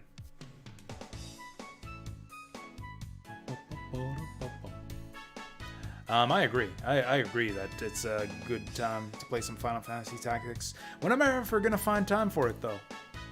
Like, we gotta do all the Fire Emblems. We gotta do Tactics Ogre.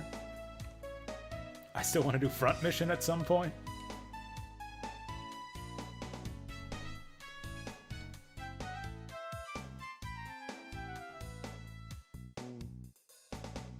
Okay, these guys are just goofing off as normal.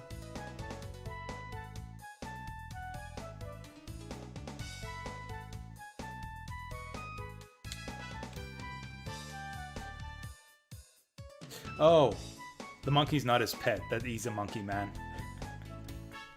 Damn, I feel super racist all of a sudden.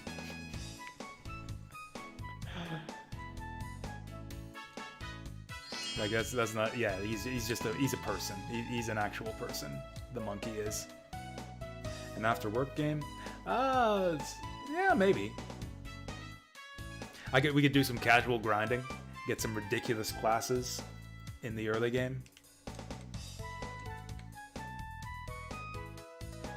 Tell us about nothing. For the love of God, tell us about nothing.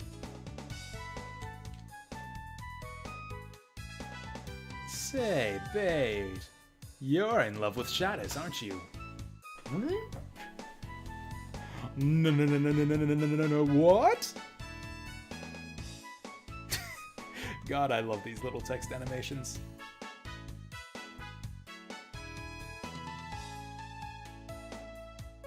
Oh, Zig heard that.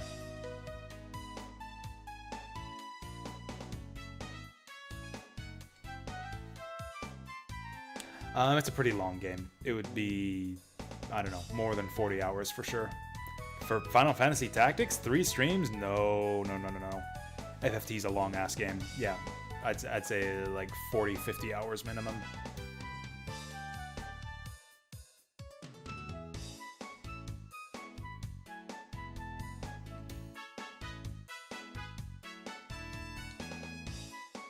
In fact, I did stream it before. I was doing a 4-class challenge, or what do they call it? 4-job Fiesta run, using the same rules as the Final Fantasy V 4-job Fiesta. I rolled some pretty shitty classes, including a couple that require tons of prerequisites that you have to go through. So I ended up scrapping that run. But, like, yeah, that's a long game. Alright, here we go. No problem. We'll help train you. And here begins the training scene.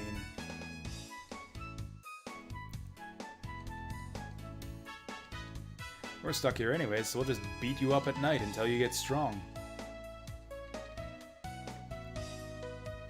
I spent so much time on this when I was a kid.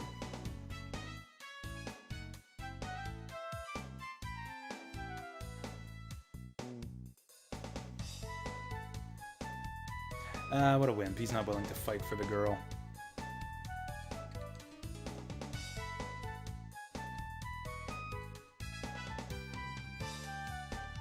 It's just gonna take him time to face up to the truth.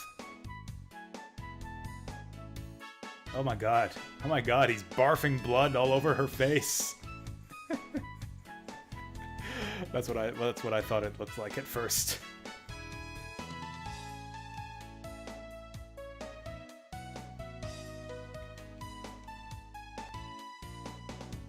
What the fuck, babe? This is the opposite of what we told you to do.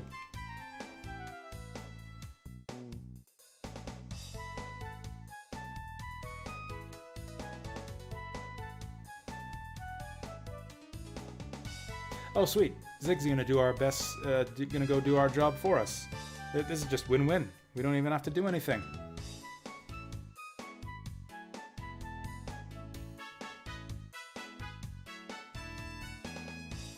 Oh, here we go. He's ready to train.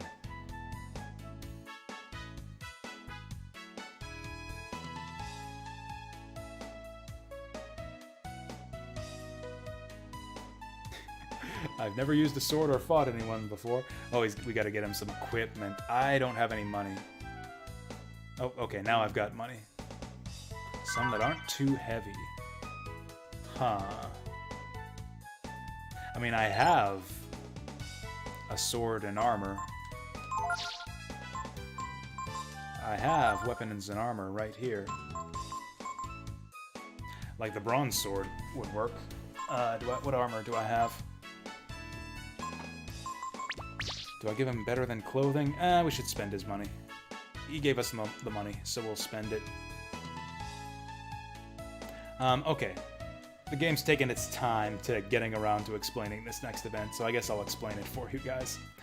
So, we're gonna go through a sequence of training scenes for this nerd here. Basically, he's gonna challenge Zig to a duel to see who's fit to fix the lighthouse. And so that he can win the duel, we've got to train him. And we do that by beating the shit out of him at night, basically. You can fight him over and over again to try to raise his stats. Whenever he hits you, his strength raises. Whenever you hit him, his defense raises. And you basically fight it out with him until you feel like he's ready to win the duel. And then he fights Zig. Ooh, nice. They just got a Molotov on the shelf of this shop. So he gave us 1,000, so I'm thinking... He said nothing too heavy. Could do the moon sword. It's the... We have several weapons, though. It's the armor we're missing. I guess we'll get him the breastplate.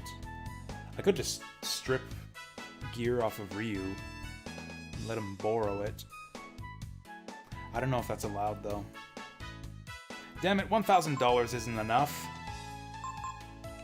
1,000 isn't enough to gear up a nerd.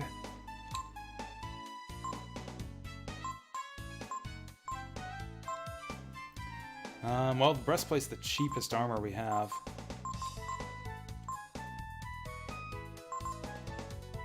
Is there anything we can sell?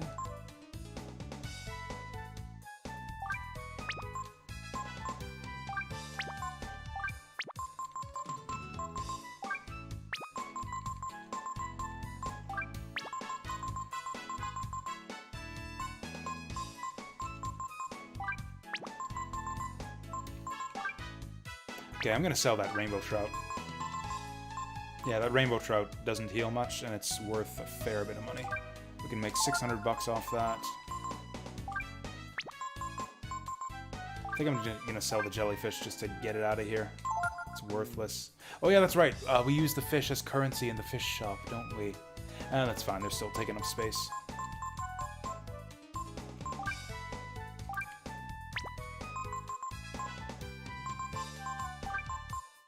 Oh, hey, the gems are valuable. I'll sell those. Okay, now we got some money. Now we got some money to work with.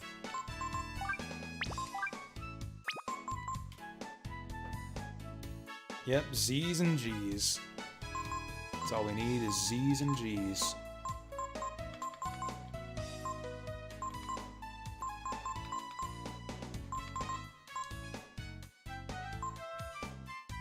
Could sell my old bait, although it's not worth much. Nah, why bother?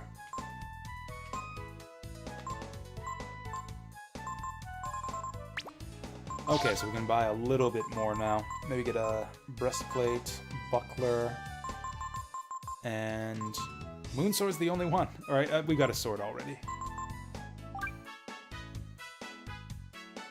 Breastplate.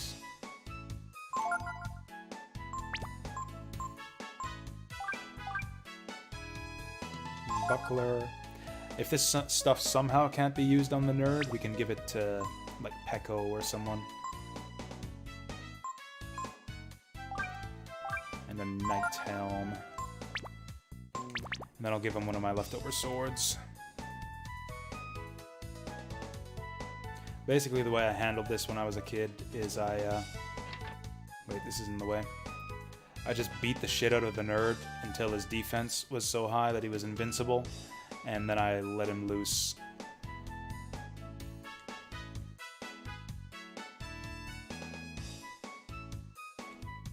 Favorite quests are the world is ending. Oh, look, a side quest. Wait, I guess the world can wait.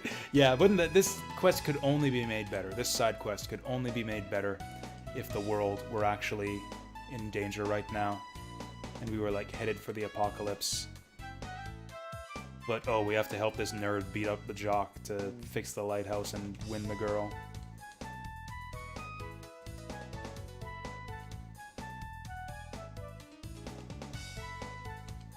Oh damn, she agreed to it too. Alright, leave me alone.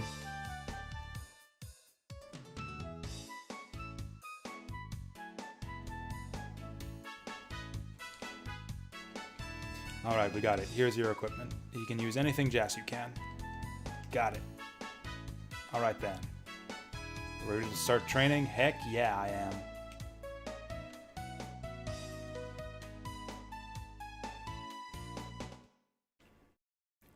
Okay, it's training time. You can repeat this as much as you want. And I certainly did back in the day.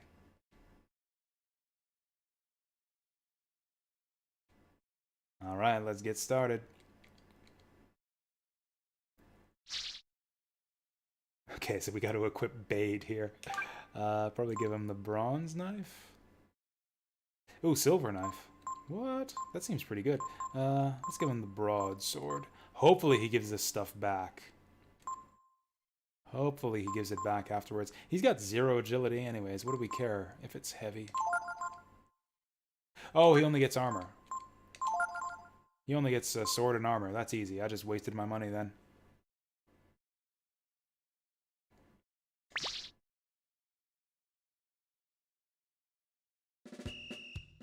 Alright, here we go. This is it. This is our Rocky Balboa training montage music right here. World's ending. Oh, look, a side quest. Yeah, I mean, I don't know. Does Witcher 3 really end with an apocalyptic event? I guess it kind of does. Jasu just munching his apple. So how do we do this? Okay, yeah, you explain to me, rookie, how training works.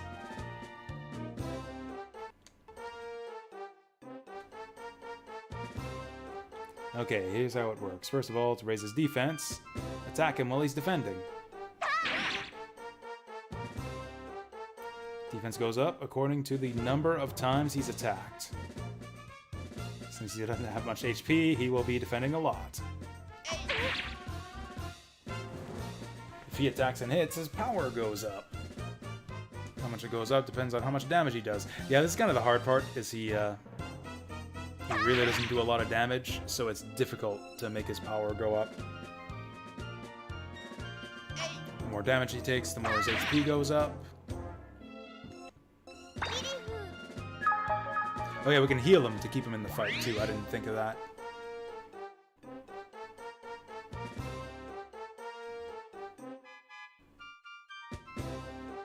I think Suikoden tends to not end with like apocalyptic events either.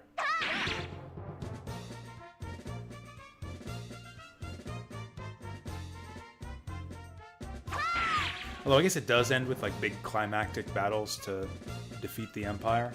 Although there is a point of no return, sort of, in the Suikoden games, like where you can still go back and do side quests and recruit people. But like you can't get the good ending for getting all the Stars of Destiny anymore. So he says that he goes for the person with the lowest defense. So if I take off Nina's equipment...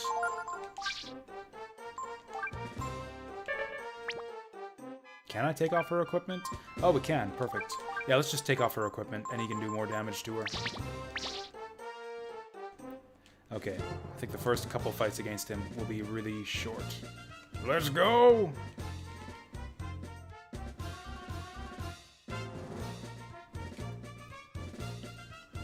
Like, how do I know if he's gonna defend?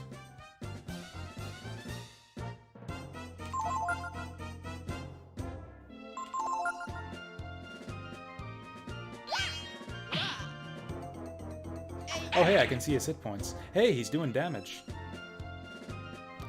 Okay, we'll get Nina and Momo to attack him. Actually, Momo does more damage than Ryu. We'll get Nina and Jasu to attack him, and Momo will heal him. Ryu's gonna kill him. Ryu's gonna kill him in one shot. Please defend. Please defend, you idiot. You idiot. Okay. We're gonna have to work on this guy a bit. That's all for tonight. Tonight's results are... Received 85 damage. Okay, so we got 4 hit points and 2 power. Yeah, we need a lot of work.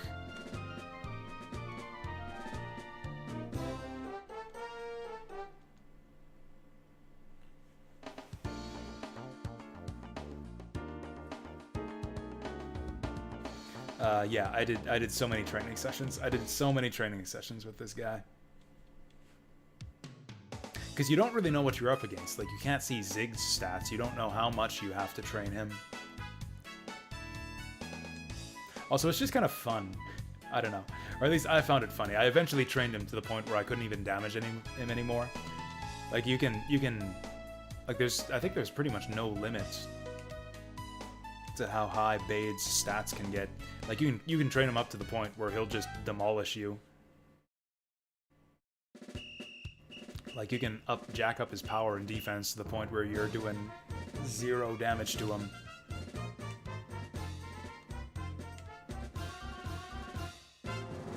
Maybe I should have brought in Pekko. That would have been a better idea. We'll get Pekko to train him next time.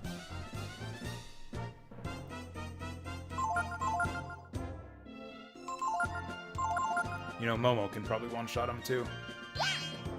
Momo probably also one-shots him. Oh, okay. He's hanging in there.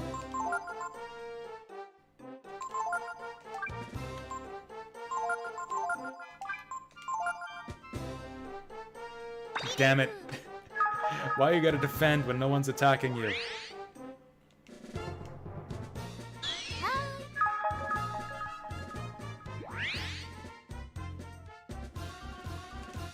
Okay, so we'll get Momo to attack him. Do we do anything to him? Let's just smack him. Hopefully he'll defend again. Oh, he's still defending. That's good. That's good. He's still defensive stance. Never mind. And down he goes. What a chump.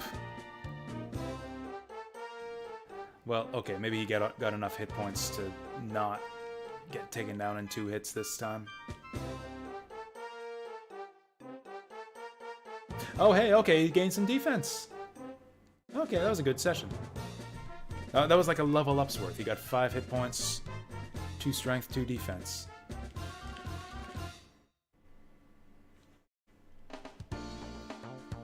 We should feed him some fish. That would get him big and strong.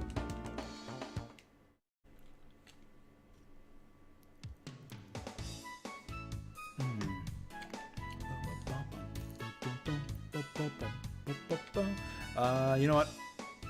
I should have gone straight to the wharf.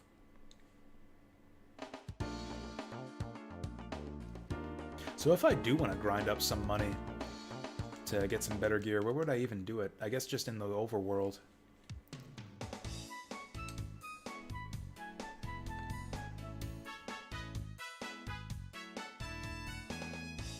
You know, I might save after this and just send him in.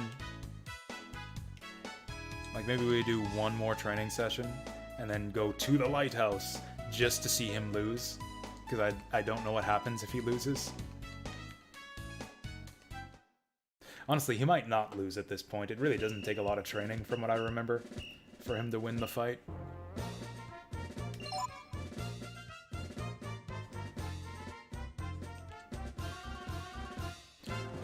Let's member change. Yeah, Nina's too or no, Momo's too strong for him. Yeah, we can't have him fight a grown woman with a cannon. Yeah, he's got to fight an onion and two 12-year-olds.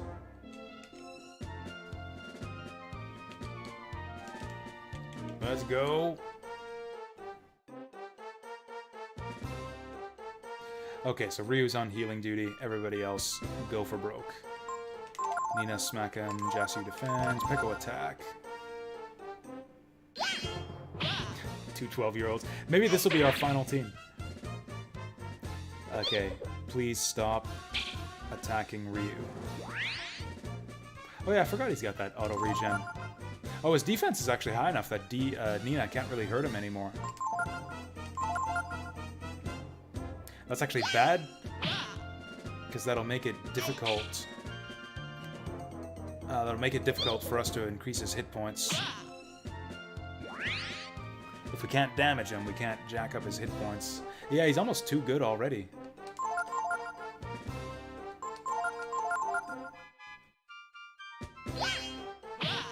It looks like he can only attack... Oh, there he goes. That's what we like. Honestly, if we go for the full 20 rounds, that'll probably be enough. That'll probably be enough for him to win the fight. If we do the full 20 rounds here.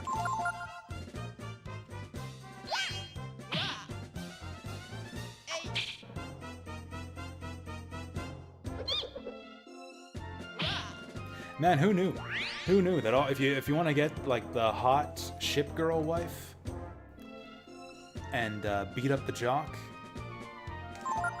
all you gotta do is beat up a bunch of 12-year-olds and an onion in town square for like 3 nights.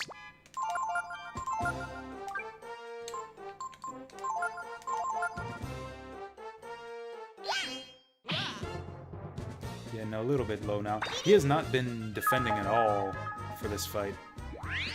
Like, you gotta get that defense up, bro.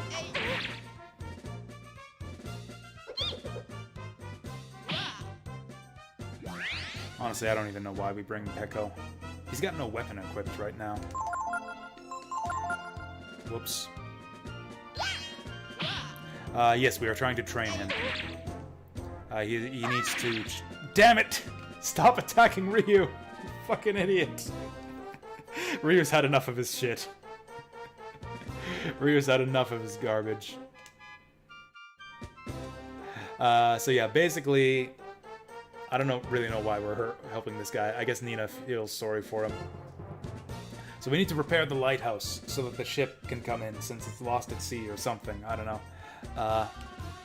Except this jerkwad, like meathead sailor Zig is gonna go do it. And if he does, then he'll marry the guildmaster's daughter, Shaddy.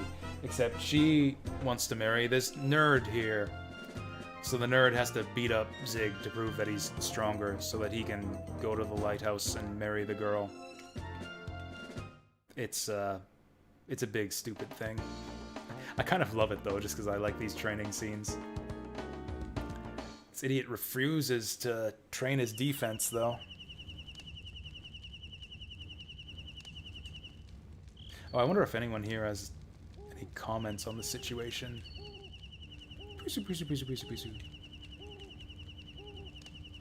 What good is it to be in love with someone if you can't at least tell them you love them? Gar, what do you think about all this nonsense? Can't do much until the boat comes back. Yeah, that's pretty much my reaction. Nina's right, you know. Even if she is sticking her nose where it doesn't belong.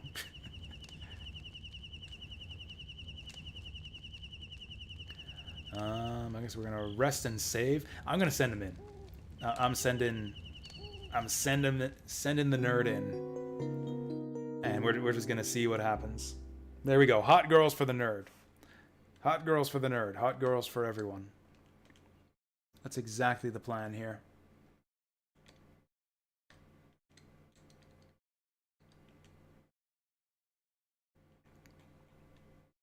Honestly, he might win. We've changed his defense a little bit. He got a fair few. He got a couple good level ups from the 2 fights we did. He might actually win here.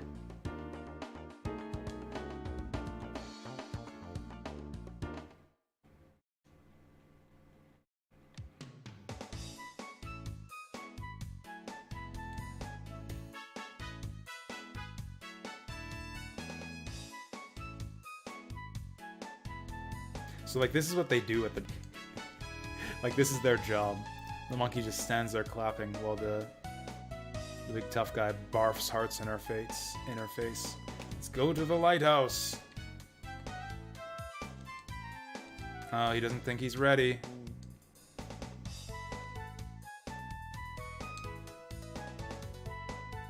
Okay, so this is what really happens. Is, yeah, he doesn't go to the lighthouse, but he ends up challenging Zig.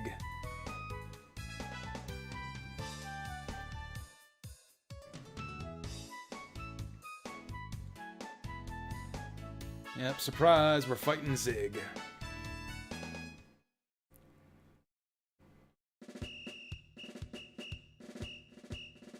Oh, here we go, town square, this is my turf. So there's a gimmick with this fight, too.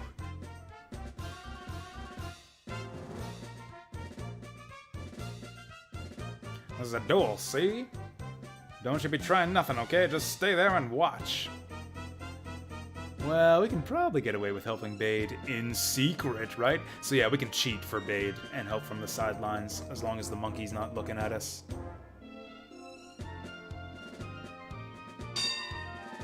So we got another tournament arc here, basically. It's like, yeah, don't mind us, we're not planning to cheat or anything. Not planning to cheat or anything. We're just pulling our weapons out to support him. See, look at that. Okay, maybe he wasn't ready. Maybe he wasn't ready.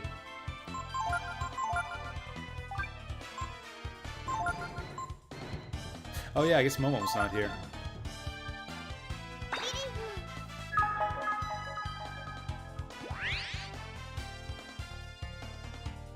Apparently the monkey didn't see that. Apparently the monkey did not see that. I think it's only if he's looking at you that you can't do stuff. I don't know why I'm healing him. I kind of want him to lose to see what happens, since I've never lost this fight before. Okay, this is a boring fight. Boo! Someone do something.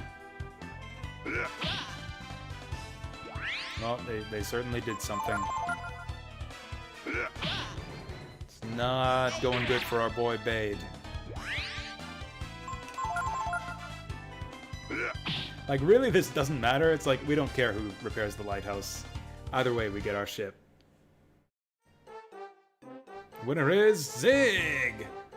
Yeah, that was kind of no contest. Bade lost. Oh, we do more training and try again?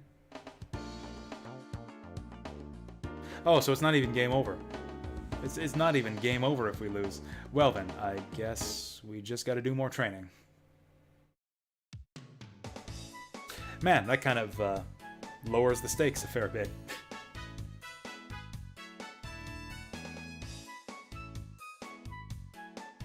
So I guess we can just keep sending them in.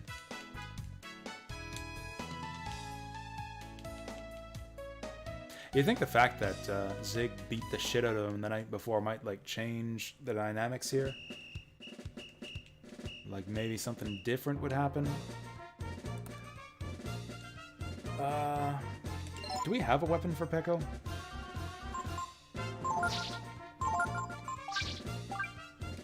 Nope. Okay, let's take his stuff off too, and let's also change our formation.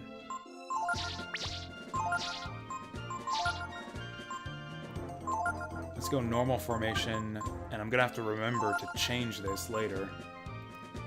Yeah, we'll get Jasu in the back so he gets attacked less. Alright. Fight it out.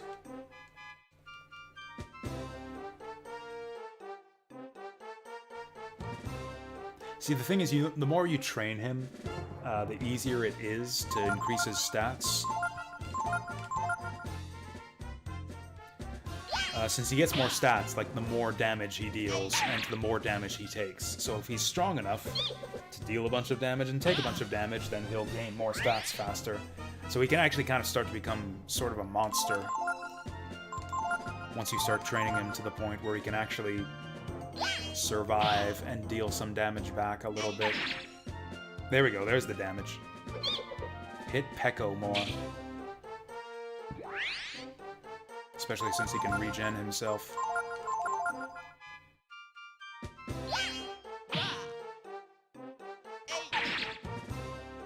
Nice hits. Damn, I'm gonna have to heal Peko before we heal Bade.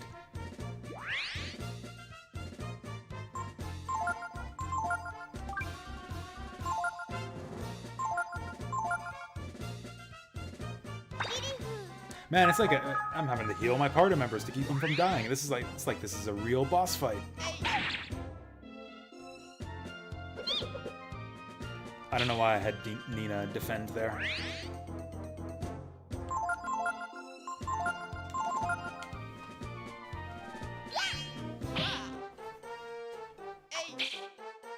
Okay, please stop hitting Jasu. He will kill you.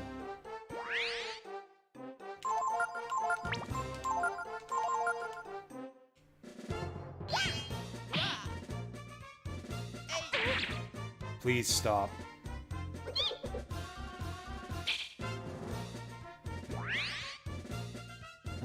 What else can we do with this loser? Let's just keep bashing him for now. Oh. You can double tap in a direction to select that thing. Up, up. Cool. I never knew that. Oh, does Peko have any skills? I never even looked. Okay, let's get him Tapari food up.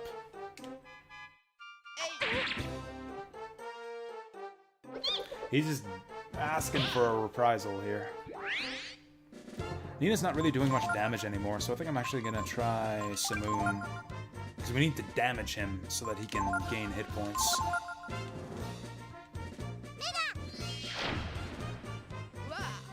Okay. Was that too much damage? That was about right. That was pretty good. Oh hey, Onion Man's reprising now.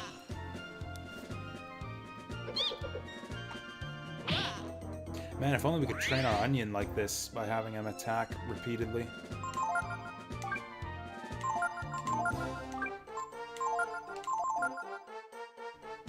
Damn it, I thought the heal would go off first.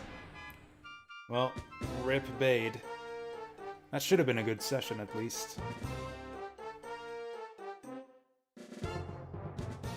Alright, what do we get out of this one?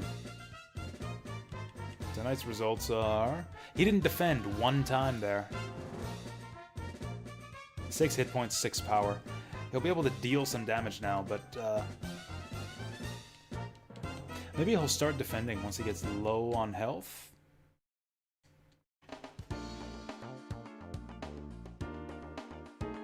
Maybe that's the trick, get him low and then start attacking when he starts defending.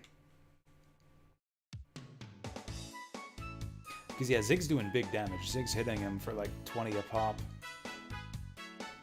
He does twice as much damage as Nina, the 12-year-old girl.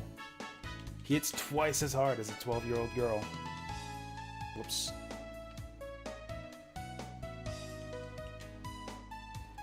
See, I knew I was going to spend a lot of time on this training montage. That's why I said this will probably be the last thing we do tonight.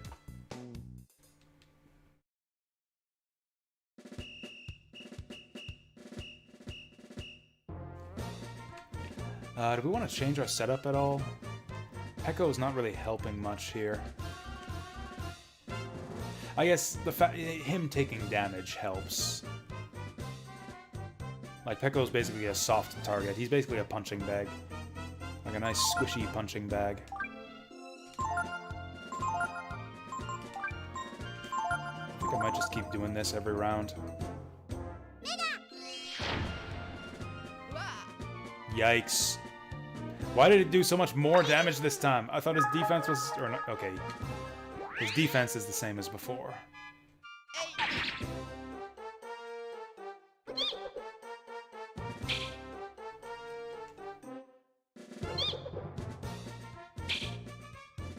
Booyah.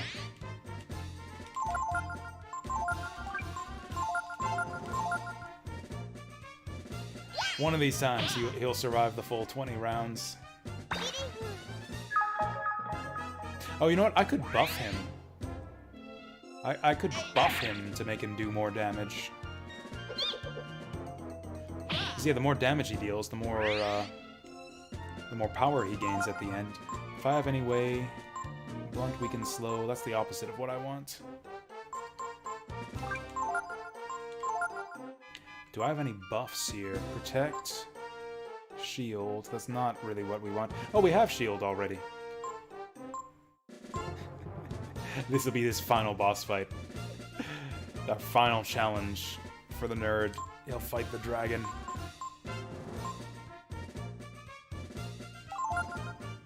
Oh, okay, it's only self-targeting. Pekko's got no skills.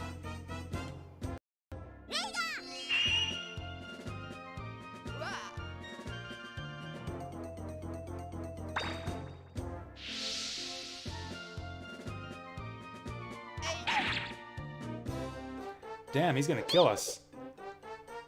Dude's gonna fucking kill us at this rate.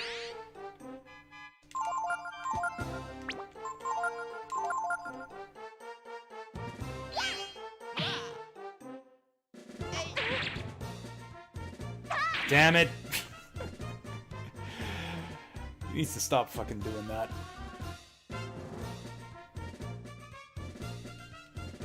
It's an easy time raising his hit points and his power.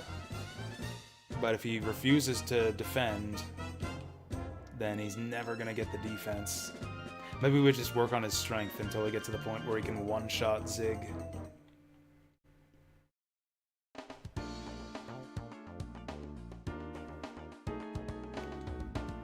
You know, he might have enough hit points now to survive a hit from Ryu, like if he's at full health.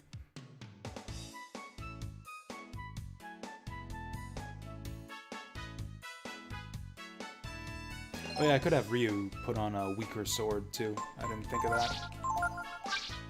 I definitely have weaker swords. Oh yeah, sure, we'll give him the Bollock knife.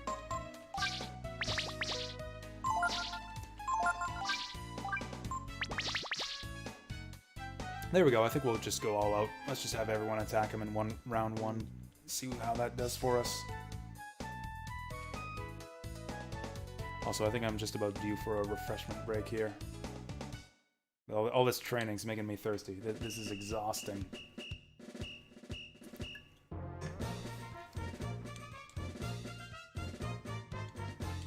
Let's go! Okay, let's see if we can survive one round of attacks with all the hit points we've given him.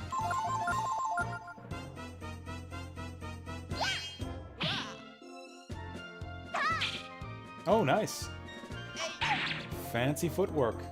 Okay, he's got a fair bit of attack strength now.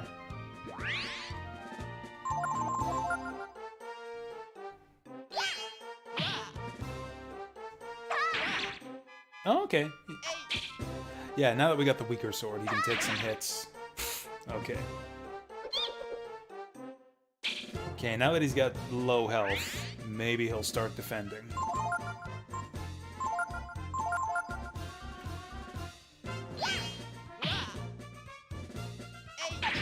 fucking doofus. How do we ever get this guy to raise his defense like this? Okay. Give him the big heal. And hopefully he won't die this round. There we go. I don't know if we just got lucky there or if he really is more likely to defend when he's low on health.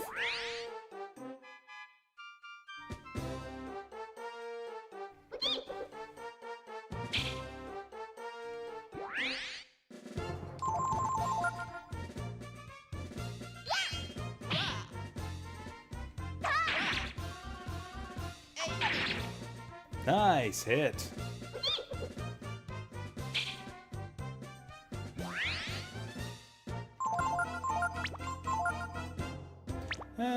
Do I think Jasu can... Nah, Jasu will probably kill him.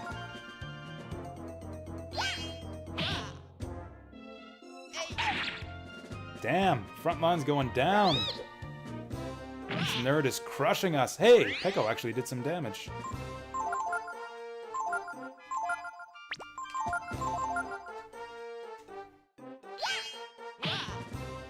Oh, maybe he defends like every 5 rounds. Maybe he'll defend every 5th round.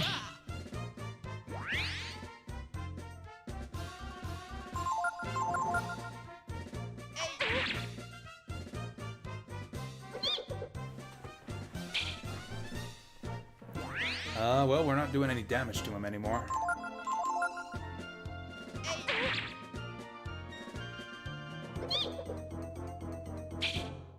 We got to get a new weapon for Peko. Nice. Okay, I'm going to assume he's going to defend this turn. He did not defend.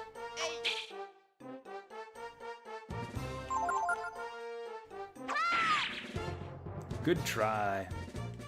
Okay, he probably gained some defense off that too. He probably got some Ds there. That was a good session. Okay, what did we get? What did we get for this? 3 hits. 3 defense, 7 hit points, 6 power. This guy's gonna start one-shotting us right away.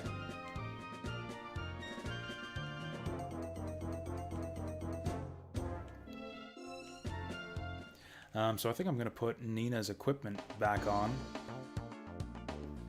since she's in danger of getting one-shotted at this point.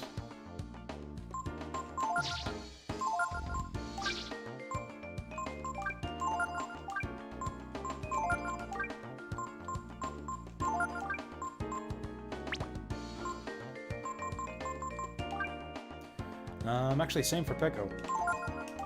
Peko kind of needs gear now, too. He also needs a weapon, but I guess that'll have to wait. Do I have any money? Actually, I could train Peko. We could go out and fight some monsters. Do some Peko training here. Okay, so we do get auto-healed afterwards. Damn it. I'm too slow on the draw here. You kidding me? There we go.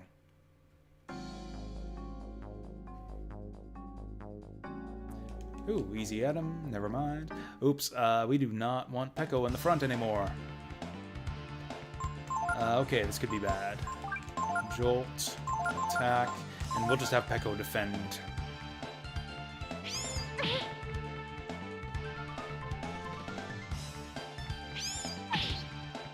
I forgot to put Jasu's armor back on, didn't I? Or not his armor, but his good weapon. I think I forgot to put his good weapon on.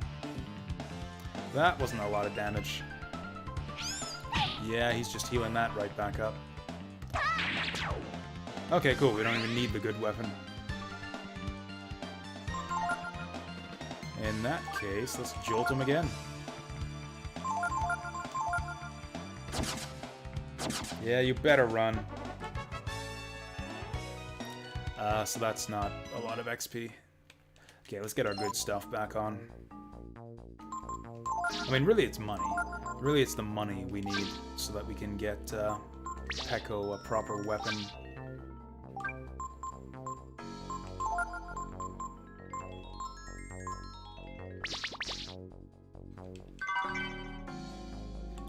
Hey, I found my spirit, finally. It was out here by the harbor town the whole time. My spirit was by the sea.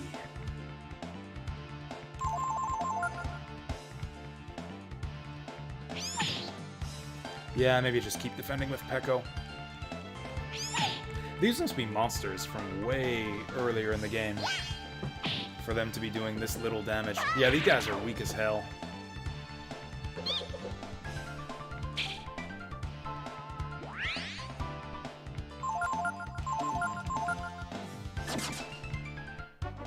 Hence why they're running all the time. Yeah, we can still level up off of them. Okay, is there anything stronger that wants to fight us around here? If I see bats again, I'm getting out of here.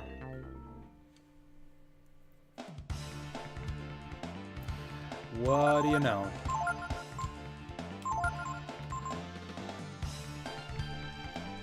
Peko is perfect. He's a perfect onion.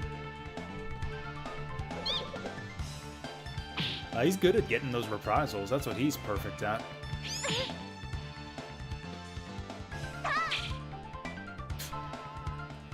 Better than Jasu.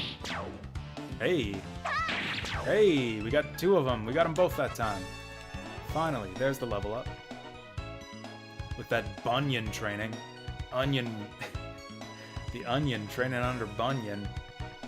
8 power, 6 defense. That's a solid level up.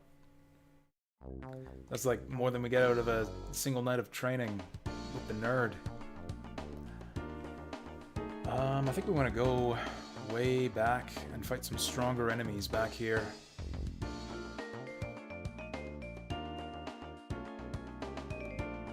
Like maybe back in the mountains where we first found Peko. Are we winning? Sadly, yes. Sadly, we keep winning. We're trying to train up this nerd enough so that we stop winning.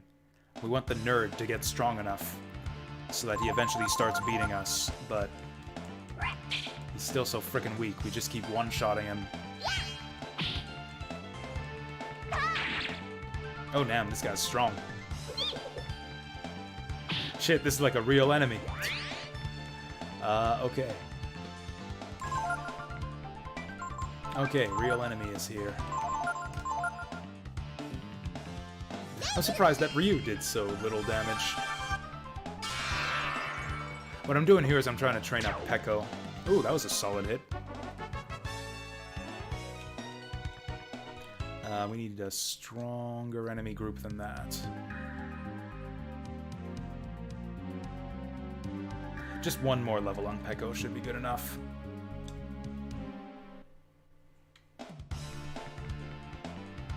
Hey, this guy.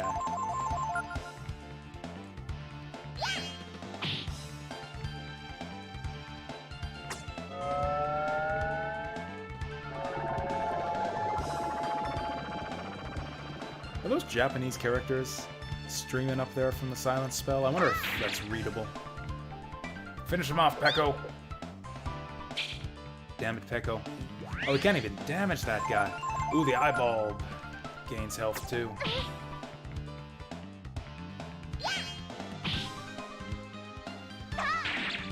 There we go. I think these guys were worth a fair bit of XP. Nope. Oh yeah, the other thing was we want money. That's right, we need like $1,000 to afford a proper weapon for Peko. Ugh, that might take a while. Or we could go fishing, actually. Yes, absolutely. Let's go fishing. Let's go fishing for our new weapon. Quick question, is Fire Emblem the Binding Blade good? I keep getting them confused. Binding Blade is 6, right? It's Binding Blade, then Blazing Sword? In my opinion, no. Like, you can try it if you want to. You can see if you like it. I know a lot of people prefer it, but I thought 7 was a lot better. I actually didn't like Binding Blade. Yeah, FE6. Yeah, I did not like FE6 very much at all. FE7 was pretty good. I didn't love it, but it was quite good. Definitely a lot better than 6 for me.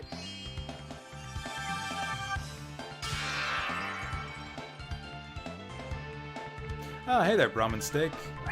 You're just in time for the double training montage. We're training up 2 nerds in Breath of Fire right now.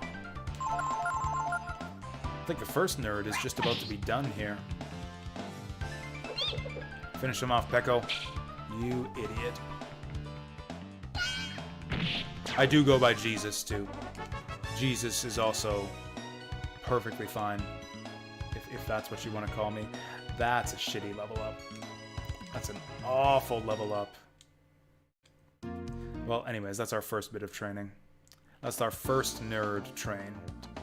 We trained the onion.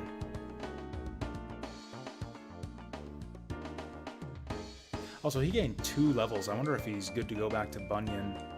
I don't care to walk all the way back there. We can always go back later.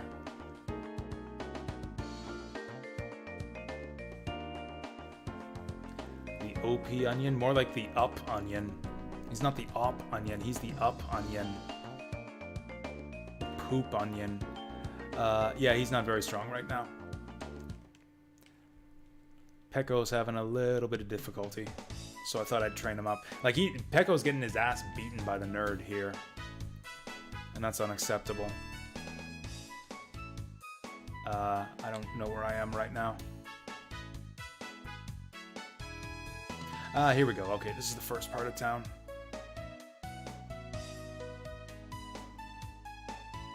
Yes, that's exactly right. That's exactly right.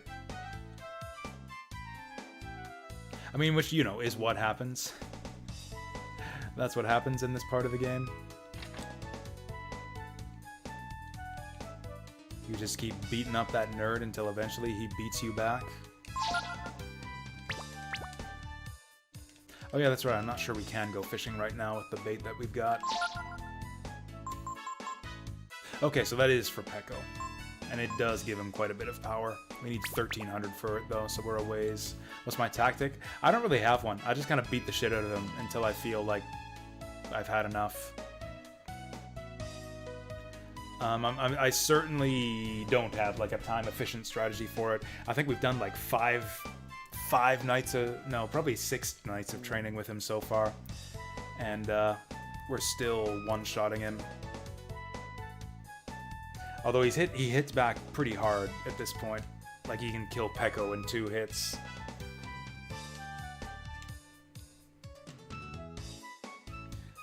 One attack, 1 heal, 1 buff. I don't have a lot of buffs right now. The thing is, I kind of want to do all, like, 3 attacks at once, just in case he defends. Because the only way to jack up his defense, which is a pretty important stat, is to hit him a bunch of times when he's defending. But there's no way to predict when he's going to defend. Oh, he only defends at 20% health. In that case, we should just beat on him until he gets to 20% health. I mean, the one thing I do is I equip weak weapons, just so that we don't damage him too much. But other than that, yeah, we just beat his ass. Is FA6 bad because it's too hard or too easy? It's not really a matter of difficulty. I'd say the difficulty balancing was just right. I just hated the map design. The maps in FE6 were really boring. Or it wasn't even that they were all boring. There were a few really good ones, but for the most part, they were really, really dull. They're, like, extremely linear. It, like, does the thing where it's just, like, a linear winding corridor with, like, 3 enemies attacking you at a time. There are so many maps like that. And eventually I just got bored. There were, like, 3 or 4 really shitty maps in a row that were just dull to play through. And I just didn't feel like playing anymore.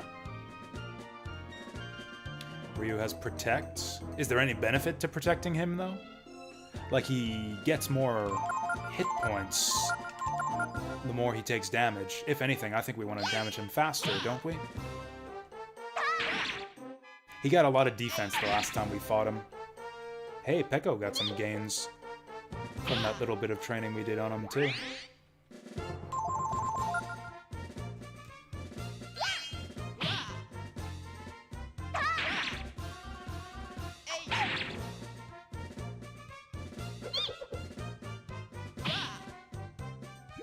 Yeah, like I said, we trained him for like 6 nights now, so he's doing pretty well. I mean, our party's quite nerfed. Like, I stripped all of their armor, so that he would do more damage to them. And I have Ryu with, like, the weakest sword we have available. I mean, he's fighting two 12-year-olds and an onion. Like, he may be a nerd, but he's not a complete weakling, you know?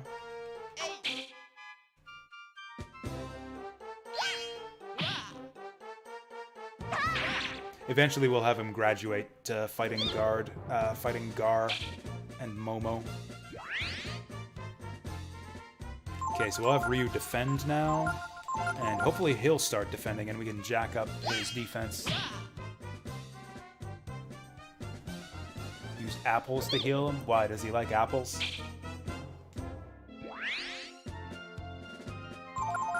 Jasu would probably kill him at this low health, so we'll just have these two keep beating on him.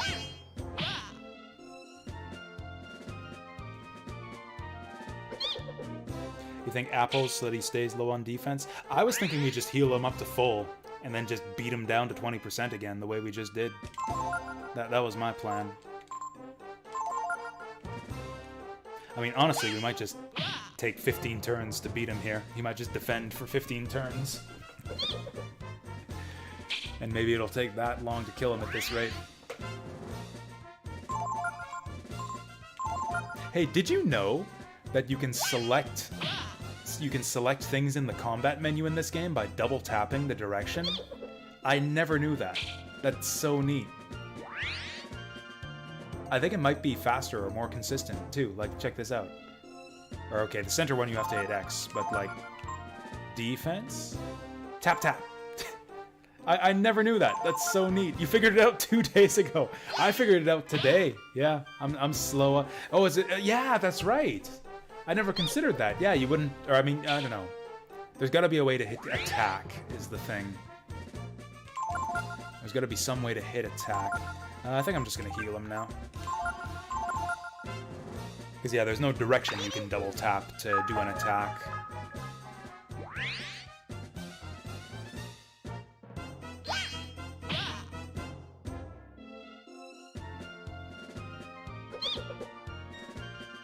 Will he die if I have everyone attack him? I think I'll have Jasu defend just in case. His defense is going to be jacked after this fight. Double tap L1. I don't know what L1 does. I'm scared to hit L1. It does. It does. How do I cancel it? Oh, actually, he's doing all right. Or does charge only work for 1 round? Okay, it's only for 1 round. I think we keep smacking him. Damn it, Nina! And down he goes. Oh, you can press anything to cancel it, okay. Nina was sick of his bullshit. Tonight's results... 19 defense. Yeah, he's gonna be hard to damage now, actually. At 19 defense, that's gonna be tough. He didn't gain a lot of power, though.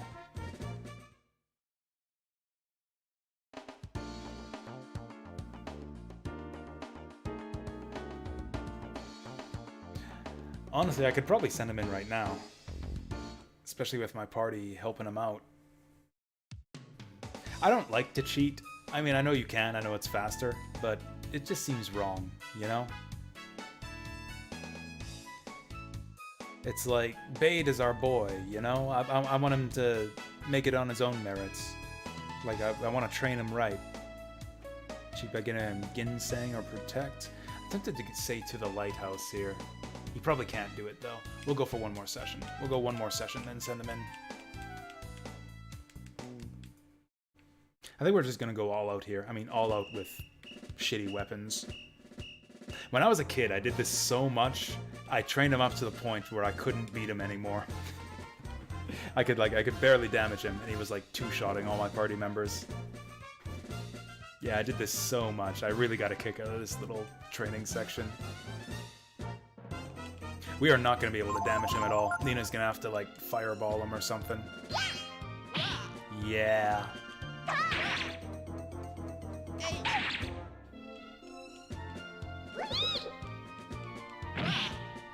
Hey, there's the crit. There's the crit. Yeah, if we want to damage this guy, we're gonna have to simoon him.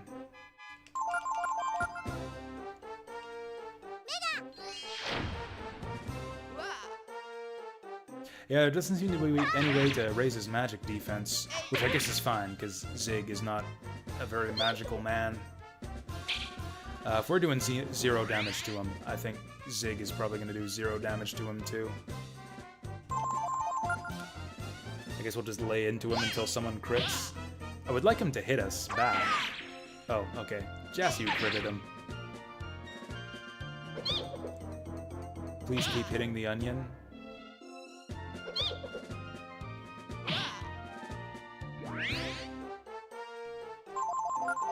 He's gonna defend now. He should defend. There he goes.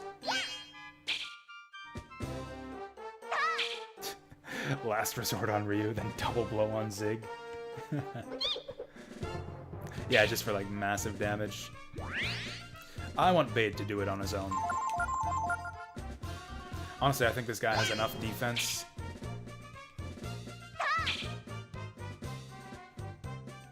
Okay, actually, I think he's got enough defense at this point. The question is, does he have enough? Yeah, we don't need to train up his defense at all. I'm gonna heal him to full.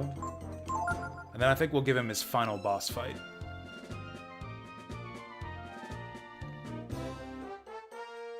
If you train enough, then Zig won't get distracted.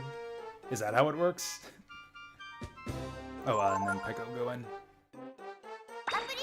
Is it like a Zig, like kind of goes easy depending on how tough your bait is?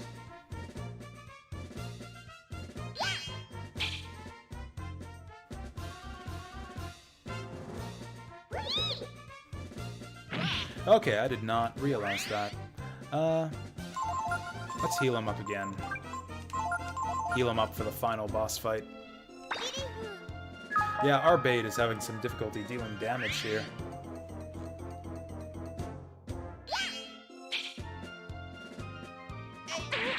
Stop hitting Ryu! Okay, I think I'm just gonna have everyone examine. Whoop. Just to get this over with. I want him to hit us. Please hit us. Please just hit us. Stop it! You idiot! How do I train his accuracy? How do I train his accuracy? Or does examine raise your evasion? Does examine raise your evasion? Maybe we should keep hitting him then.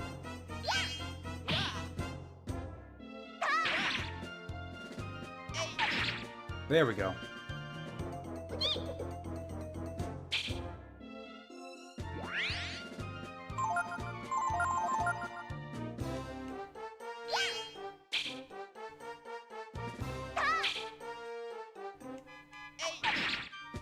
There we go. Good damage, good damage. Keep hitting the onion.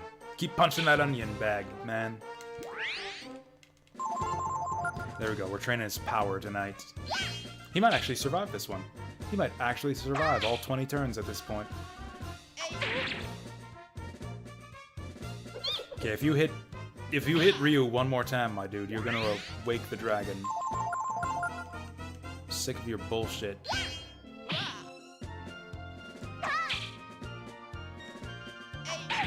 Okay, good, good. Hit the little girl.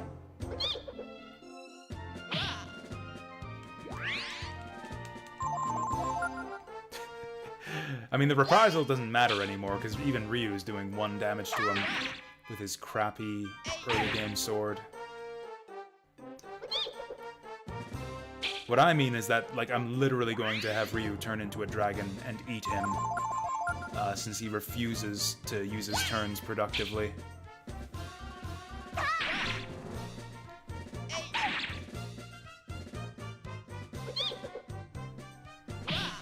He seems to have smartened up, though. Seems to have smartened the hell up. Nice crit. Okay. Okay, you just woke the dragon. This is it, Bade. This is your final boss fight.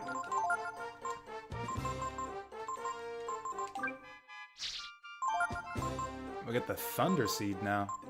Yeah, there's a gap here. I wonder if I missed ice. What's the opposite of thunder? The opposite of fire and thunder. No idea what this is gonna do.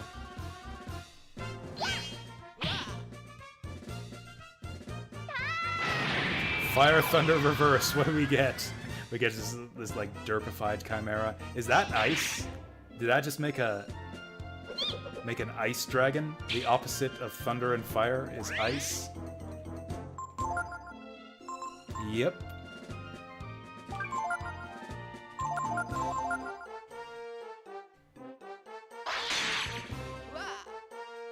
Ah, impressive.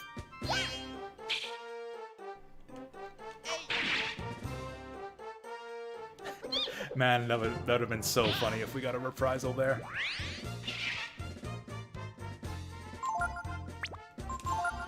I mean, we want to hit him for tons of damage so he gains more hit points. He's gonna live! Bade survives the dragon! Okay, never mind. He survives the dragon, but not the Nina bash. Not the goddess blow. Okay, that felt like a good session. I think that's all for tonight. I think he's ready. 9 defense, 7 hit points, only 6 power.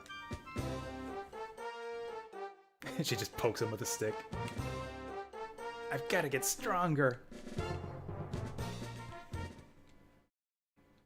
I wonder, if you train him enough, does he eventually gain confidence, or does he just always say, I need to get stronger, I'll see you tomorrow?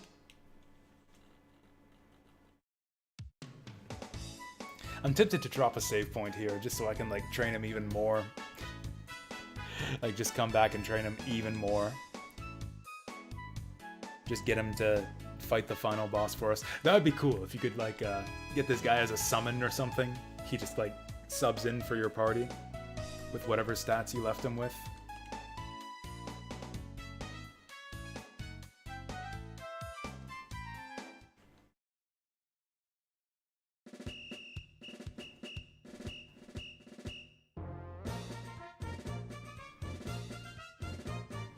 Actually, you can actually see his stats when you go to change his equipment.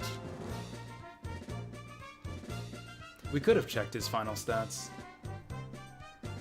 We can probably get away with helping Bade in secret, right?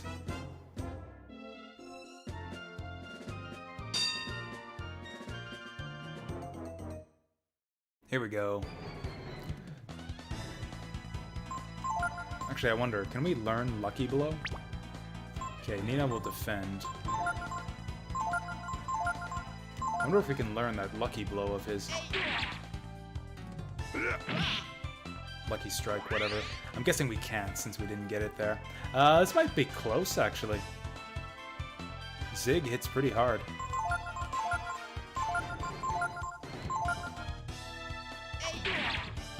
Also, Bade does not hit very hard. There we go, that's more like it. That's more like it. Lucky Strike is unlearnable. Oh, it's just a critical. Okay.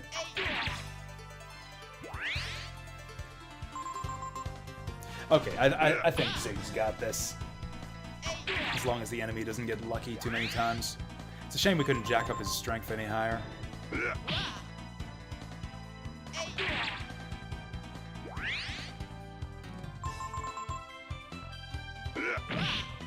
Whoa! I mean, if he's got health like some of the other bosses in this game, we might not actually win at this rate.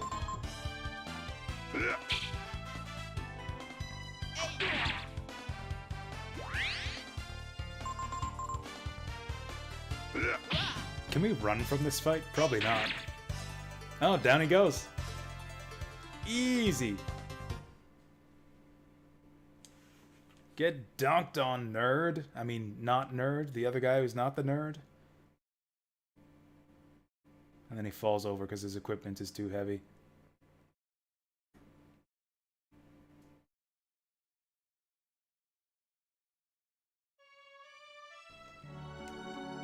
Okay, you're gonna give us our gear back, right?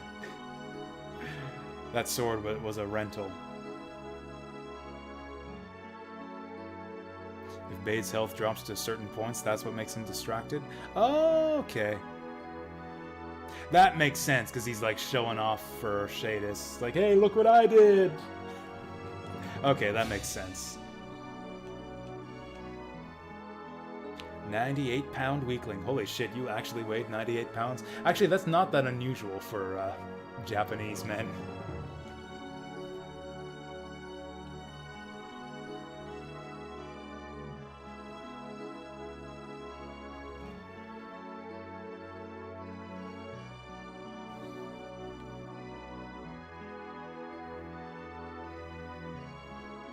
Or that Bade upgrades the sword you gave him. Oh, that's cool. I actually don't think I gave him a very good one. But did he give me my stuff back? I'm pretty sure I lent him some of Jasu's equipment. Well, anyways, let's get our Scramasax back. Oh yeah, I bought that knight helm for him, but it turns out that he only wears the breastplate, or the chest armor. We're a bit short of accessories right now. Honestly, this is not the party I want anyways. I specifically put these guys in because they suck. I specifically put in my weakest party members so that Bade could actually deal damage to him. Who's my fave squad? I mean, at this point, probably Gar, Ryu, Momo, just because they're the simplest to use. Like, you just go all-out attack, and they do the damage. I think that's what I used as a kid, too. Magic seems really weak at this stage in the game. Maybe it gets better later, but Magic, right now, Nina's Magic is really weak.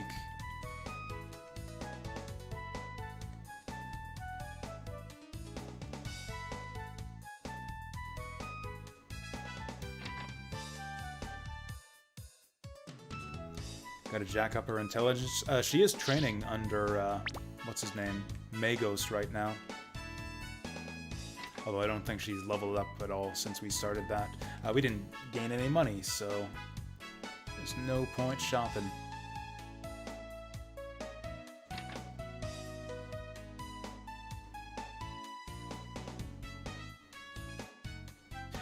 Yeah, it's weird how, like, they give you those 2 mentors at the start of the game, and then you just lose access to them for, like, the next, what, almost 10 hours of gameplay?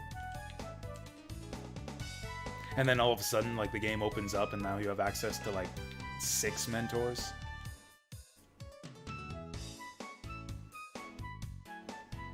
I don't know who we're actually supposed to talk to here. You like Giotto. Which one's Giotto? Is he the fishman? Is he the fishman who gives you nothing but HP and AP? And takes away all your other stats? Yeah, I chose not to train under him. Also, he had those weird skills. Like the one that kills you.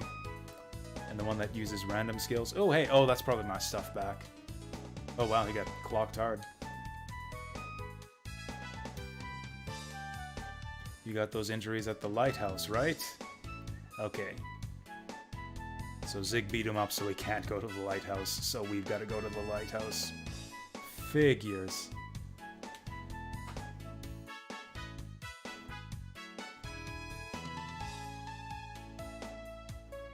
Yeah, but he's the heir to the guild now. He's the heir to the guild now, so now he can let us into the lighthouse. Have we heard that fanfare yet? That was badass. That was a great little fanfare. I don't know if... Have we heard that anywhere else in the game yet?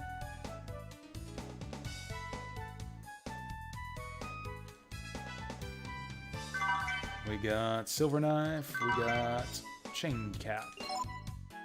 So that's not the gear that we gave him. At least I don't... No, it certainly isn't.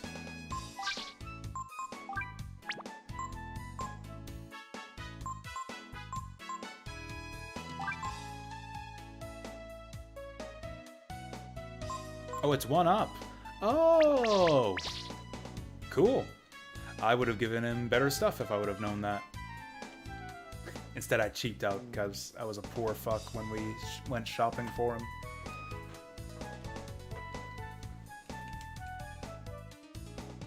I like her pink headband. Okay, so I guess we're going to the lighthouse. Boop, boop. All of these bugs on the dock actually gross me out. Alright, check out my membership badge.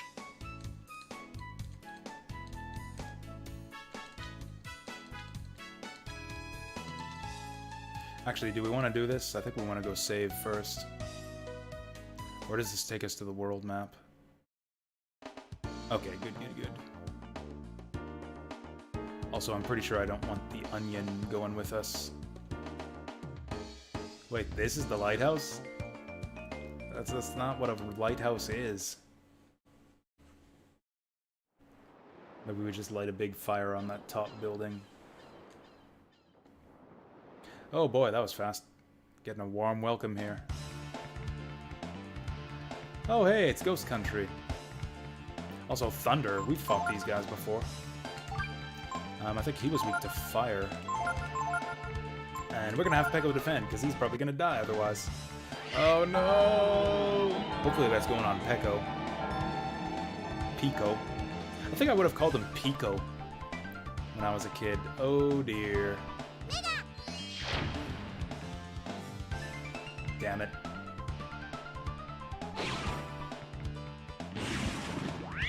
Ah, he hit his own buddy. Well, we're still sleeping. Oh, he's jolting too. And it didn't wake anyone up. That sucks.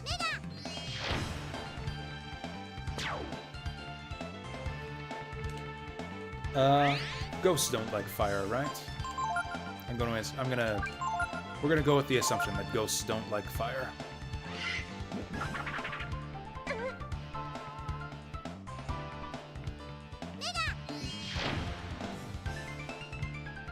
It's like, man, the McNeils have reached all the way here to the other side of the world. Maybe Ice Blast. Every little bit of damage helps. LOL, this fight's gone on so long he ran out of MP. This fight was so long that the ghost ran out of MP. What is that? 36, that's not very good. That's not very good at all. Okay, I'd like my guys to get one level up, and then we'll go out and save. In fact, since we're only here for a few fights... I'm gonna have Ryu, Dragon transform the shit out of these guys. Oh, also I should probably get Peko out of the front line. Probably stop putting Peko in the front.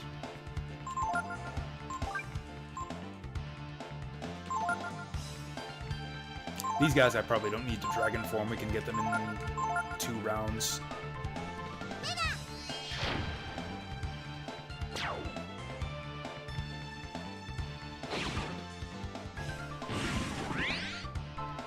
Also, hey, the weird static that was surrounding these guys before is gone. Okay, I would really like to fight some stronger enemies, please, so I can level up.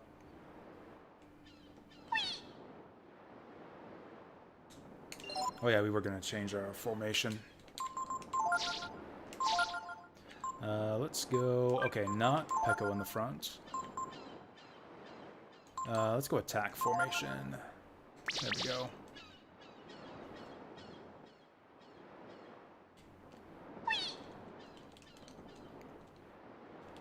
You know, maybe I'll just end up doing this dungeon anyways. Ooh, boxes.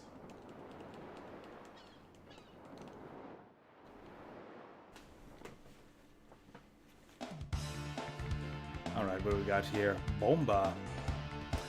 Man, I really don't like how they're starting to just reuse a bunch of enemies here.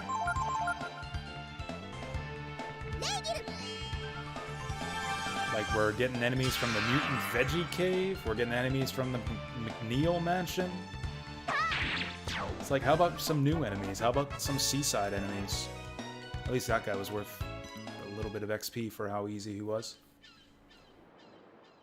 Maybe we gotta go inside to see the new enemies. Did I ask you a question? No.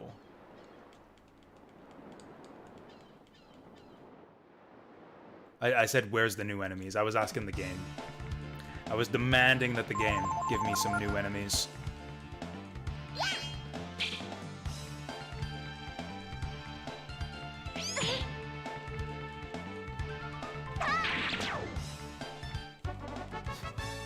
Like, I'm trying to level up my guys right now. Not only that, but I want to get money, too. I want to get some money for my onion. I have to feed my onion. Or, you know, give him new clothes. And I can't do that with these little, like, tiny bloodsuckers. And, okay, now we're talking. This is a little bit better, at least.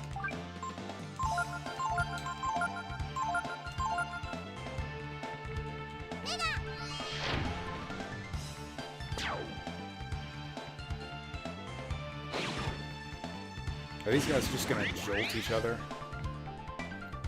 Oh no, they're gonna jolt me now. Never mind. Max power.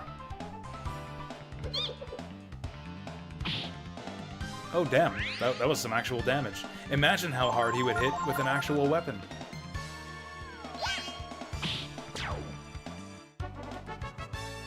You know, those guys actually give decent XP for how easy they are. Typhoon. Only 3 int? She's training on her Mygos and she only gets 3 int? What a scam. 4 power, 1 defense for Peko. He's training under Bunyan. He's training under Bunyan and he gets 4 power, 1 defense? Whatever, I'm going out to save.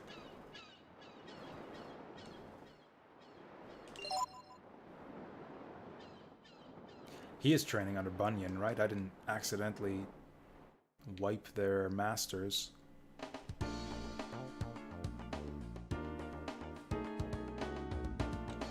Oh, we can't camp out here.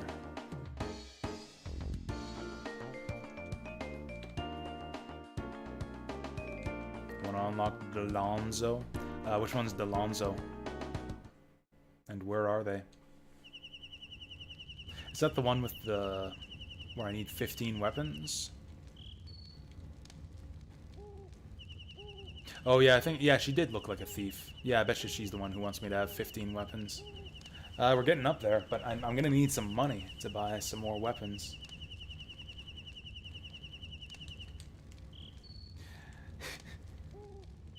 I wish I could sleep like that. Yeah, me too. You know, Nina raises a good point. We aren't doing anything important right now. It's kind of like the story of this game. Oh, we're not doing anything important right now, so I guess we'll go run this errand.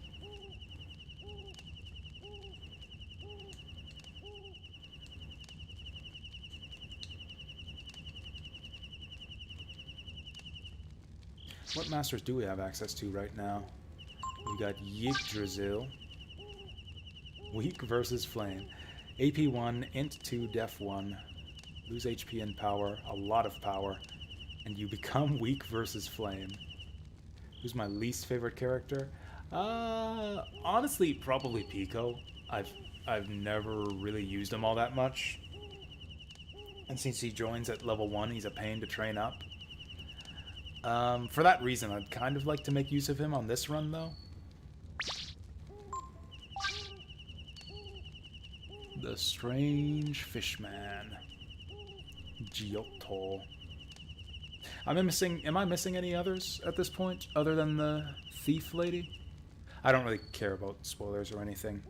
The masters are kind of the most interesting part of this game.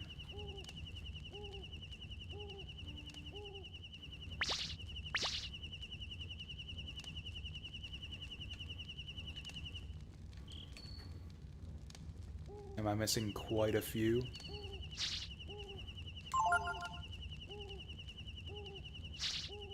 Dionzo and Durandal.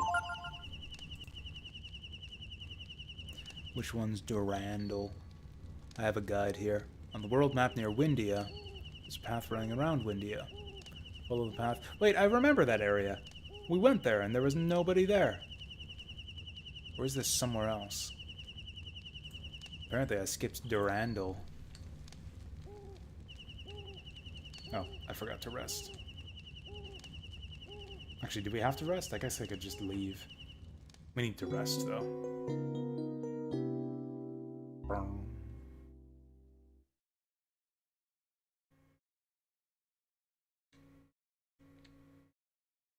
If you went there during a quest, he spawns after the quest. Okay.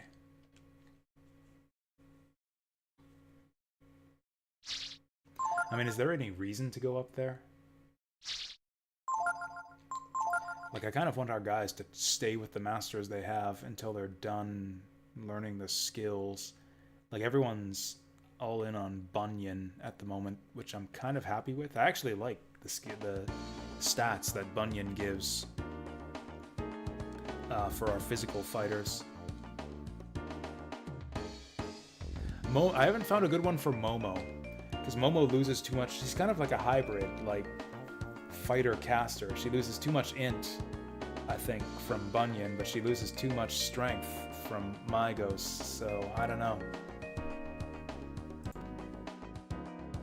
The world map near Windia, there's a path running around Windia. Windia should be right near here.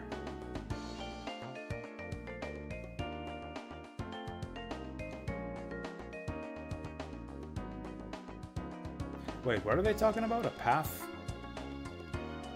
A path near Windia. Winding around Windia. Oh, is that here? Yeah, I was sure that we've been up here before. Right next to Windia. Well, I don't know what this place is, so I'm gonna check this. Oh, it's another Yggdrasil. It's another Yggdrasil. I don't want to train with Yggdrasil. Oh, Yggdrasil doesn't want to train us. I guess only the one Yggdrasil from where Pekko's from wants to train us.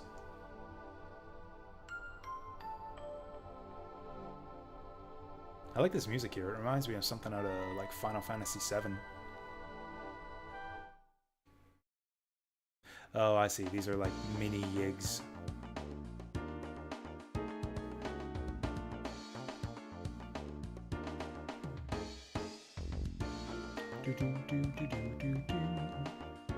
Oh, this is the place. No, I never did see this. I didn't notice that. Okay, yeah, we totally missed this one.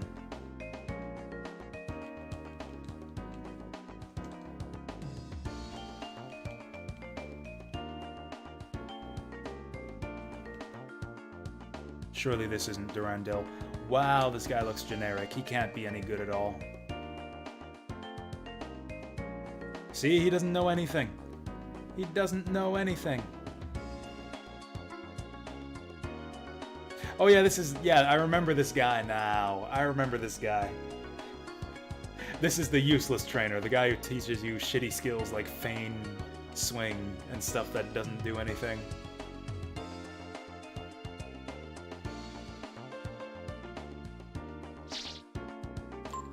No thank you.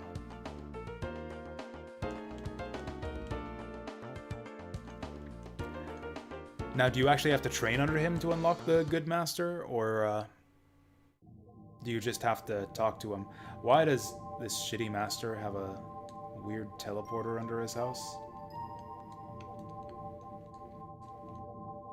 Durandal, what are you working on down here? You need the skills? Boo. Oh, hey, the music was just getting interesting there.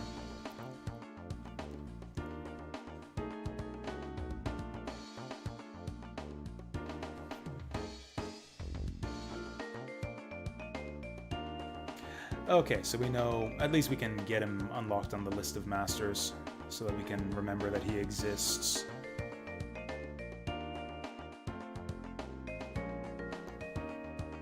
Actually, it would be nice to get that other master too. How many weapons do we have now? We got 7. We could get it up to, I think, 12 if I unequip. No, 11 if I unequipped everyone. Oh, they have to be different weapons, so that silver knife doesn't help us at all. I don't have any money, though. Yeah, we're gonna have to clear out the lighthouse first. We're gonna have to fight our way through the lighthouse to make some money.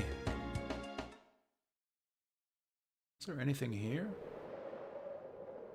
I think this is just the bridge where we had that story scene. Where Gar explained why we're letting Nina come along with us. I mean, it's neat that they let us revisit it, but why? I mean, I guess if you just want to enjoy the scenery.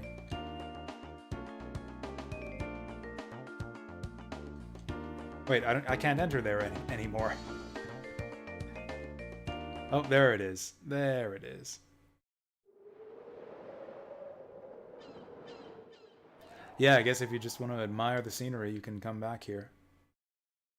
Maybe there will be an NPC on the bridge later or something, who knows.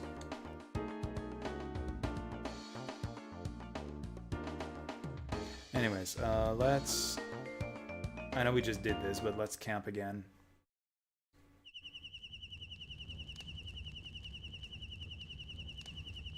Because I am curious about Durandel's stats.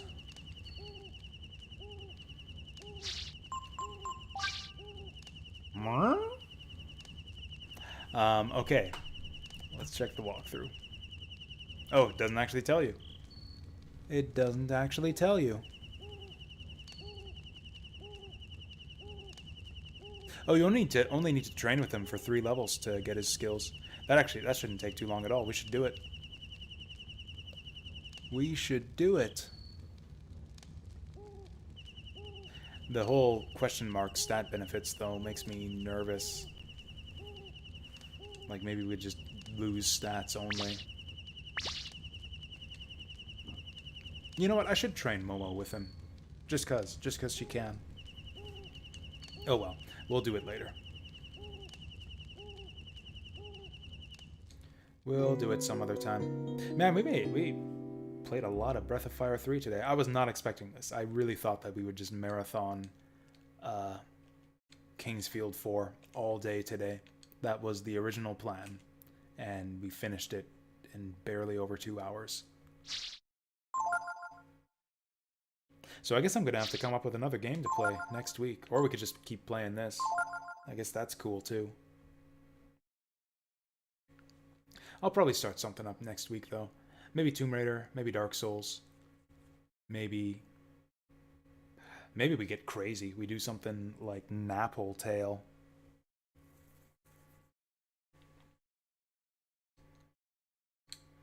Does Pico have a idle animation?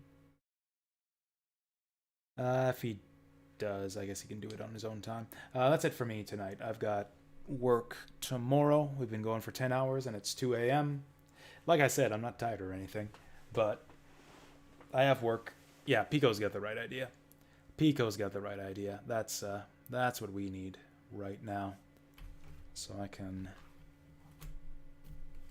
work tomorrow. I'd rather be playing video games. All day, all night, every day, every night, but instead I gotta go work. So I'm gonna go to bed to get ready for that.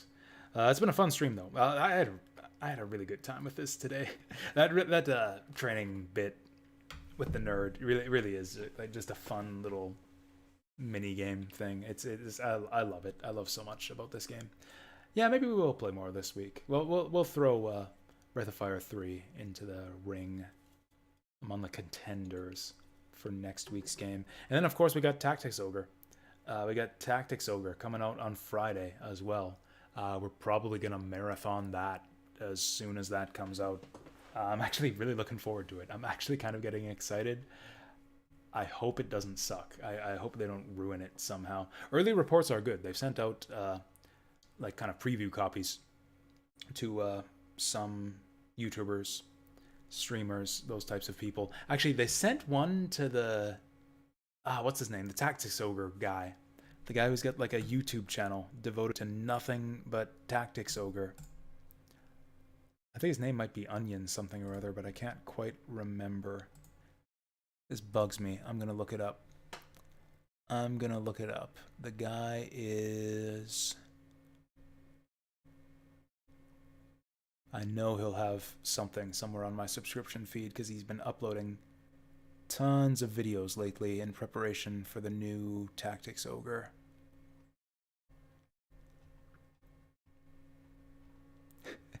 Colorgrave has flooded my subscription feed. Oh, with the soundtrack to Curse Crackers. Okay, I'll have to take time to check that out at some point. I can't find it. I can't find that Tactics Ogre channel. But perhaps you know the one I mean. I've talked... In fact, probably I just search for Tactics Ogre, and that'll be like one of the first things that'll come up. Coffee Potato.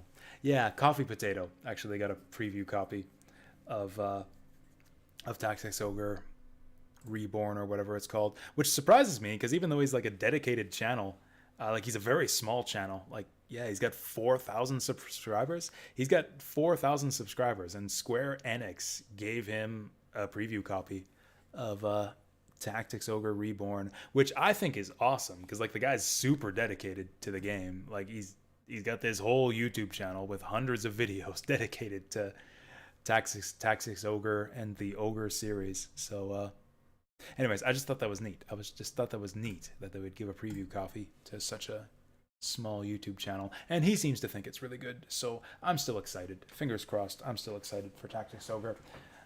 We'll be playing that next week. Until then, have a good rest of your day or night, and I'll see you next time. Oh yeah, also Vermintide on the Discord. If anyone wants to play Vermintide, we're trying to get a group together for that in the Let's Gaming Together tab. Join if you're interested. Vermintide's free right now, by the way, so go claim that if you haven't yet. Anyways, good night. See you guys later.